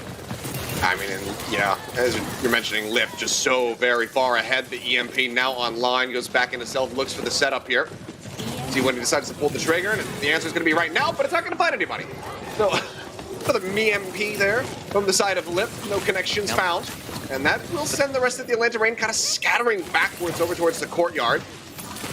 Card, however, still not gaining any distance. Hangzhou Spark desperately need a pick to try to get that working. Pulse Bomb Stick, however, comes across. Monk going to be taken down. Fielder now sends in the Nano from Donghak, and he gets Langza in his sights, and he just does not stand a chance. Langza burned down. The support's gone. Guchui on the exit. Donghak here on the hunt. Won't find too much else here for his troubles, but oh, he spots out Leaf. Recall burned. He's back on the bridge, and he's still so very low. Not a hope in the world. He dashes right into Donghak's fist. Just a great call. I mean, that was team comm there as well, saying that Lee was on the flank. Can you block him off for the retreat? Absolutely is the answer. Speaking of getting a kill there, that is a decent punish on the lip. It's disadvantage for Hangzhou Spark. Finally, they have ultimates as well. I was going to mention as well, Atlanta Rain, they burnt ult in the previous fight, so they're at least in a bit of a recharge stage. This is the opportunity for the Spark to push on.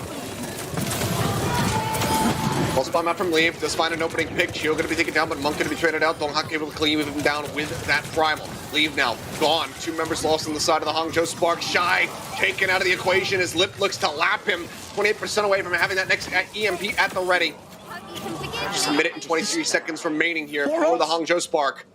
4 ults still unused by the Spark. That should have been the fight. That's the fight you want to start burning ultimates. Donghak Primals, okay, that's something on the Atlanta Rain side. I think Chio lost his rally to the Pulse Bomb as well, so it's like Spark started out well. They had the play advantage. Never found an opportunity to actually use the ultimates. Payload still not really in the open, kind of, but a real distance. Okay, EMP. One player. Committed, finds Fielder, cuts out the Nano, takes that out of this fight. Lip, though, an EMP of his own now available. Decides to jump back. They want to give up some space. Chio going to be taken down, and that's going to force them for a reset. But they have so much time to go for this one before they're under threat of having that cap come through onto A. Well, he's trying to stay alive, though, but he's going to be antied out, and he's taken down. That's a massive stagger found for the Hangzhou Spark. Yeah, that will prevent the Atlanta Rain from going for a play here. I think Atlanta Rain, given they've gone for 4v5s before, maybe not this time. You say that. To wait for the full respawn. No, they should wait for the full respawns, and they will. They have the time, they have the space. This one will go to the OT. I don't know if that EMP hit might have been on Guchui, but might have missed as well. Either way, he's going to be taken down. Sleep on the Guchui into the back line. We'll put him down for bed for a little bit longer. Chio, the recipient of the Nano here from Fielder, but he's going to be then swiftly taken down by Monk. Seems like Hangzhou Spark should be able to keep this map going as Chio will also fall. Flip now swapping over onto the Widowmaker in desperation, trying to find some kind of pick, but realizing that it's over, just go ahead back over onto the Sombra. The cap comes in 2.5 minutes out of the time bank here for the Hangzhou Spark, but can they get as swift of a B as we saw from the Rain? I think this is maybe one of the few times we see Lip kind of memp away an EMP and Atlanta Rain actually lose a fight off the back of that one, because usually, even if it's 0 on the EMP, Atlanta Rain somehow still win those fights. Leave will convert further picks to allow the free push. Very important for the Spark to gain momentum here. It's Shy's turn to EMP as well. And he'll be the next one going on the hunt. Plenty of low members on the Atlanta Rain. He actually just might pull trigger here if he wants to. Oh, man. Here into the back line. Does find that translocator by accident. He's just looking to send Monk into the river, but just can't make it happen. Now it's going to be hacked up, but does manage to make it up over the top of the wall. Back out to safety. Stays alive. Just a A little diversion. bit of extra, yeah, a little bit of extra charge there on that ult. Shine out on the hunt, EMP into the back, looking for Fielder. The sleep guard comes across, he puts him on his back. Stays alive, the rally rolling as well. Chio is really helping to solidify Fielder's position here in this follow-up fight. Push up on the high ground to try to contest him off this one. The anti-across on the Monkey dumps the nano before his death. Thanks to the recipient, but I don't know if they can continue to push forward. Trying to go for a rally, try to convert this 4v5. It's not going to work out, so he will wisely hold on to the ult. The Stalker quickly cleans up too. Hack will get taken down, but the hack comes across on Leave. He's got nowhere to go. Just managed to get that recall off in time, actually. He will be able to stay alive. But the cart is halted. It's less than a minute. Yep, less than a minute to go. Hangzhou Spark. There is a good push coming somewhere. 3 ultimates online versus the nearly 3 from the Atlanta Reign, but you know, Dongak does it again. He sort of diverts attention away from Hangzhou Spark, and the payload doesn't move. Also got EMP there, and Anna's are traded.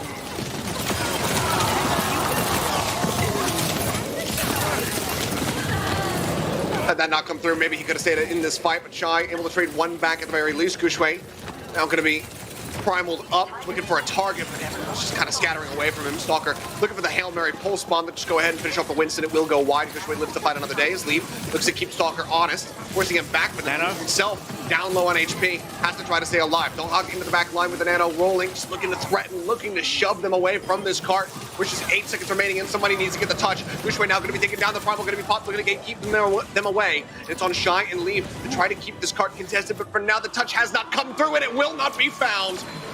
The Atlanta Reign will just beat them and bat them back to close out this series 3-0.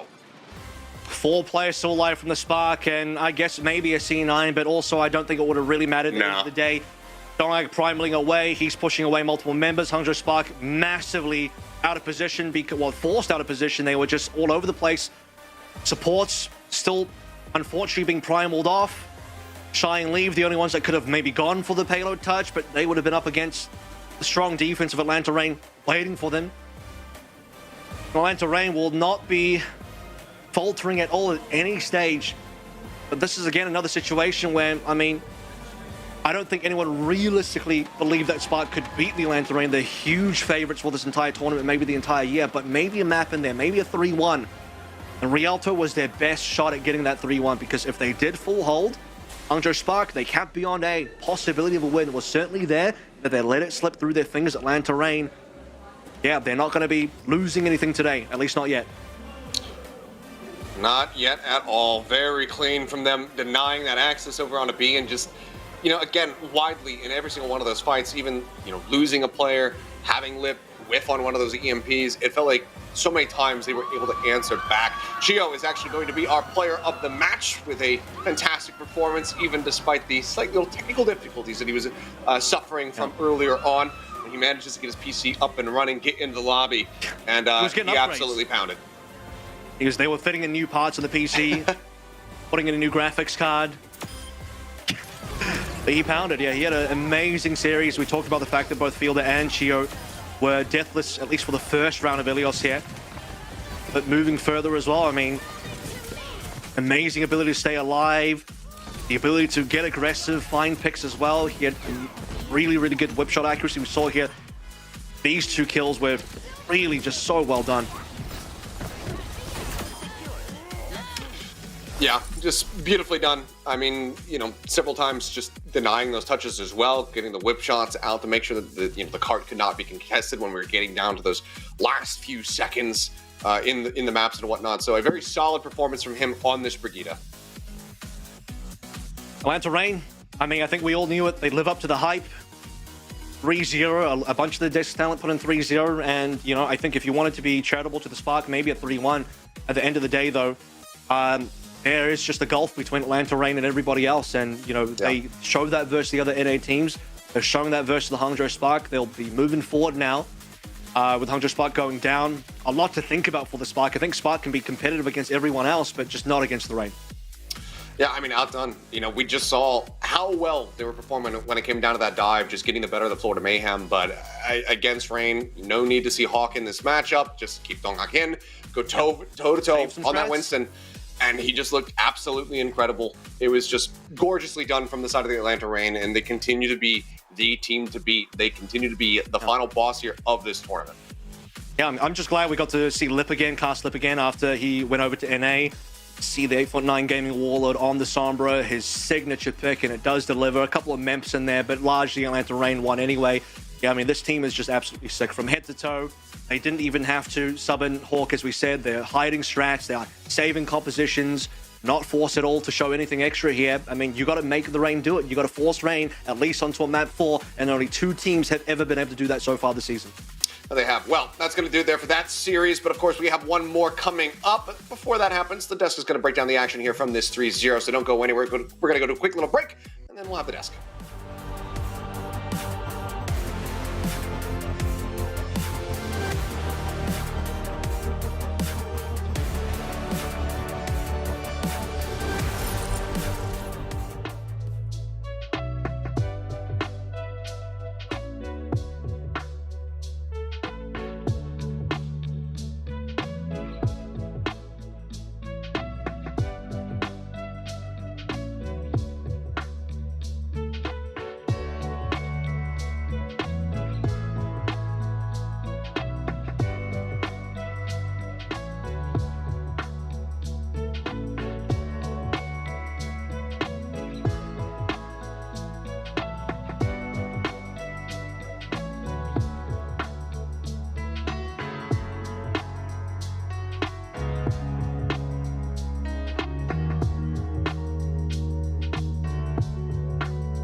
Welcome back, everyone. Watch point here is Zoe, joined by Danny, by Jake, by Jonathan, and Atlanta Reign made it quick against the Spark. 3-0, no problem. Interesting creds there earlier. Yeah, 3-2. Amateur hour. 3-2, huh? I'll bring up the scores. I gave them one map, all right? That's true. I gave them one. Yeah. And I mean, there were some respectable performances there. That was. From Atlanta Wow, the tie is doing a lot of work right there, Jake. You're being very respectful. There were some moments, you know, like some somber moments went both ways. Lip couldn't. Not every EMP was like that clean from him. He got juked on some EMPs, but it just goes to show that for Atlanta Reign, these guys don't even have to be individually at their peak. They have such an excess of talent that any one of them, two of them, can be having an off day, and this still looks like the best team in the world. I mean, that's an incredible margin to be working. I honestly think they're just playing like perfect.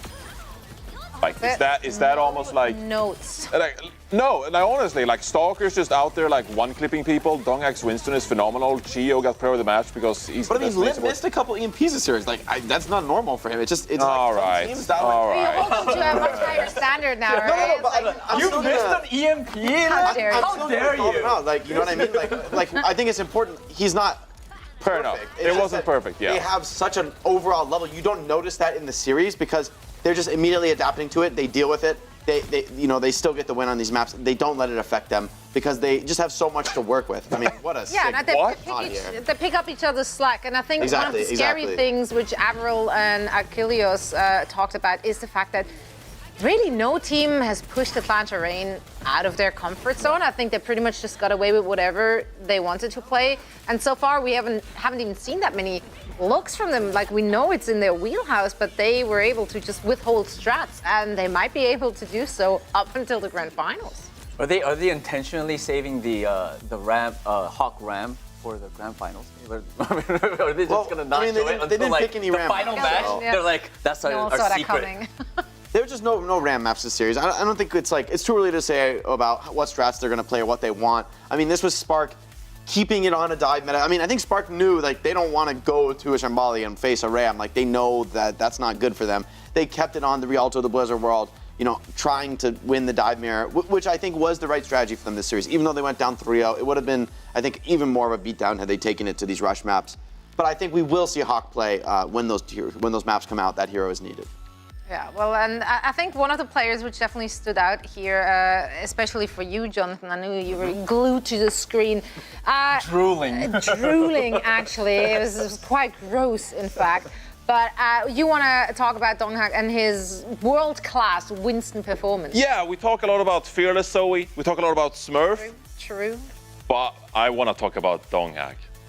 And so this is going to get quite intense. I'm just telling you. So everyone at home, take a deep breath. Here we go. Winston gameplay at its finest. Where are we? We're on point 2 of Blizzard World. I'll just establish that first so you know where we are. We're going to see Donghak jump up here. So we can go ahead. Let's go ahead and roll it. Diving onto the Hangzhou right there. And now we're going to pause right here. We're going to pause.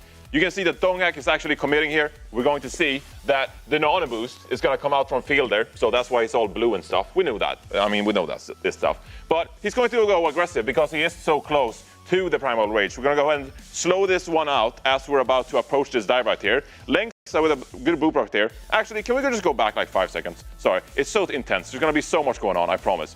So we go ahead and slow this one down. We can see Donghak coming in right here. He's going to get booped from Lengsa. Now, pause.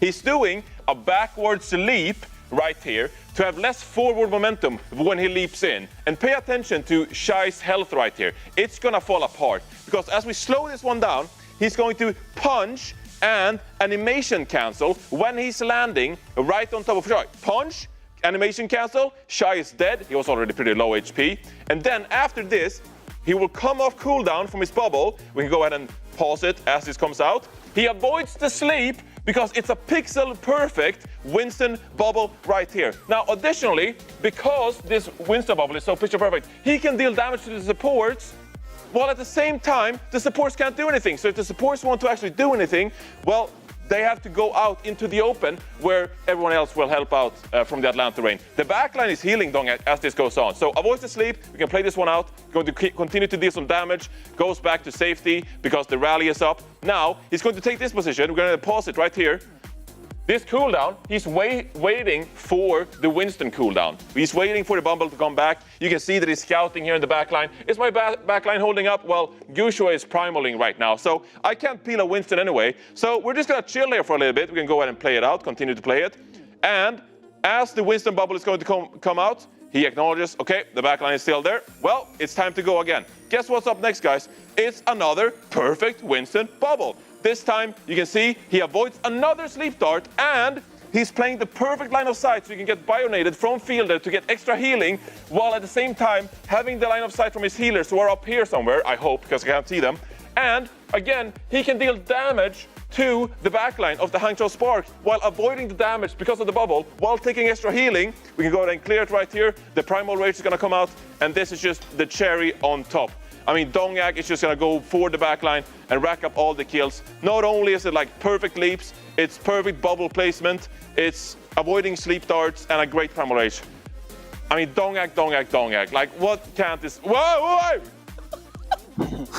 There he is! You wanted him. You said Dongak 3 times and he appeared. And summoned. He's been summoned. I mean, since you're here, Johnny, why don't you just ask him a question? Do you have any questions? Who taught Dongyak to play Winston like that? Who taught Dongak to play like that? Yeah. 동아 선수, 저희 림포스님께서 이 윈스턴을 이렇게 어떻게 이렇게 잘하시게 되셨는지 혹시 뭐 이렇게 존경하는 오버워치 선수가 있으셨는지 예전에. 제일 유명한 선수가 그 히어리스 선수 잘해가지고. 네. 보면서 많이 배웠어요.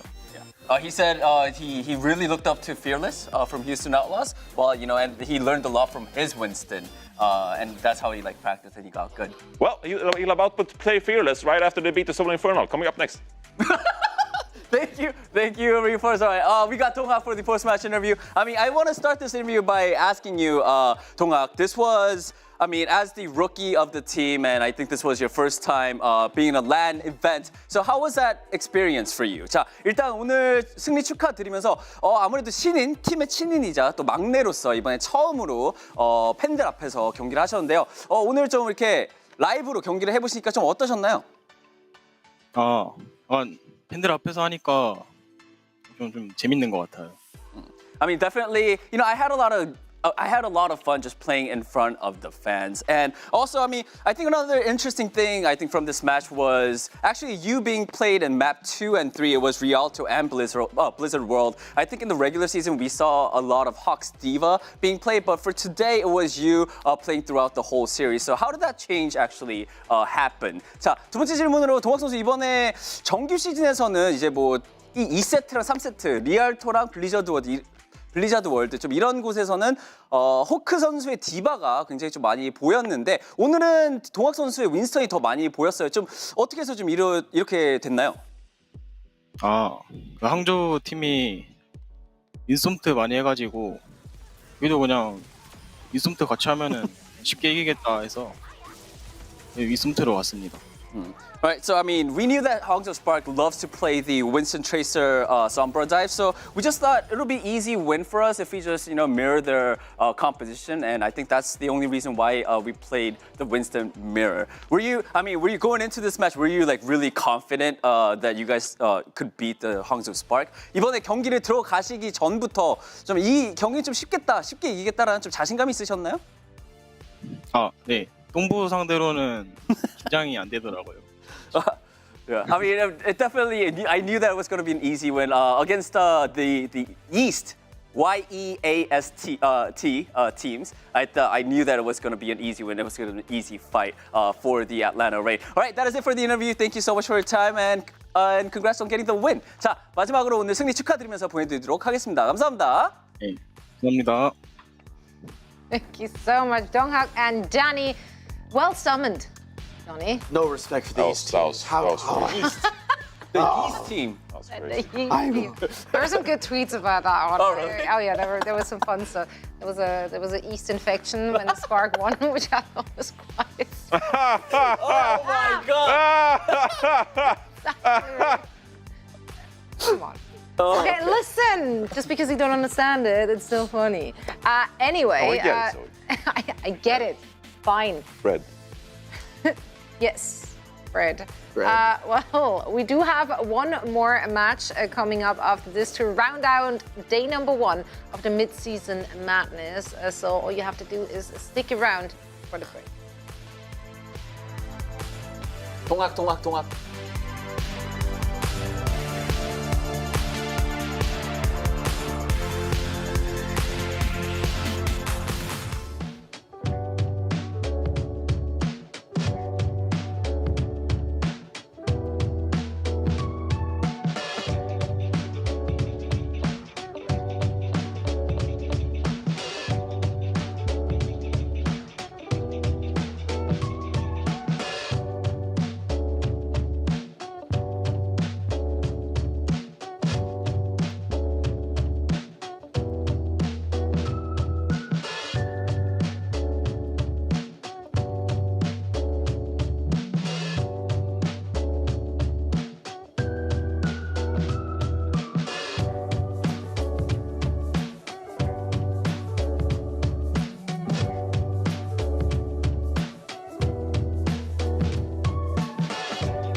Houston versus Infernal is coming up next, and we'll get to see Fearless in action again. But you can also see him represent South Korea in the Overwatch World Cup online qualifiers. They're starting in June 22nd. For more information on the qualifier, you just have to head on over to overwatchworldcup.com. I am so excited for that one. Yeah. Also, great news coming out. What was it, today, yesterday? It was today. Today, in fact? It was today. What, is it actually It's today? Or was yesterday. it? No, Oh, is no, it? it's still today. Still today? Still today. 3 minutes. Still today. Yesterday's coming soon, or yeah. tomorrow. Yeah. Man, that Sojourn skin looks good. Yeah, the concept art. It looks so good. It looks so good. So yeah, if you haven't seen the news, check on your social media. It should be all over the place, rightfully so. Confident Also, prize pool, so sick, actually. Yeah, I love that. I love that. Worked for other titles very well, so I hope to see a lot of engagement and a lot of hype surrounding the Overwatch World Cup. It's always great to see like All-Stars roster representing a country. Where is Switzerland? Who knows? But I'm very excited to see everyone get on else the team. participating. Yeah, it was Try all out. me. It's like me and the other 5 Swiss people in the world. We didn't manage. Anyway, the people who do manage to play on the highest of level are, of course, the Houston Outlaws and the Seoul Infernal. We already saw the Houston Outlaws. Infernal, this is going to be our first look. And also, of course, we're going to have a first chat with them leading up to the Midseason Madness. So let's see what they had to say. 안녕하세요. 서울 이페넬라입니다. 저희 팀은 젊고 피지컬 좋고 친한 선수들끼리 모여있는 MG스러운 팀입니다. 준비 열심히 해서 우승 한번 해보겠습니다. 팀 밸런스가 서부 팀보다 더 좋은 것 같아가지고 좀 팀업이나 그런 걸로 잘하면 어떻게 할 수 있을 것 같아요. 저희가 모든 리그 팀들 중에서 팀 분위기 자체가 제일 좋은 것 같고 인게임적으로 설명을 하자면은 선수들 개개인의 영웅폭이 워낙 넓다 보니까 모든 조합 다 쓸 수 있는 게 강점인 것 같아요. 일단 딜듀오도 성격이 엄청 좋고 뭐 영훈이나 픽사 선수나 뭐 매구 선수도 성격이 엄청 좋은 편이고 낯가림이 심해가지고 원래 제 본 모습을 못 보여줬는데 친하게 지내다 보면은 제 본 모습을 보고 많이 한숨들을 많이 쉬고 있어요. 본 모습이 어때요? 그냥 좀 어린 티가 나요. 그냥 어른스럽진 않고 모습 보고 깜짝 놀라셔가지고 이게 제가 말을 어떻게 해야 되지? 좀 방송에서 보는 이미지랑 많이 다르실 거라 이게 네, 좀 충격을 많이 받으실 거예요 아마. 괜찮나? 윤정이 어디까지 내려가는 거야? 아니 형, 형도 다르잖아. 내부 분열은 하지 말고 평화롭게 가, 평화롭게. 평화롭게 하자. 아 이게 다 좋은데 현우가 이게 한 번씩 대회 때 이게 야, 현우야 이거 같이 가보자 이런 말을 이제 하면은 아 조용히 해봐 나 죽었다 이런 약간 이게 팀합이 한 번씩 그 안 맞을 때가 있더라고요 현우가. 그 부분도 동의하고 귀 열고 이제 소통 잘하려고 노력하고 있습니다. 제가 이번에 동부 서울 임페리널에 왔기 때문에 작년 서부에서 우승하던 유관력으로 이번 서울 임페리널 꼭 우승시켜 보도록 하겠습니다. 네, 이번에 또 서울에서 열리는 대회인 만큼 서울팀인 저희가 아니면 또 누가 우승하겠습니까? 네, 저희가 한번 이번에 우승해 보겠습니다. 화이팅! 나이스! I absolutely love that they used this opportunity to air out dirty laundry. I was like, you're a feeder. What a well-lit team, guys. I admit the charges against me. I love it. Absolutely fantastic. I'm excited to see them in action. Obviously, Avril and Achilles, they're singing them praises. But they are going up against the Houston Outlaws, which has been very, very dominant all throughout the spring qualifiers, and also so far from what we've seen, looking pretty dominant. Here's the roster once again, in case you forgot. Absolutely scary Happy looks in that picture. Yep. That is actually such a scary picture of Happy. Why is he looking so scary? It's like a Grim He's Reaper. he's like looking inside your soul, and it's going well. Yeah, but obviously, like Fearless, Shubai, like that back line, that front line, and the middle as well. It is a scary team to go up against. Stacked. What do you think the Seoul Infernal took away from the earlier match from the Houston Outlaws? I don't know if they can learn much from that because Boston just got clapped down. So there wasn't really like, oh, there's some weakness with the Outlaws we're gonna exploit. If anything, maybe that Houston is gonna play these like interesting comps like the Ramatra with the Ana Brig, Sombra, and May. I actually really like that coming out on Antarctic Peninsula. I'm not sure we've seen that specific variant before.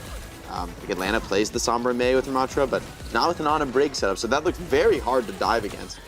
So I think Houston has yet more secrets locked away in their bag of tricks. I think they're going to be a very tough opponent, especially if they get to make map picks, and this isn't just an easy 3-0 win.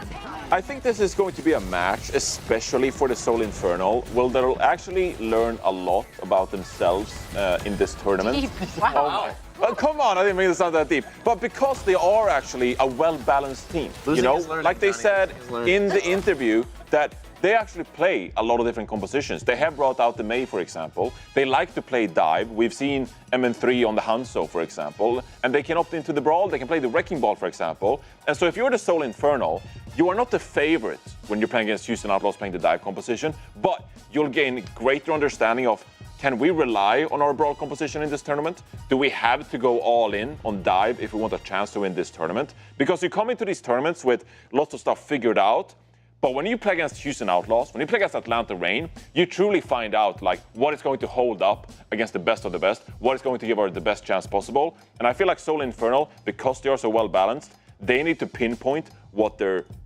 speciality is, what they're like really good at, and then just go with that for the rest of the tournament. So big moment coming up for them. Very big moment. Another big thing, of course, in this match, everyone has to always look out for is Fearless. We know that he's like the best Winston in the world, potentially. No, actually, not potentially. He is it. Like, that's it. He is him. But let's get a look at how Infernal actually plays the tank position. Looking at their pick rates so far, what is our takeaway? But a lot of interesting heroes coming out for the East. I think this is a lot more Ramatra than most teams do play in the East. Speaking to that, maybe Infernal is a little bit more similar to the Western teams, playing Ramatra and Reinhardt a good amount, lots of rush. And Doomfist and Wrecking Ball, I mean, this is like much more Wrecking Ball than I don't think anybody else plays this hero like almost at all in the West. The Doomfist, I mean, Houston actually plays a little bit of Doomfist in the West, but I guess this is just really showing Infernal, they do swap it up. They do play a ton of different comps and a lot more rush than we typically see in the East. So I think they're going to be one of those teams, or the team from the East, much more likely to take these mirrors. But the big question is, can they actually keep up with the Houston Outlaws, a team that looks incredibly strong on the rush comps and looks incredibly strong, I think, anytime you get into like a war of counter picks. That's exactly where Houston wants to be. Yeah. You know, if Houston has any weakness, it would be like, all right, if they're just going to mirror match Tracer Sombra versus Atlanta, they struggled in that, right? But against every team where they get to make all these swaps, leverage the fact that you've got Shu and Violet in your back line who can play absolutely anything. Like, Mag comes out of Wrecking Ball, they're going to be on Ana's end so fast, going to make your head spin. Wrecking Ball is going to get cut to pieces by that Discord Orb. I mean, I just think the match will go very, very quickly if the game is like that. I think so for Infernal, I think they're going to need to stick to, like, their guns, the strongest comps. Play rush on rush maps, play dive on dive maps. Don't let Houston get into this like weird counter-picking game. I think you will lose that game 10 times out of 10. Houston Outlaws are just better at that. Yeah. All right, so your advice is Seoul Infernal, hone in on what you're good at and don't go into the Stick to the meta. Stick to the meta. Stick to the meta. You Don't could be try to cute. cheese, but I think you'll lose cheesing against the Outlaws. That's my. I think Outlaws are just too good. Happy Pelican, they could play every single hero on the roster. Each of them, they can switch as they needed. And same for Shu and Violet. It's just a really tough team to counterpick. They don't have some weakness you're going to exploit with a weird draft. Yeah, the flexibility has been standing out for the Houston Outlaws. Well, let's see what both teams have in store for us. We have a tweet for you right now from Liz Richardson. She says, there's no way Outlaws and Infernal don't take this to a map 5, right? It feels impossible considering both of their histories. 5 maps, 5 a.m. 5 a.m. What? 5 a.m. I don't know what time. You are tired. Oh, I am tired. I have been up since 5 a.m. Actually, so it's been a long 2 days now for me. Oh, Jesus. That's how it feels. Either way, we're ready. This is our last match of the day, day number 1 for the Midseason Madness. So once again, let's take a look at our predictions, starting with my own. I had to ride it with the Houston Outlaws. They just looked so good. I haven't seen a real crack in the armor from like top to bottom. That roster is stacked. I honestly haven't seen enough from the Infernal to even make an educated anything here. So I just went with what I know, and that's the Houston Outlaws. Same, me too. I went with Houston Outlaws. I liked what I was seeing from them their previous match, and also what Happy said, that it was like, hey, we got more interesting, quote-unquote, comps coming up. So I was like, hey, I want to see it. I want to see what is it. I'm like curious. Show me the comps. Yeah, we'll see if Infernal can even bring it out of the Outlaws. Obviously, I've got Outlaws winning this one pretty easily. I think honestly, for me, Pelican Tracer what made a believer out of me in that last game. I knew he had the Tracer in him. I knew he was strong on it, but that's not his best hero. It's not his comfort. And for him to be playing, like, just slaughtering Decay, honestly, in an easy 3-0 win, made him look leagues above him. Looks like one of the best in the league. Yeah. I got Houston Outlaws in this one too, but I am really excited about this one because of the wild cards that are the Solo Infernal, Wrecking Ball on Blizzard World. That is very much what I predict from them, and let's see how it goes because I don't know how it's gonna go. The league plays like 1% of Wrecking Ball. This team plays 12%. They play Zenyatta, whereas other teams actually don't. So how is Zenyatta going to fare against like Sombra Tracer? Probably not too well, but Soul Infernal, in many ways, I think they're a wild card. Houston Outlaws, known for dropping at least a map in a series once in a while, not the previous one. So this could go to map 4.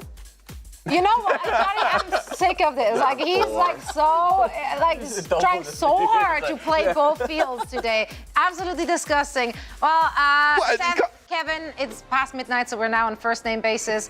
How are you guys feeling about this match? I'm feeling it's gonna be a good one. I'm feeling good.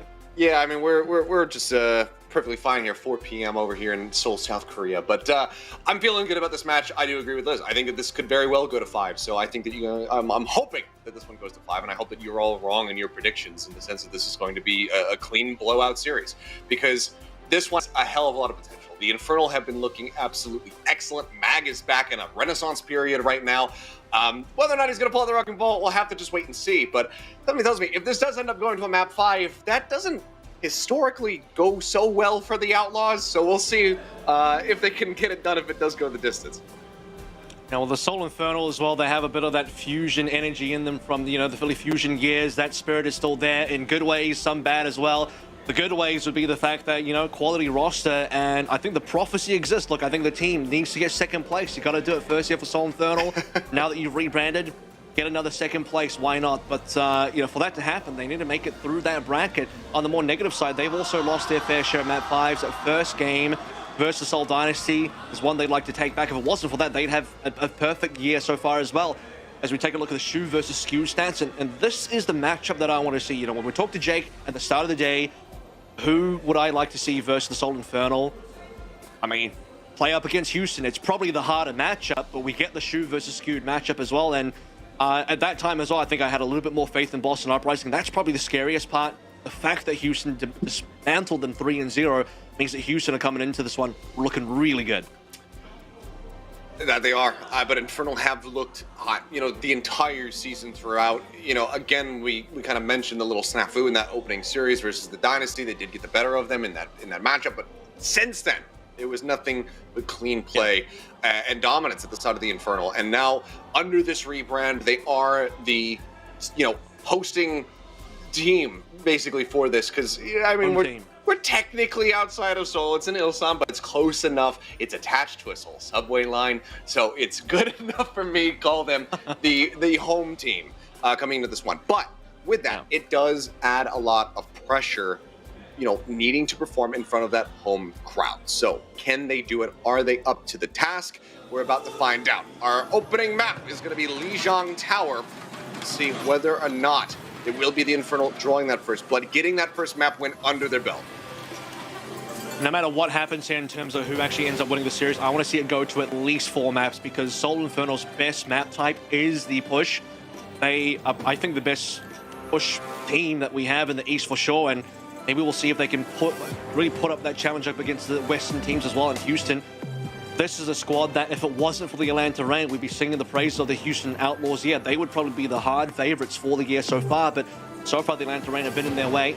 If they want to face up against the Atlanta Reign again, Houston will have to get past Soul Infernal, as you mentioned, the home team here, a team that I think of the Eastern side, you would say is the better team between themselves and the Hangzhou Spark. Soul Infernal just that much more well-rounded, far more compositions. They have the star power as well. Soul Infernal, the highest seed from the East coming into this one. This one, oh dude, I can't wait. Houston vs Seoul, let's get it.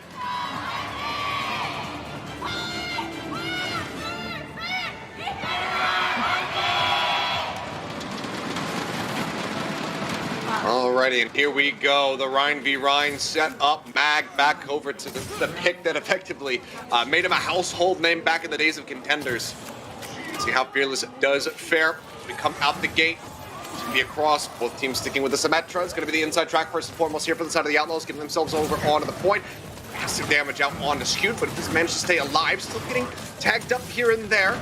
Fixit just going to be steadily topping him back up. Looking for the pin. Fearless able to match that one. Mortality Field going to be coming through. Mag able to clear that one out. Still under pressure here is Fearless, but Mag as well needs to try to keep that shield raised. As Zest is going to be sent off the side of the map. We've seen Violet finding the first kill. The main now gone. Pelican with an opportunity to try to take a lead. Mag, however, answers back. Finds Fearless. The fire strike through. Pelican going to be taken down. Looks for the pin. Cancels that one early. Picks up by Shu.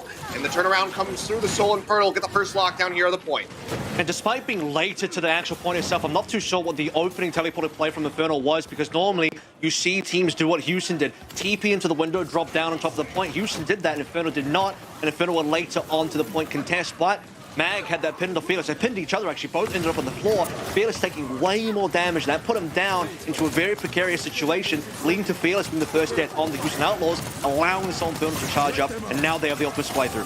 Yeah, and Matrix going to be coming through. Zest goes into the ice block. The wall comes up from Pelican just to try to go ahead and block off some of those sight lines. And Wiley, they just have to pull back, respect this Matrix, and then wait for it to expire to go back in. It's now gone. Fire strike through. Mag getting tagged up, but he's so much faster to trying to have this Shatter online, just 5% away. The ice block once again, they go. Shatter at the ready. Cuts around the corner, managing to find Happy, puts him down to the ground. Pelican going to be taken down. He gets the pin on the Violet as well. As Happy and Fearless taken up, and a team kill coming through. Soul Infernal maintaining control, now cresting past 50%.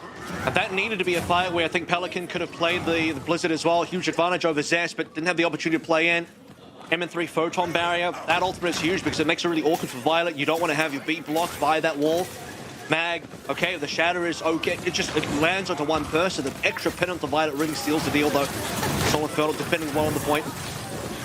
Zest looking to cut up some of the reinforcements here. MN3 still going to get caught. Happy able to find that kill. Immortality Field going to be cleaned up. Mag down to a sliver of HP. Will be finished off by Shu. Great value found off the Blizzard from Pelican. Not so much value found by Zest. Only comes away with one kill as a parting gift. The flip will come in. 82% on the board here for the side of the Infernal. And they didn't force enough ultimates. You can see 3 ultimates still online. Shu about to find the Air Matrix, and the Houston Outlaws just to Blizzard. It's good enough, and that's the Blizzard I expected last fight to really be a game changer. This time with Soul Infernal really being frozen up and fixes. Sound Barrier not catching MN3. MN3 crucially did not get saved by that. That was a difference maker in the fight. Now Outlaws hold all the cards in terms of resources. You can see Pete perhaps here into the back line. Good damage coming across. The Shatter could have been dropped in. Nice boop there from Fixit. Does he help keep the rest of the team protected, but Fearless still gets on top of Mag to find the elimination. And the tank gone. Zest off the side of the map. Just to go ahead and, I guess, reset because he was in a bad spot. Yep. It's going to be the fight 1 and the point held here for the Outlaws. 3-1 trade though. Skewed use Ant Matrix, Houston Outlaws use 3. That's a decent trade considering Infernal are above 82% to 42.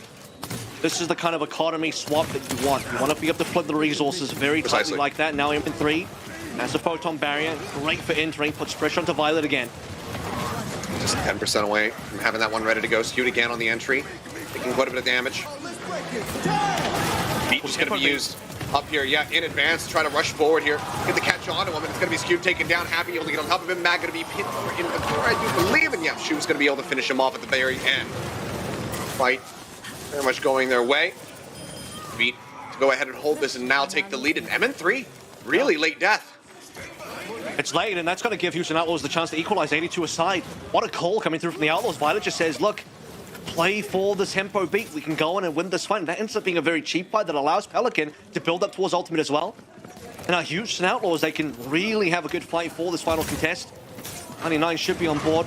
Fighting into Blizzard will always be awkward.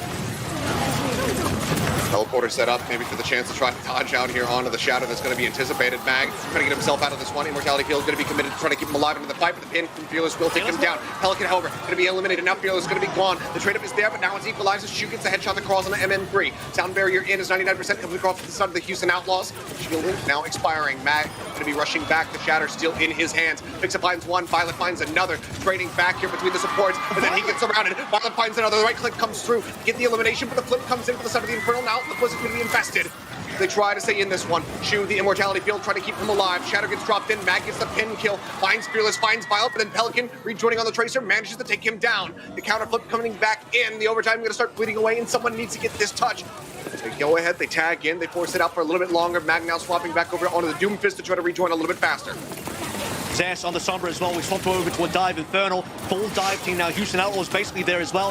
Happy could be the odd one out here. They need to target somebody. Violet nearly onto a beat. They got to get one down. Ends up falling. Pelican managing to get the kill. The beat comes across. Violet shielding up the entire squad, and they will go ahead and whittle away at the Soul Infernal. Zest will be the last man standing, but not on the point. 195. Houston Outlaws regain control of the point, and they do not let go of it, taking the first round for themselves. But damn, what a close bout between the two teams. And what a clutch coming through from Violet. The 2K coming on in. Shu and Violet keeping each other alive. Houston Outlaws should have lost that fight long ago. But Violet was playing that expertly. Finds a sound barrier in the last engagement there as well. And this is that double kill. Look at the situation. Barely anyone alive. It's a 3v3 here after Violet gets a kill onto Skewed. It just finds Fixer as well. And that's double support. Skewed and Fixer both dead. Insane clutch coming on through. And nasty kills there from Violet. Now we'll see the change up. Mag still opting to stick here with this run. Cassidy out the gate from MN3. Yep. Pelican will be taking to the skies, and that Cassidy can find an immense amount of value, so Pelican's got to be that much more careful now. I don't know if it's an accidental sort of situation here. They could have read that Pelican was going to go towards the Echo in either case. Wing pick to come on through. Not standard if you didn't think the Echo was going to come in. See how Pelican fares against that. Fearless will move over towards the Ram. Mag staying on the Rhine for now. Gonna break down this barrier. MN3 gonna get clipped by this anti-nade. Zest under some fire, has to go to the ice block to try to stay alive. The point unlocked. Outlaws with that initial little touch. Although Soul Infernal look to take this for themselves. MN3 gonna find the first kill of the round. Shu is gonna be taken down. Hack onto him, but he's nonplussed by it. Just dashing over to the side, just trying to get those shots woven through to take Violet out of the equation here. Able to find that elimination. Violet's still hovering low on HP, but Shu's going to be rejoining quickly. We'll be able to top that for get it back up. For now, though, Infernal again first in control of the point. Yeah, and they have the Matrix on life of Scoot as well. Look at also MN3's damage. Nearly on the Deadeye. Huge amounts of damage coming through on this cast. Soul Infernal with the first cap. With the early neutral, something they struggled to do on the last round. Here's the window. Back over on his S once again. Fixes still down on HP, but MN3 again comes up with a kill. Pelican going to be taken down. Looks for a little bit more of the shielding. Try to keep protected. Violet getting tagged lower and lower. EMP going to be committed to the fight. Doesn't manage to find multiple members on the side of the Infernal, but the kills have not been found quite just yet. Annihilation rolling here from Fearless. Now going to be nanoed up. The sound barrier. Fixer try to stay alive. MN3 under fire. Fixer gets one, but MN3 burned down by that Annihilation at the end of it all. Fixer now eliminated the whip shot from Violet. Able to come up with that kill. It's 3 members left now versus 4. Soul Infernal desperately trying to hold on to their lives. Mortality field going to be cleared up. Skewed. Back turn here. And you cannot turn your back to this Ramatra. Fearless finds another one. Zest traces it back, but in the meantime, the Houston Outlaws have gained control of the point. Yeah, Fearless doing a ton there. Getting MN3 down with the Annihilation was huge. Soul Infernal taking Pelican down early in that fight was what gave them legs. Have to go for the retake now. What tools do they really have? Blizzard will be decent once they actually get on towards the point. What a call from Houston Outlaws, by the way, to decide, look, even though we're down on members, we're not going to reset it. We're going to play through EMP, play through Annihilation. It's not working out. Soul Infernal do not run away with the lead by too much, 52-26 now. Still waiting to use some ultimates, but they are on the point. Okay, rally rolling, just a bash there across on a Mag. The dupe comes out from Pelican. Going for Shadow time. The Cassidy here. Mag grenade going to be thrown out. MN3, however, again finds a headshot. This time on a Violet, takes him down. Fearless going to be following quickly thereafter, as well as Pelican. That will be broken out of the dupe. Has to just try to drift away, make his exit. Looks like he will be able to do so. The cleanup is there. The flip comes back through. Soul Infernal once again in control. They do not surrender the lead. Finally going over towards the BAP now, so they're changing comps again. This is a very unique composition, and we heard some inklings, you know. Happy was saying they had some more comps left to show. Just looking like it. How do you get past the Shatter? The bubble is the only real defense. Otherwise, the Shatter is completely free.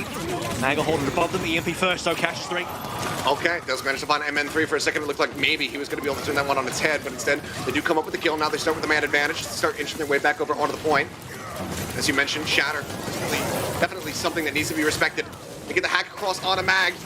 Good Fixer, though. They managed to keep him alive, and in this fight, the bubble already expended. Now that means that Shatter can come across for free, but no! He's gonna get dropped. Pelican gets a couple of headshots woven through. Skew down low, a sliver of HP remaining for him. The sound barrier helping to keep him alive. They have not been able to finish the job. The Immortality field now comes across the Amp Matrix, nearly there. Outlaws in control, at least for the moment. The problem going to be built up here from Fearless. Pelican's going to be lost as MN3 looks to rejoin the fight. Zest as well. Throws out the right click, finds Shoot. MN3 going to get cleaned down. Fearless good for 1, but can he get more?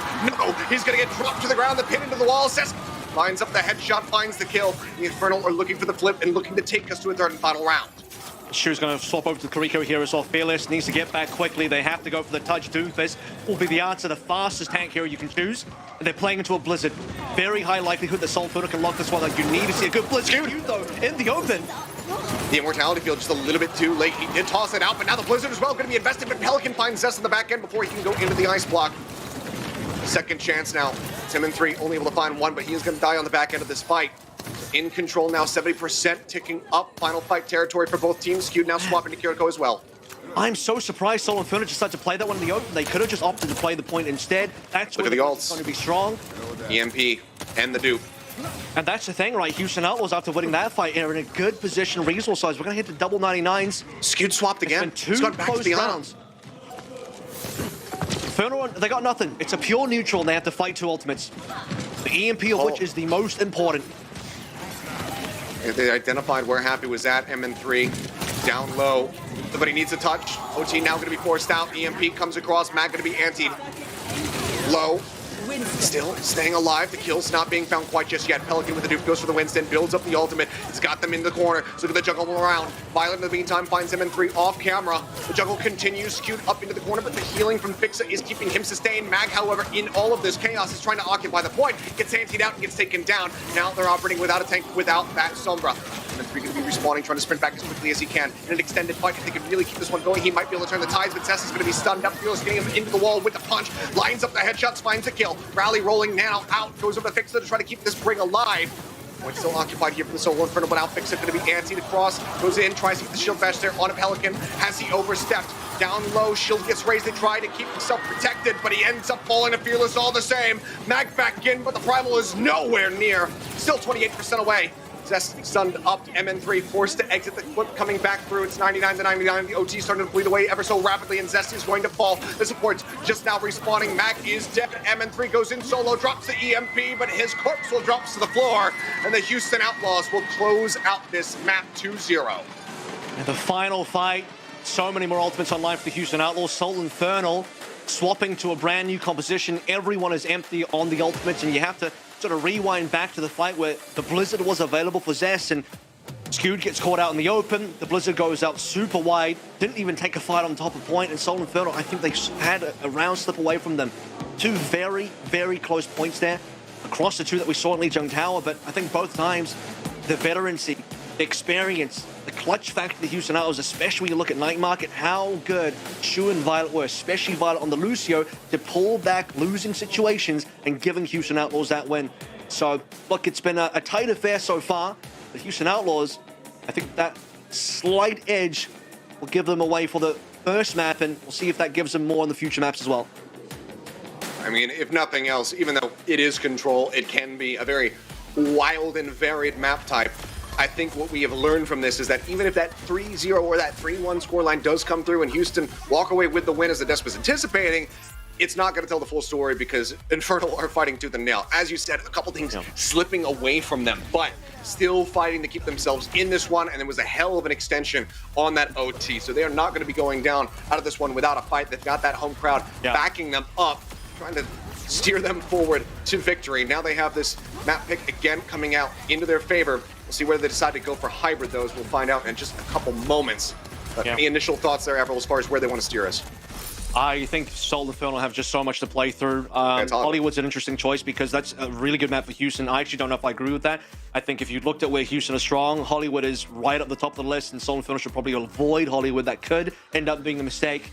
Soul Infernal going straight into the Lion's Den with this pick. I'm feeling confident on it, clearly. We'll see, though, if that confidence is going to be misplaced, because having that 2-0 lead for the Outlaws would be catastrophic. But now we're going to go to a quick little break, give the players a breather. When we come back, we'll see if they can equalize the scoreline, tie us up 1-1.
Yo, crank that volume, turn it way up. Get your weapon, get your blade up. Damn, instead you gon' pay up. Yo, crank that volume, turn it way up. Get your weapon, get your blade up. Damn, instead you gon' pay up. Yo, crank that volume, turn it way up. Get your weapon, get your blade up. Damn, instead you gon' pay up.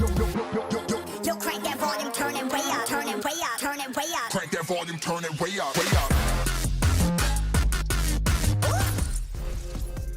Alrighty, well, let's go ahead and take a look as we know that Hollywood is going to be the next map. Obviously, Infernal, undefeated on this one so far this season. Outlaws 3-1 record, but that one loss they've suffered on this map was to Atlanta. We just saw as well Houston play up against Boston Uprising on Hollywood, and it was as clean as you'd like. Houston Outlaws in a 3-0 in that particular match.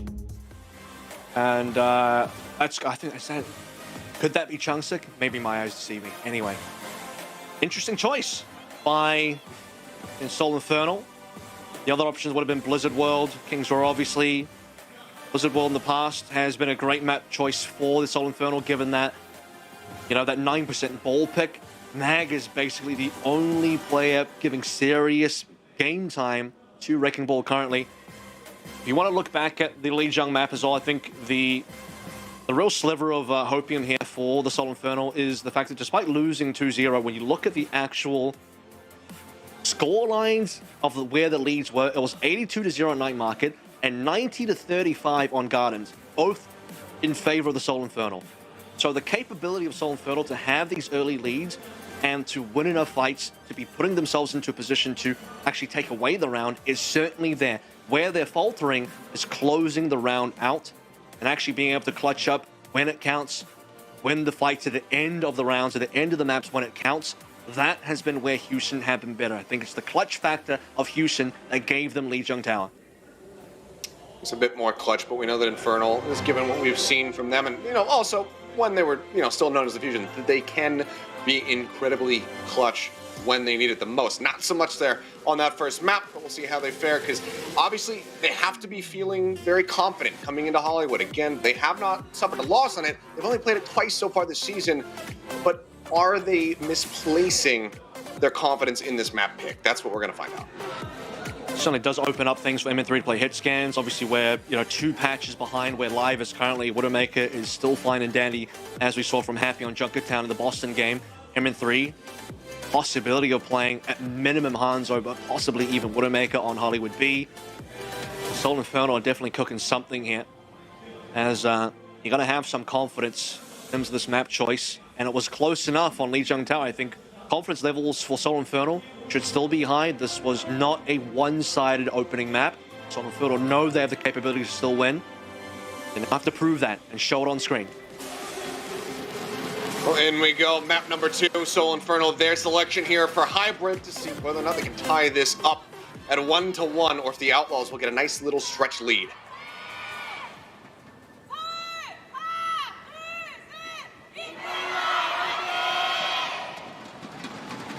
Obviously, still the crowd very much backing them despite that early loss here on Lijiang Tower. First on the defense is the Infernal. We'll see how they fare, as it will be MN3 on that Hangzhou. Seoul Infernal's defense, fairly standard. I feel like we've seen plenty of teams, if you are going to play the Winston on this map, which most teams will do. Nice ante. One sniper is at least decent. Yeah, the ante will just be there to feed a little bit of ult charge for Skewed, so off he goes into the nano boost race. That will be pretty important. Now, Pelican did hover the Echo, but I wasn't sure if he was actually going to play it. 20 HP, that's from Seoul over the ante. MN3 beamed down. Great follow-up. Pelican playing fearlessly here, knowing that the kill was in hand. There was no way for them to try to get rid of that purple. Now, supports locked out. Skewed. They are just completely and utterly corralled away from the point here. He bombs it for the stay them off. A sleep dart on a mag. Also going to be anti-put down on the ground. He will be able to stay alive, at least for the time being, but a first tick already going to be established here for the side of the Houston Outlaws. This, however, answering back, finds one, but Happy takes his head off, puts an arrow through it. Second tag. They get out of the fight, jump up over the top, looking to get right over top of Fix's shield, but instead will just get right up into his face. Happy finds another one. Second tick nearly there, 63.5%, but with the kills coming through, the support's now gone. It seems like an inevitability that the Houston Outlaws will be able to get a very nice early cap here on point A. Yeah, and MN3 goes Sombra just because it's a fast hero to come back on. He's nearly onto the EMP, but they have to give up on a single frag on MN3 dictates so much. And again, we talk about the fact that Houston Outlaws, they have extra compositions, extra picks. I don't dare to call it cheese, but certainly more variability compared to what we normally see in the meta, and it happens to be the Pelican Echo that's normal on Ilios, not so normal on other maps, and it comes out trumps here, flies it onto MN3, and it just snowballs. How does MN3 have 90% of this EMP? He did a lot of damage. He came back. Took my eyes off the guy for a so. second, and now he's about to have it ready to go. Recon Low, though. Okay. Weave that shot in. Mag, I think so. Mag's chilling. Is the one that takes it, and Mag, after getting headshot, looks like he might have gotten a little heart flutter after that one, just nearly giving him a heart attack, so calls for the police pause. We'll see what the issue is and whether or not we can get it rectified quickly so we can get back underway. It's got to be Chio's PC again. The ghost of Chio's PC coming back. You know, that one damn PC, huh? We do always have the one.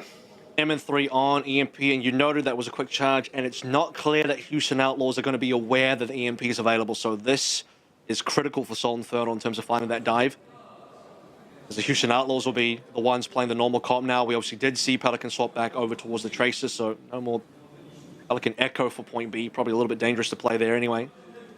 Obviously no sniper yet because MN3, to be honest, as I sort of mentioned, the Sombra pick isn't even what I think Soul Infernal believe is optimal in that place. He picked it because it's a fast hero that you can retake with, and like, he did enough damage that they can sort of convert now. Mag and Zest are also very close to ultimates, and as we pause, by the way, one key thing to think about is Happy just used the Dragon Strike, so that ultimate should be flying towards. We actually don't know where it's flying towards because we never really got to see, but has been possible the high ground.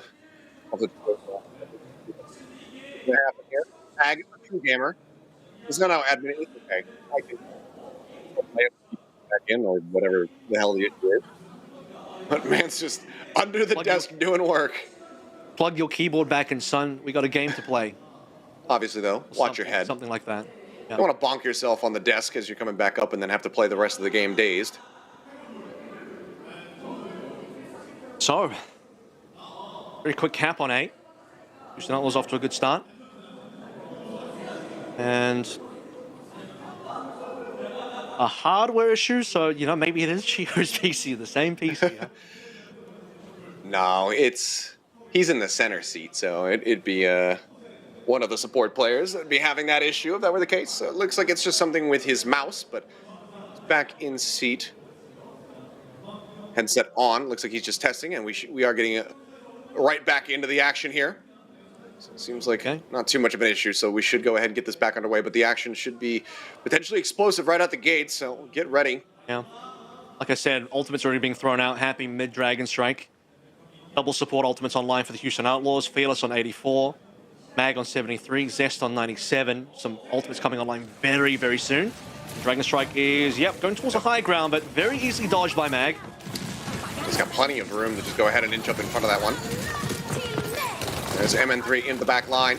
EMP was used, but kill not going to be found. Riley rolling from Violet to go ahead and get that green HP, but Zest goes in, gets the pulse bomb stick, and she's going to be taken down. The kill found Pelican in the meantime, just inching that card forward even more. Skewed and MN3 both taking nasty hits here. Mag looking for the contest here onto the low ground. Primal nearly online, but Fearless a bit faster to punch. Pelican staying elusive. Nano play should be coming through now. EMP expended, Dragon Strike gone. Happy looking for effect. Testing his limits here just a little bit. And Zest dives in the backline, solo Shu. I just completely and utterly ignores Happy. Finds Shu into the back line, as you say, just about soloed. MN3 was joining in for that one, and Mag finds Happy. On the Violet, that's going to be some semblance of control found here for the side of the Soul Infernal. Still banking 3 ults. Yeah, Happy had no idea. He was busy trying to take some pot shots on the high ground. Meanwhile, Zest just blinks into the back line. Last time it was a pulse bomb. This time, just raw damage output. Shu not able to get this nano off and still waiting for the nanos to play through. So payload slowly moves backwards now. Actually, payload movement here is insane because I say it was moving backwards and Pelican just shoves it forward slightly again. Soul Infernal have to be a lot more careful about that because they're losing map control every single time the payload moves. He got like 15 more meters right there, it feels like. And out on a Mag, Skew's going to be taking down the rally from Fixa. Not nearly enough throughput to try to keep him sustained. Fixa as well, very much in danger of falling. Nice little whip shot to shove him back, but Eventually, with the pressure coming in under Happy and Pelican, he will crumble. Mag as well. Likely to die on the back end of this one as he goes jumping back. Skewed, respawning, gets into range just fast enough to go ahead and keep him alive, but for now the cart can continue to roll forward. 3 minutes still remaining. Mag was desperate to both A, not die, and B, not use the primal, because you primal there, that is an awful place, so he saves it. You lose a lot of space here with Skewed going down. You couldn't mash a nano. Shu finally used it. Skewed hacked again. They're trying to put the pressure on. They know that Skewed wants a nano here. If they can prevent it, that would be the goal for the Houston Outlaws. Fearless going in deep. A push forward, looking for that pulse bomb, but Pelican oversteps and picks it, catches him from behind with a whip shot, taking him down. Juggle up onto the rooftops here for Shu. Mag going to be antied out, but with the Goomba stop, he will be able to take him down. Meanwhile, Skewed going to be traded by Fearless off screen. On the opposite side of the map, Mag comes in, gets some revenge here for his Ana. Hart will once again be slowed up. Can't quite punish Happy. I think Zest will go hunting. They know Happy is behind the team, so he's towards the Infernal spawn. This will try and mark that one. In the meanwhile, MN3 is forward, scouting, EMP ready. Zest is not here though. He's playing right on the edge. Zest is half HP, so if MN3 does anything, he might be solo. Has to take that into consideration. Looks like he's still just tracking, waiting for him to get into a better position. In the meantime, that's going to be the translocator, I do believe. Taken away. Zest, however, diving forward. They will be able to find Shu. MN3 stuck into the corner of the whip shot. Will be able to take him down. So, yeah, I mean, still consequences being found after the translocate destruction. I think MN3 thought Zest was going to hang around there. Zest helped out with the first, then disappeared for the second. We got one and dipped. Some needed elsewhere. By the way, Happy, okay, he EMP'd the back line. Found Skewed and fixed it, but there's no follow-up to be found. Now they're both alive, so that's all good. Fearless can go any further. They saw Infernal, pretty pleased with that. EMP resolve. Shu nearly going down there. Double support ultimates online for Houston Outlaws, so this is opportune time. They know the nano's online as well. What a sleep. A nice sleep. Oh, yep, and it's just going to be one shot, one kill. Already had the Tracer so very low. Fantastic sleep start there from Shu to put him down, fixing out under fire. Rally going to be bumped, gets that instant armor to try to stay alive. Skewed as well, being sustained for the time being. It's Fearless continues to push forward here, empowered by the nano boost. Pelican gets the better of him in 3, shuts him down. That's going to give an opportunity for Happy to find the lead here. Pelican going to be eliminated. Zest, however, answers one back with a pulse bomb, but I don't know if it's going to be enough to try to hold the line. Mag, nano up, that's now expiring. Primal online, pops it, slept instantly, but now is woken up, and Shu will pay the iron price. Leap up onto the high ground, Fearless. Going to be cleaved down here at the very end. 1.92 meters left to go. Infernal should be cautious about a potential back cap. And we had 3 meters before and only gave up 1.5 meters. They're very important to Soul Infernal. We're capitalizing on the payload, making sure there was not going to be C9 because I could see it with my telescope. Would have been tragic. One last fight to go here. Fearless has a primal online just soon and nothing else, but Soul Infernal also do not have anything to play through. Fearless in trouble here a little bit. He has to stay alive. He doesn't have primal. Can't afford to die. He gets it. Pelican threatening that cap. Cart just less than 4 meters away now. Fearless goes leaping forward. Happy down low. The cart pushing forward. The contest needs to be there. Finally, he's going to be found from the side of the Infernal. MN3 desperately trying to build up this EMP. He gets a little bit of a stretch to lead over top of Happy right now. And that could be the turning point. EMP online, but Fixa eliminated. Zest, a pulse bomb as well. Mag is taking lower and lower. Skewed trying his damnedest to keep him in this fight. But with the kills coming across, MN3 now commits the EMP. And then they all just get team killed. I thought he was going to hold it. I was literally about to say he'll have this for the follow-up, but as you say, maybe this is the moment that he swaps. We'll have to just wait and see. Would be the good pick here, I think, but no, this is unfortunately going to be a case where MN3 made the call into the EMP. It's not for the purpose of and swapping. That's catastrophic. It kind of is, because unfortunately, you know, 2 players went down. Hag was on very low HP. Fearless staying alive, finding the primal, soloing one of the supports, allows Houston Outlaws, and look, the payload was already shoved up, so not a lot of push required from the Houston Outlaws. Get the nano out. And a full pulse trade. I think that's actually positive for Zest. You prefer that trade to feel the Soul Infernal, so that's good. I suspect that you're going to be able to build up that pulse a little bit faster than Shu can get the nano online. Nano is more important. I think nano is the far more valuable resource there, so. Sure. As well. You need it to survive things like pulse bombs. Pelican going to be noted. Yep. Trying to approach. Well, which they don't have now. This card is still just free pushing. They cannot lock it. They're going to have to try to hold it at the choke now. But it's dangerously close to the finish line here. Looking like an overtime finish unless something really transpires crazily here in the next few seconds. Fixa, though, going to be nanoed up, Skewed, able to help keep him alive, and Fixa just rushing forward into the back line. Looking to try to keep them away from this cart. In the meantime, it is getting pushed. It is being brought forward, getting closer and closer to the golden box of victory.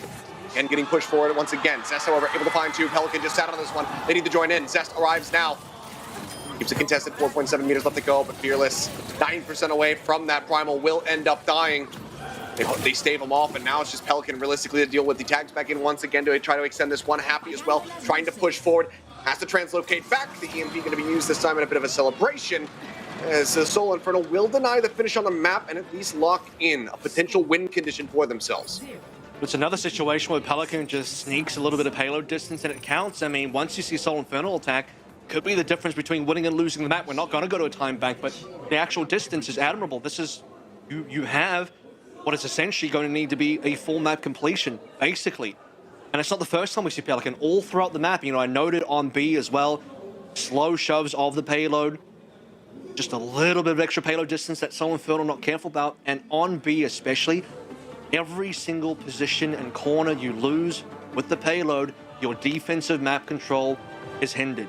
You have less and less map to play through, and all it comes down to is a lack of payload control. Pelican not being marked by Zest. That's something they have to be careful about, because Zest, historically, famously, especially on push maps, master of payload theft. But here, Pelican is the real thief. A chance now, a very real one to try to tie this up. Like you said, still a very admirable push at the end of the day here from the side of the Houston Outlaws. So Soul Infernal need to have a strong attack out the gate. Like MN3, at least going to be starting with the Hangzhou, likely to stick with it. As soon as he sees it Happy, is going to be running it as well on the opposite side. Yep. Pick potential is huge. As a reminder, Houston Outlaws got that pick potential with a very off-meta pick on the Echo, but hey, it works out. Time around, Soul Infernal will do it the normal way. See if MN3 can find the early arrows, because A was one of the very successful parts of the Outlaws push.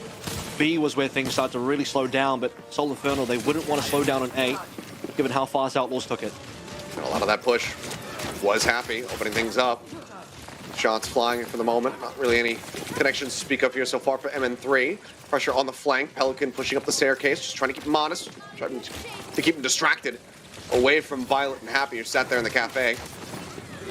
That goes into the contest, but MN3 gets one. Okay. Yeah, recon dart forward. Pelican going to be taken down. Just a body shot to finish him off. Now, bonus on Happy to try to reply. Buy some space here, but he doesn't want anything to do with Zest. He's back away from the fight. The one clip not quite going to be coming through. Healing goes over to Happy to keep him sustained for now. Point occupied. That first tick nearly coming in, but Shu manages to find Fixit with the help of Violet. First tick established. Zest trying to build up the pulse bomb, just 13% away. Pelican just a little bit further behind because of that initial death. Anti on the Happy, but no pressure being applied. They're playing off the point. They have to get halfway there, but for now, it's going to be the Infernal having to peel back, it seems. You have to, because you just lack the players there. I don't know how Shu gets that pick, but it's important, because things were looking a little bit dire for the Houston Outlaws. You lose Pelican, that allows Soul Infernal to push up, get that one tick forward. The Houston Outlaws, they just hold on steadfast. Now. Okay. And what a volley of kills to be found. Pelican gets MN3, Happy gets Zest.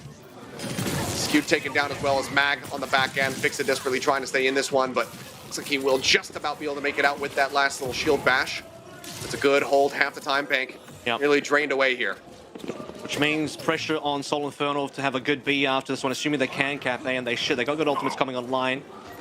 Violet does lead in terms of the rally, which is important. Soul Infernal getting one tick is decent, but prefer to have two at this stage, and MN3 still looking for that initial pickoff, and if MN3 can find it, that would be the 5 versus 4 that Soul Infernal desperately need.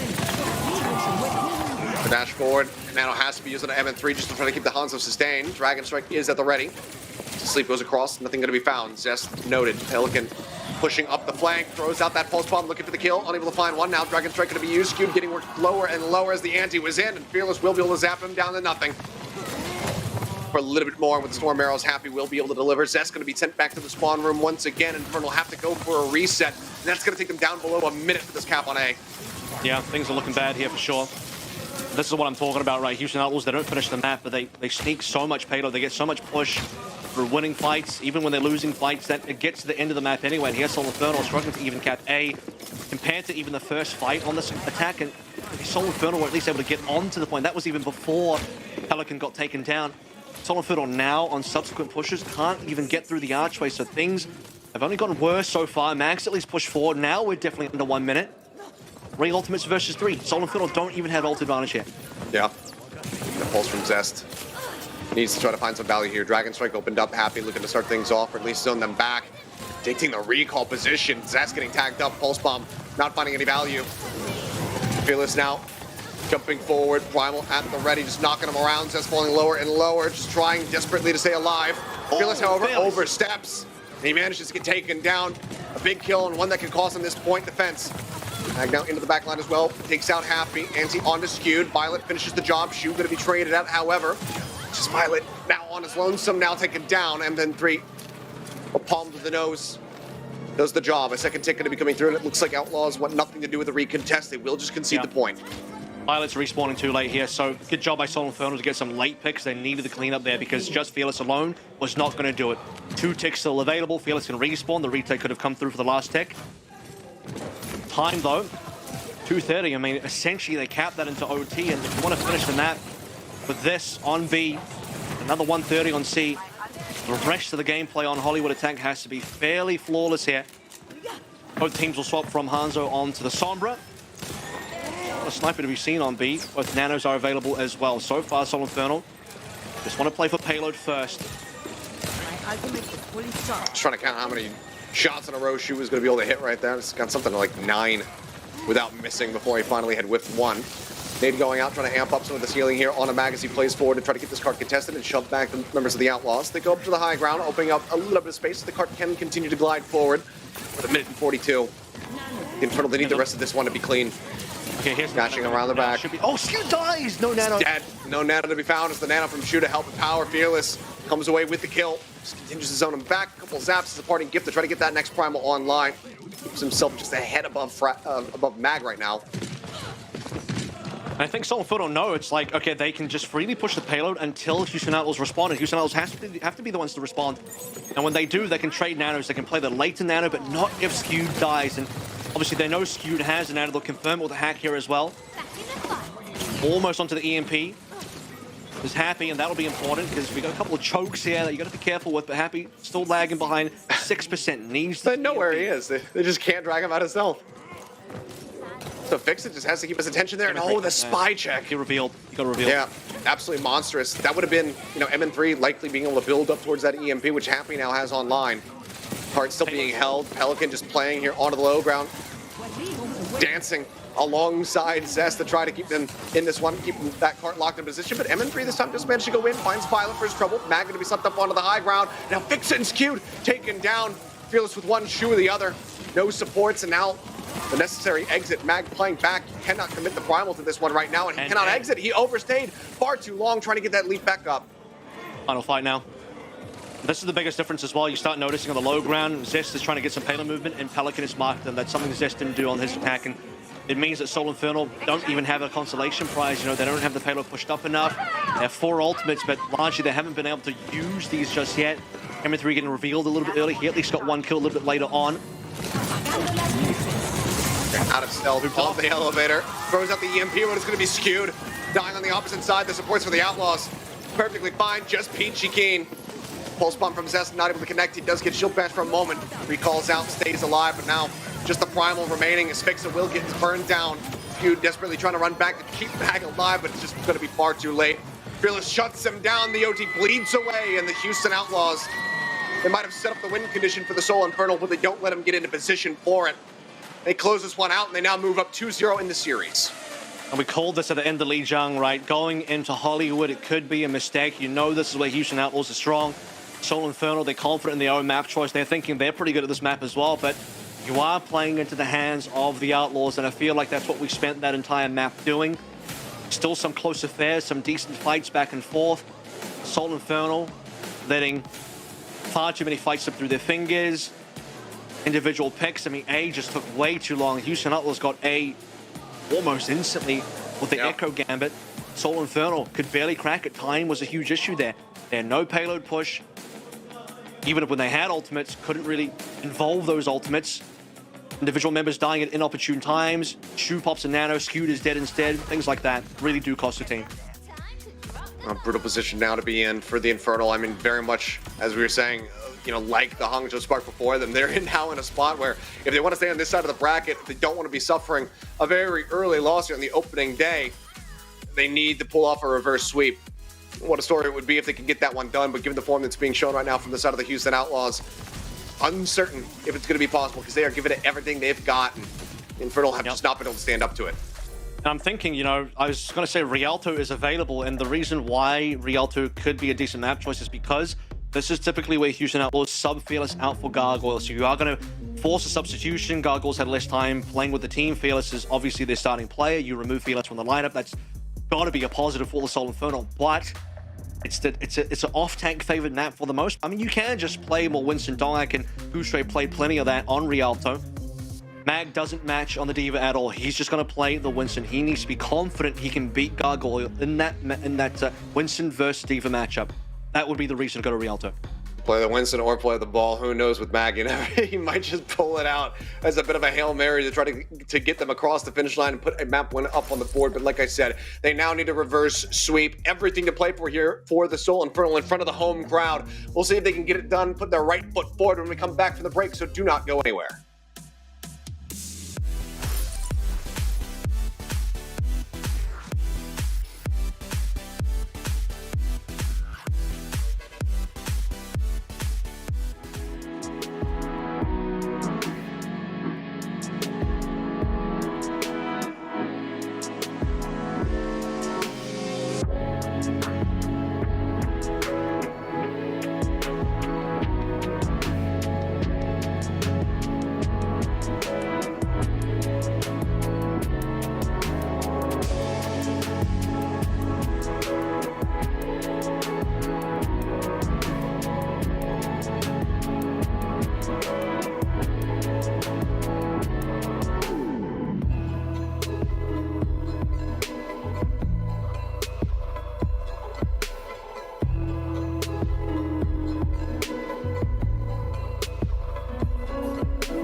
And we are back, and let's immediately go ahead and take a zoom in here and shoot and skewed, because it was a fairly one-sided affair.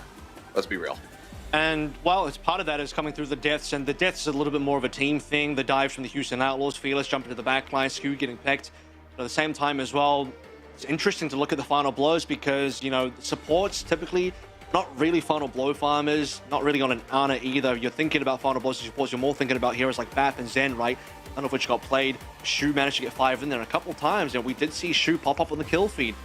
He sometimes got support plays. I actually saw Shu snipe out some supports on the Soul Infernal side, both Skewed and Fixer. Those things can definitely make a difference in the actual matchup itself.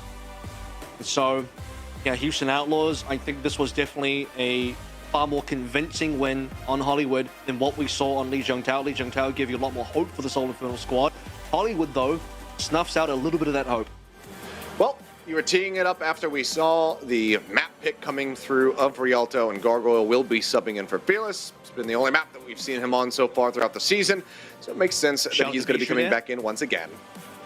Yep. Overwatch League player Bishu himself is also there, and Gargoyle is going to get a bit of playtime here. And as I mentioned before we went to break, right, the reason why you would go here is you force Gargoyle in. I mean, obviously Houston could just choose not to sub in Gargoyle and play Fearless again. It's essentially what Atlanta Reign did, a map where normally you would see Hawk come in for Dongak. I don't know if anyone else caught the Gator tweet, but apparently Dongak had never even scrimmed Rialto before. They just kept him in. Here, though, Houston Outlaws don't want to take any chances. They have a player that normally does play Rialto, that is Gargoyle, playing some Diva. That will be there now. For Soul Infernal, I think, you know, there's a little bit of concern on the faces here. And I do have a belief that Soul can win this and we go to push map 4. Soul, that's their best game mode. They can win their best game mode, you can go to map 5. I don't know what's going to happen on map 5. There's still a pathway for Soul Infernal to at least get to the map 5. Not necessarily complete a reverse sweep, but at least open the door. I mean, we saw how close things were on that opening map of Control. And that's where I want to go back to. I want to go back to that level of closeness. So bring us back to Lijiang Tower, just reskinned on Rialto. It doesn't matter who wins it, just want to see that back and forth bout, that closeness that we were seeing at the very beginning of this series, because it felt like we really started off on this high peak, and it's been dwindling down as the Houston Outlaws have just established a foothold. Part of that is due to the fact that I think you take Houston Outlaws to a very comfortable map for them. Lijiang Tower as well. I think both of these things occurred on both of the maps so far, which is to say that Soul Infernal, they do sometimes make small errors that kind of cost them, whereas at least on the other hand, Houston Outlaws, they clutch through.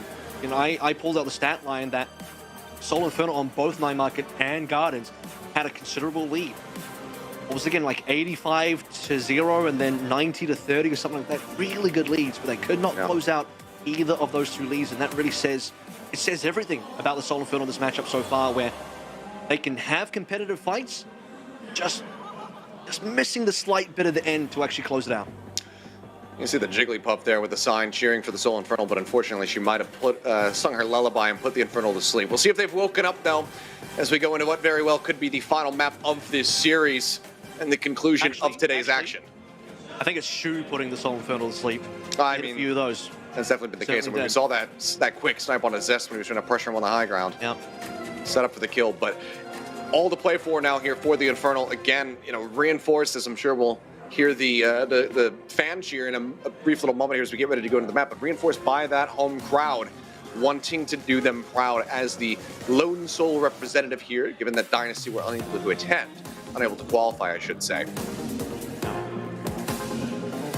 I wonder which fan cheers louder, the Houston fans in Kintex or Jake in the green room?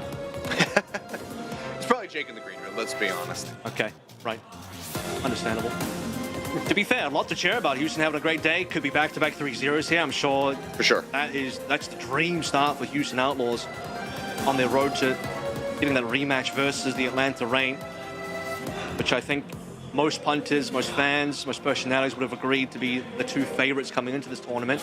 Hangzhou Spark put a dent in the NA versus APAC rivalry with takedown of the Mayhem, but so far, Soul Infernal yet to take a map in this series, and Rialto might be their final chance.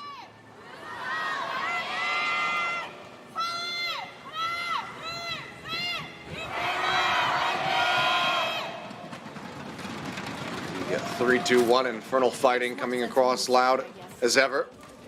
Take a look though. It's going to be Mag here on this D.Va matching against Gargoyle. So he's going to do it. I'm surprised. I mean, I'm not, because D.Va is a very good choice for this map. I would even say maybe the preferred choice, but Mag not known for the D.Va. This is not one of his normal heroes. And he's very flexible this year. I don't want to take that away from him. You can also just choose to play Winston. Oh my goodness. MN3 doesn't know what the hell hit him, and I barely do either.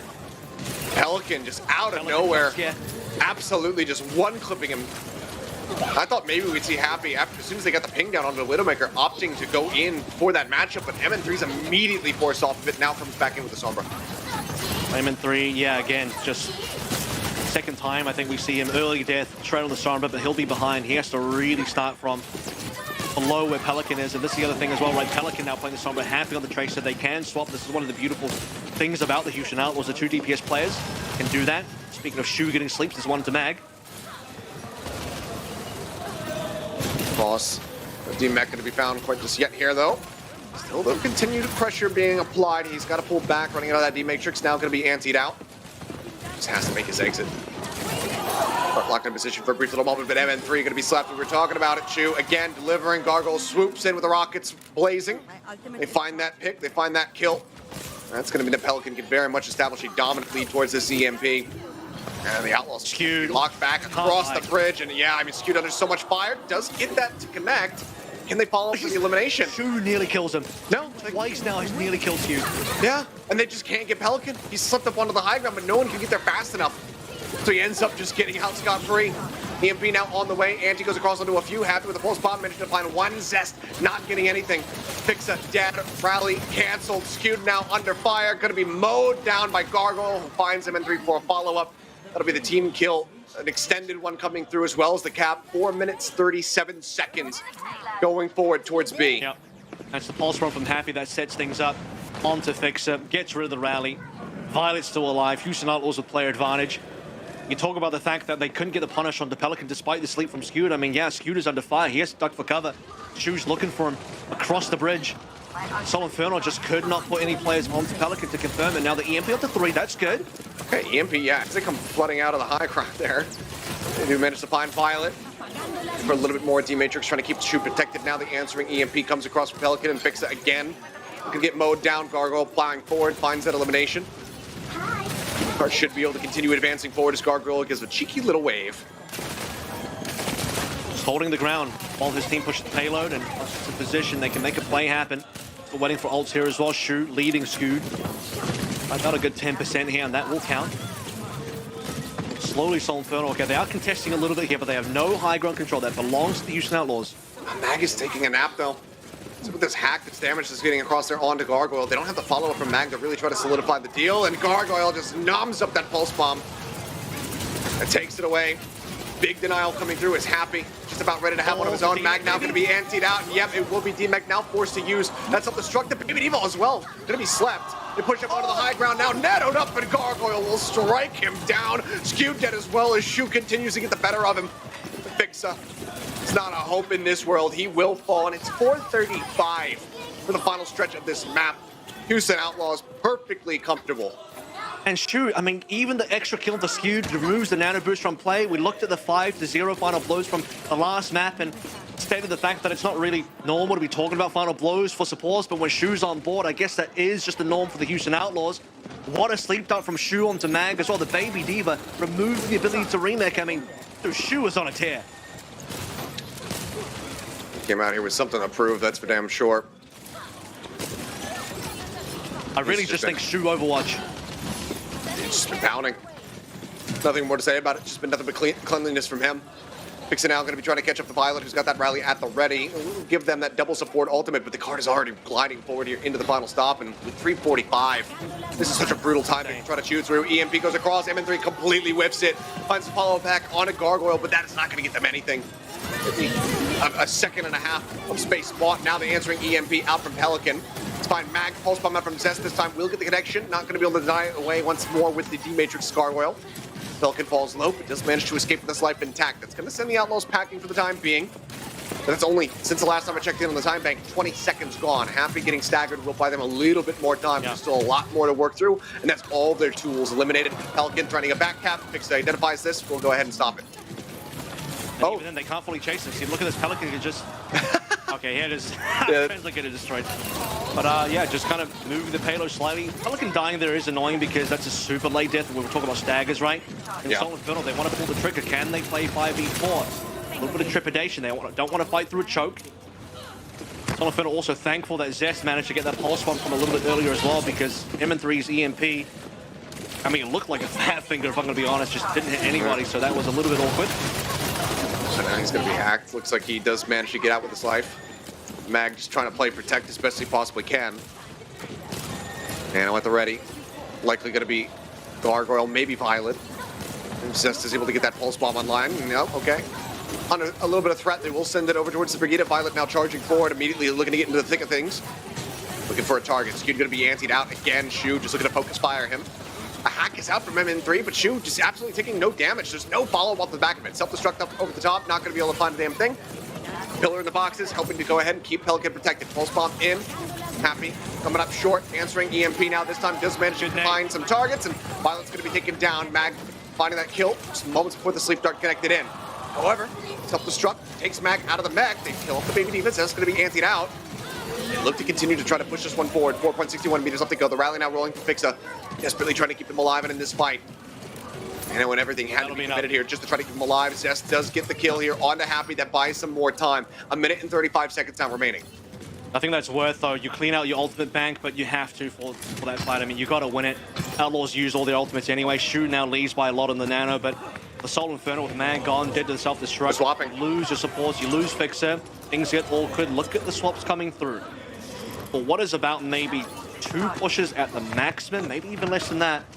We see Genji and Zarya, 2 heroes, especially the Zarya, not really in the meta at all. Swapping the match. We have actually seen Gargoyle play this in previous matches on Rialto, so it's not completely out of the blue, but he's got to build up energy from scratch, and who does the Nano go to? Does it go to Gargoyle? What if he doesn't have energy? See if he can build it up. Mag down the Winston as well. Just try to play around it. Happy on the hunt, looking for Zest, takes him down to one-shot territory, nearly gets that follow-up. Recon reveals quite a bit.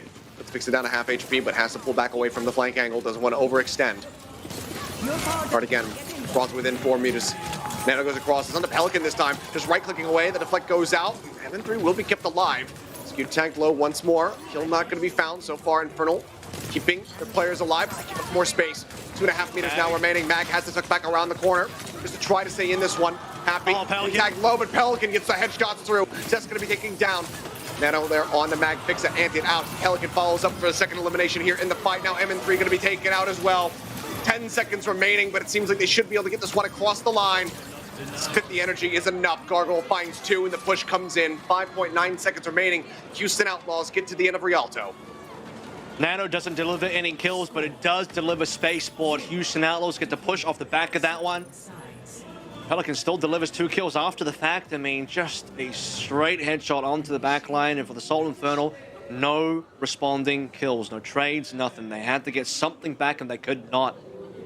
And it ends up being the Zarya Genji that gets it across the line. And the killers, I would have even said, even if the Soul Infernal hold C here and they prevent the full cap, enough distance is made that Houston Outlaws have set themselves up for success. And take a look at how they just be like, oh my god, beautiful. Just headshot into deflect. I don't think if deflect was even part of it, but yeah. He drops down on top of the Zest. Just domes him point blank with a right click to the skull. Just a coup de grace on execution. But I have to agree with you, because it would be much like we saw on Hollywood. They were able to stop that push from coming through, got it just before the very end. They halt that cart, but then couldn't make it anywhere close themselves. Now the Infernal need to take this to extra innings if they want to have that chance to close out the map. The worst part is C is where it was close, because A wasn't close, B wasn't close. How much was the time bank going to C again? Above 3 minutes, nearly 4, right? It was quite a bit. I think it might have been a lot. I think it might have been about 4 minutes. Well, the point is, I mean, having that amount of time is just insane. So, Soul Infernal's A and B certainly need a lot of work, and that's where you got to make up for lost time here, because, as I've said many times, Rialto, one of the most difficult maps to have. Okay. That's a shot that you want to see. What? A window of opportunity there, just right through the doorway, gets the headshot, says, yep, my job here is done. We'll go ahead and swap over now. And it's going to be the Ash. So still sticking with the sniper. There it is. A little bit more mobile, a little bit more mid-range. This Pelican's also going to be going over to the Sombra. Yeah, so I expected that. It comes back quicker. You're a little bit concerned about the hard hit scan anyway, so you don't want to play the Echo into that. No cheese today, MN3. Get some high ground control nice and early. That's another key factor as well. Play the 5v4. MN3 plays a very comfortable hero on the Ash. Deals in the medium range in the front line a little bit more effectively as well. Already on to 55 in terms of ult charge. Payload about to clear in the open. MN3 just trying to push that one up into the courtyard. Goes up, back up over the high ground, finds Pelican again. Beautiful headshot. 70% now towards the Bob. Gargoyle looking for that high ground contest, has to back away. As the sleeps continue to rain in here from Shu, but the kills can't be found on the back end of it. At least not quite just yet. MN3 under fire, just constantly turning his sights, looking for a target, looking for some kind of weakness that he can exploit here on the side of the Outlaws, but aside from Pelican, none to be found quite just yet. That's now Pulse Bomb online. We'll see if he can actually weave this one through, get the stick, get the kill. Anti on the 2, Mag Fixer getting caught. It's a choice. I don't know. Maybe that was just a misplaced nano. Could have gone to Gargoyle instead. Possibly Happy got in the way, but Happy couldn't use the nano at all. He couldn't really push forward, too risky. Soul Infernal just waited out. Now they have the nano advantage and the Bob coming online. The only thing they don't have is more payload movement. Oh, Skewed. Has a self-nade, but instead they just turn their sides. MN3 going to be left out with Skewed's attention and fixes as well. It's paid elsewhere. MN3 falls. The Bob was used. Pulse Bomb as well committed from Zest, but no kill to be found. Bob will make his exit. MN3 now going to be swapping over to the Sombra. I mean, even with the Bob out, it kind of alleviates MN3's death a little bit, but Soul Infernal couldn't use that at all. I mean, the card's not moving. It's Skewed is really fast. Well, this is a long rotation here from Soul Infernal. That's the point, right? It's not moving. They do have kills now, but we swap sides of the map. Oh yeah, just trading positions. Looking to hold that post-bridge side, stop the reinforcements from coming through as they do get those eliminations. We get one, EMP going to be committed. The rally now going to be rolling from Fixa, trying to keep everybody alive, and despite the card still not yet moving forward, but Fixa is just looking to break down Gargoyle. Force him out of the mech. The self-destruct going to be committed to this one. Pelican in the meantime going to be taken down. Zest finding the kill. They cannot deny the baby of the remix, so he gets back through. Shoot. Hack out. Cannot use that nano. Zest claims another one as both supports now fall. Gargoyle this time will be broken out, will be killed off, and the cart can finally advance forward for the side of the Infernal. But not enough to get a cap, and that's the most important part, right? The payload had such little movement that Outlaws are guaranteed a final fight here. And that's one of the key points across this entire series that Soul Infernal have just been worse at than the Outlaws, because Outlaws would have had that payload pushed right into the archway by now, threatening the cap. Outlaws will play through this nano. Eyes on Happy. 91 is where it gets contested. Creeping in around the back, the Pulse Bomb up the ready, looking for a weakened target. Fixa, Skewed. Those are going to be the ones that he's aiming for. It's going to go a little bit wide, doesn't find the kill. Anti out of the 2. Zest in the meantime catches Pelican, takes out that Hangzhou threat. The damage now severely cut down. EMP, as you say, nearly at the ready. MN3 just 5% away from that one. Mag as well could try to clear things out with the self-destruct. EMP now going to be built up. They lose out on Zest. Shoot again, finding the Tracer. MN3 going to be taken down as well, but the cap has come through. Soul Infernal. They managed to push it in. Outlaws pulling the trigger just a little bit too late. They try to keep that one contested, and now they have the backup. I mean, if they don't get the cap there, Soul Infernal will be staring into the wall of something grim, I'm telling you, my friend, because they were losing that fight. MN3 gets completely annihilated. Gargoyle doing a ton of damage in that particular fight, and we just have a fight on the bridge now. Shu on the high ground. Lots of vision. Sleep on the another Fixer, sleep. actually. And MN3 going back. He just swapped to that Widow. Instantly gets the headshot. Out the gate as quickly as he could have been. What an elimination to find. Just in the meantime does get Violet. Gargoyle, deep mech taken down. MN3 says, all right, that's good enough. Swaps back over to the Sombra. Yeah, they just wanted Shu. I mean, he's the only one that's kept Shu honest so far this game, because Shu has been getting away with murder. On the back line, no pressure, no one onto him at all. You gotta say, Shu's doing so much on this Ana from across the entire map. Carpe, he might not be on the team anymore, but MN3 is still keeping the traditions alive. Go for the Widow, go for the Hail Mary, win the fight, swap back off. Yeah, why not? To be fair, I think the Widow angles get a lot worse actually on B and C. Yeah. So this is the time to swap off Widow, if any. Oh, Zest diving forward, trying to catch somebody there on the top of the staircase. I wasn't able to find anything, so again, the Pulse Bomb going to be going wide. Happy keeps his in the back pocket. EMP nearly there as well for Pelican. The ult advantage very severely in the hands of the Outlaws. Halo stalled again.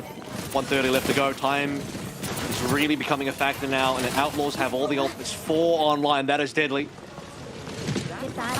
Fixer surviving the ante, but the push up. There's the EMP, finds both the support. Skewed going to be taken down, and Mag was slept. So crucially, cannot come to their head, cannot put up that D-make to try to keep them protected. They end up falling, and now Mag himself as well is going to be taken down. Knows that he cannot use that self-destruct. Staggered as just well. die, but Maybe yep, he was they just staggered. run away. So now he's going to have to jump into the canal. More time bought. That takes him now under a minute. That really hurts the Soul Infernal. Their chances of coming back on this map looking pretty grim here, because you still have to finish, and when you finish, there's still a time bank. We're about to reach OT in a short while. This EMP has to be money, but even then, payload movement once again is going to be the issue here. Look, it's only barely around the corner, which means even if Soul Infernal win this fight, they have to push and fight again in the OT, where they're not favored. M3 just rushing forward, spamming away. EMP now going to be committed to this one. Does manage to get the catch on a Pelican, but he makes his exit. No kills are going to be found off the back end of it. Happy staying alive again. That pulse bomb still in the back pocket. Mag desperately trying to keep everybody protected as the nano goes across from Skewed onto Fixa. Violet, rally rolling. Fixa nearly with one of his own, but he gets hacked, he gets stunned. Violet takes him out. Pulse bomb from Zest, managing to find Shu. Skewed under fire, getting whittled away yet. He doesn't have any self-healing, he doesn't have the nade. Happy will finish the job. A couple seconds remaining. Part now contested. Mag throws out that self-destruct, but he will not live to see it go off. Pelican finishes him off. The OT bleeds away. And an MN3, his desperation, he tries to get something done, but to no avail. It will bleed down the map. The series will come to a conclusion. It is, in fact, the 3-0 for the Houston Outlaws. Texas hard as the Houston Outlaws get a 6-0 start in the Midseason Madness. Ever so. They're on their way to the matchup, the rematch versus the Atlanta Reign. And an insane showing from the top two teams coming through from NA today. Atlanta Reign 3-0 versus the Spark. Houston Outlaws 3-0 versus the Soul Infernal. And I think, you know, the top teams, the Houston Outlaws and Atlanta Reign, it's just clear that there is a bit of a gap between them and I think the other four teams in this tournament. Some love being shown there between Shu and Skewed. And Shu had a monstrous day. To end that map, I can tell you stat-wise, Shu finished Rialto with 14 sleeps, Skewed had 4. That is a gigantic gap. On top of the final blows, on top of everything else. I don't even know if Shu got player of the match, but in my mind, he did. Well, I mean, I'll just spoil it. He did get it. And we'll go ahead and... okay, it's not much of a spoiler. So we go straight into the graphic. Absolutely deserved. Yeah, what an incredible I would have been mad if it was anyone else, because I think Shu had just an incredible day. Monstrous. Oh, sure. And this is the key difference between, I think, Houston Outlaws, Atlanta Reign, and everybody else. It's the support line that is so infallible. Look at these plays. Shu Violet, Chio Fielder, that's the key difference, because I think other teams have comparable, you know, you could say, yeah, this team has, you know, their Smurf, there's this tank, there's this DPS, there's Shy and Leave. It's comparable on the other positions, but the one area that for Outlaws and Reign that is not comparable are these guys. Guys like Shu, Chio got the earlier play of the match, 52% sleep dart accuracy. I mean, 52% and then 6 per 10. 2 per 10, by the way. And again, I think the final tally was 14. 14 total with 6.2 per 10. And he's sleeping more people pretend than he is dying. So, I mean, great effort as well from the rest of the team to provide peel here for these supports. But Shu, an absolute force to be reckoned with. Shows why this guy has been a role star since the kind of, you know, the inception of that system. Yeah. Because he just continues to be absolutely dominant, whether it's that Baptiste, whether it is that Ana. He is somebody that you cannot count out. He will have impact. He's kind of, I want to say, almost inherited the, you know, the Jehong, the Jonak throne of being that bloodthirsty support. I mean, I said yesterday, we casted the Midseason Madness finals last year where Gladiators won, Shu and Skewed on the same team. And at that final, at that tournament, I said Shu is the best support player in the world. And this year, I mean, that title's being challenged because Fielder and Chio on the opposite end really want that. Sure. Shu might still be. We'll have to find out when they play against each other. But Shu is, in my mind, as good as ever. Still just as good a year later.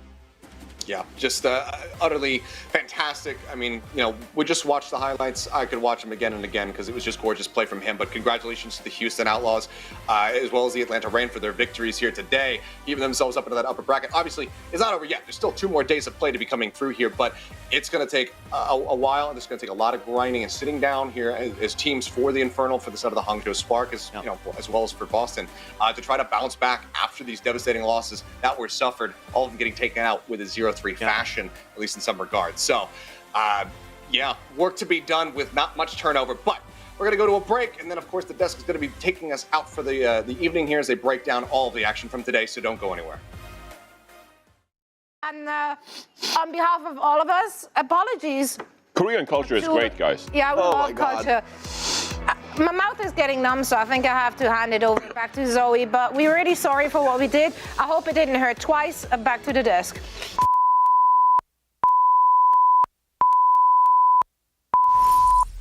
Well, yeah, that apology was needed. Did hurt twice. But yeah, you know how it is. Also, you know the saying, art is pain, but also our pain is art. Thank you so much for that one, Angie. That made me laugh. This is just exactly what happened. Am I even Korean? That's how I really felt it. Angie, you got it spot on. Yeah, My I mean, passport is burning up. Are you embarrassed that you lost against those guys? Honestly, I did. I going in, I was like, hey, I'm Korean. I'm the only Asian here. I'm gonna win. But you guys are way too competitive. I can eat the spicy food. You guys are a I like little spicy mental. I mean, we're not gonna disclose that he gobbled down an entire cup of milk immediately as soon as the camera. That is lies. Why are you lying? Why are you lying? So did you. Oh yeah. After you drank it first, so I'm not the loser. I didn't have any my milk away. There's yeah, no but video then evidence of this. You were eating candy, which was supposed to help with it. Yeah. So you did like. Yeah, but I didn't take the milk. All right, that's the point here. All right, let's stay focused. I think we're all losers. Toxic masculinity. Yeah.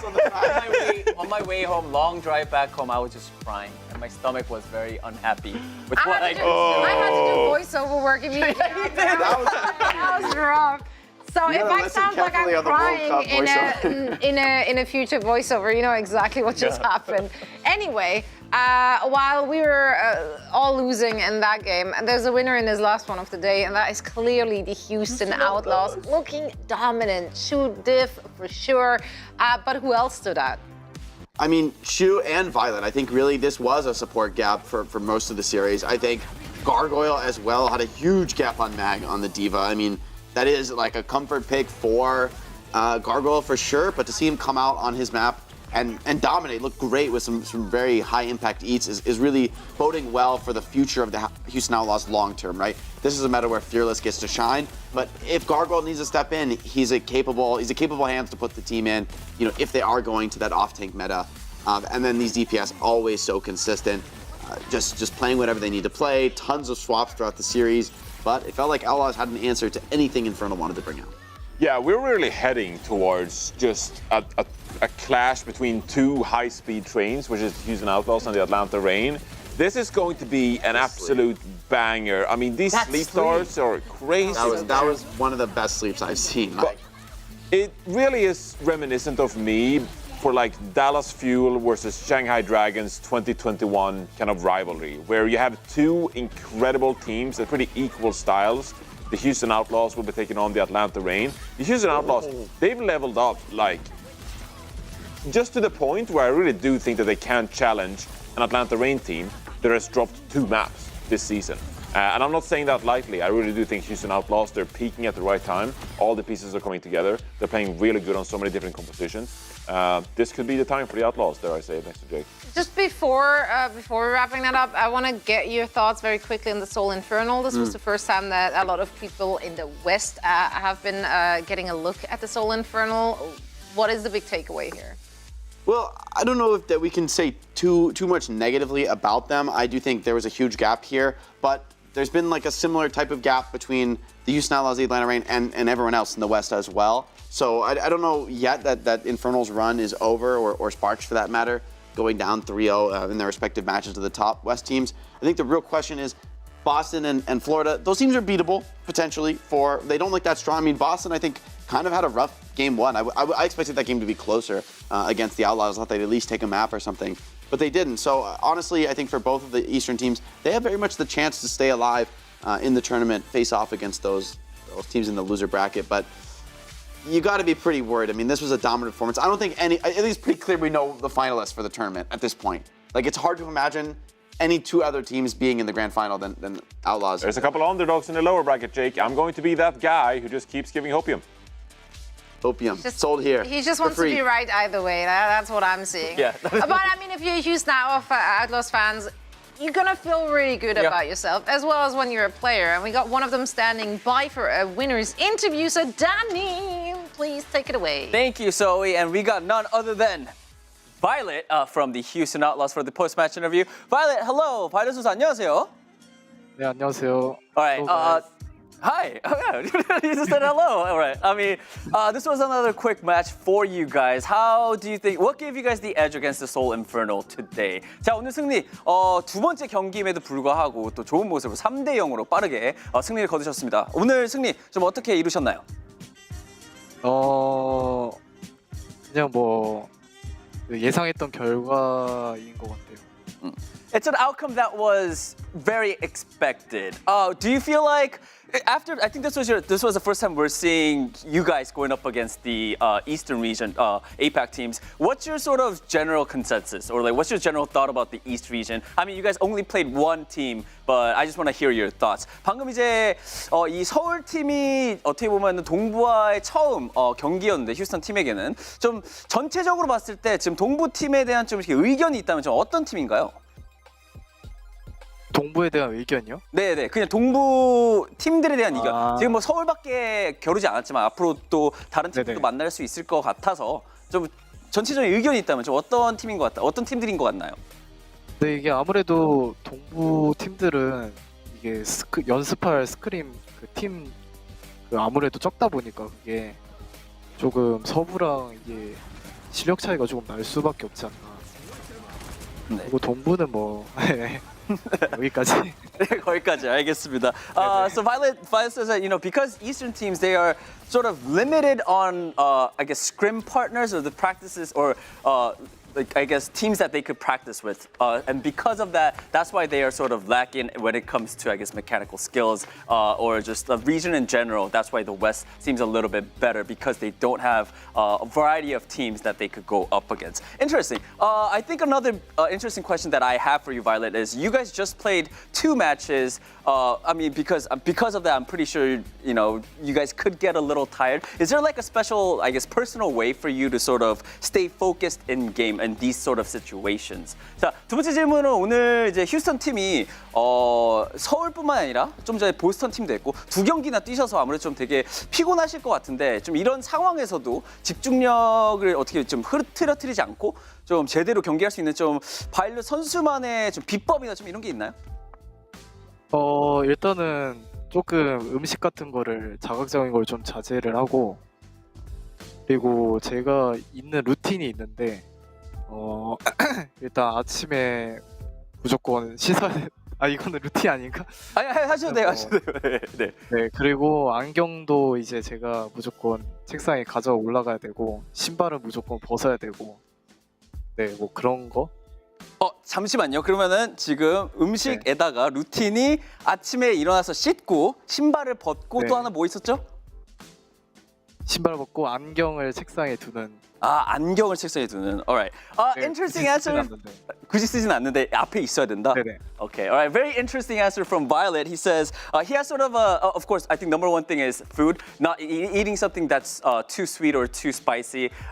Second thing is he has his own personal routine where he has to always wash in the morning and always take off the shoes and always he always puts glasses on top of the desk. So that's his routine in order for him to focus on the games. All right, interesting, Violet. Thank you so much for all those interesting answers, and excited to see more from the Houston Outlaws tomorrow. Thank you. 감사합니다. Thank you. 감사합니다. Thank you so much, Violet. Congratulations to the Houston Outlaws. Glasses like specs, or just glasses. any glass? I guess he doesn't wear glasses, but it's like sort of his thing to put it on desks. But so he doesn't wear them, he just has a pair of glasses. I guess that's what he said. I And then think I've seen he takes Tyler off wearing glasses sometimes. Maybe he has contacts too. I don't Yeah, know, actually. yeah, I think I've so. seen him wear glasses before. Yeah, right? takes off his shoes. I do that too. That keeps me grounded. That makes sense. You need like keep everything in its right my gaming career, place. shoes off at He's all been times. studying the flow, how to get into the flow, and he has his routine just like. I guess that gives him endurance. Oh. Yeah. What Go do on. you do? What do you guys do? Do you have a routine? Do I have a routine? Like a gaming routine? I drink a very big size coffee in the morning, True. and then I drink another big coffee. An hour later. An hour later, and then a cold brew at the end of the Rinse and day. repeat every hour on the hour until my heart explodes. What a great way to say Right, focus, yeah. Danny. Absolutely I listen love to a lot that. of music when I warmed up for my matches. Do you ever listen to music? I listen to music like before I went on stage. I just play a lot of like aim training in the morning. and Okay, so stuff, the answer but- is no music. Yeah, not so much. All right, I The tried answer is music. well, Music works thanks. for me. And now we know. No one asked for that one really, but It's here we are. interesting. No, it actually is interesting. You know what else is interesting? More competitive Overwatch. And I got just the thing for you because, yeah, that's right. We have more things coming your way if you are interested in calling all heroes because the Major 2 is open for registration. All you have to do is head on over to callingallheroes.gg and you can learn how you can join not just the tournament but also the community as a whole. It's a great initiative. It's a great community. So we would love to see your faces there as well. Now let's take a look at that bracket to see where we're standing after just one day of Midseason Madness. Was it madness? Is it all that is promised? I warned you guys. There can't be too many great games in a bracket, and they showed us why with 3 3-0s today. Yeah, but You're those right, were we had still great yeah. games, though. I wanted 5 map thoroughly- bangers. I No. like watching Houston Outlaws stomp people. I'm in full agreement. Like, Yeah, same. I love winning 3-0. watching Atlanta Rangers asserting dominance. Yeah. Like, don't play with your foot, make it quick, be decisive, leave everyone else out there to scramble for scraps. Like, that's what it's I as Johnny said, like the two trains, they're accelerating on a collision course. We have to see what happens tomorrow. That's going to be the match. I mean, that's Leave the pretty map by banger for the grand finals. Yeah. I mean, I think this upper finals is very much going to be a preview of the grand finals. Yeah. Like, whoever loses that, I can't really see any of these lower bracket teams, even the matches we haven't seen yet. It's like hard to believe that they're going to put up a fight. I think we're just going to see 2 tries at Atlanta versus Houston. They can feel each other out in the first round, go back, recuperate in the lower bracket, clean somebody up 3-0, whoever's the last Lick alive, their wounds, and then back and to let's grand go finals again. That's gonna honestly be- what I'm expecting. They'd look head and shoulders above the competition right now. They did. Well, the other teams have a night to sleep on it, study up, make some changes, or just go down. Stare at the ceiling and think about your mistakes. Contemplating life a little That was bit. that's my post-match routine when you Just lose. stare at the ceiling. No. I think it's inevitable, That's right? sad. It's any competitive person. You're gonna like reflect on what you did wrong. Every time you Hey, close you your don't have to eyes, stare at the that ceiling to see scene that, just though. like. try to sleep and try not to think about the like one stupid mistake you made that caused your team the game. You know, it happens. Someone will keep on flying towards that payload over Yeah, and over and over just again. jumping in the Like, streams. So you like wake up in a cold sweat, reaching off the edge of your bed. I had the payload, Wow, this guys. got I had real. it. Okay. It's got real. Well, it's late, man. We're tired. But Getting crazy. even though we're tired, I do want to hear it from the big brains here on the desk. Which is the team people should not be sleeping on? Day number 2. You're looking at me. Other than the obvious ones, You're looking at me. all right, no, I'll, Well, I'll we're steal asking it. for I'll a steal super it. pick. Like, Hangzhou Spark. I'm down. I'm with Hangzhou. Leave. No, we can go. Shy. Not only that, They they're can play the backline. dive at a really high level. Atlanta smoked them, but It was their second match of the day. They were they tired were tired, after so they their got adrenaline. obliterated 3-0. No, We're but playing that narrative. Yeah, but there like, were if we're moments. looking. I can play whatever narrative I If we're want. looking at Spark, we obviously, like, we know Gushu is a super capable Winston. Yeah. We talked about Leaf and Shy in that front line, but I think today you guys pointed at the back line. Yeah, Yeah, I criticized Monk and Lynx out, but they look great against the Florida Mayhem. It was a little different going up against Stalker and Lip, but that's how it is for everybody who goes up against Expected, Stalker and Lip so far. So I mean, I think this is a team that has a hope. Yeah. Right? Yeah. Like absolutely. especially with how their DPS play that were producing time and time again. There were moments when Shy, was like catching out Lip and breaking his TPs, and that usually goes very much one-sided in Lip's favor. So I think to see them fighting back in the mirror, it's important. I don't think you are winning this tournament if you cannot win on the Sombra Tracer Mirror. Like, maybe... We should have picked Boston for Dark Horse, because they can actually play some brawl. We ask for the sleeper pick. They can be our dark horse. Like, we have so many different names. You can just use different words to describe There's someone who teams sleeps, someone who's a have horse. done poorly, and then they'll... Who's snapping? Florida's snapping? There's... What else do we have? No, I think that's it. We just have a dark horse and we have a sleeper Joker pick. So, no, that's not a thing. The Joker card, yeah. There's The like Joker card. there's the Joker card, No, the ace up no. the sleeve. Yeah, the ace. Yeah, well, no. The underdog. No, I veto all of that. Okay. Maybe we have to brainstorm. I thought it said 5:40 a.m. Oh my god! Sure. Thank you. It says p.m. I thought it said 5:40 a.m. I was about to lose it. I'm You're not like, be here ooh, at that's- 5:40 a.m. well, you guys. I guess we never I'm leave. sorry, I quit. That's fun. 5:40 a.m. I thought we were done for. Tune in again tomorrow. We are done for the day. What an explosive day it was. And we have 2 more to go. So make sure to tune in again tomorrow. Thank you all so much for watching. Thank you, gentlemen, so much for joining us. Thanks. And we will be back again tomorrow. Not bright and early. Late and bright still. I don't know. Bye. Late.